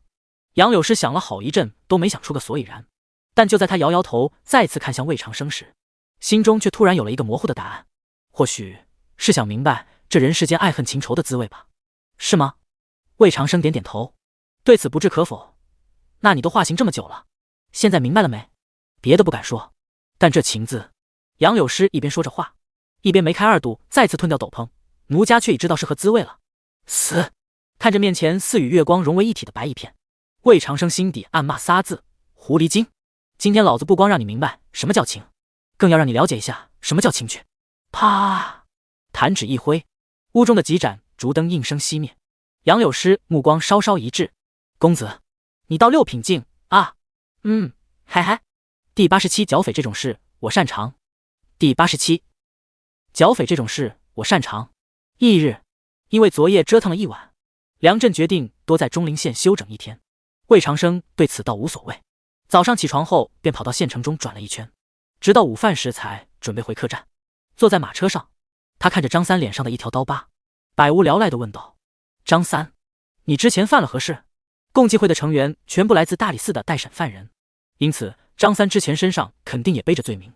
公子，您是问我犯过的所有事，还是只有那些写在卷宗上的？张三面不改色地反问道。哟，听这意思，你犯的事还不少啊。魏长生顿时来了兴致，所有的都讲与我听听。是。张三点点头，回忆片刻后便开始逐条坦白道：公子，我第一次犯事是在10岁，因村中有恶霸抢走我家2只鸭，我便悄悄宰了他家3头牛。第二次是在我11岁那年，半个时辰后。我第36次犯案是在25岁，当时我已达7品境，加入了一个小帮派。你先打住！魏长生头大不已地打断了张三的絮叨。这些事有多少记在了你的卷宗之上？一件也没有。啥？魏长生一愣，那你究竟是因何罪被抓的？张三如实回答，一共有12条罪告。第1条是……停！不用再说了。魏长生上下打量了一番这位法外狂徒，感慨道：难怪你叫张三。张三面露疑惑：公子此言何意？没什么意思。张三是你的本名还是化名？化名。那你本名叫什么？张全蛋。我还是接着叫你张三吧。魏长生一阵无语，半晌才回过神来，换了个话题问道：对了，你是如何将过去发生之事记得如此清楚的？回公子，小人别的不行，但记性特别好。张三认真道：所见所闻基本都能记得一清二楚。魏长生有些惊讶，此话当真？不敢欺瞒公子，那这倒算是个本事。魏长生拖着下巴想了一会儿，脸色逐渐变得严肃。张三，我虽不知王二为何要让你跟在我身边，但我既然信他，那便也信你。此番我们去蜀州，我或许会让你去做不少事，你知道该如何做吗？知道。张三立刻答道，只做不问。那如果我交代了一件你做不到的事呢？魏长生又问。小人自当竭尽所能。错。魏长生摇摇头纠正道，无论何事，如果你自觉做不到，便应当及时告诉我，绝不能自己逞能，亦不要自作主张。凡事切忌托大，尤其是在蜀州这种人生地不熟的地方，小心谨慎才能成大事。记住了吗？张三认真点头，记住了。公子。魏长生看了他一眼，突然又问，方才我说的4句话头一个字各是什么？武、义、凡、孝。张三没有任何犹豫，立马一字不差地脱口而出。不错。魏长生满意的点点头，确实有几分本事。当马车回到客栈时已经是晌午了，渊儿一直等在门口，说是那寿县令又来了，在客栈摆了一桌，众人正等着他回来开席呢。魏长生一听便赶忙进到大堂，果然菜已上桌，梁振等人正在边喝茶聊天边等他回来。贤侄，你回来的正好，快些上桌吃饭了。梁振放下茶杯招呼了一声，魏长生则是赶紧冲众人拱手抱歉道：诸位，实在不好意思，此前不知王大人设宴，便去城里转了一圈，回来的有些晚了。哈哈，不晚不晚。梁振大笑2声，在首位坐下，随口问道：贤侄感觉这钟陵县城如何？这个街道宽敞，一尘不染。魏长生实在没得夸，便只能随便找了俩词。不过这话到了寿县令耳中却有点讥讽之意，百姓都跑光了，城里可不是宽敞吗？他老脸一红，低头拱手道：是本官无能，让公子见笑了。王大人。魏长生也懒得解释，干脆顺着他安慰道：您不必太过自责，只要匪患能平，以后钟陵定会再现繁华之景。借公子吉言。寿县令强行挤出一丝笑，可任谁都能看出这笑中的苦涩之意。虽然昨天他们杀了一波匪人，但这只是钟陵县匪患的冰山一角，其他匪人背后或许没有妖物控制，形势不会那么极端。不过进村抢掠这种事肯定是家常便饭，所以匪患的问题其实压根就没解决。爹，不知是不是见受县令和中陵百姓太过可怜，梁庆突然开口建议道：“要不然你给潭州的刺史写封信，说一说中陵之事。潭州不是边疆，因此不设总兵一职，军政大权都集中在刺史一人手里。从级别上来说，潭州刺史跟蜀州总兵同为从三品。如果真写上这样一封信，对方肯定会卖个面子出兵剿匪。但梁震怎么可能愿意为了一个小小的中陵欠下这等人情？可我与冯大人并不相识，贸然写信怕是不妥。爹，你不认识又怎知潭州刺史姓冯的？梁震心头抓狂，恨不能把梁庆的嘴给堵上，可偏偏此时他又发作不得，便只能稍微把话说白一点：庆儿，这毕竟是潭州之事，我们只是路过，不宜胡乱插手。怎是胡乱插手呢？梁庆认真劝道：你一封信便可救中陵无数百姓于水火之中，此事为何不做？梁震被如此义正言辞的理由对到说不出话来，一时间竟不知该如何让自己的傻闺女明白其中关节。幸好魏长生在此时开口解围了：倩儿，其实不用梁叔写信，也有办法能让州衙出兵剿匪。啊！梁庆赶忙问道：长生哥，还有什么办法？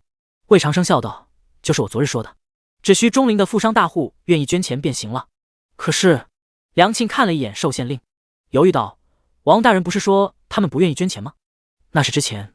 魏长生把玩着酒杯，在众人好奇的目光中轻轻说道：我有法子让他们明日一早便乖乖到县衙将银子双手奉上。公子！寿县令满脸急切地抢在梁庆之前问道：敢问是何法子？此事很简单，只需王大人和梁叔配合一二。魏长生笑了笑，仰脖将杯中酒一饮而尽，外加死几个刁民而已。第88黎中陵。谢公子。第88黎中陵。谢公子。当夜子时，中陵县城发生了一件大事，近100号装备精良的匪人杀至城下，与官兵一番大战后第一次破城而入，旋即就是好一番打砸抢烧，城内几乎所有的富商大户都遭到了的袭击。虽然他们也有所抵抗，怎奈寻常家丁户院根本不是这群匪人的对手，最后各家各户都损失惨重，有的甚至连家主都被杀了。这场突如其来的浩劫持续时间并不长，不到1个时辰，匪人们便大呼小叫着离开了县城，嘴中扬言等以后钱光了还会再回来，哭喊咒骂声响成一片，整个中陵城一夜未眠，一直到第二天清早，这些遭受损失的富商大户才勉强收拾好家中残局，集体跑到县衙门口来讨一个说法。吴儿，你死得好惨啊，魏府定要亲自手刃那匪人为你报仇。王县令呢？我们要见他。官兵都是干嘛吃的？连区区几10个山匪都对付不了。老爷你放心，奴家绝不会让你死得这样憋屈。我的家产！咚咚咚咚咚咚，县衙门口的灯文鼓几乎要被锤破，门外空地上聚集的人也越来越多。不过若是有心人在此，便不难看出前来告官讨说法的全是城中的大户人家，寻常百姓竟无一人。当然这也很合理，毕竟匪人进城抢掠一趟不容易，肯定不会把时间浪费在没什么油水的小门小户之上。吱呀，在众人惊天动地的哀嚎声中，县衙大门终于被2个鼻青脸肿的衙役推开。不过门后站着的却不是县令，而是一个白发老头。师爷，王县令呢？立刻有人高声质问道：出了匪人进城这样大的事，你不要告诉我们他不知道，让王大人出来，我们要当面向他讨个说法。他莫不是想当缩头乌龟吧？此事若解决不好，我等便告上州衙。诸位，先听说我。面对一众质疑，白发老头满脸悲痛的沉声喊道：王大人他昨夜亲自带兵与匪人激战，却不幸被匪人一掌击伤，此事确实连床都下不得。你们有何事与我说便可。何事？这还用问吗？有人厉声喝道：当然是要衙门赔偿我们昨夜的损失，还要出兵将作案的匪人尽数捉拿归案。对，没错。此人的说法立刻就得到了一片呼应，而那白发师爷也不着急说话，一直等到众人都喊累了，这才苦笑道：诸位，你们都是中陵县人，应当最清楚本县的情况，匪患连年不息，衙门若是真能剿，又哪里会等到今日？其实匪人之前从未进过城，并非是忌惮官府，只是我们运气好而已。可如今县城周围的村子都已被他们搜刮殆尽，怕是这县城日后也要时常遭受匪人的侵扰了。师爷这番话既是在诉苦，同时也传达出一个很明确的信息：这匪患官府是管不了了，爱咋咋地吧。如此不负责任的态度，众人当然不能答应。一时间愤怒的斥责声较之刚刚还要更甚。什么？这便是衙门给我们的说法。王大人身为中陵的父母官，就这样置百姓于水火之中，简直是荒天下之大谬。哼！乡亲们，既然王大人不管，大不了咱们便去州衙告状。听着一句句威胁之言，白发师爷无奈地摇摇头，心中暗叹了一句：人善被人欺，马善被人骑。民告官这种事别地不是没有，但最起码都是偷偷摸摸干的，哪有像眼下这种敢光明正大威胁的情况？不过这也冤不得别人，要怪就只能怪自家大人实在太过软弱，太过事事为民着想了。心中牢记魏长生所交代的说辞，师爷又等了一会儿，感觉时机差不多了，这才冲众人一拱手，嘴里无奈道：诸位，时至如今，我也不瞒大家了，其实也不用你们去告，县令大人他自觉对不起中陵的父老乡亲，已经准备辞官还乡了。王大人一走，待下任县令来之前，少说也要个1年半载的光景，且即便新官来了，他又一定能平得了这匪吗？诸位，听我一句劝，这中陵县今后怕是再无宁日了，你们还是早些收拾东西走吧。这一次没有吵闹，没有愤怒，没有不满。师爷这几句话说完，所有堵在门口的人全都傻眼了。他们哪里想得到，平日里那个高高瘦瘦从不会发脾气的县令老爷居然就这样要辞官走人了。不用他们告上州衙，人家自己先不干了，可县令能走，他们却走不得呀。这些人的家业全在中陵，谁会愿意放着现成的好日子不过，跑去一个人生地不熟的新地方重新开始？但若不走，难不成还要在这里等着匪人一次次的来抢？来啥？县令老爷不能走啊！我愿意捐银剿匪。不知道是谁突然喊了一嗓子，短暂的沉默过后，应和声便瞬间响成一片。对，王大人可不能辞官啊！我刘家也愿意捐银子。县令之前不是说只要有钱便能请州衙出兵剿匪吗？这钱我们爱凑，切不能将这中陵县让给匪人啊！是急，王县令这种好官举世难寻，我贾家同样愿意拿银子，万昌米行也愿意。为了我死去的，我也捐，都捐，我们大家都捐。县衙门前一时间画风突变，刚刚还义愤填膺要讨说法的一群人，瞬间变成了充满社会责任感的好市民，纷纷争抢着表示要捐钱剿匪。师爷看着这一切，心中惊叹那位魏公子的神机妙算，脸上却露出为难之色。诸位，你们这是罢了，那我便将此事告知县令大人定夺。师爷，你一定要劝县令老爷别辞官啊！是啊，钱都好商量，这官可万万辞不得。之前不愿捐钱剿匪，是我等糊涂，还请师爷告诉县令，我们已经知错了。好，我定会如实转告。白发师爷一边应付着众人，一边跟旁边的衙役挥了挥手，后者见状立刻悄悄退走，很快便有一骑自县衙后门而出，直奔城南而去。1刻钟后，城南的官道上100余骑轻甲兵森然挺立，而那位寿县令则是一把鼻涕一把泪的跪倒在梁震和魏长生身前，最后愣是好几个人才将他搀扶起来。梁大人，公子，老朽实在不知该说什么好，如此大恩大德，中陵百姓定会铭记于心。哈哈，王大人不必客气，举手之劳而已。梁震大笑2声，看得出心情很是不错。既然那帮富商大户已愿意捐钱，那我们也该启程赶路了。王大人不必再送，我们日后有缘再见。梁大人，我还有一个不情之请。寿县令看向魏长生，十分郑重地问道：恕老朽冒昧，敢问公子尊姓大名？魏长生微微一愣，旋即大放自报家门：京城魏家。魏长生，魏公子，多谢。什么？寿县令浑身突然猛地一颤，瞬间呆愣在原地。你就是那个？是。魏长生对寿县令会有如此反应并不奇怪，笑着跟梁震对视一眼，便准备上车走人。不过他走出几步后，却又突然回过头来，大声问道：王大人，我知你是个清官，但却不知你为官究竟是为了百姓，还是一己清誉？自然是为了。回过神来的寿县令下意识想要回答，但后半句话却始终没有说出口。哒哒哒，急促的马蹄声响起，宣告着魏长生等人南下蜀州的一段小插曲就此结束。寿县令在原地愣了好久，突然挺直有些佝偻的身子，掸去破旧官服上的尘土。他双臂前伸如抱一环，举手至额，冲着扬起的陆尘深深做了一揖。谢公子。第89，留给萧炎的信。第89，留给萧炎的信。离开中陵县后，魏长生一行很快便出了潭州，正式进到泸州地界。此番他们选的这条路线，沿途要经过潭州、泸州、沛州、安州，一共4个州府，差不多1万里路。虽然如此，距离乍一听挺远，但放在修真世界，即便是低武，却也不算太过遥不可及。这个世界的快马日行千里并不困难，5品以上的高手甚至跑起来比马都快。几百年前，大宁在于西面大凤的举国之战获得胜利后，便曾有2品高手一夜奔赴2万里回京报喜。因此，魏长生他们虽然是边旅游边赶路，但大约也就还需10日左右便可到达蜀州。抢魔头？不抢！微微有些摇晃的马车中，魏长生正在跟杨柳诗和渊儿斗魔头。昨晚他们在泸州城歇了一夜，现在正往安邑县去。离京快10天了，几乎天天在路上的魏长生早已没了欣赏沿途美景的兴致。再加上立冬之后天气逐渐变冷，他现在基本就是上车睡觉打牌，下车吃饭上厕所的状态，像极了前世的老年旅游团。公子，顺子。杨柳诗轻轻将一摞牌搁到桌上，魏长生随意瞥了眼手中之牌，摇摇头道：“不要，那奴家可就赢了哦。”杨柳诗喜笑颜开的放下手中最后一对3，自己给自己鼓了鼓掌。魏长生撇撇嘴，一边动手洗牌，一边打了个哈欠。不知道为什么，他总感觉少了柳静雪之后，打牌便不似之前那么有趣了。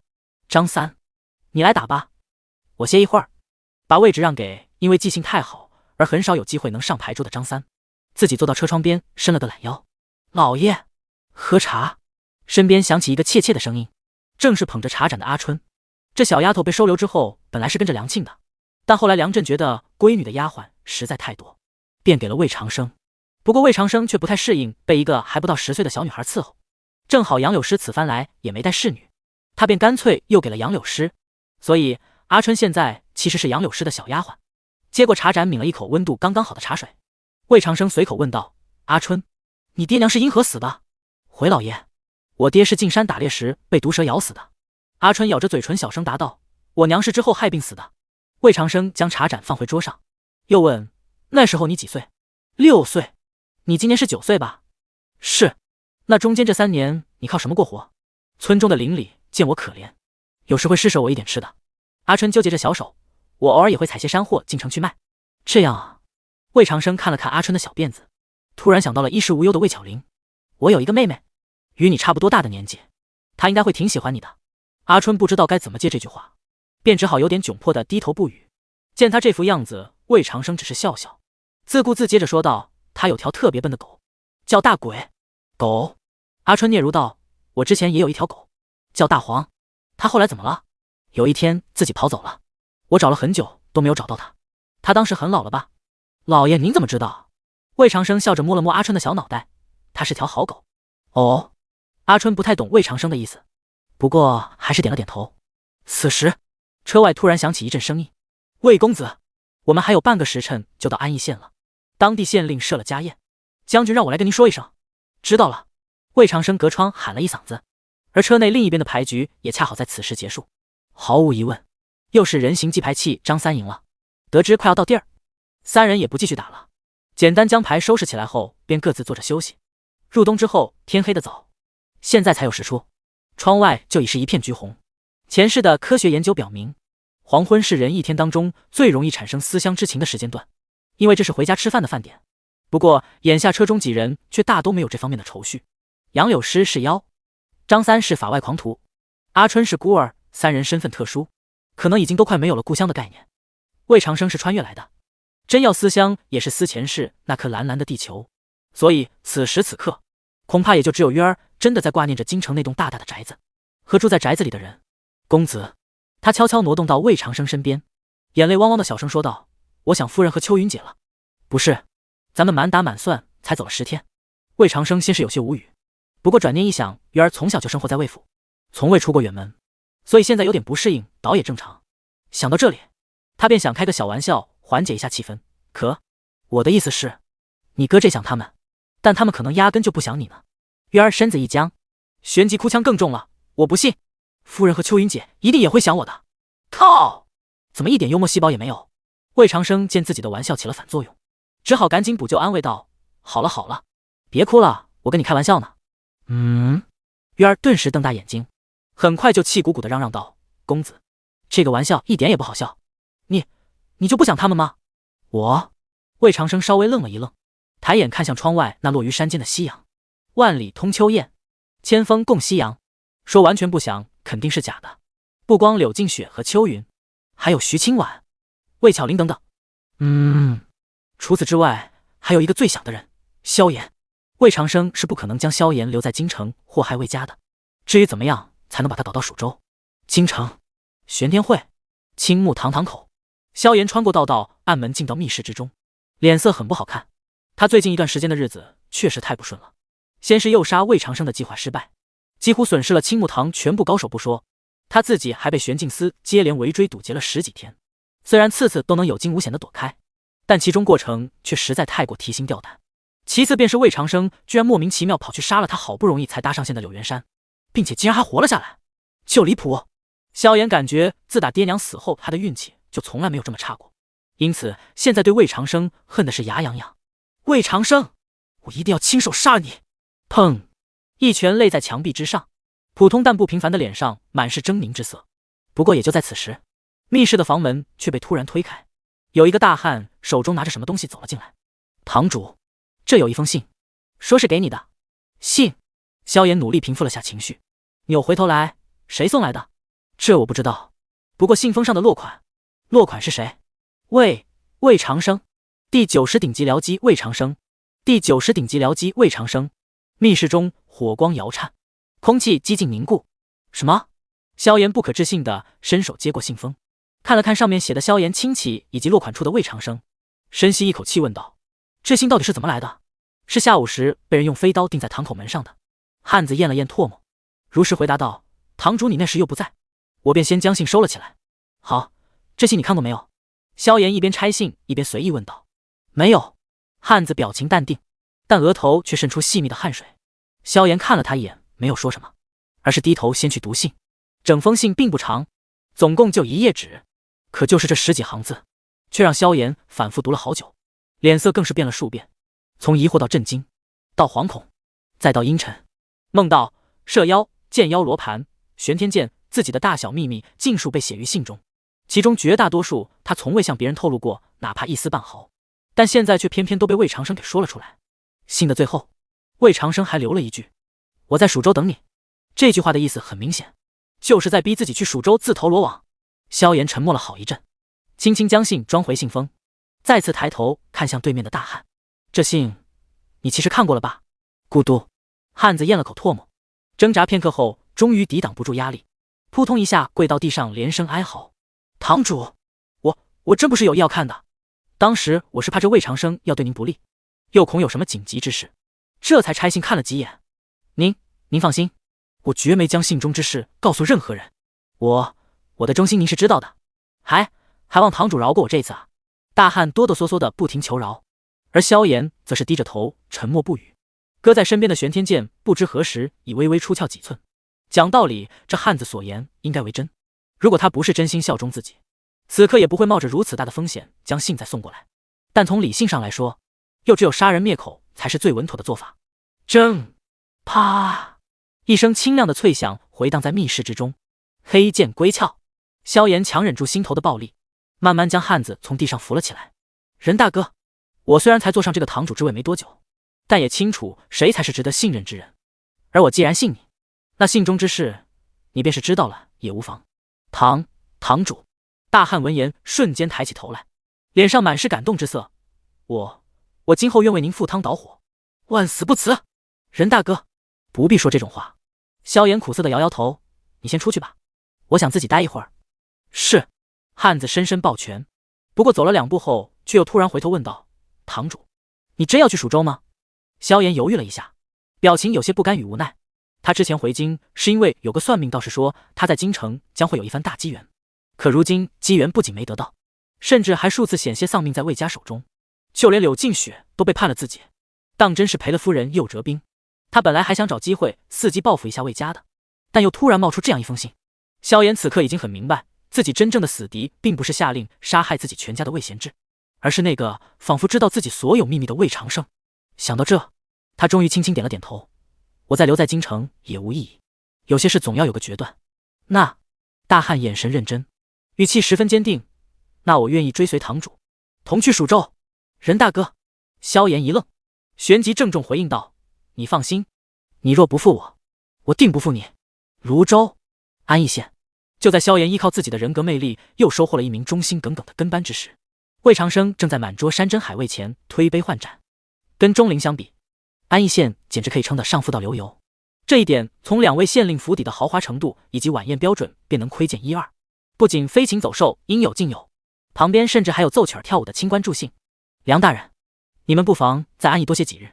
胖胖的县令脸上满是诚挚的笑容，举杯敬了梁振一杯酒，正好我也能多尽些地主之谊。哈哈，陈大人客气。梁振大笑两声，将酒一饮而尽。不过我们先前已经在路上耽搁了些时日，如今就不多叨扰了。是，下官不敢耽误大人行程。胖县令看了眼外面的天色，眼睛一转又问道：但不知大人今夜可有安排？今夜倒是没有。那，胖县令笑道：大人可有兴趣去看看那榜之争？争榜？梁振一愣，下意识地问道：安邑也有这种事？让大人见笑了。胖县令有几分自得，本县虽不大，但地处南北交界之位，天南地北流落至此的可怜女子颇多，烟柳之地便也多了些。不瞒大人，整个泸州的富商大官几乎都在安邑购置了宅居，每年都会来住上一段时间里。而这红尘女子一多，自然便会争个高下。今日便是城中99座楼，数百位青楼女子争魁的日子。原来如此。梁振点点头，心中了然。而在一旁边吃边听的魏长生则是大为惊讶。好家伙，区区一个县城竟然就有99家青楼。梦回东莞，也难怪这安邑县这么富。这个年代别人还在第一产业苦苦挣扎，这里直接就开启了依靠服务业创收的大门，不赚钱才怪了。梁大人，您若想去瞅瞅，我这边安排一下。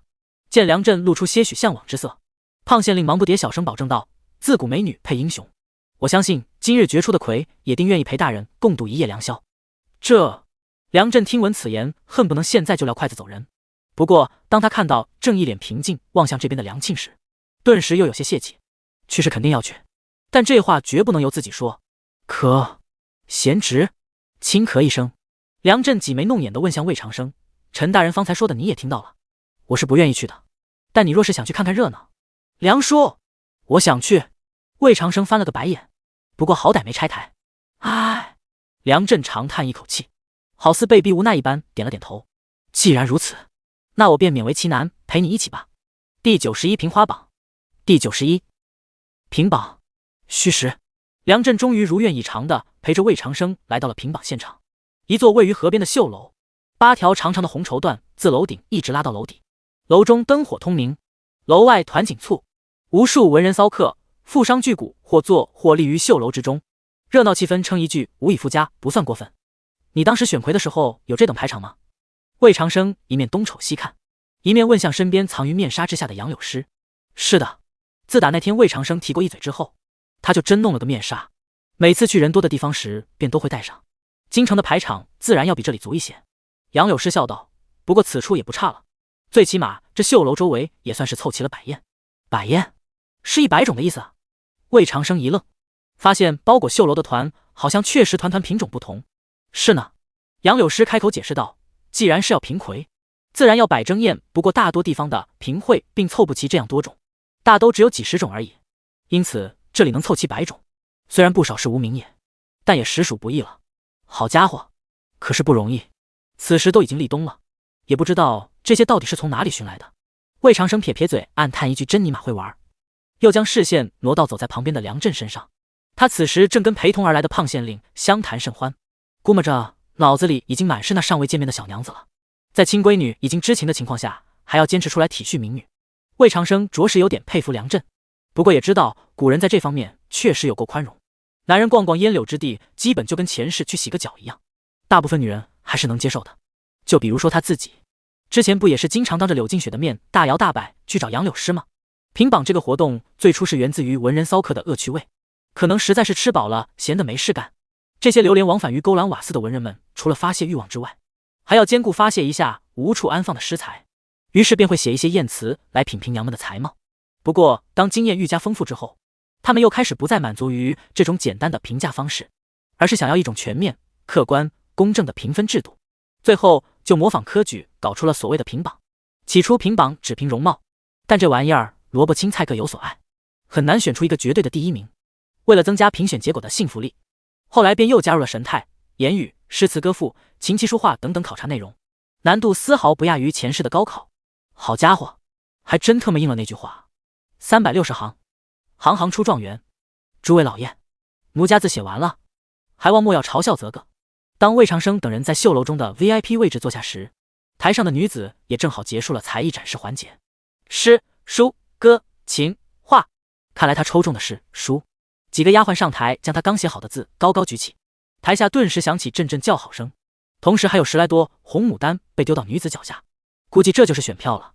魏长生抬头看了看那幅字，写的是一首词：风日迟迟弄轻柔，近暗香流清明过了，不堪回首。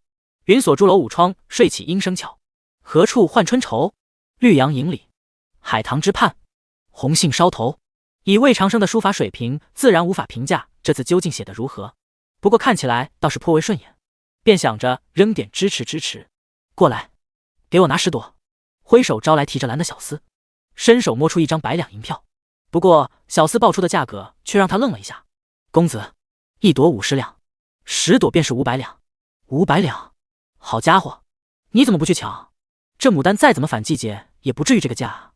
魏长生当然不是拿不出500两，只是单纯的觉得很不值，所以他也不觉尴尬，立马改口道：那我只要2朵。好的，公子。小厮倒是没有因为他的小气而表现出任何轻视之意，递过2朵大牡丹后，又恭敬问道：敢问公子尊姓大名？府上何处？姓魏。魏长生接过，随手丢到台上，摇摇头，只报了个姓。小人明白。小厮知道魏长生不愿意透露太多个人信息，便也不再问，而是挺身高喊道：魏公子，赏雨蒙姑娘牡丹2朵。有不少人闻言向这边看来，而台上那叫雨蒙的女子也立刻转过身，柔情脉脉的施了个半幅，体验倒是不错。魏长生咂咂嘴，突然有点理解前世为什么那么多土豪会在直播间刷礼物了。他丢完这2朵牡丹之后，便再无人丢。台上的丫鬟又等了几息，然后就将朵一拾起，跟着女子下台去了。魏长生本以为此事就此结束，可才等他喝了2口茶，便有人送来了一沓小手绢，这还有纪念品。魏长生一脸茫然，而杨柳诗则在旁边笑道：恭喜公子赏最多，今夜得入雨蒙姑娘的绣房了。啥？魏长生瞬间猜出自己可能是享受到了榜一大哥的待遇，不过却还是有点疑惑。不对啊，我看给他扔的人也不少啊，怎么我猜2朵就最多了？咯咯喽，公子有所不知，杨柳诗解释道，那雨蒙姑娘或许在自家楼里算是红牌，但在这评会上怕是还比不过别人，可姑娘家总是要面子的，所以他就自己钱买。魏长生惊讶道：这不是装大尾巴狼吗？装大尾巴狼？杨柳诗眨巴了2下露在面纱外面的眼睛，似乎很是疑惑。魏长生赶紧糊弄过去：可我的意思是，这么做有何意义？公子还是不懂女人的心思。杨柳诗也没纠结到底什么是大尾巴狼，捂嘴笑道：对我们来说啊，有些东西哪怕是假的，却也不能没有虚荣。魏长生翻了个白眼，刚想接着看下一个选手表演节目，却突然想起一件事情。对了，你当时评魁的时候得了多少？这么多。杨柳诗伸出一根手指：100。魏长生问：公子就如此看不起我吗？杨柳诗笑了一阵，然后才得意道：是1000朵。1000？魏长生一惊，多少钱1朵？也是50两。50乘以1000，这尼玛的好家伙，一夜狂揽5万两。这么算的话，自己到现在为止岂不是已经相当于白赚几十万两了？第92花魁归属之争。第92魁归属之争。台上的倩影一个个来了又走，魏长生一边看一边听杨柳诗讲解着其中门道，比如说这赏钱的分成，再比如说评上魁之后的权利与义务等等。总体来说跟前世的直播行业差不多，赚了钱相当于直播平台的官府要抽一部分，相当于工会的各家青楼要再抽一部分，最后落到主播手里的也就剩1-2成。魏长生粗略算了一下，光是他来之后所见各位姑娘的赏加起来便有200多朵，折银1万多两。照这架势，官府一夜赚个几万两恐怕不在话下。想起远在中陵县的那位连剿匪钱都凑不齐的寿县令，魏长生心中不由得一阵唏嘘，还真是天下之大，十里不同天。评榜继续。自打被杨柳诗告知即便得了多块绣帕，也不可能同时跟几位姑娘共眠之后，魏长生就彻底没了再打赏的兴致，只是在坐着看热闹。虽然娘们个个娇媚可人，不过莺莺燕燕看多了也会审美疲劳，毕竟这些女子相比于杨柳诗在各方面都差着不少。这种感觉说文艺一点叫珠玉在前，瓦石难当；说诗意一点叫曾经沧海难为水。除却巫山不是云，说简单一点就这。这也就是杨柳诗不能上台，否则将直接通杀。香菱姑娘共得37朵，列白榜22位。台上又有女子下来，计票的龟公大喊一声，将刻有香菱2字的小木牌置于榜相应位置之上，而排名在他之下的人则集体倒退1名。比如说那位雨门姑娘，此时就由53落到了54，还特么的有实排名。魏长生百无聊赖地喝了口茶，扭头看向梁震，两个男人对视一眼，看得出后者已经有点急了。这些女子虽然不错，但明显都还入不了梁震的眼。魏长生是见过梁震老婆梁庆生母的，别的不说，光是那大小就足以睥睨群芳。二人越看越无趣，而就在此时，台下却突然爆发出一阵极为热烈的捧场吆喝声。苏玉姑娘来了，枝叶扶苏，结于美好，是苏玉仙子，这腿这腰赏。只是一瞬间，数十朵牡丹便纷纷被丢到台上，台下小厮的报名声响成一片。永隆当行，刘掌柜赏苏玉姑娘牡丹3朵，段家段龙公子赏苏玉姑娘牡丹2朵，庐山居士宋征明赏苏玉姑娘牡丹1朵。这还是魏长生第一次见到人才刚上台就收到赏的，便不由得抬眼向那位苏玉姑娘看去。散水雾绿草百褶裙，淡蓝色的翠水薄烟纱，头上斜插一根镂空金簪，缀着点点红玉，容貌气质却属一流，尤其是那纤纤细腰，很容易让人在心头猜测到底能不能承受得住某些剧烈运动。不过实话是活，魏长生此时并没有当初第一次见杨柳诗时的那种惊艳感，因为这位确实不如杨柳诗，顶多也就跟柳静雪同一水平，勉强能比梁庆强上一线。奴家谢过诸位公子老爷。站在堆之中，素瑜轻轻屈膝施礼，温柔的目光一一扫过制之人，不过后面还有姐妹在等着呢，要不奴家还是先抽牵线一把，让他们等着就是，我们就要看你。有人大声起哄，立刻就引起阵阵附和声。是极是极，这魁之位非素瑜姑娘莫属，别人比不比都无所谓了，诸位莫与我争，我连家中房契地契都带来了，素瑜姑娘今夜必是我的人。哼，彭公子好大的口气。听着乱七八糟的各种声音，苏瑜倒也不理会，只是笑着将小手探入抽签的木箱中，很快便拿出一张小纸条。有龟公接过纸条看了一眼，旋即高声喊道：苏瑜姑娘抽中的是画人像。顾名思义，这个题目的要求就是当场作画，跟其他考察项目相比，画应该是最难的一项。不过苏瑜却没表现出丝毫担忧与慌张，明显是对自己的画技很自信。台上也有小厮丫鬟准备好了笔墨纸砚等物，而既然是画人像，那当然还要有一个模特。一众看客都争先恐后的摆出各种自认为最是潇洒风流的姿态，希望有幸能被苏瑜看中，从而成为那仙子笔下的画中人。不过苏瑜的美目流转一番后，却偏偏将视线停在了正翘着2郎腿喝茶的魏长生身上。这位公子红唇轻启，苏声入耳，不知奴家可否望着您作画？想画我就直说想画我，还非得换这么个暧昧的说法。魏长生心中感叹长得太帅，实在难以低调，然后一本正经地摇了摇头，不能。绣楼之中顿时一片安静，无数双眼睛望向魏长生，好像在看一个天大的傻瓜。有人以为他脑子不好使，有人以为他眼睛不好使，有人则是觉得他这招欲擒故纵玩得实在太烂。不过魏长生却是不管别人怎么想，拒绝完之后就继续自顾自喝茶，仿佛对此事毫不在意。幸好苏瑜也算是见过大世面的，只是微微愣了一下，便立刻施礼抱歉道：是奴家唐突了，还望公子莫要责怪。无妨。魏长生摆了摆手，不再理他。而苏瑜也知道此时若是再找别的男子恐怕有些不妥，颇有些拿别人当候补的意思。他想了一下后，干脆令人搬来一面铜镜，轻声对台下说道：既然是画人像，不若奴家便画自己好了。画自己？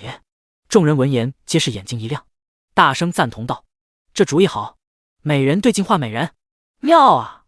哈哈哈哈！此事若传出去，定是一段佳话，见多数人应允。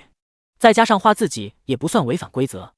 苏瑜柔柔一笑，很快便一面照着镜子，一面开始在宣纸上作画。如此美人自画之景，确实有够新鲜。一时间又是无数牡丹落在台上。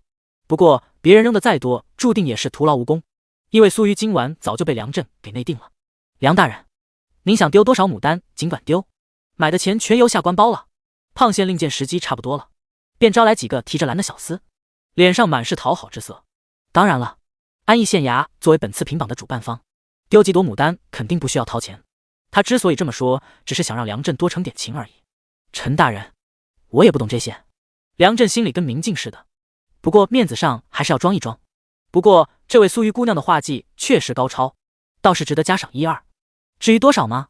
他看了看几个小厮，开口问道：“你们这些篮里总共有多少？”回大人：“有100余朵。”梁振点点头，既然如此，那就全丢上去吧。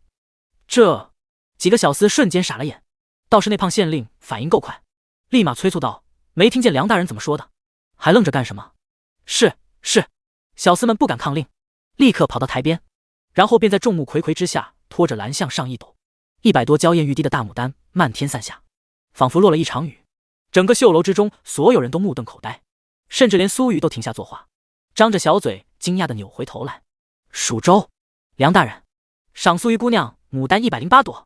按照评榜之前的情况，一人赏5朵便算不少了。即便苏玉是魁的最有力争夺者，目前最多的一人也只是赏了20朵而已，还分了4次。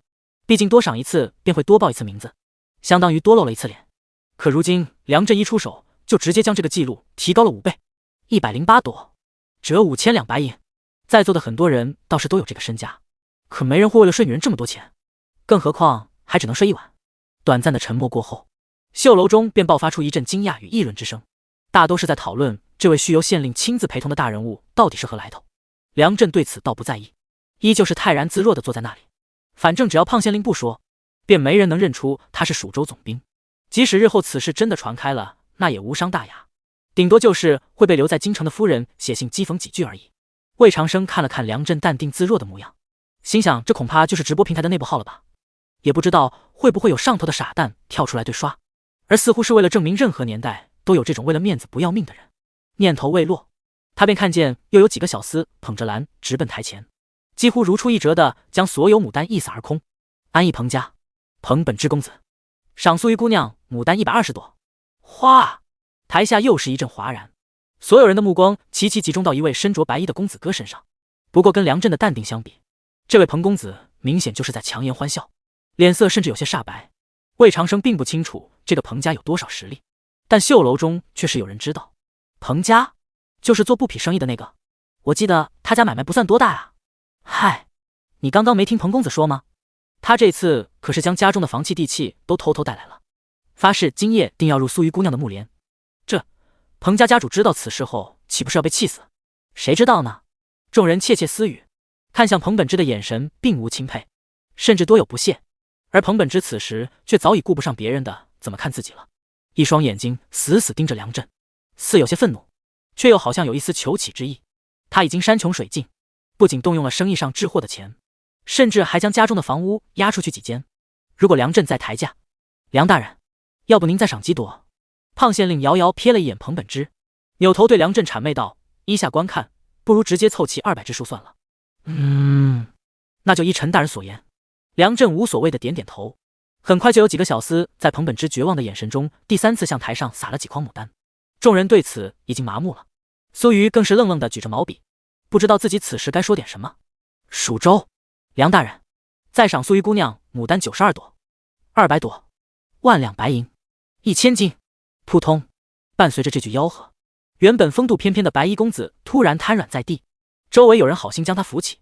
凑近之时，才听到彭本之嘴里好似在颤抖着嘀咕什么：“钱，我还能凑到钱。苏瑜姑娘今夜一定是我的，一定是我的。”评榜是在一种颇为怪异的气氛中继续进行下去的。虽然彭本之嘴里说他还能凑到钱，但实际却并无动作，一直就跟失了魂一样呆坐在桌边，模样很是凄惨。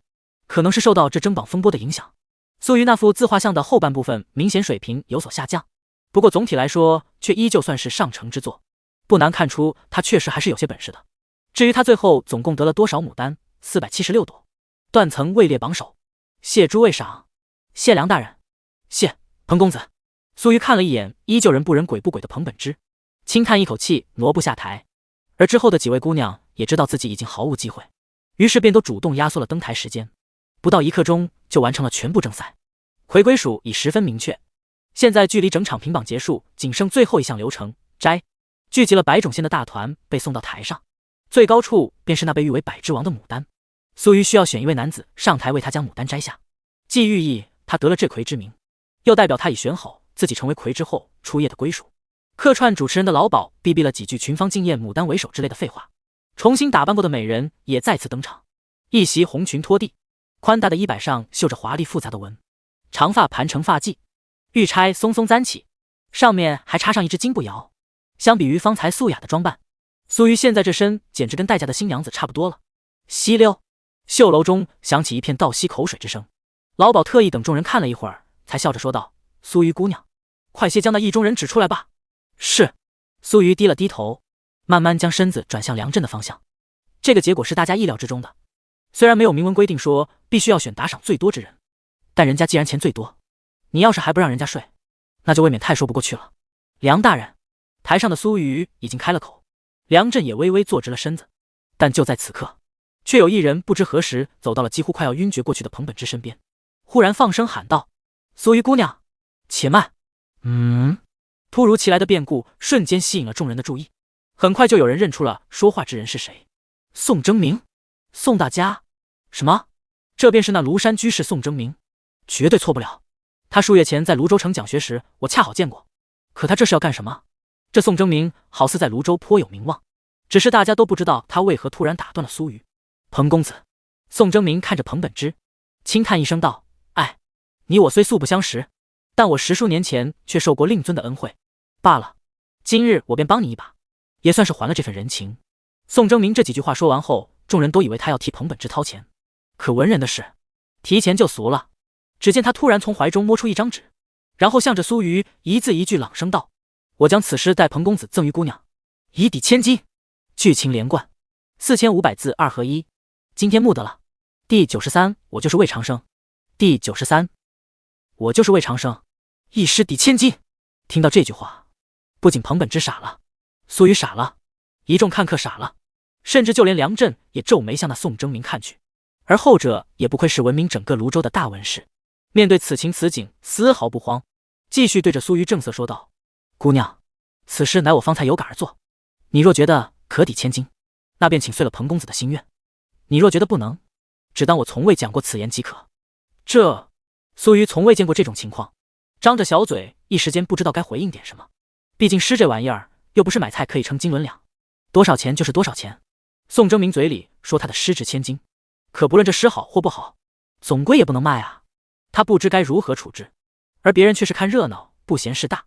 很快便有人兴奋道：“宋大家，那您倒是先将诗拿出来啊！”“是啊，我等也听听，好帮苏瑜姑娘断一断这诗究竟价值几何。”不论如何，如此盛会能得宋大家题诗，便已是一桩美谈。起哄声瞬间响成一片。宋征明也不墨迹，转身便将诗纸递给还没回过神来的彭本之：“彭公子，便由你来将此诗赠与苏瑜姑娘吧。”咕嘟，彭本之喉结蠕动2下，颤抖着打开纸张看了一眼，脸色立马便由白转红，表情也越发激动。他像是得了什么稀世珍宝一样，死死攥住宣纸，反反复复看了数遍后，才充满感激地望向宋征明：“宋大家，此事您果真给我了。”宋征明拂了拂衣袖，泰然落座：“君子一言，驷马难追。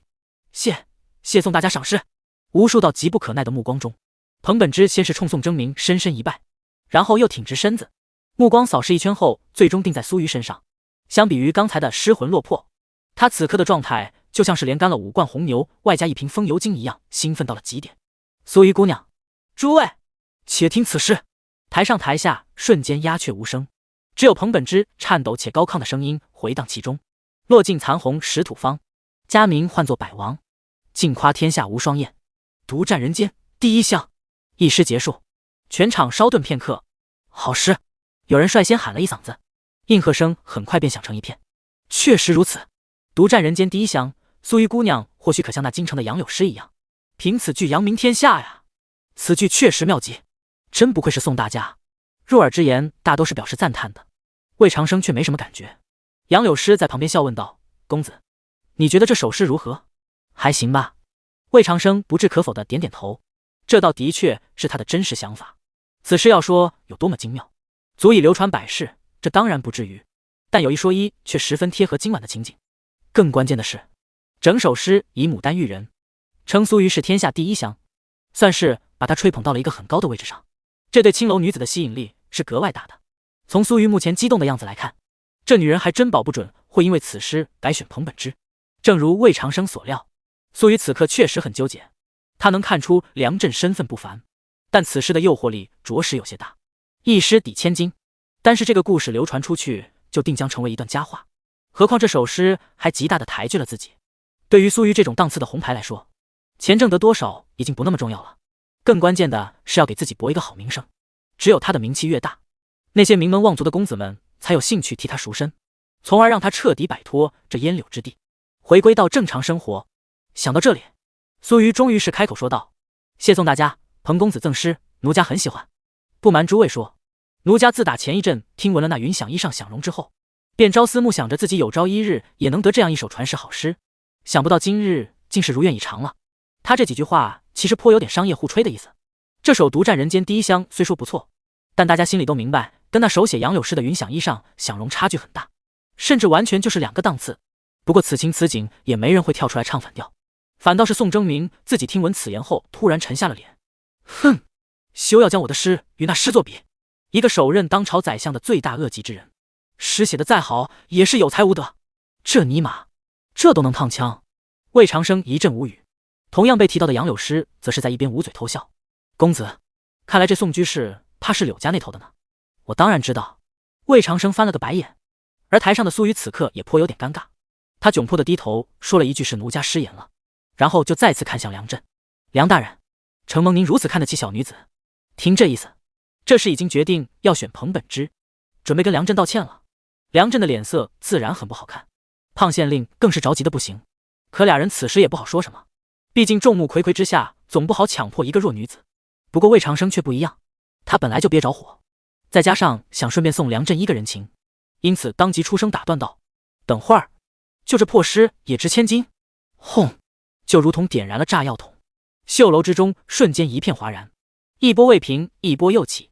在场众人只感觉今夜所发生之事比看戏还要刺激。这不就是之前那个拒绝了苏瑜姑娘的公子哥吗？对，我记得姓魏，应该是跟那梁大人一起来的。他竟敢如此驳送大家的面子，也不知是什么来头。嘿嘿，我们看戏就是。一片嘈杂声中，苏瑜又不知该怎么办了，而宋征明则是先愣了一下，紧接着就盯着魏长生沉声喝道：“这位公子，我的诗价值几何，苏瑜姑娘自有评断，还轮不到你在这里指指点点。如此粗鲁之举，你家大人就没教过你礼数吗？”这话算是很不客气了。魏长生当然也不会惯着他，冷笑一声，直接回怼道：“若不是我现在不想再招惹是非，单凭你最后一句话，此刻就已经脑袋搬家了。”你，宋征明何曾见过如此粗蛮之人，气到语气都有点哆嗦。你究竟是何人？宋居士，你刚才还骂过我呢。魏长生满是讥讽的撇撇嘴：“我就是那个杀了宰相的罪大恶极之人，京城魏家魏长生。第94唇枪舌剑，第94唇枪舌剑。”魏长生如同平地起惊雷，这仨字虽然声音不大，但却把所有人都炸得脑袋嗡嗡作响。这年头又没有互联网，也没有照相技术，大家伙只是听过魏长生的名字，却不知他究竟长什么样子。在很多人的想象中，如此目无王法的恶少，大概率是那种一脸暴力凶恶，或许还带着点猥琐的形象。谁又能想到，眼前这位英俊倜傥的公子哥，竟然便是那杀了宰相的魏家独子魏长生？这……胖县令蹭的一下站起身子，满脸惊愕地向梁震求证道：“梁总兵，他真是魏家那位公子？”可能是因为此刻实在太过惊讶，胖县令一时没注意称谓，竟然是直接把梁震的身份也给暴露了。总兵，这位梁大人竟然是蜀州总兵。在场众人虽然之前就猜测到梁震一定是某位大人物，但万万没想到居然是跟刺史同级的大官。好家伙，今晚到底是怎么了？先是梁震与彭本之豪掷近2万两银子，只为征苏瑜出夜，然后又是送大家一诗抵千金，谁知他只是随口骂了2句魏长生，结果人家正主就出来了。现在又多了一位总兵大人，惊讶一下子来得太多，搞得众人都有些麻木了，一个个全都傻愣在原地，不知道此刻该看谁好。而梁震却并不在乎众人的目光，也没搭理胖县令。他先是看了看脸上一阵青一阵白的宋征明，然后才开口问向魏长生：“长生，此人你打算如何处置？武人自古就看不起文人，更何况现在双方已经彻底撕破脸了，因此他也是丝毫不含糊，语气中杀气尽显。一句话，绣楼中的气温便仿佛瞬间迈入了寒冬，而任凭那宋征明再有文人傲骨，此刻也不自觉打了个寒战，下意识的失声叫道：“你们要干什么？干什么？”魏长生冲梁震点了下头，示意这是他来处理，然后便一步步走向宋征明。吻和忍是两个概念，虽然魏长生现在处事时一直都在求吻，但不论是穿越前还是穿越后，他都不算是一个能忍之人。既然你敢骂我，又恰好被我听到了，那就总要付出点代价。5丈、4丈、3丈，魏长生走的速度并不快，脚步也不重，但他的每一步却就像是踏在宋征明的心跳上一般，令后者的呼吸越发急促。咣啷，挡在二人中间的桌子被魏长生一脚踹飞，宋征明不受控制的腿一软，竟然是被吓到重新跌坐回椅子上。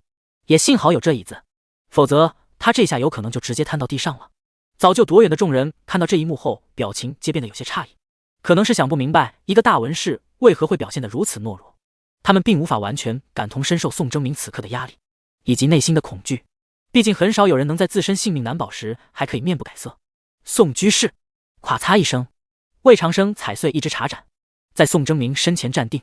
他微微低头，脸上挂着些讥讽之意：“我与你说话，你却坐着，你家长辈没教过你何为礼数吗？”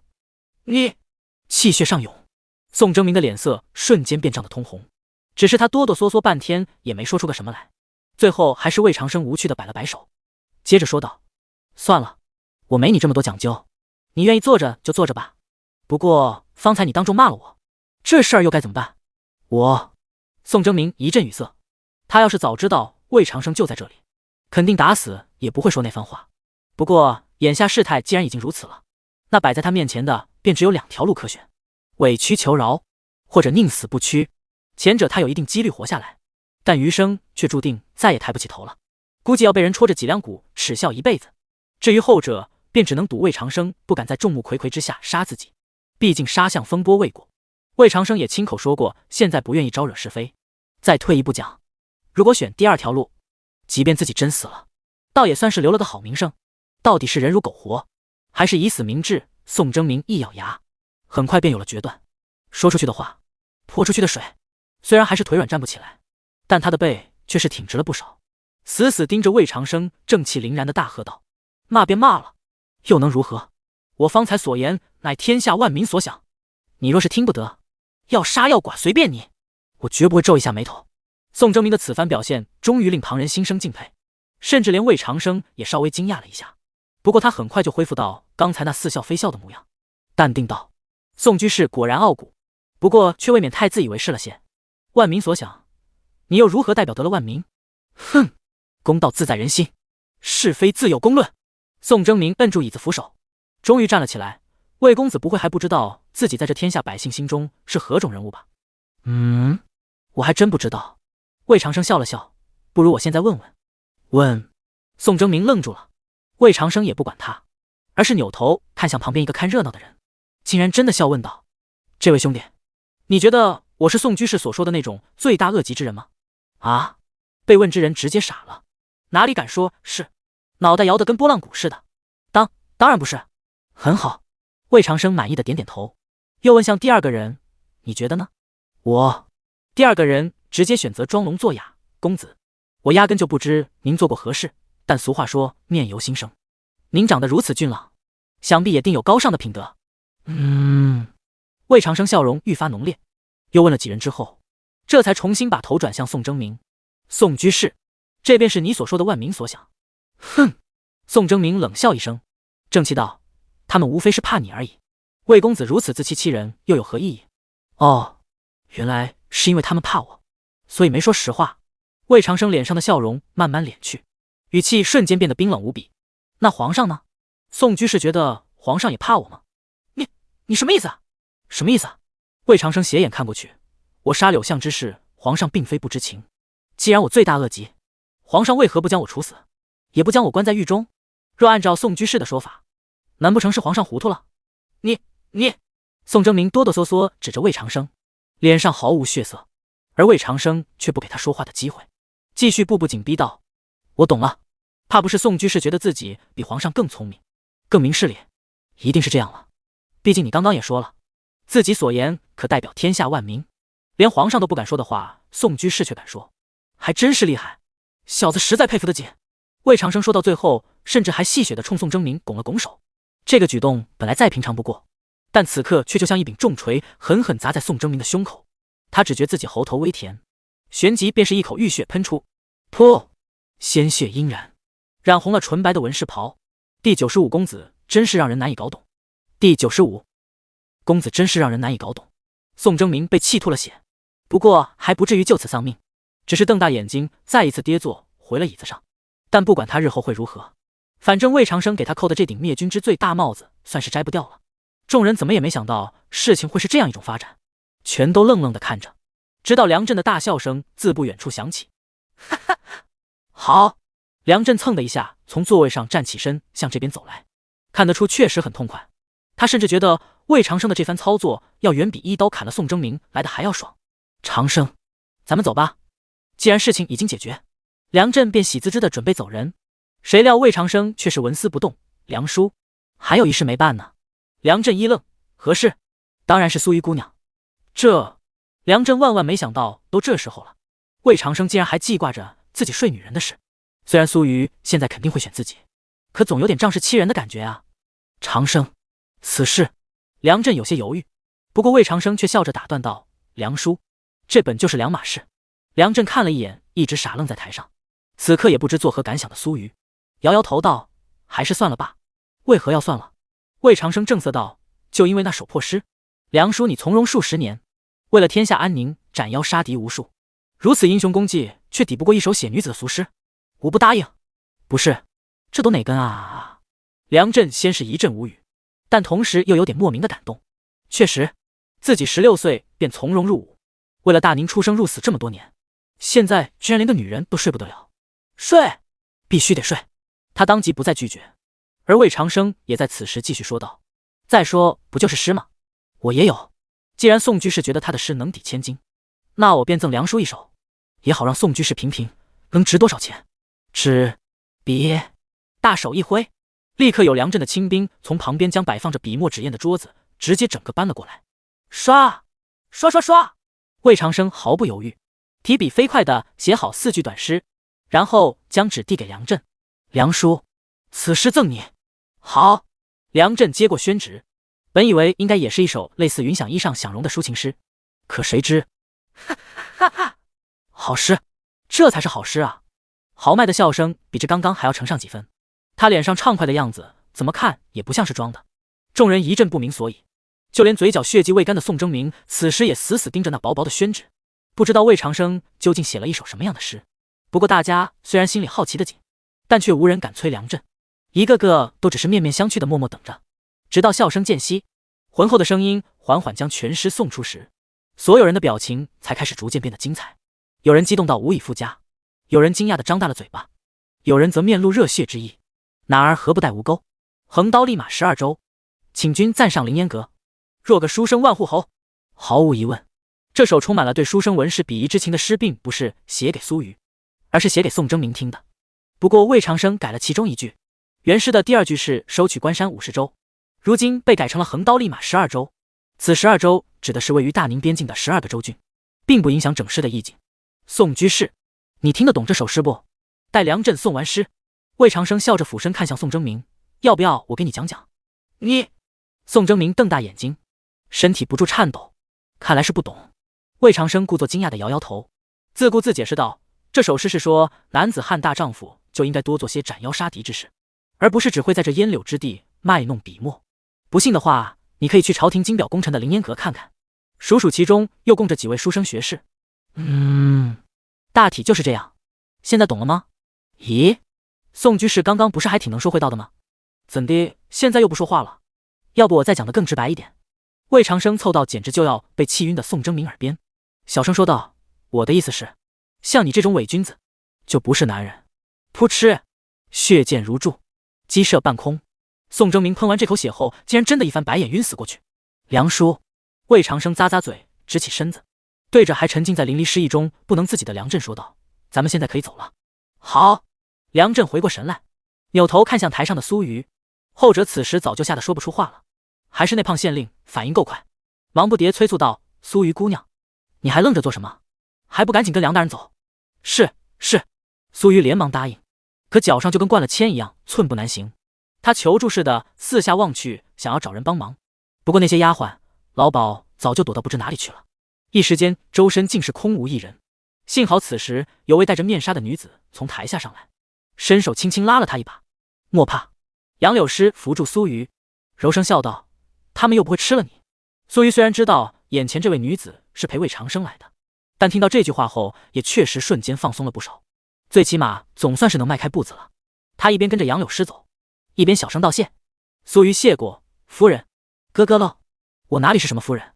杨柳诗开心的笑了笑，轻声说道：“我之前跟你一样，也是个魁呢，只是后来被那魏公子一首诗给骗走了。”啊！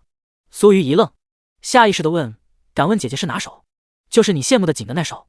杨柳诗不顾苏瑜惊讶无比的目光，默默抬眼望向不远处的魏长生。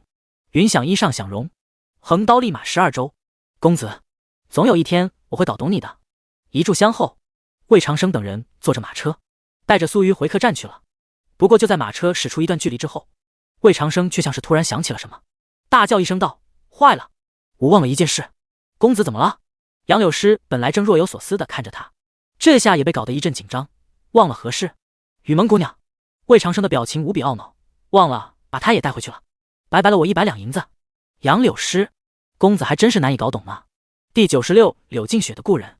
第96柳静雪的故人。翌日一早，众人便离开了安邑县，继续南下。魏长生昨晚本着钱不能白的原则，最后还是派人把雨蒙姑娘也接到了客栈。具体过程没什么好说的，总之体验尚可。他们今早走时，顺便把苏瑜和雨蒙送回了绣楼。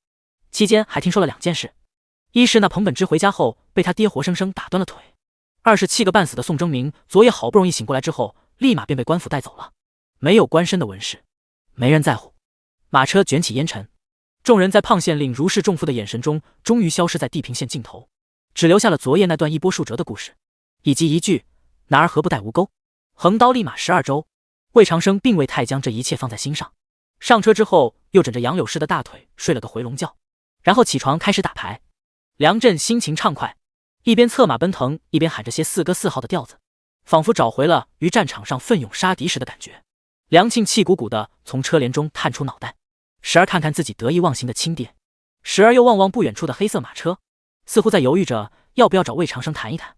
车轮滚滚，朝日未升，清白的曙光和淡淡的晨雾交融在一起，点染着官道两侧的山山水水。而就在此时此刻，尚且留在京城的萧炎却正守在春申书坊外的一家早点铺子中，目光死死盯着晨光朦胧的道路尽头。他跟身边的汉子都带着行囊，俨然一副要即将出远门的模样。所去之地自不用说，只不过在此之前，他却还是想再见某个人最后一面。堂主，我们在这里实在太危险了，万一被魏家的人发现。汉子手中拿着一张炊饼，不过却一直没吃，只是不停四下张望。萧炎相比他就要淡定得多，虽然也没吃东西，但表情明显不那么紧张。任大哥不必担忧，我已给你议过容了，魏家人不会那么轻易认出我们的。是。汉子无奈的点点头，他咬了一口炊饼，犹豫半天后，终于还是按捺不住好奇，试探着问道：堂主，话说您冒着如此危险，到底是在等谁啊？早点铺子里人声鼎沸，搭着长巾的伙计在堂内来回穿梭。萧炎沉默半晌，刚欲作答，一辆马车却在此时突然出现在视野当中。哒哒哒哒，枣红色大马拉着严严实实的车轿，由远及近驶过门前，带起一阵风，轻轻吹动了店铺的棕色招幡。萧炎一直目送着马车驶进春申书坊的院子，然后才轻声说道：任大哥，你先去城外的老地方等我吧。堂主，您等的人来了吗？汉子一愣，立刻将炊饼撂下，我陪您一起去，万一遇到危险也好有个照应。不必了。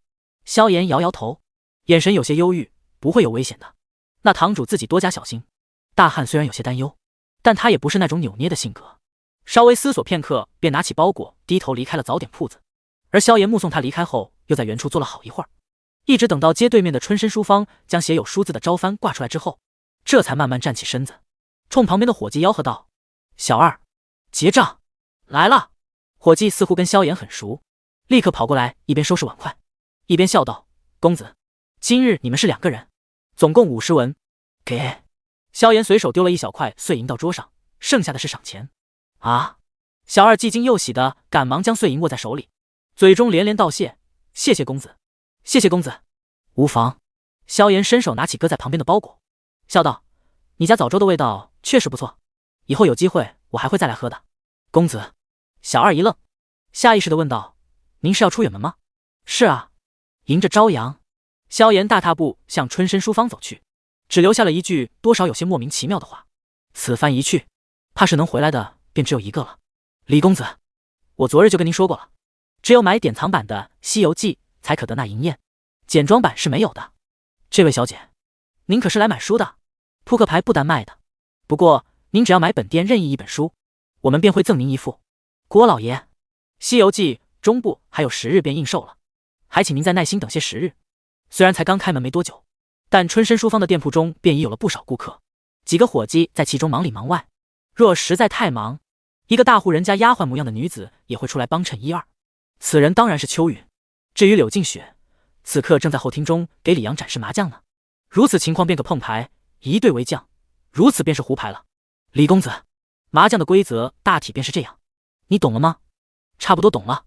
李阳皱眉点了点头，若有所思地嘀咕道：比之扑克牌一局所需的时间更长，也更考验打牌之人的牌技，不过却不似扑克牌那样方便，必须要4人才可成局。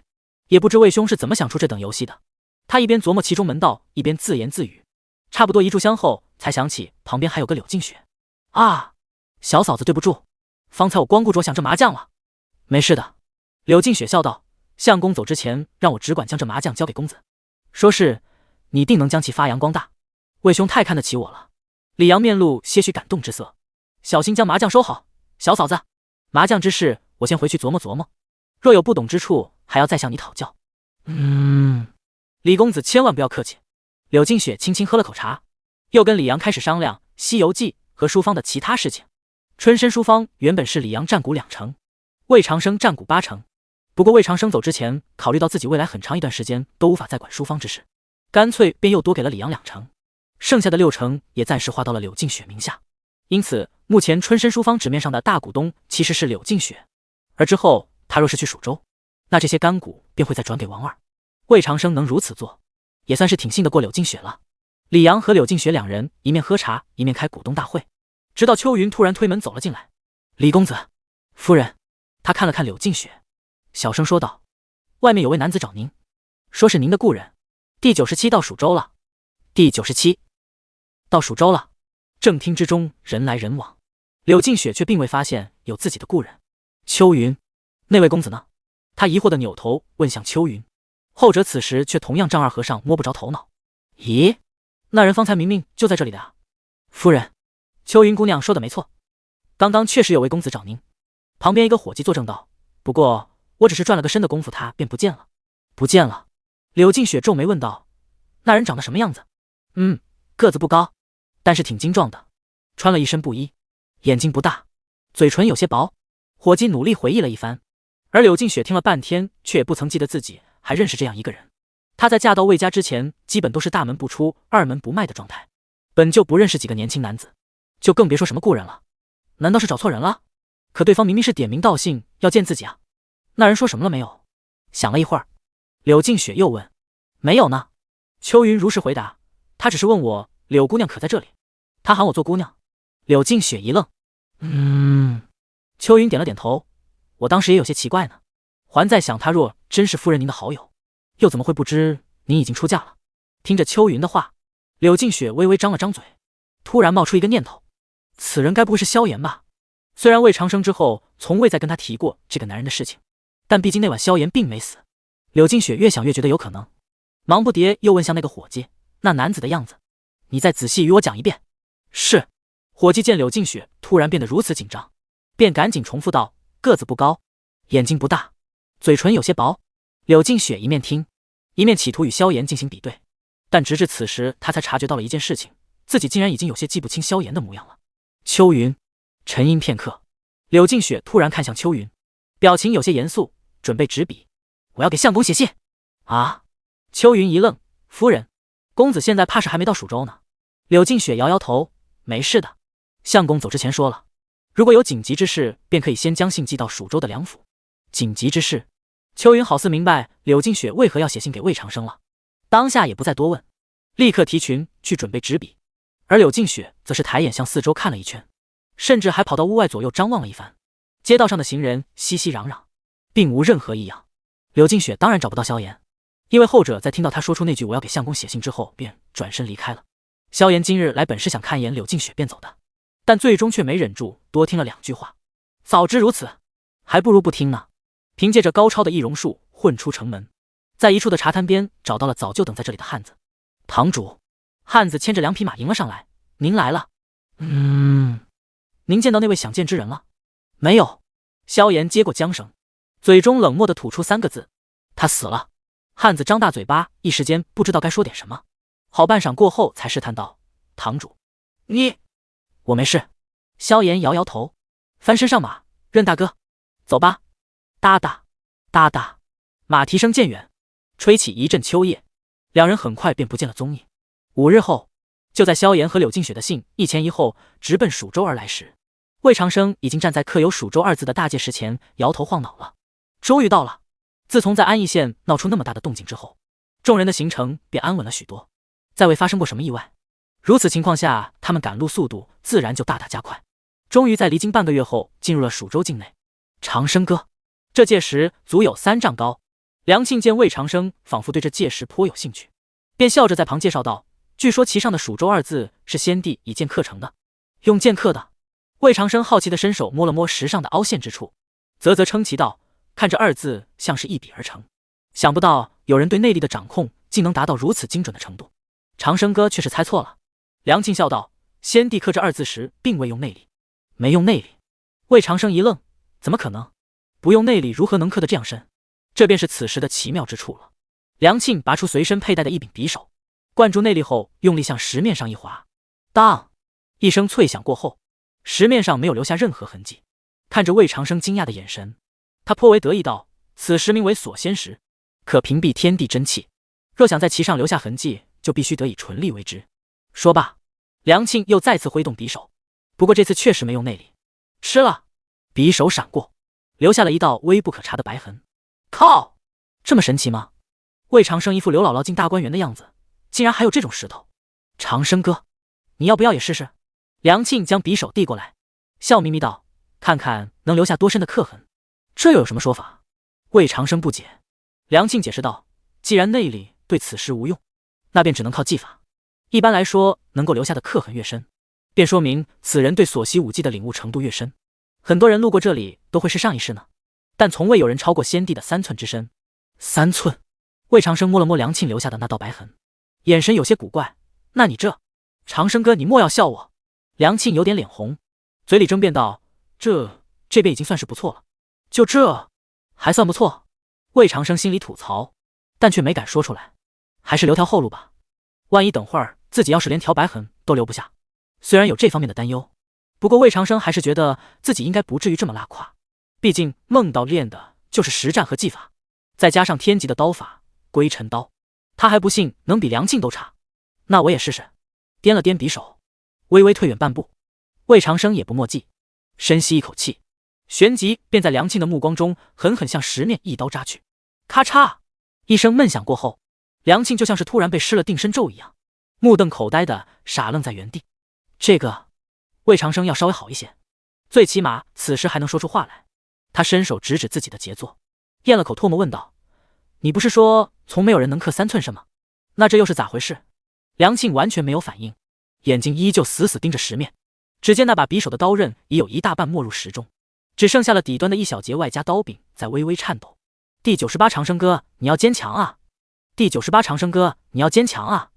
半炷香后，一群军汉无比震惊地围在界石周围，嘴巴张得一个比一个大。他们一会儿看看依然钉在石面上的匕首，一会儿看看魏长生，感觉就像是在看一只3条腿的蛤蟆。长生，梁震占据了最有利的位置，摸了摸匕首刀刃后，不可思议地问道：你究竟是如何做到的？梁叔，我也不知道。魏长生此时也很懵，他是万万没想到归尘刀这门武技竟然如此牛逼。尼玛，早知道这样自己就该留点力的，可能是我太过天赋异禀。梁震被噎了一下，不知道该怎么接茬，犹豫片刻后便手握刀柄，发力先将匕首给拔了出来，没有掉落任何碎石粉末。从匕首整体的长度来看，刚刚刺入石中的深度大约在2寸左右。还好，不算太夸张。魏长生暗自松了口气。梁震看了看他后，也没再多问，而是深吸一口气，沉声对一众亲兵命令道：“都散了，该干什么干什么去。此事谁也不准说出去，否则别怪我不客气。”是，将军。一群军汉微微一愣，旋即四下散开。长生待众人走远，梁震这才将匕首还给魏长生，正色说道：“看起来你所习的武技颇为犀利，但又不是你爹的鬼煞刀法，不知你是从哪里得来的？”这个魏长生没想到梁震瞬间就能猜出一半原因，想了一下后也没藏着掖着：“梁叔，此刀法名为归尘，是我从家中的五格里随意挑的。”原来如此，你的运气倒实属不错。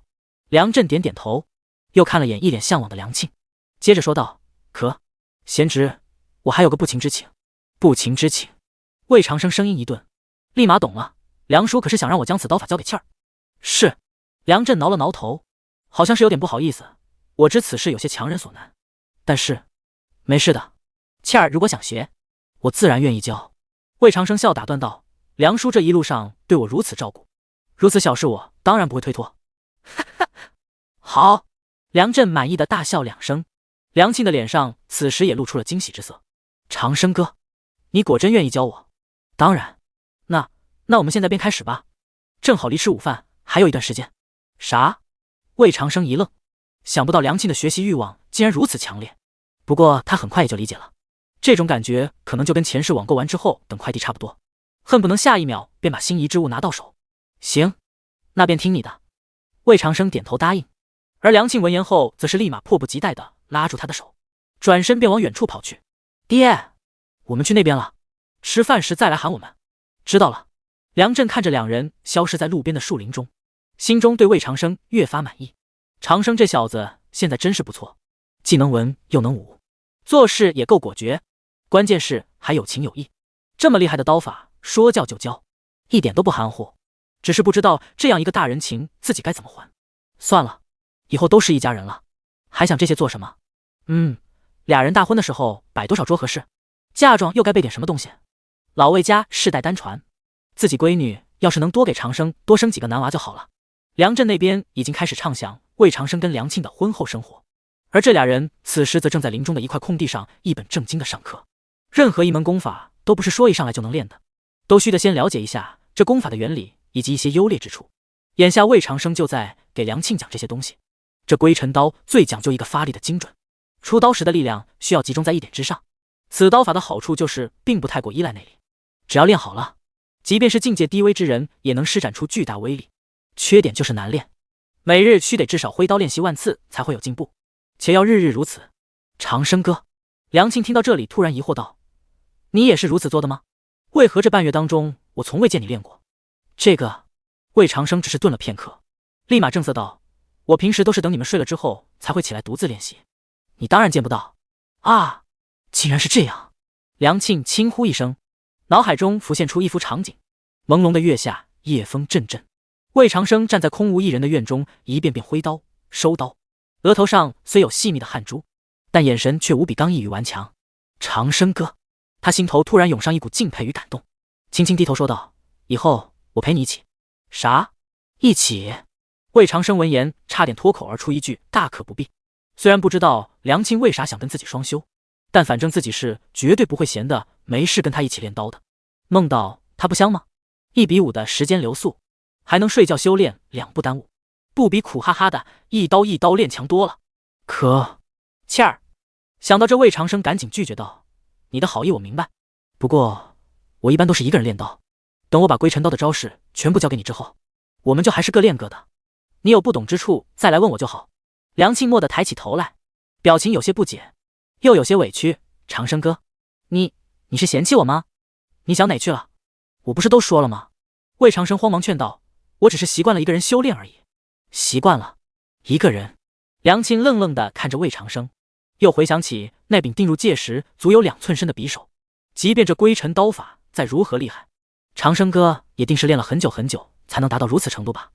所有人都在说长生哥是混吃等死纨绔子弟，可他们又哪里知道，其实长生哥一直都在默默努力，只是这个过程没人能够理解认同，所以长生哥便只能忍受着世人的白眼，背负着骂名与嘲讽，独自坚持着走下去。直到孤独变成一种习惯。好心疼哥哥，长生哥，我明白了。过了好一阵，梁庆慢慢将一缕长发拢到耳后，语气十分真诚地轻轻说道：“我听你的。”不过，他稍微犹豫了一下，突然红着脸走近一步。不过你要答应我，不管什么时候都要坚强。魏长生，不是，这都哪跟哪啊？我怎么就不坚强了？他实在想不明白梁庆是怎样一种脑回路。刚想说话，耳边却又传来了一句：“长生哥，最起码你还有我呢。”第99，阿春的秘密。第99，阿春的秘密。半个时辰后，树林外随行的厨子已将午饭备好，而魏长生也跟梁庆一前一后从林中走了出来。魏长生已经把归尘刀最基本的练刀之法交给了梁庆，待他自己练个几日后，便可以正式开始学习招式了。不过这不是重点，重点是梁庆为啥对自己的态度突然就发生了这么大的变化？什么叫最起码你还有我？这句话怎么听怎么暧昧啊？魏长生哪里会想到，这居然是梁庆自己脑补的结果。琢磨了半天也没想出个所以然，最后也懒得再想，算了，大不了就是家里再多张床，问题不大。吃过午饭，众人又在原地休整了一会儿，便准备继续赶路。此处距离蜀州城还有2日的路程，但既然都已经进了蜀州境，那梁震也不愿再跟之前那样走走停停，更希望早些回到自己的老巢。不过就在大家各自忙碌，做着开拔前的准备工作之时，魏长生却鬼鬼祟祟的又一次站到了那界石之前，手里捏着龙吟刀柄。啧，锁仙石，这可是个好东西啊！别的用途不知道，但最起码用来做个护甲，效果肯定好，能屏蔽天地真气，也就意味着所有内力攻击对他无效。这不就是魔免效果吗？自己已经有了那件在府得到的内甲，如果再加上这么一件护甲，好家伙，物抗魔抗气不是就都有了？魏长生越想越美，目光反复在大大的界石上打量几圈，终于找到了一个比较好下刀的地儿。一小块凸起，挺薄，自己多来几刀应该便能砍下来。打定主意后，他也不犹豫，抬眼瞅了瞅不远处忙碌的众人后，便直接拔刀出鞘，用尽全部力气向着那处凸起一刀斩下。咔咔咔咔咔，没工夫去研究自己这次砍了多深，魏长生一连又挥出7、8刀，每一刀都落在了同一条裂缝之上。扑通，终于，差不多拳头大小的石块从界石上脱落，切面如金属般反射着青光。魏长生美滋滋地拿起石块，心中咕吆着：如此大小够不够做成一件内甲？若是磨成粉，再搭配上其他的一些材料，应该是够的，就是可能效果会有所折扣。等会儿，不对啊！魏长生看着手中石块，突然愣住了。这锁仙石自己切起来就够费劲了，又怎么可能把它磨成粉？靠！这不白折腾了吗？要是没法磨成粉状，单就手里这么点玩意儿，做个护心镜都费劲，除非再切一块更大的。可这未免动静就太大了。魏长生皱着眉头，有些纠结，甚至都没注意到自身后走来的梁震。长生，你这是在干嘛呢？梁叔。魏长生勉强挤出一丝笑容，扭回头来尴尬道：可我本来是想再来试试自己能砍多深，结果一不小心砍下了一小块石头。梁震看了一眼魏长生手中的石块，好笑道：这怕不是不小心吧？这个。魏长生见自己被拆穿，也干脆不再找借口了，一咬牙直接说道：梁叔，我其实是想弄块石头回去做个内甲什么的。梁震一愣，做假？用这锁仙石？对啊。魏长生理所当然道，既坚硬又不惧内力，如此石头简直就是做护具的最佳材料。嘶！梁震倒吸一口凉气，愣了好半晌，然后突然狠狠一拍手掌：对啊，我之前怎么没想到？长生，你这块未免也太小了些。来，我来帮你。魏长生目瞪口呆地看着已经拔出佩刀的梁震，下意识地咽了口唾沫。长生，你还站着干嘛？快些一起动手啊！来了！哒哒哒哒。当密集的马蹄声再次响起时，已是黄昏了。迎着落日，100余骑和7、8辆沉甸甸的马车很快消失不见，只在原地留下了几堆燃尽的篝火和一块界石。界石1丈来高，表面凹凸不平，其上单刻着一个蜀字。其实要不是魏长生和梁震最后实在太累了，这个蜀字应该也没了。不过做人也不能太贪心，弄走一半已经足够用了。这便是那锁仙石，你们想想还有没有什么别的用处？马车里，魏长生随手将一小块石头丢给张三，虽然人累得够呛，但脸上却是洋溢着喜色。公子。张三仔细端详了一阵锁仙石，又用内力试了试，这才若有所思道：这石头除了可做防具，或许还能用作毒药。毒药？魏长生不解，这玩意儿有毒？有没有毒小人不知道，但既然它能阻滞内力，张三眼睛微眯，如果将其磨成粉末给修行之人服下，轻则气息紊乱，重则经脉闭塞也说不准。说的有道理。魏长生微微点头，嘴中称赞道：张三，锁仙石能不能用作毒药我不知道，但你确实够毒，谢公子夸奖。张三面不改色，又将锁仙石递给了杨柳诗。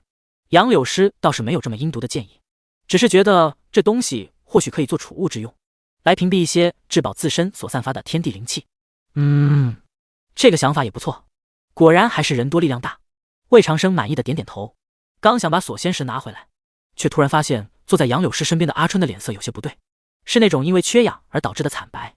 怎么回事？刚刚还是挺正常的。阿春，你怎么了？哪里不舒服？魏长生接过锁仙石后立刻问了一句，而阿春此时也好似终于一口气喘了上来，赶忙摆着小手说道：老爷，我没事的，就是刚刚突然有些气闷，现在已经好了。是吗？魏长生跟杨柳诗对视一眼，月儿则是已经给阿春倒了杯热茶，还贴心的在里面加了快仪。谢谢月儿姐姐。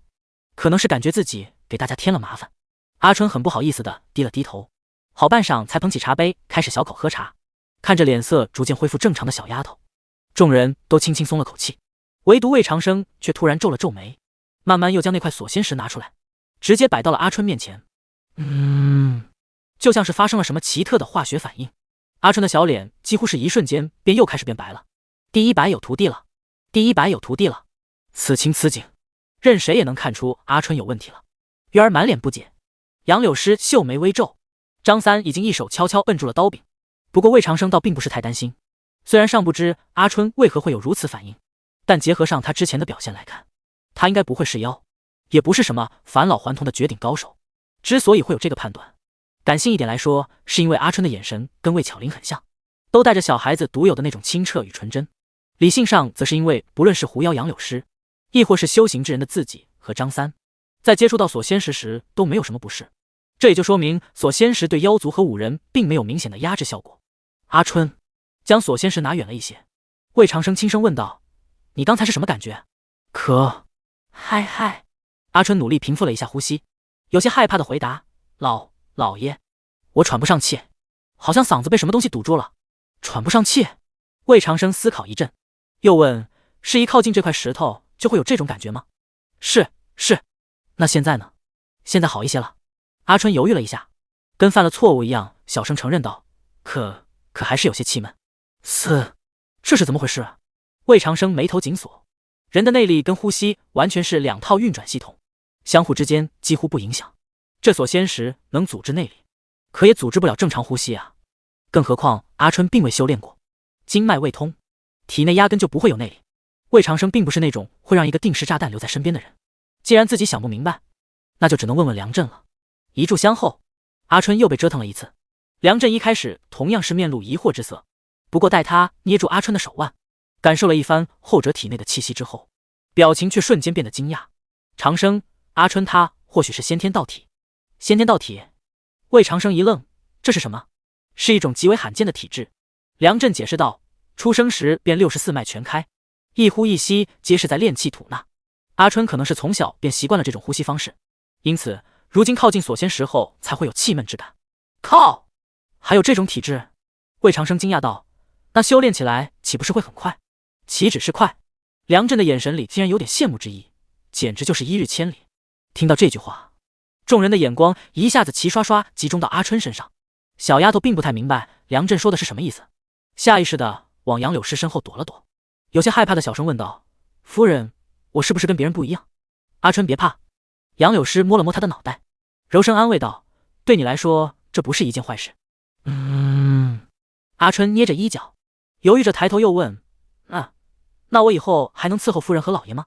这孩子是怕了呀。杨柳诗没有立刻回答，而是看向魏长生，等着他拿主意。魏长生也没有接着说话，一直看着阿春若有所思。虽然梁震说阿春是先天道体，但这只是一种猜测，具体阿春到底是个什么情况，现在还很难下定论，也可能永远都没有定论，因为连原著里都不曾出现过这样一种体质。魏长生记得小说里唯一提过的一种特殊体质是玄阴圣体，估计还是作者为了后期那段女子体质特殊，不跟萧炎啪啪啪就要死的狗血剧情瞎编出来的。所以对于这种深藏秘密且来路不明的人，最稳妥的处理办法便是尽早撇清关系，以免养虎为患。不过如果阿春真是玄天道体的话，将来又很有可能成长成为自己的一大助力，到底要不要冒这个风险呢？魏长生想了好一会儿，终于开口问道：阿春，你想跟着我们吗？阿春跟小鸡啄米一样不停点头，我想跟着夫人和老爷。那你愿意修炼吗？魏长生又问。修炼？阿春对这俩字很陌生，虽然最近几天总是会听到魏长生他们偶然提起，但从未觉得会跟自己沾边。能吃饱饭，不用在四面漏风的屋子里睡觉，便已经是他最高的追求了。我听老爷的，他弱弱的答了一句，算是答应了。不过修炼是要吃苦的。魏长生正色提醒道。我不怕吃苦，可能是觉得自己口说无凭。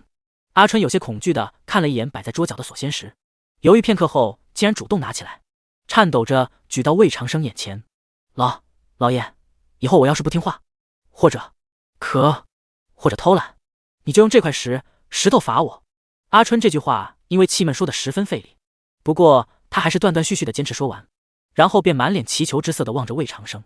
小丫头是真的害怕再回到之前那种吃了上顿没下顿的生活，并且也已经有点把魏长生等人当作是自己的亲人了。老爷虽然严肃起来的时候有点吓人，但大部分时间还是很好说话的，有时还会给自己讲一些新奇的故事。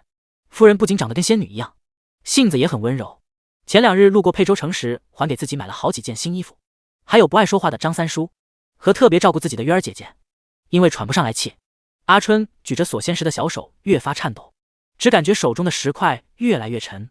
不过他还是紧紧咬着嘴唇，用尽全身力气把锁仙石又往魏长生面前送了送。老爷，阿春还想再祈求一下魏长生不要丢掉自己，可眼下却实在气短到说不出一句完整的话。不过也就在此时，随着手上一轻，他全身上下的不适感突然大大缓解，气血也瞬间恢复了流通。魏长生终于是接过了锁仙石。好，那以后我便亲自教你修炼。谢谢老爷，谢谢老爷。阿春等不及身体恢复一些，眼泪汪汪的便跪下磕头。魏长生也没拦，等他磕完3个头后，才示意杨柳诗将他扶了起来。阿春，既然我要教你修炼，那以后你便是我徒弟了。刚刚那3个头就当作是你的拜师礼，你可愿意？阿春愣了一下，憨憨道：我愿意。老爷，叫师傅。是，师傅。第101，这就是天子骄子的实力吗？第101，这就是天子骄子的实力吗？收阿春做徒弟还真不是魏长生一时兴起，既然这小丫头有如此修炼天赋，而自己又准备着重培养她，那2人间之前的主仆关系便显得有些约束力不够，而魏长生又不可能跟阿春发展出男女关系，所以师徒关系便是一个最好的选择。之后的2日，他也真的担负起了一个师傅的责任，开始传授阿春修炼之法。其实9岁再开始修炼已经算很晚的了，在这个世界，如果有意走修行习武这条路，一般来说都是5岁左右便会尝试开脉，由一个达到内力外放的6品境武人将内力注入孩童经脉之中，相当于是借助外力来突破先天的桎梏。当然了，这个过程也并非人人都能成功。8条主脉，56条次脉，一共64脉，只要8条主脉全通，便意味着此人可走修行之路，比例大约占天下人的10之3、4。而剩下的56条次脉能通多少，这则关乎着修行之人的上限。通30脉以下者下等天资，如果没有天大的机缘，终生便只能止步6品境。通30至50脉者中等天资，最高可达4品，但其实没几人能做到。通50脉以上者上等天资，理论上可达2品，不过真正达到2品境的高手9成9其实都属于最后一种情况。64脉全通，除去像阿春这种先天道体之类的特殊体质，这便已经是最顶尖的修炼天赋了。得益于魏贤志和秦彩珍的优秀基因，魏长生就属于此类。这也是为什么前主几乎不时间修炼，却依旧能领先大部分人进入7品境的原因。当然了，每天跟吃果一样吃掉的丹药，从小就佩戴的妖灵丹等等，这些也很关键。其实说句难听的，就这天赋和资源，换头出来可能都比前主进步的要快。而如果将这种待遇放到天赋更胜一筹且还很努力的阿春身上，那他的修炼速度林中，梁庆在一刀又一刀练习着归尘刀的基础式，魏长生在旁边一面看，一面偶尔指出他需要注意的地方，而阿春则是盘着小腿坐在不远处，正认认真真感受着丹田的位置。这个过程叫巡抚，算是开麦之后踏入修炼之路的第一步。感受到丹田，才能将天地灵气引导其中，继而转化成内力为己所用。此事说简单不简单，但也算不得多难，一般人顶多10日便能做到。不过阿春却只用了10分钟。倩儿，你出刀时手腕要放松，手指却要用力，要将力量集中在刀刃上任意一点。就在阿春完成了魏长生交代的任务，傻乎乎的不知道该干嘛时，后者此时正举着龙吟给梁庆上课。要想练好归尘刀，极力是最基础的，只有这样，这股力量爆发开来之后才有巨大的威力。唰！魏长生一边说，一边快速挥出一刀。虽然这一刀没用内力，但周围的矮草却齐齐向四周辅导，紧贴地面好久才重新直立起来。原来如此，梁庆若有所思的点点头，视线却总是往龙吟上绑着的那段红绳看去。他犹豫了一下，终于忍不住问道：长生哥，这红绳是哪位姑娘的信物？是柳氏姑娘吗？啥？魏长生没想到自己在这里教的这么认真，梁庆却在关注这玩意儿，一时间有点哭笑不得。可不是他的。话说你，那是静雪嫂子的吗？梁庆颇有点打破砂锅问到底的精神，紧接着又问：也不是，看起来长生哥有好多红颜知己呢。梁庆悠悠道：你肯将此绳绑于刀上，日夜带在身边，怕对那位姑娘是真心的吧？魏长生一阵无语，敷衍一句便想转移话题。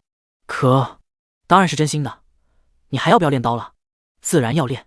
梁庆幽怨地看了魏长生一眼，不过长生哥，我现在心里不知为何有些乱。你乱个锤子！魏长生心说，想不到这梁庆竟然也跟柳静雪一样是个大醋坛子。要是换做柳静雪，他现在绝对扭头就走，可对梁庆又不能这样绝情，毕竟有梁震这层关系在，自己以后在蜀州还要仰仗梁家呢。那什么？尴尬的四下看了看，魏长生本想继续强行转移话题，不过目光却正好瞥到了傻傻站在不远处的阿春。好，这下总算是找到理由了。他当即一板脸，严肃地对着阿春喝道：阿春，你为何不修炼？在那里站着干什么？啊！阿春赶紧哒哒哒跑过来，内疚道：师傅，我不知道该做什么。我不是让你感受丹田的位置吗？我已经感受到了。哼，你已经？魏长生突然愣住，不可置信道：什么？你已经感受到了？阿春弱弱地指了指自己小腹，在这里。魏长生跟同样惊讶无比的梁庆对视一眼，又问：你能将吐纳的气息引导其中吗？可以的，不过不多。阿春似乎很羞愧，小声嗫嚅道：只能引一点点。魏长生这下不说话了，准确的说是不知道该说点啥。人家10天干的活，他10分钟就办完了。好家伙，这就是天之骄子的实力吗？萧炎天天享受的也是这待遇？干啊！沉默半晌，魏长生终于是叹了口气，从怀中摸出一物，浑圆剔透，其中似有雾气流转，是之前萧炎给杨柳诗又被自己拿走的那颗30年的妖灵丹。之前在京城杀了好几只妖，在钟灵县又杀了一只蜘蛛，魏长生现在并不缺这玩意儿。此物你收好，以后不管干什么，哪怕是睡觉都要日夜带着，有助于你修炼。我知道了，谢谢师傅。阿春懵懵懂懂地接过妖灵丹，但却并不知道这玩意儿的价值，甚至心里还在自责刚刚惹魏长生生气的事情。可他虽然不懂，旁边却有人懂。梁庆长大嘴巴看着妖灵丹，短短时间内已经是第2次被震撼了。先是阿春一炷香便完成巡抚，接着又是魏长生如此随意便送出去一颗蕴藏30年道行的妖灵丹。30年啊，想得这枚妖灵丹至少要斩杀300年大妖。梁庆傻愣愣地瞪着眼睛，直到又一颗差不多大小的妖灵丹突然出现在眼前。倩儿，这颗给你。第102蜀州城，新的开始。第102蜀州城，新的开始。其实给梁庆妖灵丹这事，魏长生真没想太多，反正这玩意儿自己有的是，将来也不会缺，送就送了，没什么大不了的。不过他虽然不在意，梁庆却是感动的紧，不仅瞬间便将刚刚的小情绪抛之脑后，就连看向魏长生的眼神都变得有些痴痴的。长生哥，我俊俏的脸颊涌上一抹红晕。梁庆接过妖灵丹，嗫嚅半天后，竟是突然转身跑走了。我练刀去了。魏长生摸摸鼻子，长舒一口气，而旁边的阿春则是有些疑惑地问道：师傅，倩儿姐姐她怎么了？发春了。发春？阿春眨巴着黑溜溜的大眼睛，明显不明白意思。什么是发春？发春就是问这么多做什么？魏长生一瞪眼，你也接着修炼去。2日后，一阵尘埃自官道尽头飞快奔向一座万年古城。快开城门！是总兵大人回来了！吱嘎，伴随着脚轮缓缓转动，足有3丈高的巨大城门一点点打开。魏长生一行人终于是抵达了本次旅途的终点站，被誉为镇西南的蜀州城。为了确保边境的稳固，大宁边疆12州郡的府城全部设在边境线上，而这其中当属蜀州城的规模最大。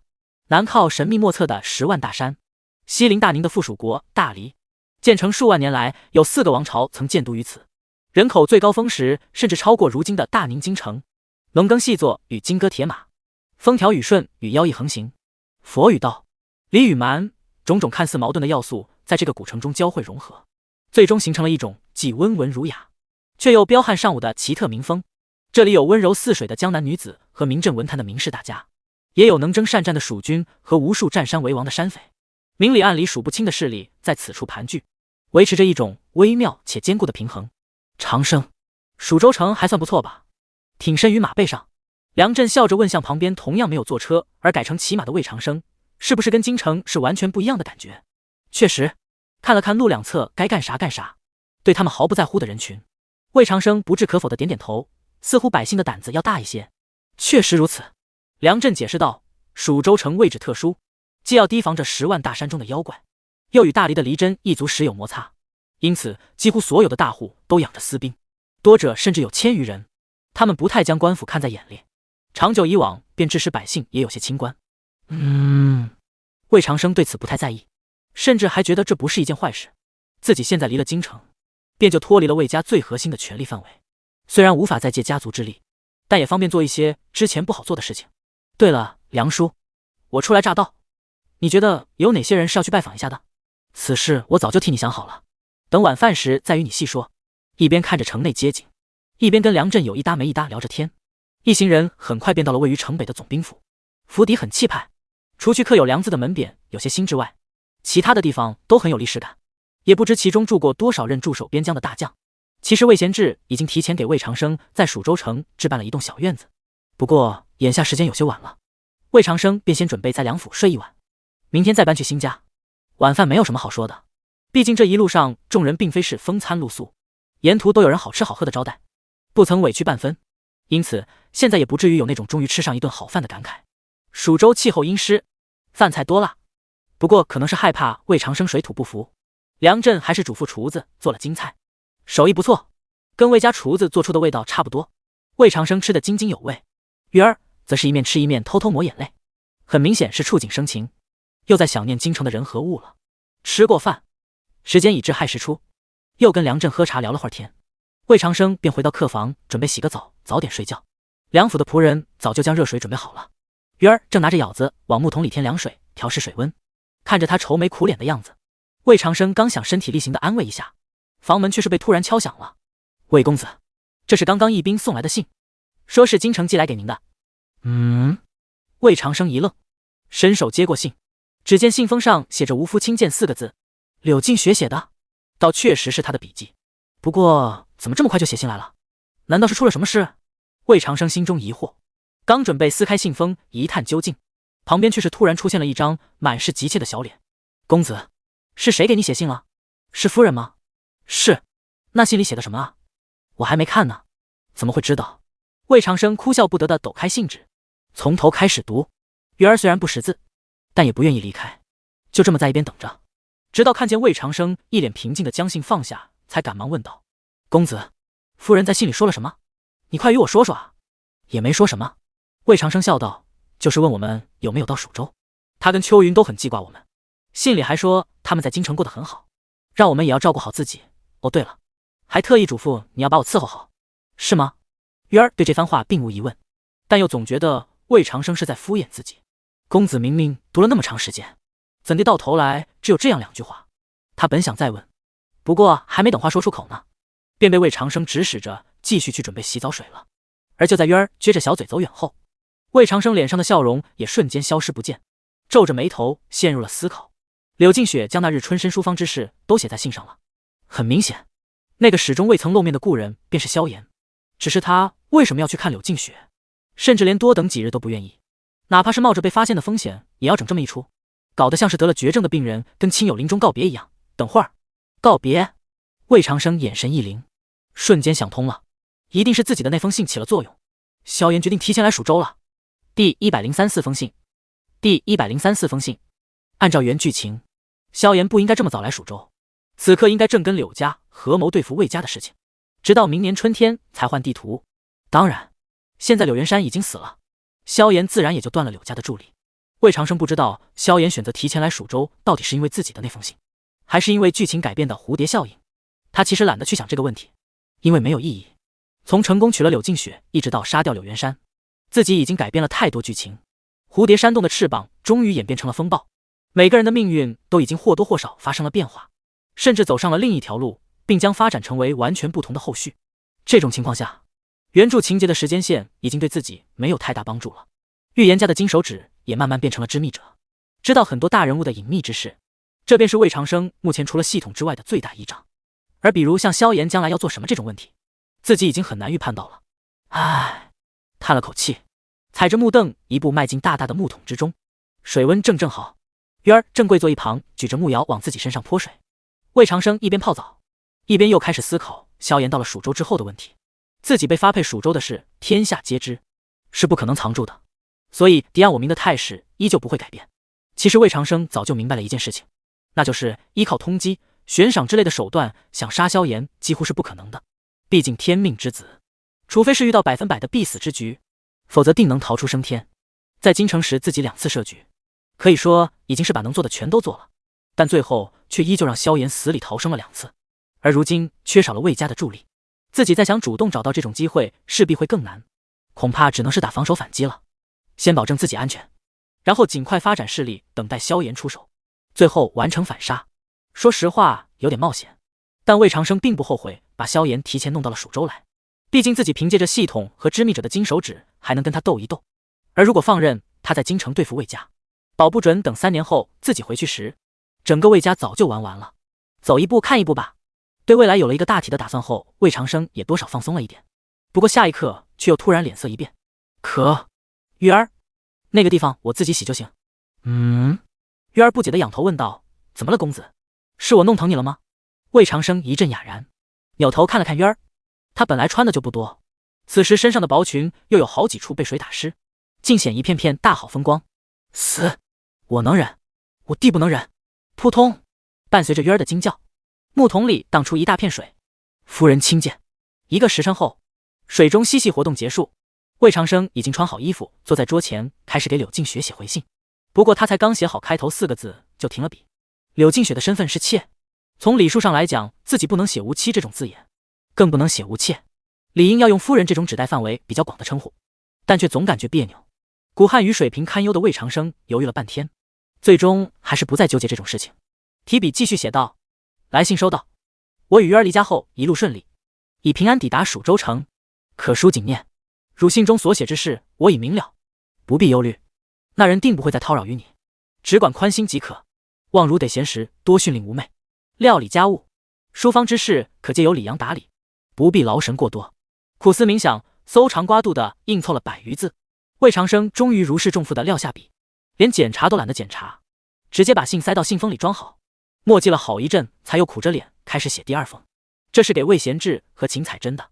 父母亲大人膝下，有了第1封的经验，这次他写的倒是快得多，半个时辰便洋洋洒洒写了200个字，大体意思也基本差不多，就是说了些我到了，我很好，梁叔对我也很好，你们不用挂念，有事儿就给我写信之类的废话，真特么的费劲。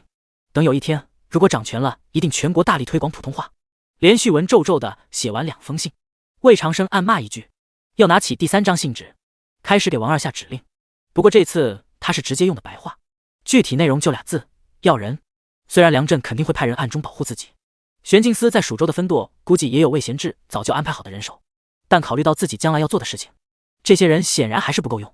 正好共济会那群人也闲得没事干，还不如让王二选点可靠的过来帮忙。此事定要尽快办妥，另注意让他们来时隐蔽行踪。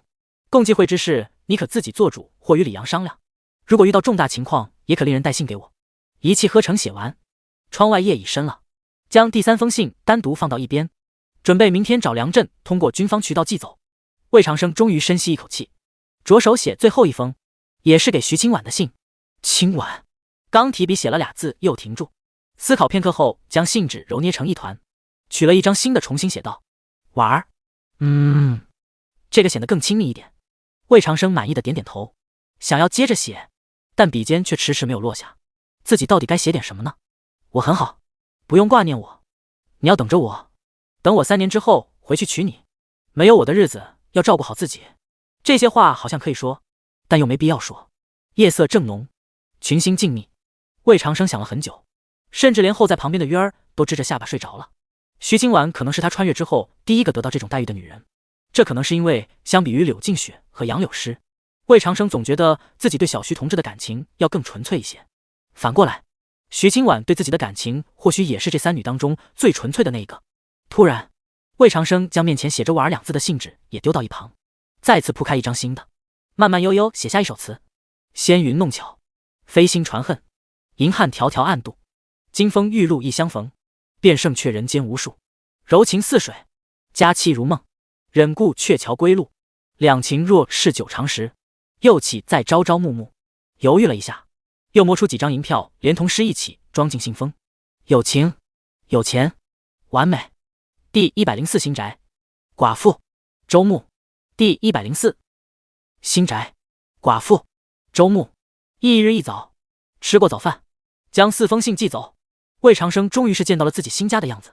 3进的宅子，算上院子应该有1000余平，东西厢房、正房、后房一共4间大屋，还有几间供仆人住的小屋。新家的位置很好，就在总兵府斜对面几百步远，万一遇到点啥事，能及时跑去搬救兵不说，平日里也绝没有小贼敢来光顾。众人到蜀州之前，梁震就已经派人里外彻底打扫过一遍，也置办了一应家具，档次都不低，应该是了大价钱。长生，你看看这些家具可以不？要是不喜欢，便再差人去买新的。鱼儿、张三等人正在指挥梁家仆人将从京城带来的家当搬下马车，而梁震则是陪着魏长生在宅子里闲逛。古色古香的院中，处处绿意盎然，红绿草满帘，这些就挺好了。魏长生对家具什么的并无要求，反正就算他想要个沙发也没有。梁叔，不知置办这些物件总共了多少钱？我将银子。闲职，什么钱不钱的？我们两家之间还计较这些做什么？这一码归一码，我总不能白赚您便宜。要说赚便宜，那也是我赚了你的便宜。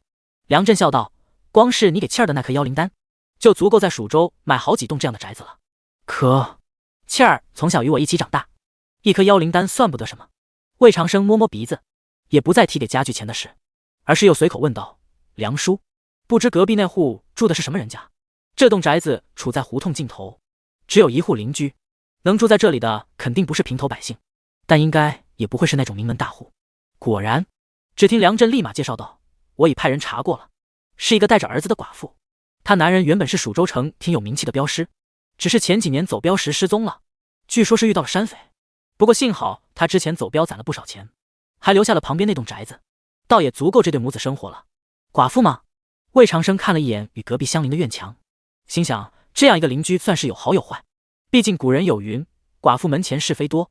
梁叔，咱们再去那边看看吧。好。午饭众人是在魏长生家吃的，算是开灶了，厨子以及几个家仆是暂时从梁家借来的，先用一段时间，等将来魏长生自己询问到合适的人选后再还回去。吃过饭，杨柳诗说是想去木器店看看，置办几件女子用的妆台等物件，因为之前并不知魏长生会带女人来，这些东西梁震确实没准备，最后便让梁庆陪着一同去，以免杨柳诗人生地不熟的出现什么意外。梁庆虽然不太情愿，但还是撅着嘴答应了下来，很快便带着杨柳诗和阿春坐马车走了。而待他们走后不久，梁震便也领着魏长生去了州衙，准备先去见一见蜀州州牧。跟其他州刺史一人把控军政大权不同，蜀州的军政权力是分开的，政务上的事州牧说了算，军事上的事总兵说了算，二者官职上是平级，若无战事时也很难分出个一把手二把手，基本就是各管一摊，井水不犯河水的状态。当然如果是战时，那一切便都要以总兵为主。蜀州州衙位于城北，占地跟京城的玄镜司总衙差不多，高低起伏的楼屋连成一片，其中又隐约分隔成几块，应该是不同政府部分的办公区域。很快两人便在一间茶厅中见到了蜀州州牧邵英安。据梁震在来时路上的介绍，这位邵大人乃寒门出身，30年前中了状元，先在京城做了10年官，然后又天南地北干了近20年，终于在几年前高升蜀州州牧，从一介穷苦书生一步步走到如今的位置，可以说很是励志了。小子魏长生，见过邵大人。看了看脸色和蔼、文人气息很浓的老头，魏长生很客气地拱手问了个好，而邵英安则是连忙站起回礼道：“久闻魏公子闻名，今日得见，果然一表人才。云想衣上享荣，横刀立马12州。公子这两手诗老朽，可是佩服得紧啊。”不得不说，这邵英安说话确实滴水不漏，绝口不提杀宰相之事，只夸魏长生诗写得好，也难怪人家能做到州牧，承蒙邵大人抬爱。小子惶恐。魏长生笑着跟邵英安一起坐下，旁边的梁震则适时说道：“邵大人，以后长生若是在蜀州遇到什么问题，还请你不吝指点啊。”这是自然。邵英安笑道：“梁大人放心即可，大家都是老油条，客套话都会说。至于如果有一天魏长生真有事来找他，他到底会不会帮忙，那就不好讲了。”屋中茶香缭绕，屋外阳光正好，三人一边喝茶，一边就这么闲聊了一阵，直到梁震问道：“对了，邵大人，我返京的这2个月没出什么事吧？”“一切如常。”邵英安点点头，不过又好像突然想起什么，皱眉道：“只有一事有些奇怪。”“何事？”梁震问。“我也是刚刚得到的消息。”邵英安疑惑道：“有商队昨日自安州贩货回来，结果行至2州交界处时，却发现咱们蜀州的界石竟然少了一半。”“可……”梁震一口茶水咳了出来，打岔道：“此事也没什么奇怪的吧？寻常的界石是没什么奇怪的，可那块偏偏是先帝刻字的锁仙石。”邵英安不解地问道：“梁大人，不是说那锁仙石无人可劈3寸深吗？怎么如今会少了一半？”这个……梁震和魏长生对视一眼，脑海中都浮现出那天下午他们2人轮番上阵，一刀把3丈高的石头硬生生削掉一半的场景。“邵大人，或许此事不是人为。”魏长生一本正经地分析道：“那锁仙石虽然能屏蔽天地真气，但却挡不了蛮力，而妖物之力却远胜于人，因此保不准是妖物所为呢。”“妖物？”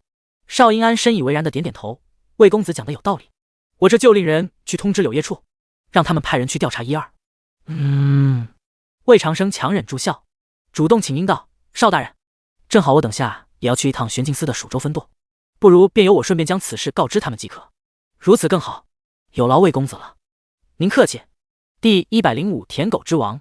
第105舔狗之王。城南玄镜司蜀州分舵，大宁总共36州，玄镜司每州都设有分衙，但根据各地情况的不同，其规模也有所不同，多者足有1000余人，少者只有100余人，并且主要工作内容也不一样。有的州帮派宗门林立，布衣卫的人便多些；有的州妖患严重，柳叶处的人便多些；有的州宗教事务复杂，宗秘处的人便多些。而至于为保魏长生的命而划分出去的内卫和灵卫，对这些分舵来说其实并不重要。内卫是保卫皇宫安全的，各地分舵压根就没这个编制。灵卫主要是监察朝官，对地方官的约束力只能说聊胜于无。所以说宁永年要了这2位，虽然极大削减了玄镜司在京城中的势力，但对于其在各地州郡的实力实则并无太大影响。最起码蜀州分舵便是如此。地方倒是挺大，不过怎么感觉跟黑帮老巢似的。抬头看看黑色牌匾上那熟悉的玄镜司仨字，魏长生咂了咂嘴，一步迈进敞开的侧门。如果是在京城总衙，不等他进门，肯定就有人上前盘问你是谁，来这里干嘛之类的问题。但现在魏长生都在门内站了一会儿了，才有2个差役从门房中跑出来，厉声喝道：“来者何人？”瞥了2人一眼，魏长生随手将自己的令牌丢过去，淡然道：“叫你们镇抚出来见我。”区区一个总旗，看了眼令牌，有一个差役冷笑一声，刚想说点啥，却被另一人突然拽住了袖子。这人明显要机灵一些，拦住差点出言不逊的同僚后，立马躬身问道：“敢问总旗大人可是魏长生？”“魏公子。”魏长生没说话，只是抖了抖衣袖，而这一抖直接就把前一人的腿给抖软了。“魏公子啊，小人有眼不识泰山，您大人有大量，就绕过我这一次吧。”“行了。”魏长生对这种只要报上名号，对方就吓个半死的事情早习以为常，挥挥手说道：“我又没说要拿你怎么样，谢公子饶命，我这就去通知镇抚大人。”此人生怕魏长生反悔，哆哆嗦嗦说完话便一溜烟跑走。那个比较机灵的差役却是没跟着去，而是微微侧开身子恭敬道：“还请公子移步屋中稍坐片刻。魏长生迈步往不远处的正厅走去，随口问道：“你叫什么？”回公子。小人叫楚仙平。好名字。魏长生脚步一顿，表面不动声色夸赞一句，心中却瞬间掀起一阵波涛。楚仙平，原著中萧炎最强有力的助手，破晓组织2号人物，全书里唯一一个有单独支线剧情的男性配角。按照剧情，他应该是明年与萧炎偶然相遇，并且结为好友，而他有一位心爱的女子，也好巧不巧在那时被一个富商看中，即将要被那座小妾。楚仙平痛苦欲绝。萧炎得知此事之后，则是干了一件驾轻就熟的事情，带着他一同去抢婚。女子抢回来了，富商死翘翘了。楚仙平既感动于萧炎的仗义，也为自保，最后加入了刚刚成立的破晓组织，并且开始展现出惊人的谋略能力，逐渐成为萧炎的左膀右臂。剧情发展到这里还算正常，但那作者也不知道是不是写这段时犯了文青病，又偏偏在后面整了个终极舔狗的狗血剧情。楚仙平深爱的女子竟然爱上了萧炎，这女子压根就是一个爱慕权势的绿茶婊，本就看不太上楚仙平，只是拿她当备胎。可楚仙平和萧炎的抢婚之举太过突然，不由分说就把她抢了，甚至还把人家富商给杀了。虽然心中万般不愿，但既然事情已经如此，他也只好委曲求全跟了楚仙平。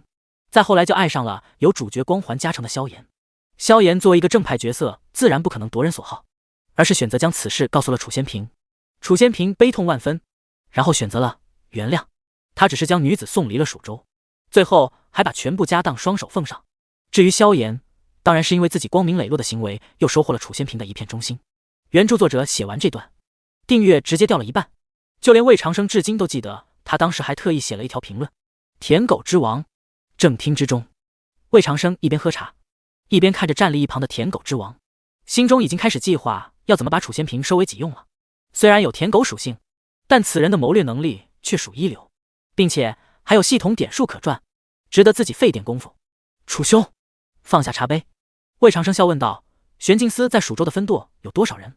楚仙平有点惊讶于魏长生对自己的称呼，不过还是立刻低头回答道：“共1000余人，人倒是不少。”魏长生点点头，又问：“我看刚刚那位同僚好像很怕我，你为何不怕？”公子，楚仙平没有直接正面回答，只是微微抬头恭敬道：“我从不听信传言，只相信自己亲眼所见。看看，这说话水平就是不一样。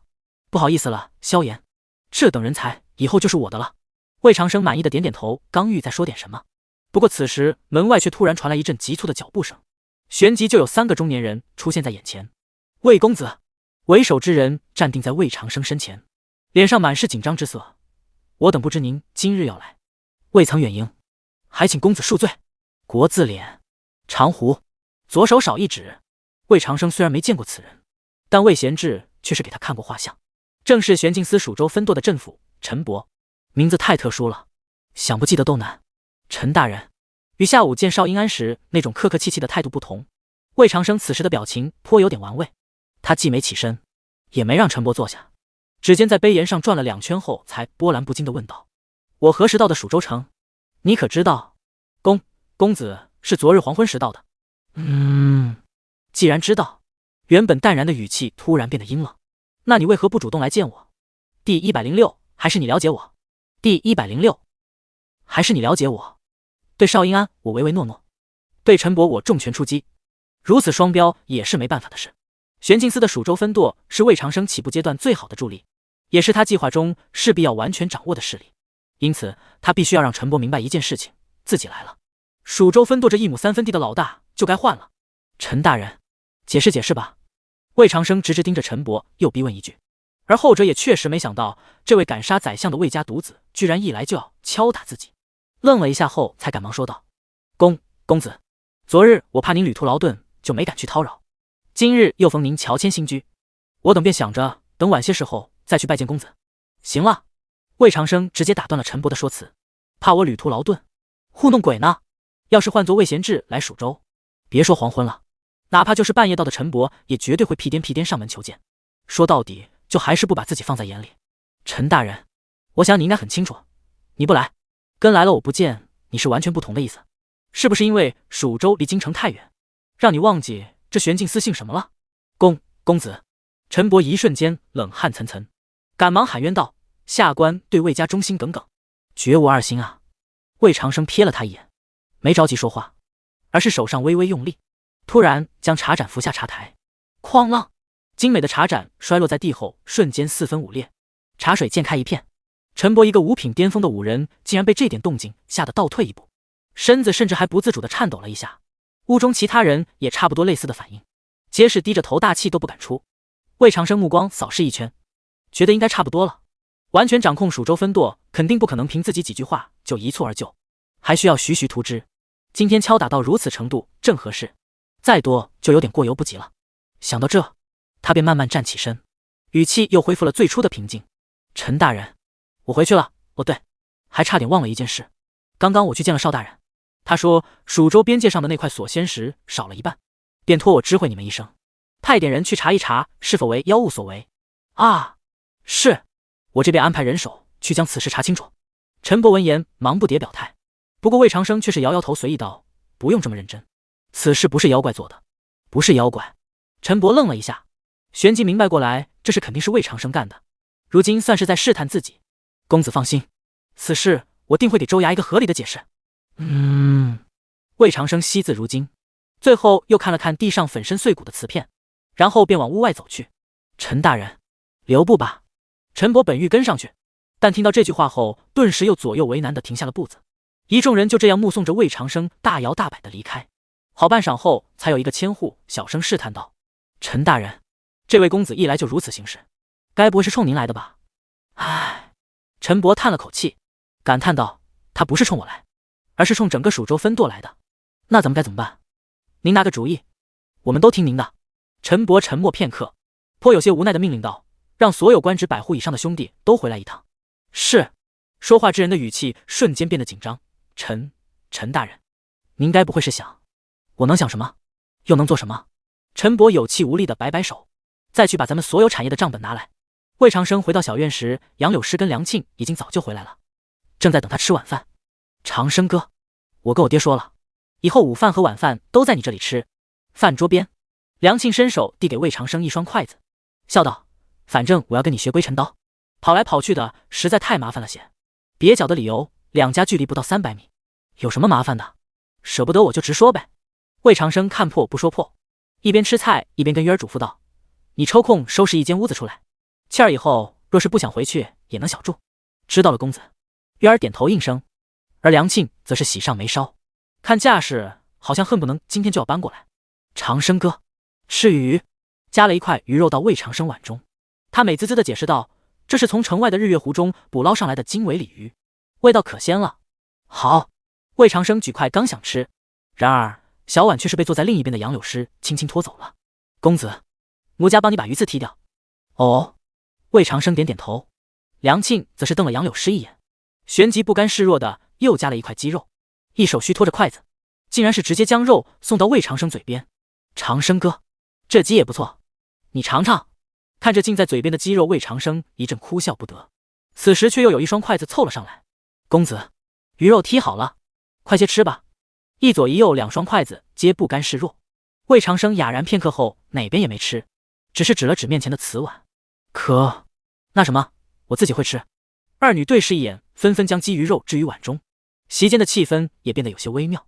看了一眼捧着饭碗一脸憋笑的约儿，魏长生迅速将2块心意塞进嘴里，然后岔开话题问道：“那个，你们下午买到妆台等物了吗？”“买到了呢。”杨柳诗将嘴中食物完全咽下后，才笑着回答：“多亏梁姑娘带我去了一家手艺很好的木器店，一应物件都已置办齐了。”“哦。”魏长生又问：“你们买完就直接回来了，没在蜀州城里转转？”“我们去了是。”梁庆抢着接茬道：“期间还有位公子想要结识柳诗姑娘吗？”“是吗？”魏长生好奇地问向杨柳诗：“你今天没带面纱？”“带了的，但奴家也不知那位公子为何偏偏就找上了我。”杨柳诗美目含笑地看着梁庆，明明当时梁姑娘也在啊。“你……”梁庆先是愣了一下，旋即便想明白了这话的意思。他深知自己吵不过杨柳诗，最后干脆气鼓鼓地丢掉筷子，留下一句“我吃饱了”，就转身跑出了屋。魏长生倒也没去追，只是看了一眼杨柳诗，颇为无奈道：“你以后让着他点。”“咯咯喽，公子心疼了吗？”杨柳诗得意的抿嘴笑道：“奴家这是在叫他呢。梁姑娘以后怕是要做公子的正房夫人的。”到时候跟那么多姐妹在一起，没点心机手段怎么行？那么多？魏长生翻了个白眼。你知道我要娶多少房？奴家哪里会知道？杨柳诗认真回答，不过想来是不会少的。切！魏长生撇撇嘴，脸上不屑，心中却是暗自赞同。真别说，还是你了解我。第107最后一次生日。第107最后一次生日。吃过饭，杨柳诗便回屋练琴读书去了。一个狐狸还挺有艺术追求，只能说世界之大，无奇不有。至于尚不知杨柳诗良苦用心的梁庆，家仆说他回梁府了，估计是被气得够呛。魏长生并没有跑去安慰一下青梅竹马的兴致，给阿春布置完修炼任务后，便也回了自己房间，准备梳理一下近期要干的事情。宽敞的里屋中点着烛灯，各处摆着很多他在魏府房间里的物件，这些估计都是约儿为了让自己能尽快适应新环境，特意从京城带来的。不过环境再熟悉，也不是那个吵吵闹闹的小院。咦，自己现在算不算有防疫族了？魏长生自嘲地笑了笑，心说前世梦寐以求的东西，如今却如此唾手可得。前世他生在一个并不算多么富裕的家庭，父母辛苦大半辈子，工资的涨速也始终没能赶上房价，实在没法给在大城市工作的儿子凑齐一套房子的首付。但魏长生那时的女友又逼得紧，最后老两口便合计着把自己住的房子卖掉，他们哪怕租房子也要先供儿子买房。魏长生得知这件事情后，没有丝毫犹豫，最后一次问了女友那个曾经问过无数次的问题：是不是没房子就结不了婚？女友回答：没得商量，还要20万彩礼。魏长生点点头，分手。谈了2年多的女友，不出1个月便跟一个本地同事好上了，此为另一个故事，不再提。穿越前没能混上一套属于自己的房子，而穿越之后，魏长生也一直住在魏府，并未自立门户。但现在一切却变得不同，不仅门户独立了，也意味着以后至少是被发配的这3年间，没有魏贤志和秦彩珍给自己兜底了。虽然仍站在魏家这棵大树的树荫之下，但在这远离天子脚下的蜀州城，大部分人恐怕只知他是那个杀了宰相的魏长生，却不知他是那个魏家独子的魏长生了。一切都要靠自己了。伸了个懒腰，魏长生刚想叫张三进来说点正事，不过话到嘴边时却突然愣了一下。今天是多少号来着？阴历10月15。靠！自己生日，不是前主，而是自己的生日啊！要是没穿越，估计这功夫自己应该再跟几个哥们吃生日蛋糕了吧？也有可能是跟新女友。父母肯定一早就发来了微信，内容不外乎是什么儿子又长大了1岁，爸妈永远爱你之类的话，然后一人还会给自己转一个200块的生日红包。唉，自己明明都毕业好几年了。话说，要不要干点啥来纪念一下今天这个特殊的日子？蛋糕肯定没有，不过弄个发糕或者大馒头应该没问题。蜡烛倒是也有，只是脑海中突然浮现出一个大馒头上插着3根白蜡烛的阴间场面，他立马否定了这个想法。实在不行，给自己唱首生日歌，未免也太心酸了点。算了，拉倒吧，过个屁的生日。魏长生终于抛弃了这些乱七八糟的念头，深吸一口气，冲门外喊道：张三，公子。等张三进来时，魏长生已经恢复了常态。他捋了一下思路，慢慢说道：有几件事要你去做，不过现在咱们还没有人手，你暂且记下，之后共济会有人从京城过来，到时候你再安排下去。小人明白。张三点了点头，然后便听见魏长生逐条说道：第一，今日在玄镜司遇见的那个楚仙平，我要知道他每日的行踪去了哪里，见了谁，做了什么，只要不被他发现，越详细越好。第二，我准备在这栋宅子里挖几座暗室，还有直通外面的地道，你找人来看看该如何设计才好。第三，咱们周围所有住户的情况要摸清楚，尤其是旁边那对孤寡母子。第四，帮我备点厚礼，我过几日要去天罗教，顺便也打探一下天罗教的情况，粗略一些也可以。记住了吗？记住了。张三谨记魏长生之前说过的吴亦凡小原则，并未立刻满口答应，而是思考一阵后才说道：公子，第一与第3件事单凭我一人暂时还做不到，不过2、4两件却没问题。好，那你就先办这2件，其余的等人手到了再说。是，公子。张三躬身领命。您还有吩咐吗？没有了，等会儿还有一事。魏长生笑道：去拿坛酒来。一炷香后，没有蛋糕，没有生日歌，没有亲朋好友。魏长生就这么靠在敞开的窗边，独自一人喝着闷酒。虽然已入冬，但蜀州1年当中最冷时也不结冰，因此今日的夜晚倒也不算多凉，柔柔的晚风恰到好处。这扇窗户正对着的是宅子的前院，杨柳诗的房间就在斜对面，其中隐约有琴声传出，而似乎是闲来无事，坐在屋檐下发呆的约儿正合着这琴声随口唱着小曲，二者都不甚分明，却一东一西遥相应和。琴声高时，歌声变低；歌声远时，琴声变近。但不论琴声还是歌声，其中都有一股浓浓的思乡之情。妹的，约儿思乡也就算了，杨柳诗弹这种曲子干什么？也不对，虽说是胡烈，但也是有故乡亲人的，或者说亲邀更合适。不知不觉中，魏长生的思维已经开始变得有些混乱，似乎是醉了。其实入品之后的修炼之人是很难醉的，不过有时醉与不醉并不只跟喝了多少酒有关，酒不醉人人自醉，说的便是此意。一觞独尽，举壶自清，一杯又一杯，也不知道就这样喝了多久。身边多出了一个杨柳诗，他什么也不问，就这么默默地陪着魏长生又喝了好一会儿，直到后者醉醺醺地指了指挂在夜空中的圆月。你知道那上面有什么吗？奴家怎会知道？杨柳诗一只小手托着下巴，看看圆月，再看看魏长生，好半晌才等到答案。什么也没有。可书里不是说月上有仙子吗？有个屁的仙子，骗人的。魏长生扑通一声倒在杨柳诗怀里，迷迷糊糊又问：你知道月亮为何会有阴晴圆缺吗？杨柳诗轻轻抱着魏长生，柔声问道：为何呢？因为……魏长生把脸埋在一片柔软当中，声音闷闷的。算了，说了你也听不懂。杨柳诗愣了一下，不过很快就展颜一笑：公子，你是想京城了吗？老子想的是地球。地球？这一次，杨柳诗等了很久也没等到下文，仔细听时才发现魏长生竟然睡着了。他怕魏长生着凉，便哭笑不得的想要将木窗合上，而就在此时，怀中却断断续续传来一句：但愿人长久，千里共婵娟。杨柳诗瞬间怔住，目光在那轮圆月上停留了很久很久。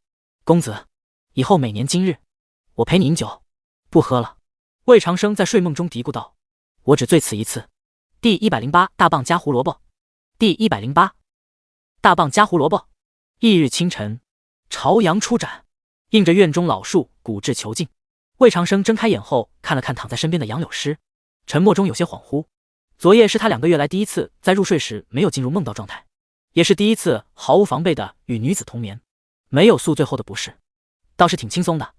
只是不知道下一次可以如此安然入睡会是什么时候了。他支起身子摇了摇头，而杨柳诗也在此时缓缓醒来。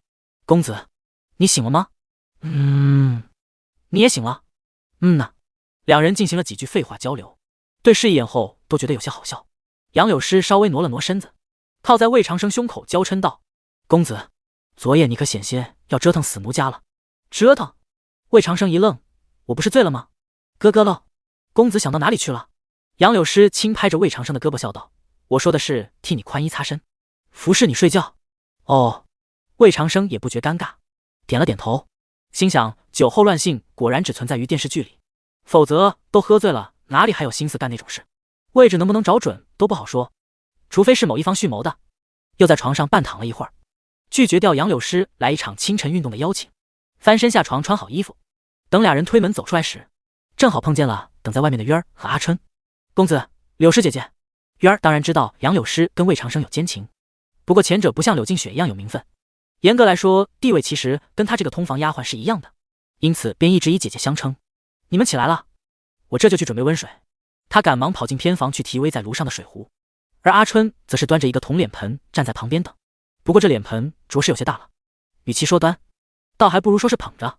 哈哈，魏长生忍不住笑了2声，自己去井中打了桶凉水，敷衍洗过脸，再抬头时却正好看到围墙上露出的一个小脑袋，看模样应该还不如阿春大，头顶左右绑着2个小髻子，是男孩。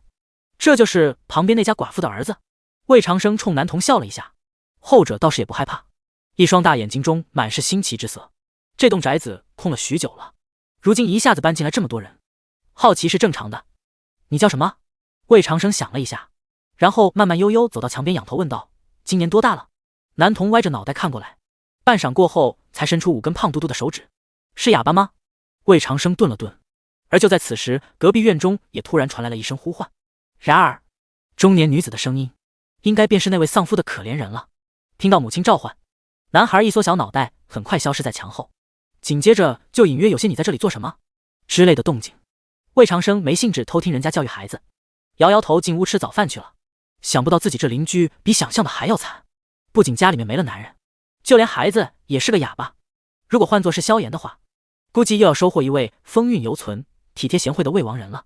不过自己是万万没有这种打算的，黄大闺女都应付不过来呢，实在没必要接这个盘。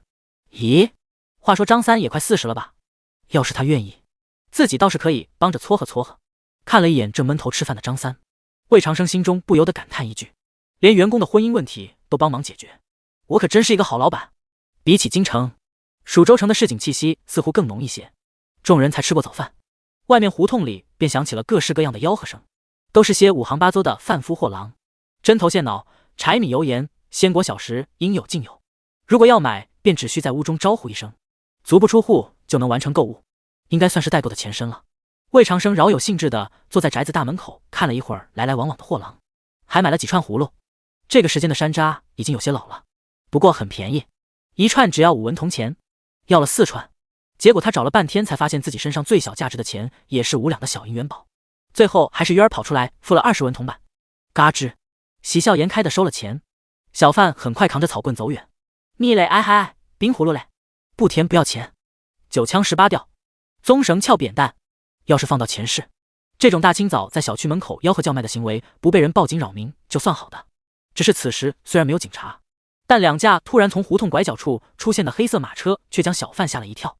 他慌忙想要躲闪，不过胡同太窄，最后还是一屁股摔倒在了地上，来不及检查自己有无受伤。小贩赶紧扶起插着葫芦的草棍，只可惜草棍是刚刚落在墙角的烂泥里，10来串葫芦皆已沾上了粘稠的黑泥，明显是要不得了。这欲哭无泪的抬眼向那2辆马车望去，插在车顶的镜字旗让他瞬间断了前去讨个说法的念头。刚刚有位老爷一下子买了4串葫芦，小贩本以为自己今日运气不错，结果转眼就遇到这事，唉，叹了口气，拍拍满是尘土的衣服，略显佝偻的身影扛着光秃秃的草棍慢慢消失不见。而就在他自认倒霉一瘸一拐转过胡同离开之时，2架肇事车辆也缓缓停了下来。7、8个身着虎胶服的男人下车后，第一时间便小跑到魏长生身前站定，略显紧张的齐齐躬身。魏公子，您怎么在这坐着呢？陈伯挤出一丝笑容，低头道：我等今日冒昧登门，还请公子原谅。陈风吹过门前的2棵古槐，也扬起了众人的衣角。魏长生看了陈伯一眼，没有说话，而是继续吊儿郎当的坐在门前台阶之上，接着吃手中的葫芦。咔嚓咔嚓，易碎裂的声音清晰传入每个人耳中。这些平日里不可一世的玄镜司大人们都像是被施了定身咒一样，一个个依旧保持着低头躬身的姿势，连大气都不敢出。而此时在旁边院中，一位模样虽不算多俊，但一看就是贤妻良母的女子则正透过门缝悄悄往这面看，脸上满是震惊之色。她一手提着一篮鸡蛋，一手牵着一个小男孩，本来是想为儿子今早的偷看行为登门道歉的，可没想到刚准备出门就撞见了这一幕。虎胶服、镜字旗，这是玄镜司的差役啊，他们为何会对那位年轻公子如此毕恭毕敬？王夫生前是城中有名的镖师，女子自然也耳濡目染了一些江湖之事，懂得玄镜司的厉害。可也正因懂得，他才愈发想不通这新搬来的邻居到底是身份。女子忍不住好奇看了一阵，但又觉得自己这般行为很没有礼数，便想关门回屋，等晚一些再去替儿子道歉。不过就在这时，那位神秘莫测的公子也终于吃完葫芦，慢慢从台阶上站了起来。只见他随手将光秃秃的木签丢掉，对着面前战战兢兢的众人说道：还不错，进来吧。还不错。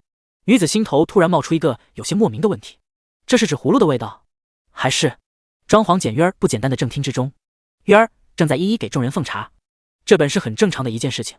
不过除去魏长生外的其他人接茶时却都微微起身虚服了一下，一举一动都格外小心谦卑。魏长生看在眼里，也不急着说话，等鱼儿退走之后才似笑非笑的看向陈伯：陈大人带这么多人来找我，架势挺大呀。公子说笑了。坐在左手边位置的陈伯赶忙陪笑道：昨日不少同僚有任务在身，不在衙门，今日听说我要来拜见公子，便都争着要跟来。我与公子介绍一下，这是布衣卫的王道昌，官职千户；这是宗秘处的钟胜，官职同为千户。这是……很快的功夫，陈伯便将几人一一介绍一遍。魏长生无所谓的点点头，心中却已将几人的名字全部记住了：1个镇府，2个千户，5个百户。估计这便是玄镜司蜀州分舵的全部高层了，1000余人才有8个百户以上的编制，这个比例相较于京城总衙来说无疑很低，但也属于正常情况。毕竟在体制内混过的都知道，基层想要晋升可太难了。陈大人，你们今日来，不会就光是让我认认人吧？喝了口茶，魏长生笑道：“如果是这样的话，那我现在已经都认得了，你们可以走了。”哈哈，如果只是这等小事，我们自然不敢叨扰公子。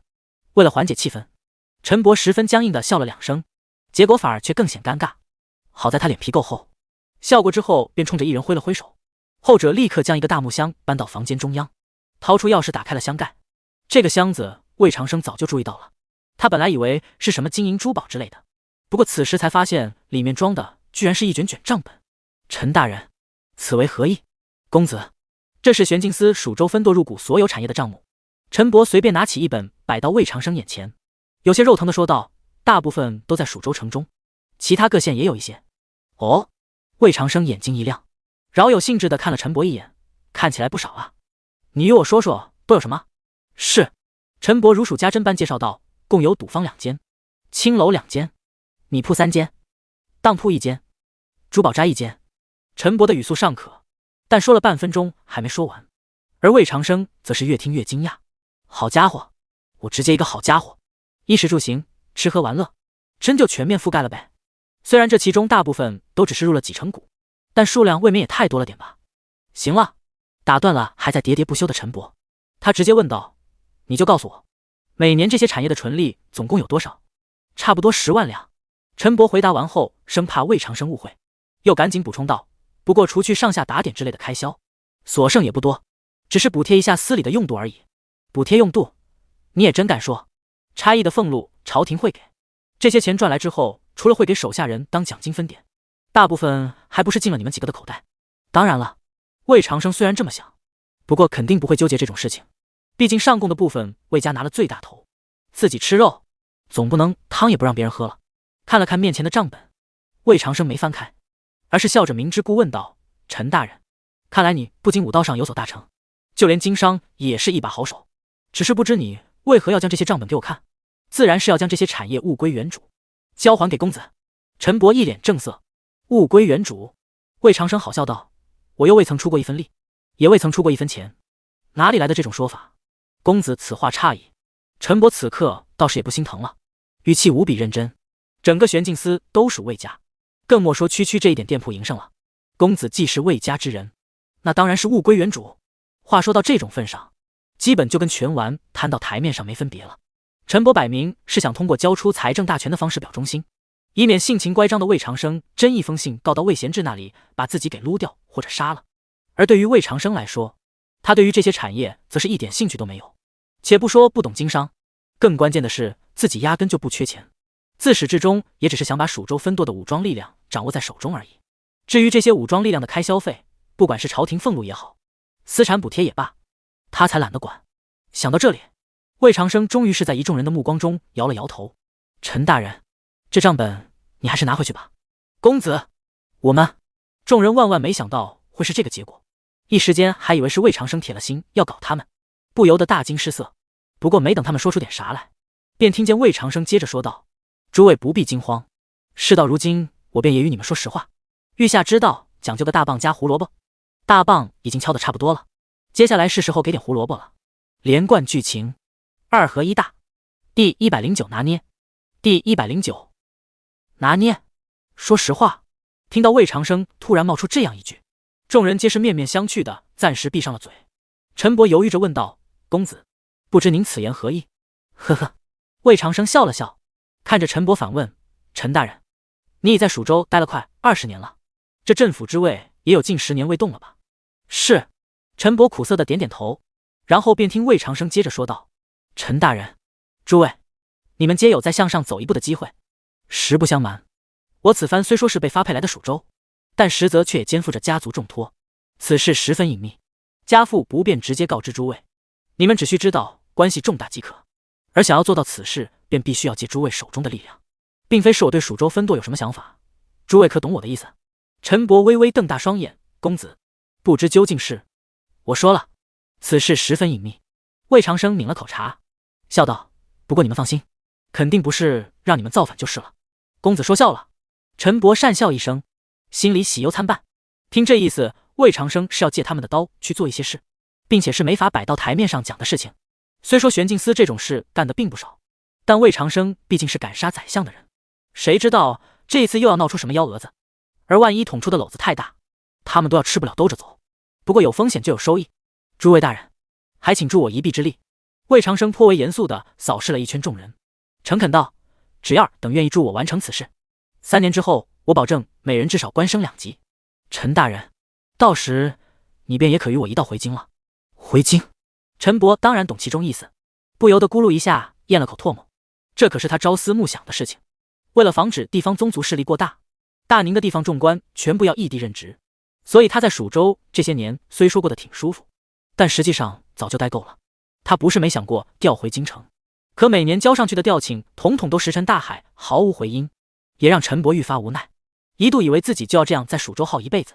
可现在机会终于来了，不得不说，魏长生的这个承诺对陈伯确实很有吸引力。他犹豫半天，突然拂袖起身，冲魏长生深深躬身：魏公子，不论何事，我蜀州分舵上下皆愿听您调遣。见老大都表了态，其余人也不墨迹，立刻纷纷起身拜道：愿听公子调遣。好。魏长生这次没摆架子，站起来向众人回礼道：诸位放心，我说话算话，定不会让你们失望，我等也绝不会让公子失望。一堆人来回豪迈了几句，屋中的气氛终于是第一次变得轻松愉快。不管这些人说的是真是假，至少现在表面上已经服从于魏长生了。公子，那我们接下来要做些什么？重新落座后，陈伯正色道：您尽管吩咐就好。陈大人不用这么紧张。魏长生摆摆手笑道：眼下只有一事，不知诸位对玄天会的情况了解多少？玄天会？陈伯抬眼看向一个中年汉子，后者则立刻站起身来，正是之前介绍过的那位管理部一位的千户王道昌。回公子。汉子冲魏长生一抱拳，沉声说道：玄天会在蜀州的规模不算多大，约有帮众2000余人，分作5个堂口，乡主名为白胜安，五品进10例。王道昌很快便将玄天会蜀州分舵的情况说了一遍。魏长生认真听完，这才又问：玄镜司在玄天会中可有暗探？有。那好，王大人，还请你帮我去查一件事情。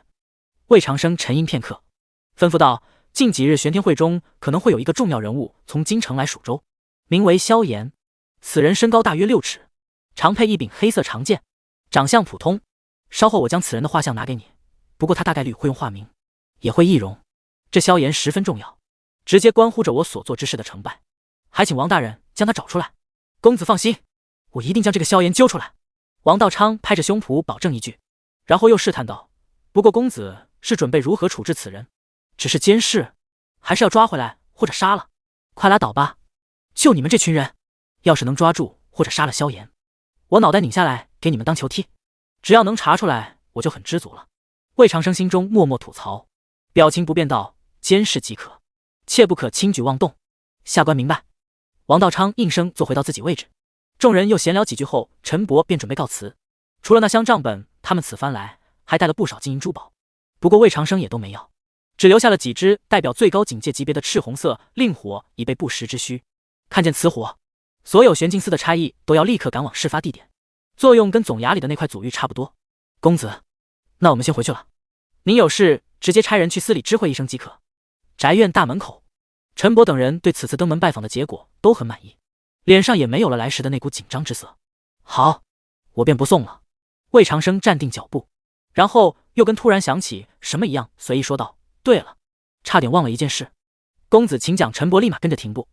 也不是什么大事。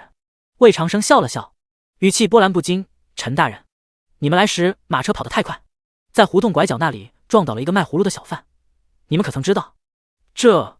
陈伯先是愣了一下，不过反应也很快，忙不迭表天道：公子，此事是我等疏忽，我马上便派人将那商贩处理掉，绝不会杀人家做什么？魏长生斜眼看过去，你们如此兴师动众的来找我，还怕别人看见？那……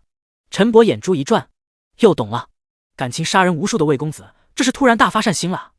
我明白了，公子，我们寻见那商贩后会加倍补偿他的损失，绝不会。陈大人，你还是没听懂。魏长生摇摇头，梅开二度的打断了陈伯。伸手轻轻在他肩膀上拍了拍。我的意思是，以后你们再来，马车驶得慢一点，或者干脆就停远一些再走过来，反正也没有几步路。这次懂了吗？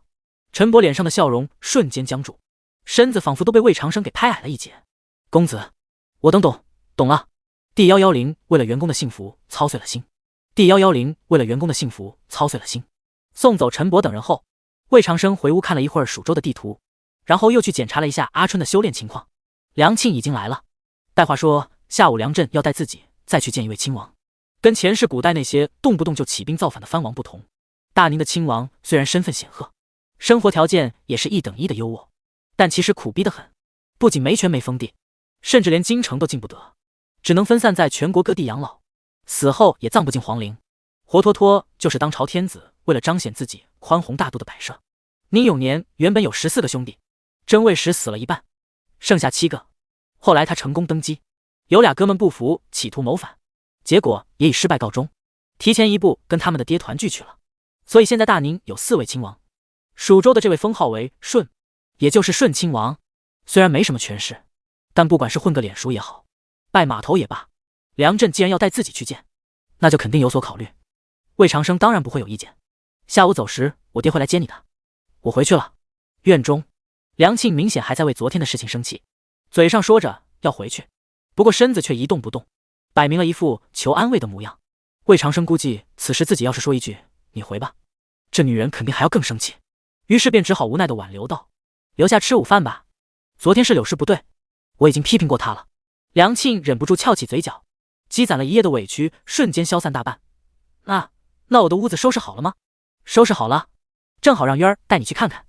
是吗？那我先去了。梁庆高兴地一拍手，然后便欢天喜地地拉着渊儿跑去看自己的屋子了。在他看来，这可不是普通的屋子，而是自己在长生哥心里已有一席之地的证明。看着消失在后院的二女，魏长生心中一阵哭笑不得。话说这年头的女人都这么好哄吗？不过也不一定，要是摊上林黛玉那种能做的也要头疼，就这贾宝玉还爱得死去活来的。说到底还是要看脸，美女的做叫可爱，丑女的做叫丑人多作怪，古今如一啊。魏长生突然又开始发散性的胡思乱想，直到一个门仆突然跑了过来：公子，住在咱们隔壁的李氏求见，还领着他的儿子。李氏？魏长生一愣，这不是那个寡妇吗？他来干什么？请他进来。点了点头，想了一下后，魏长生又突然冲旁边喊道：张三，给张三找老婆这事儿并不能急，毕竟还要看人家李氏愿不愿意。当然了，张三要是不想喜当爹，那就更成不了了。不过从目前来看，这李氏除了结过婚有个娃之外，其他方面倒是都挺不错的。公子，今后我定会好好管教犬子，还请您宽恕他这一回。1刻钟后，李氏已经低眉顺眼的把他的来意讲清楚了，最后还拉着儿子一起给魏长生施了个礼。魏长生是真的没想到他居然会因为这点小事上门道歉，一时间颇为感慨。李夫人，您不必如此，这点小事我并未放在心上，其实倒是我礼数不周了，新搬至此宅也没有登门拜访，这样您以后若是有需要帮忙的地方，只管来找我，我定会能帮则帮。谢过公子了。李氏又施了一礼，然后才有些不好意思的从袖中摸出一小锭银子，轻轻置于桌上。这5两银子还请公子定要收下。他本来是准备提1筐鸡蛋来道歉的，可看过陈伯等人对魏长生的态度之后，又觉得太过拿不出手，便咬牙取了1锭银子。家中所剩积蓄不多，5两已是极限了。而魏长生虽然不知道李氏的家底，但肯定也不会要这区5两赔偿款。李夫人，方才我已经说了，并未将此事放在心上，又怎会要你的银子？公子若是不收，民女难以安心。李氏摇了摇头，有些倔强。夫人多虑了。魏长生笑道：您若是非要一个安心，我倒是有个建议，恕我冒昧，不知夫人您平日里可有进账？这只是偶会给布庄缝些衣物，并无稳定入相。李氏低头回答：那不如这样。魏长生笑看一眼站立一旁的张三，对李氏说道：不瞒夫人，我乃前日才到的蜀州，至今尚未来得及寻么些可靠之人打理家中事务，别的倒还好说，唯独我这名侍卫的日常起居还缺人照料1、2。如果夫人愿意的话，不如每日便抽一点功夫来此帮他洗洗衣物，清扫一下房间之类，我每月给您开支5两银子，不过第1个月便不给了，全当我已收了您这5两，您觉得如何？听到这话，张三心里一阵古怪，不过出于过硬的职业素养，他始终没发一言。就那么一动不动地站着。而对面的李氏此时则是有些感动和纠结，他哪里不知道这是魏长生看他们孤儿寡母可怜，特意通过这种方式来接济自己。1个月5两，这价钱都能雇10个1顶1的好丫鬟了。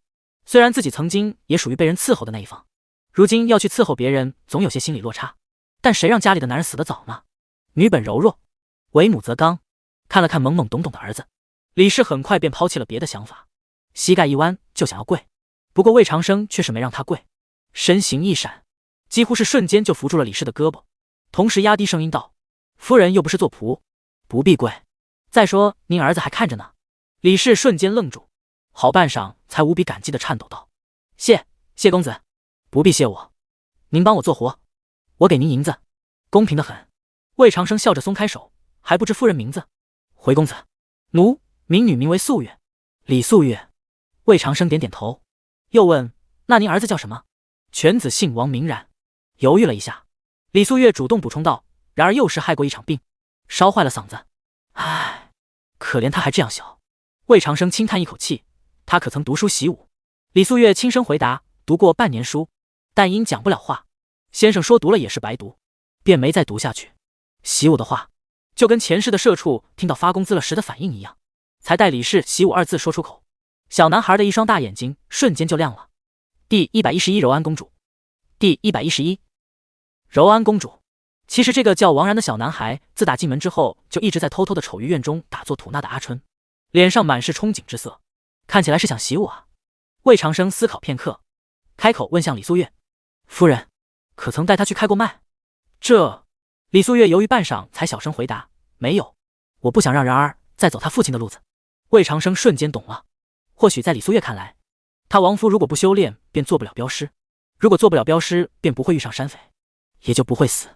这个想法倒也没错，但他可能没法站在另一个角度想一想，如果他男人不修炼，他的生活就一定过得比现在好吗？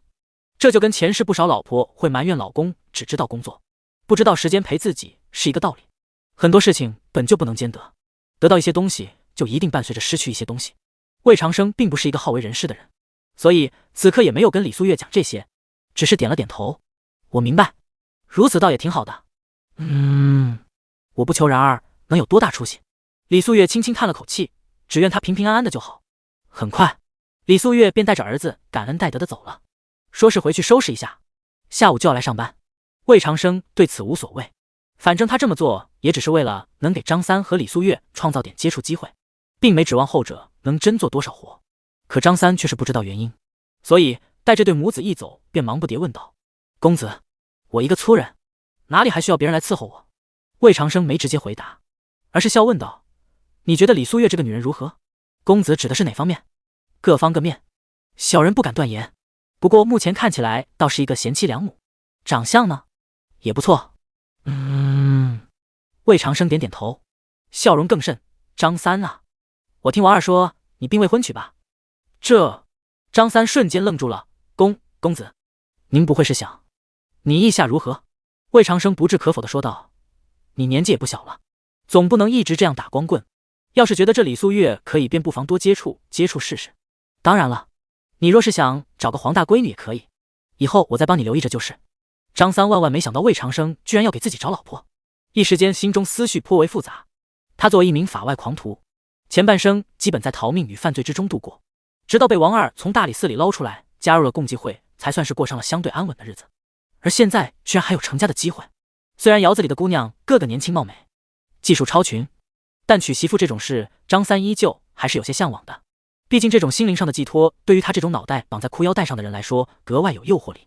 至于李素月是个寡妇这件事，他也并非不能接受，只要还能再生，别的问题都不大。公子，我……一向冷冰冰的张三难得有些窘迫，支支吾吾半天也没说出个所以然来。哈哈，魏长生也没催他，只是大笑道：“此事不急，你慢慢考虑一下。要是你们二人真能成，到时候我亲自给你们做证婚人。”听到这话，张三顿时目光一滞，他张了张嘴，却没说出话来，只是弯腰冲魏长生深深一拜。下午坐了半个时辰马车，魏长生和梁震终于在顺王府见到了大宁4位王爷之一的顺亲王宁庆宇，一个看起来病恹恹的中年男人。据说这位王爷平日里最喜诗词，且造诣不低，写出过不少广为传颂的作品。当时要是让他登基了，估计能跟前世那位南唐后主有的一拼。不过这对魏长生来说倒是一件好事，毕竟他现在也算是在大宁诗坛小有名气的人物，因此一到王府就受到了宁庆宇的超热情款待。久闻魏公子诗名，如今终于得见，实乃一大幸事啊！富丽堂皇的厅堂内，宁庆宇坐在主位，脸上的笑容几乎都要漾出来，丝毫没有一位王爷该有的架子。当然了，不管宁庆宇如何表现，魏长生肯定是不能嘻嘻哈哈的。王爷谬赞了，哈哈，魏公子不必过谦。宁庆宇伸手一指身后的一幅字，上面竟然写的正是那首云想衣上想容。单凭此诗，公子之才便胜过大宁9成9的读书人。确实，李白本人要是在这，估计你们没一个能比得上。魏长生心中自言自语一句，表面上依旧保持着谦虚的态度，不停地想把话题从诗上转移开。可宁庆宇却对别的压根没兴趣，聊不了2句就又说回了诗，还认真请教魏长生该怎样才能写出好诗。魏长生懂个屁的写诗，更别说写好诗了。他应付了半天废话，最后实在抵不过宁庆宇的连番发问，便有些敷衍之意的随口说了一句：佳句本天成，妙手偶得之。魏长生的本意是说，老子写诗全靠抄，没有技巧，你丫别问了。可谁知宁庆宇听到此言后，却是双眼放光，仿佛得到什么宝贝一样，立刻便嚷嚷着要记下来。来人，快去叫科儿来。科儿，听到这个名字，魏长生心中的不耐烦一扫而空，瞬间来了精神。来的路上，梁震给他详细介绍过宁庆宇的家庭情况。他膝下没有儿子，只有3个未出嫁的女儿，年纪最大的一个今年刚18岁，叫宁玉珂，封号柔安。虽然不知道这柔安公主长啥样，但光是身份就够到有吸引力了。好不容易穿越一回，齐公主这种事，如果有机会，还是要尝试一下的。吱呀，很快，房门在魏长生期待的目光中缓缓推开，一道倩影进到屋中。但同一时间，魏长生齐公主的念头也瞬间消散大半。原因很简单，这位柔安公主长得不行，其实也不是长得丑，主要是她左脸之上有一条长长的疤痕，乍一看确实有些狰狞。魏长生有些奇怪的看了一眼同样惊讶的梁震，而就在此时，刚进屋的宁玉珂却也是身子一颤，她慌忙背过身去，再转回头来时，脸上已经戴上了面纱。父亲，您怎么没说家中来客了？第112从百姓中来，到百姓中去。第112从百姓中来，到百姓中去。啊，这个被宁玉珂一提醒，宁庆宇这才从刚刚激动的情绪中回过神来，有些苦涩的跟魏长生和梁震说道：魏公子，梁大人，科儿小时曾不慎被锐器划伤过脸，致使留下了这样一道疤痕。他平日很少出门，如果要见生人，也都会戴着面纱，女子素要面子。此事还请2位莫要声张。王爷放心。魏长生和梁震立刻齐齐拱手表态，眼神里都有些了然，却也有点疑惑。尤其是魏长生，总觉得这道疤应该不似宁庆宇说的那么简单。要知道，这可是修真世界，医术水平跟前世根本不可同日而语。如果这宁玉珂是穷苦百姓家的孩子也就罢了，但她可是一位公主啊，区区一道伤口，随便用点好药也不至于会留疤。魏长生对此颇有发言权，因为他之前在玄镜司的演武堂打擂时，几乎每天身上都会有不少伤口，但从未留下过疤痕，因此他是不相信宁庆宇所言的。当然了，魏长生肯定不会多说什么，而宁玉珂此时也多少平复了心神，轻轻对着他和梁震开口说道：柔安长相丑陋，若是吓到2位，还请宽恕则个。跟电视剧里那些懂不懂就自称本宫的公主不同，宁玉珂以封号自称，足以见其修养，并且有一说一，她的声音非常好听，灵籁全韵，轻轻柔柔，真有点天籁之音的感觉。可惜了。魏长生看了看那双露在面纱之外的灵动的大眼睛，不由得大感惋惜。一炷香后，宁庆宇给女儿简单介绍了一下魏长生和梁震。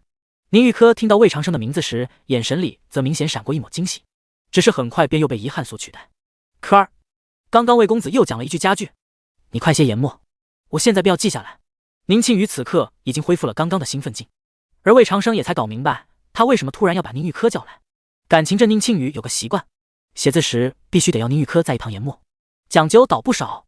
悄悄撇了撇嘴，魏长生一边喝茶一边看着宁玉珂在那边准备笔墨纸砚等物。不过宁庆宇却是不让他闲着，就这么点功夫也要再给他出个难题。魏公子，你说的佳句本天成确实对极，但却还未说要如何才能做出好诗呢？诗才固然重要，不过其中也定有些门道技巧，不是？你便与我讲讲可好？魏长生微笑着放下茶盏，心里却已经对这位诗痴亲王无语了。没完了是吧？看来不说点干货，今天怕是糊弄不过去了。不过自己懂个屁的干货呀！此时看了一眼满是期待之色的宁庆宇，以及同样望向自己的宁玉珂，魏长生突然灵机一动，开口说道：“王爷，不知您觉得何为好诗？传天下，颂千古。”宁庆宇毫不犹豫，这才是真正的好诗。魏长生点点头，继续问：“那您觉得一首诗如果想要达到如此成就，所需要什么？”宁庆宇正色道：“气象氤氲，意度磅礴，用律不滞，用事不直。”好家伙，你在说啥呢？魏长生感觉自己好似知道这4个词的意思，但又好像不知道。不过不管听不听得懂，都不影响接下来的发挥。只见他一本正经的点点头，先是赞了一句这样说也没错，然后又接着讲道：“不过以我之见，诗之格调尤为重要。”格调？没错。魏长生解释道：“人与人于万事的认知不尽相同，存在高低、雅俗、偏正之分，而诗既然为人所写，那自然也就存在格调之分。不论是立意还是遣词造句，皆是如此。公子所言极是。可……”宁庆宇皱眉道：“可如何才能做出格高之诗？”说了半天，话题又回到原点。不过铺垫了这么多之后，魏长生也终于讲到了正题。那些正儿八经的理论，他肯定是不知道，也讲不出来的。但是，王爷，不如我给你讲个小故事吧。小故事？宁庆宇顿时来了兴致，连忙直身端坐：“公子快快请讲。”好。魏长生清了清嗓子，然后便在极有规律的研墨声中慢慢说道：“王爷，相传在古时有一朝名为大唐，其中有一举世闻名的诗人，名为白居易，其诗皆可流传于世。”大唐？白居易？宁庆宇一脸疑惑：“只是故事而已，王爷不必在意这些细节。”魏长生面不改色地解释一句，继续讲下去：“这白居易的邻里是一位老妇，大字不识，更不懂写诗之事。但白居易每次做完诗后，却总要先念给这老妇听一听。老妇若是有不懂，或是觉得言辞繁琐之处，便会指出来。白居易回家改后再来念，如此反复，直至那老妇没有意见为止。”魏长生顿了顿，轻声问道：“王爷，故事便是这样，不知您可懂其中之意？”宁庆宇沉默许久，突然一拍椅子，竟然是直接一脸激动地站了起来：“懂了，我懂了。一首诗若是连那些草木渔夫都能听懂，那自然便能深入人心，也定然会被广为传颂。确实如此，确实如此啊！”呼，看到宁庆宇的反应，魏长生终于是松了口气，心说这一关总算是糊弄过去了。王爷懂了就好。懂，我懂。宁庆宇兴奋到在屋中来回踱步，看得魏长生怕他一不小心再激动过头晕过去。幸好此时宁玉珂也总算是把墨给研好了。爹，墨研好了。他悄悄看了眼魏长生，然后轻轻冲着宁庆宇问道：“您不是说要写字吗？”“写字？对，我要写字。”宁庆宇借着这股兴奋劲，一步迈到桌前，提笔刷刷刷几下，便将家具本天成、妙手偶得之给写了出来。不过写完之后，他又觉得不过瘾，便想将刚刚那个小故事也记录下来，换了张新纸，抬头笑看着魏长生：“魏公子，不知这则故事可有名字？”这个魏长生本来想说无名的，但最后居然鬼使神差的来了一句：“从百姓中来，到百姓中去。”第113，幸福3选1。第113，幸福3选1。魏长生和梁振差不多晚饭点才告辞从王府出来的。之后的时间，宁庆宇好歹没再揪着写诗不放，几人又聊了一会儿蜀州风土人情之类的事情。宁玉珂也没走，坐在旁边，时不时会搭上几句话，虽然说的不多，但每次都能讲到点子上，并且谈吐举止十分大方得体。如果抛开脸上那条疤不谈，这位柔安公主应该是魏长生迄今为止见过最能上得了台面的女子了。温雅含蓄，恬静贤淑，至少她现在的几个女人都不具备这种气质。柳静雪和梁庆一文一武出身，虽然都不错，但实际上都还保留着小女人的那种做派和思想。杨柳诗倒是够开放，应该也算是最懂自己的一个，只可惜又是狐妖又是魁的，出身不行。徐清婉的话，打架杀妖或许可以，不过要说待人接物，总而言之，宁玉珂各方各面真的算是男人梦寐以求的那种贤内助模板了。梁叔，这位柔安公主在蜀州名声如何？坐在回去的马车上，魏长生随口问向梁振：“名声吗？大多数人都只知有这样一位公主，不过却没见过，谈不上什么名声。”梁振摇摇头：“我之前算是与王爷的关系不错，但今日也是第一次见到她，这样啊。魏长生点头，将宁玉科的事情抛之脑后，接着又问梁叔，你今天为何要带我来见顺亲王？总不会是为了让我跟他交流诗词一道吧？哈哈，那肯定不是。梁震大笑2声，拍了拍魏长生肩膀，长生，你别看顺亲王一副失势的模样，但不论怎么说，这也是一位与天子同脉的王爷，你与他结识一下，只有好处没有坏处，不知好处在哪里，还请师叔指点一二。魏长生有些疑惑，这宁庆宇除了有钱之外又没有什么权势，说话也不顶用，对自己能有什么帮助？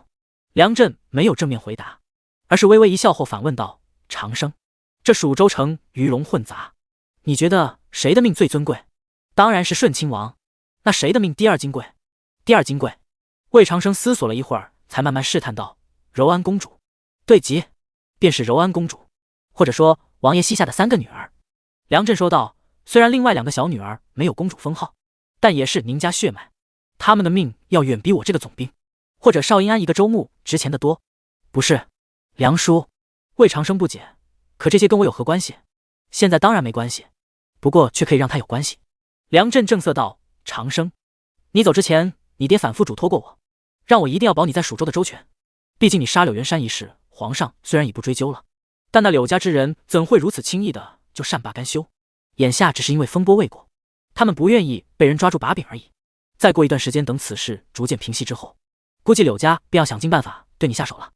而我又不可能时时刻刻护在你身边，那就总要为你找一块保命牌。梁叔，你的意思是？魏长生微微瞪大眼睛，顺亲王？不，顺亲王的女儿便是我的保命牌。没错。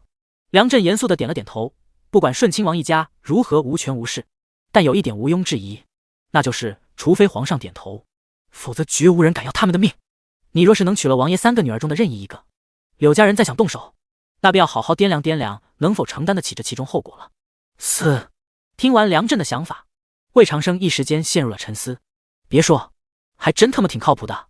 正如梁震所言，虽然柳家现在安安分分的，但早晚有一天要报复自己，并且一定是竭尽全力的报复。等那一天真的来到时，梁震和玄静思都不一定能保证自己的安全。不过要是自己娶了宁庆宇的女儿，那可就是跟宁永年扯上亲戚了呀。虽说不是多么值钱的亲戚，但却足够威慑柳家了。梁叔，想到这里，魏长生看向梁震的眼神突然有些古怪。此法子倒是可行，但我若要娶亲王之女，怕是要宁永可，怕是要皇上点头才行吧？这是自然，不过皇上应该会同意的。梁震分析道，玄静思现在虽然少了2位，但依旧是大宁数1数2的重要势力，不管怎么看，与魏家通婚对皇室来说都并无坏处。魏长生点点头，然后又犹豫道，那倩儿怎么了？梁震愣了一下，不过旋即便明白了魏长生的意思，不由得哈哈大笑道，哈哈哈，长生你不必顾虑倩儿嫁给你之后的身份，正妻之位肯定是亲王之女的，倩儿做个平妻便可以了。正妻即为正室，只有一个，平妻的身份比正妻低一点，比妾高一点，一般来说可以有2个，3妻4妾便由此而来。魏长生万万没想到梁震竟然有如此觉悟，一时间也不知道该说点什么好。但既然人家为了他都不顾女儿的利益了，那自己必须也要不负重托啊。梁叔，好，那我便试试看。哈哈，贤侄不用谦虚，你不仅长得英俊潇洒，加之又有如此诗才。梁震一拍大腿肯定道，想必顺亲王定不会反对这门婚事。确实如此。魏长生很不要脸的点点头，不过今日只见到了柔安公主，另外2个贤侄莫急，我这边与你讲讲。好。顺王府。就在魏长生跟梁震商议娶宁庆宇哪个女儿好的时候，宁玉科正坐在自己的闺房中对着镜子发呆，他轻轻摸了摸脸颊上的疤痕，眼神里似乎有些失落之意。姐姐！突然一声如黄鹂般清脆的呼唤自门外响起，旋即便有一个娇俏的身影急匆匆地跑了进来。我听丫鬟说刚刚魏公子来过，爹还喊你过去了。哼，爹怎么不叫我呢？姐姐，那魏公子到底是个什么样子的人？你快与我讲讲呀。大约15、16岁的少女不停嚷嚷着，光洁白皙的小脸上满是兴奋之色。宁玉科扭回头来看着少女，待她问完后才轻轻笑道，魏公子长相颇为俊朗，人也确实很有才华。真的吗？少女眼中星光闪烁，突然小声问向宁玉科，姐姐，你说我要是偷偷跑去找他，爹知道了会不会生气？此事你还是跟爹说一下为好。宁玉科温柔道，爹也很欣赏魏公子，应该不会阻拦你的。哇，太好了，那我这就去求爹爹。少女闻言激动不已，很快便如一阵风一样蹦蹦跳跳的跑走了。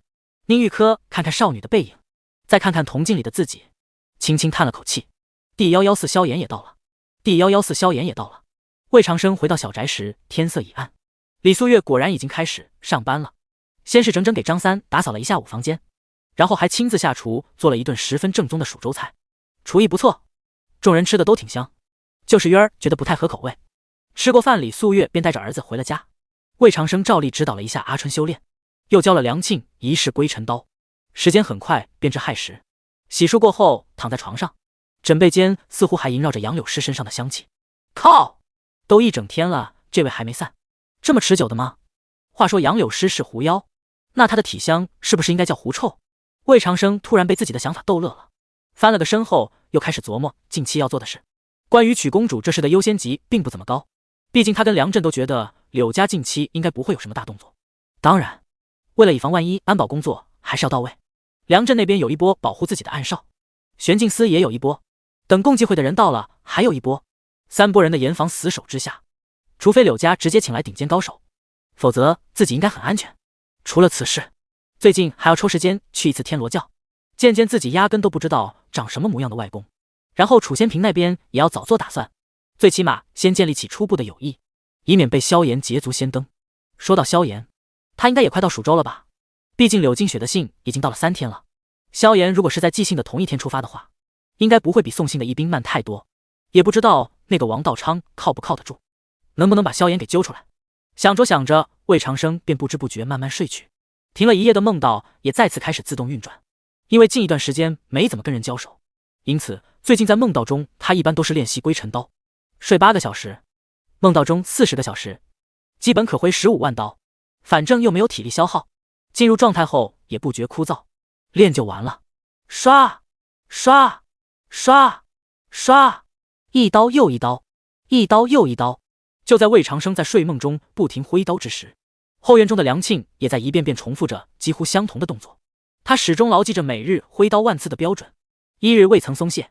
但相比于魏长生轻松一夜15万刀，没有金手指的他，即便只是完成1万刀也十分吃力。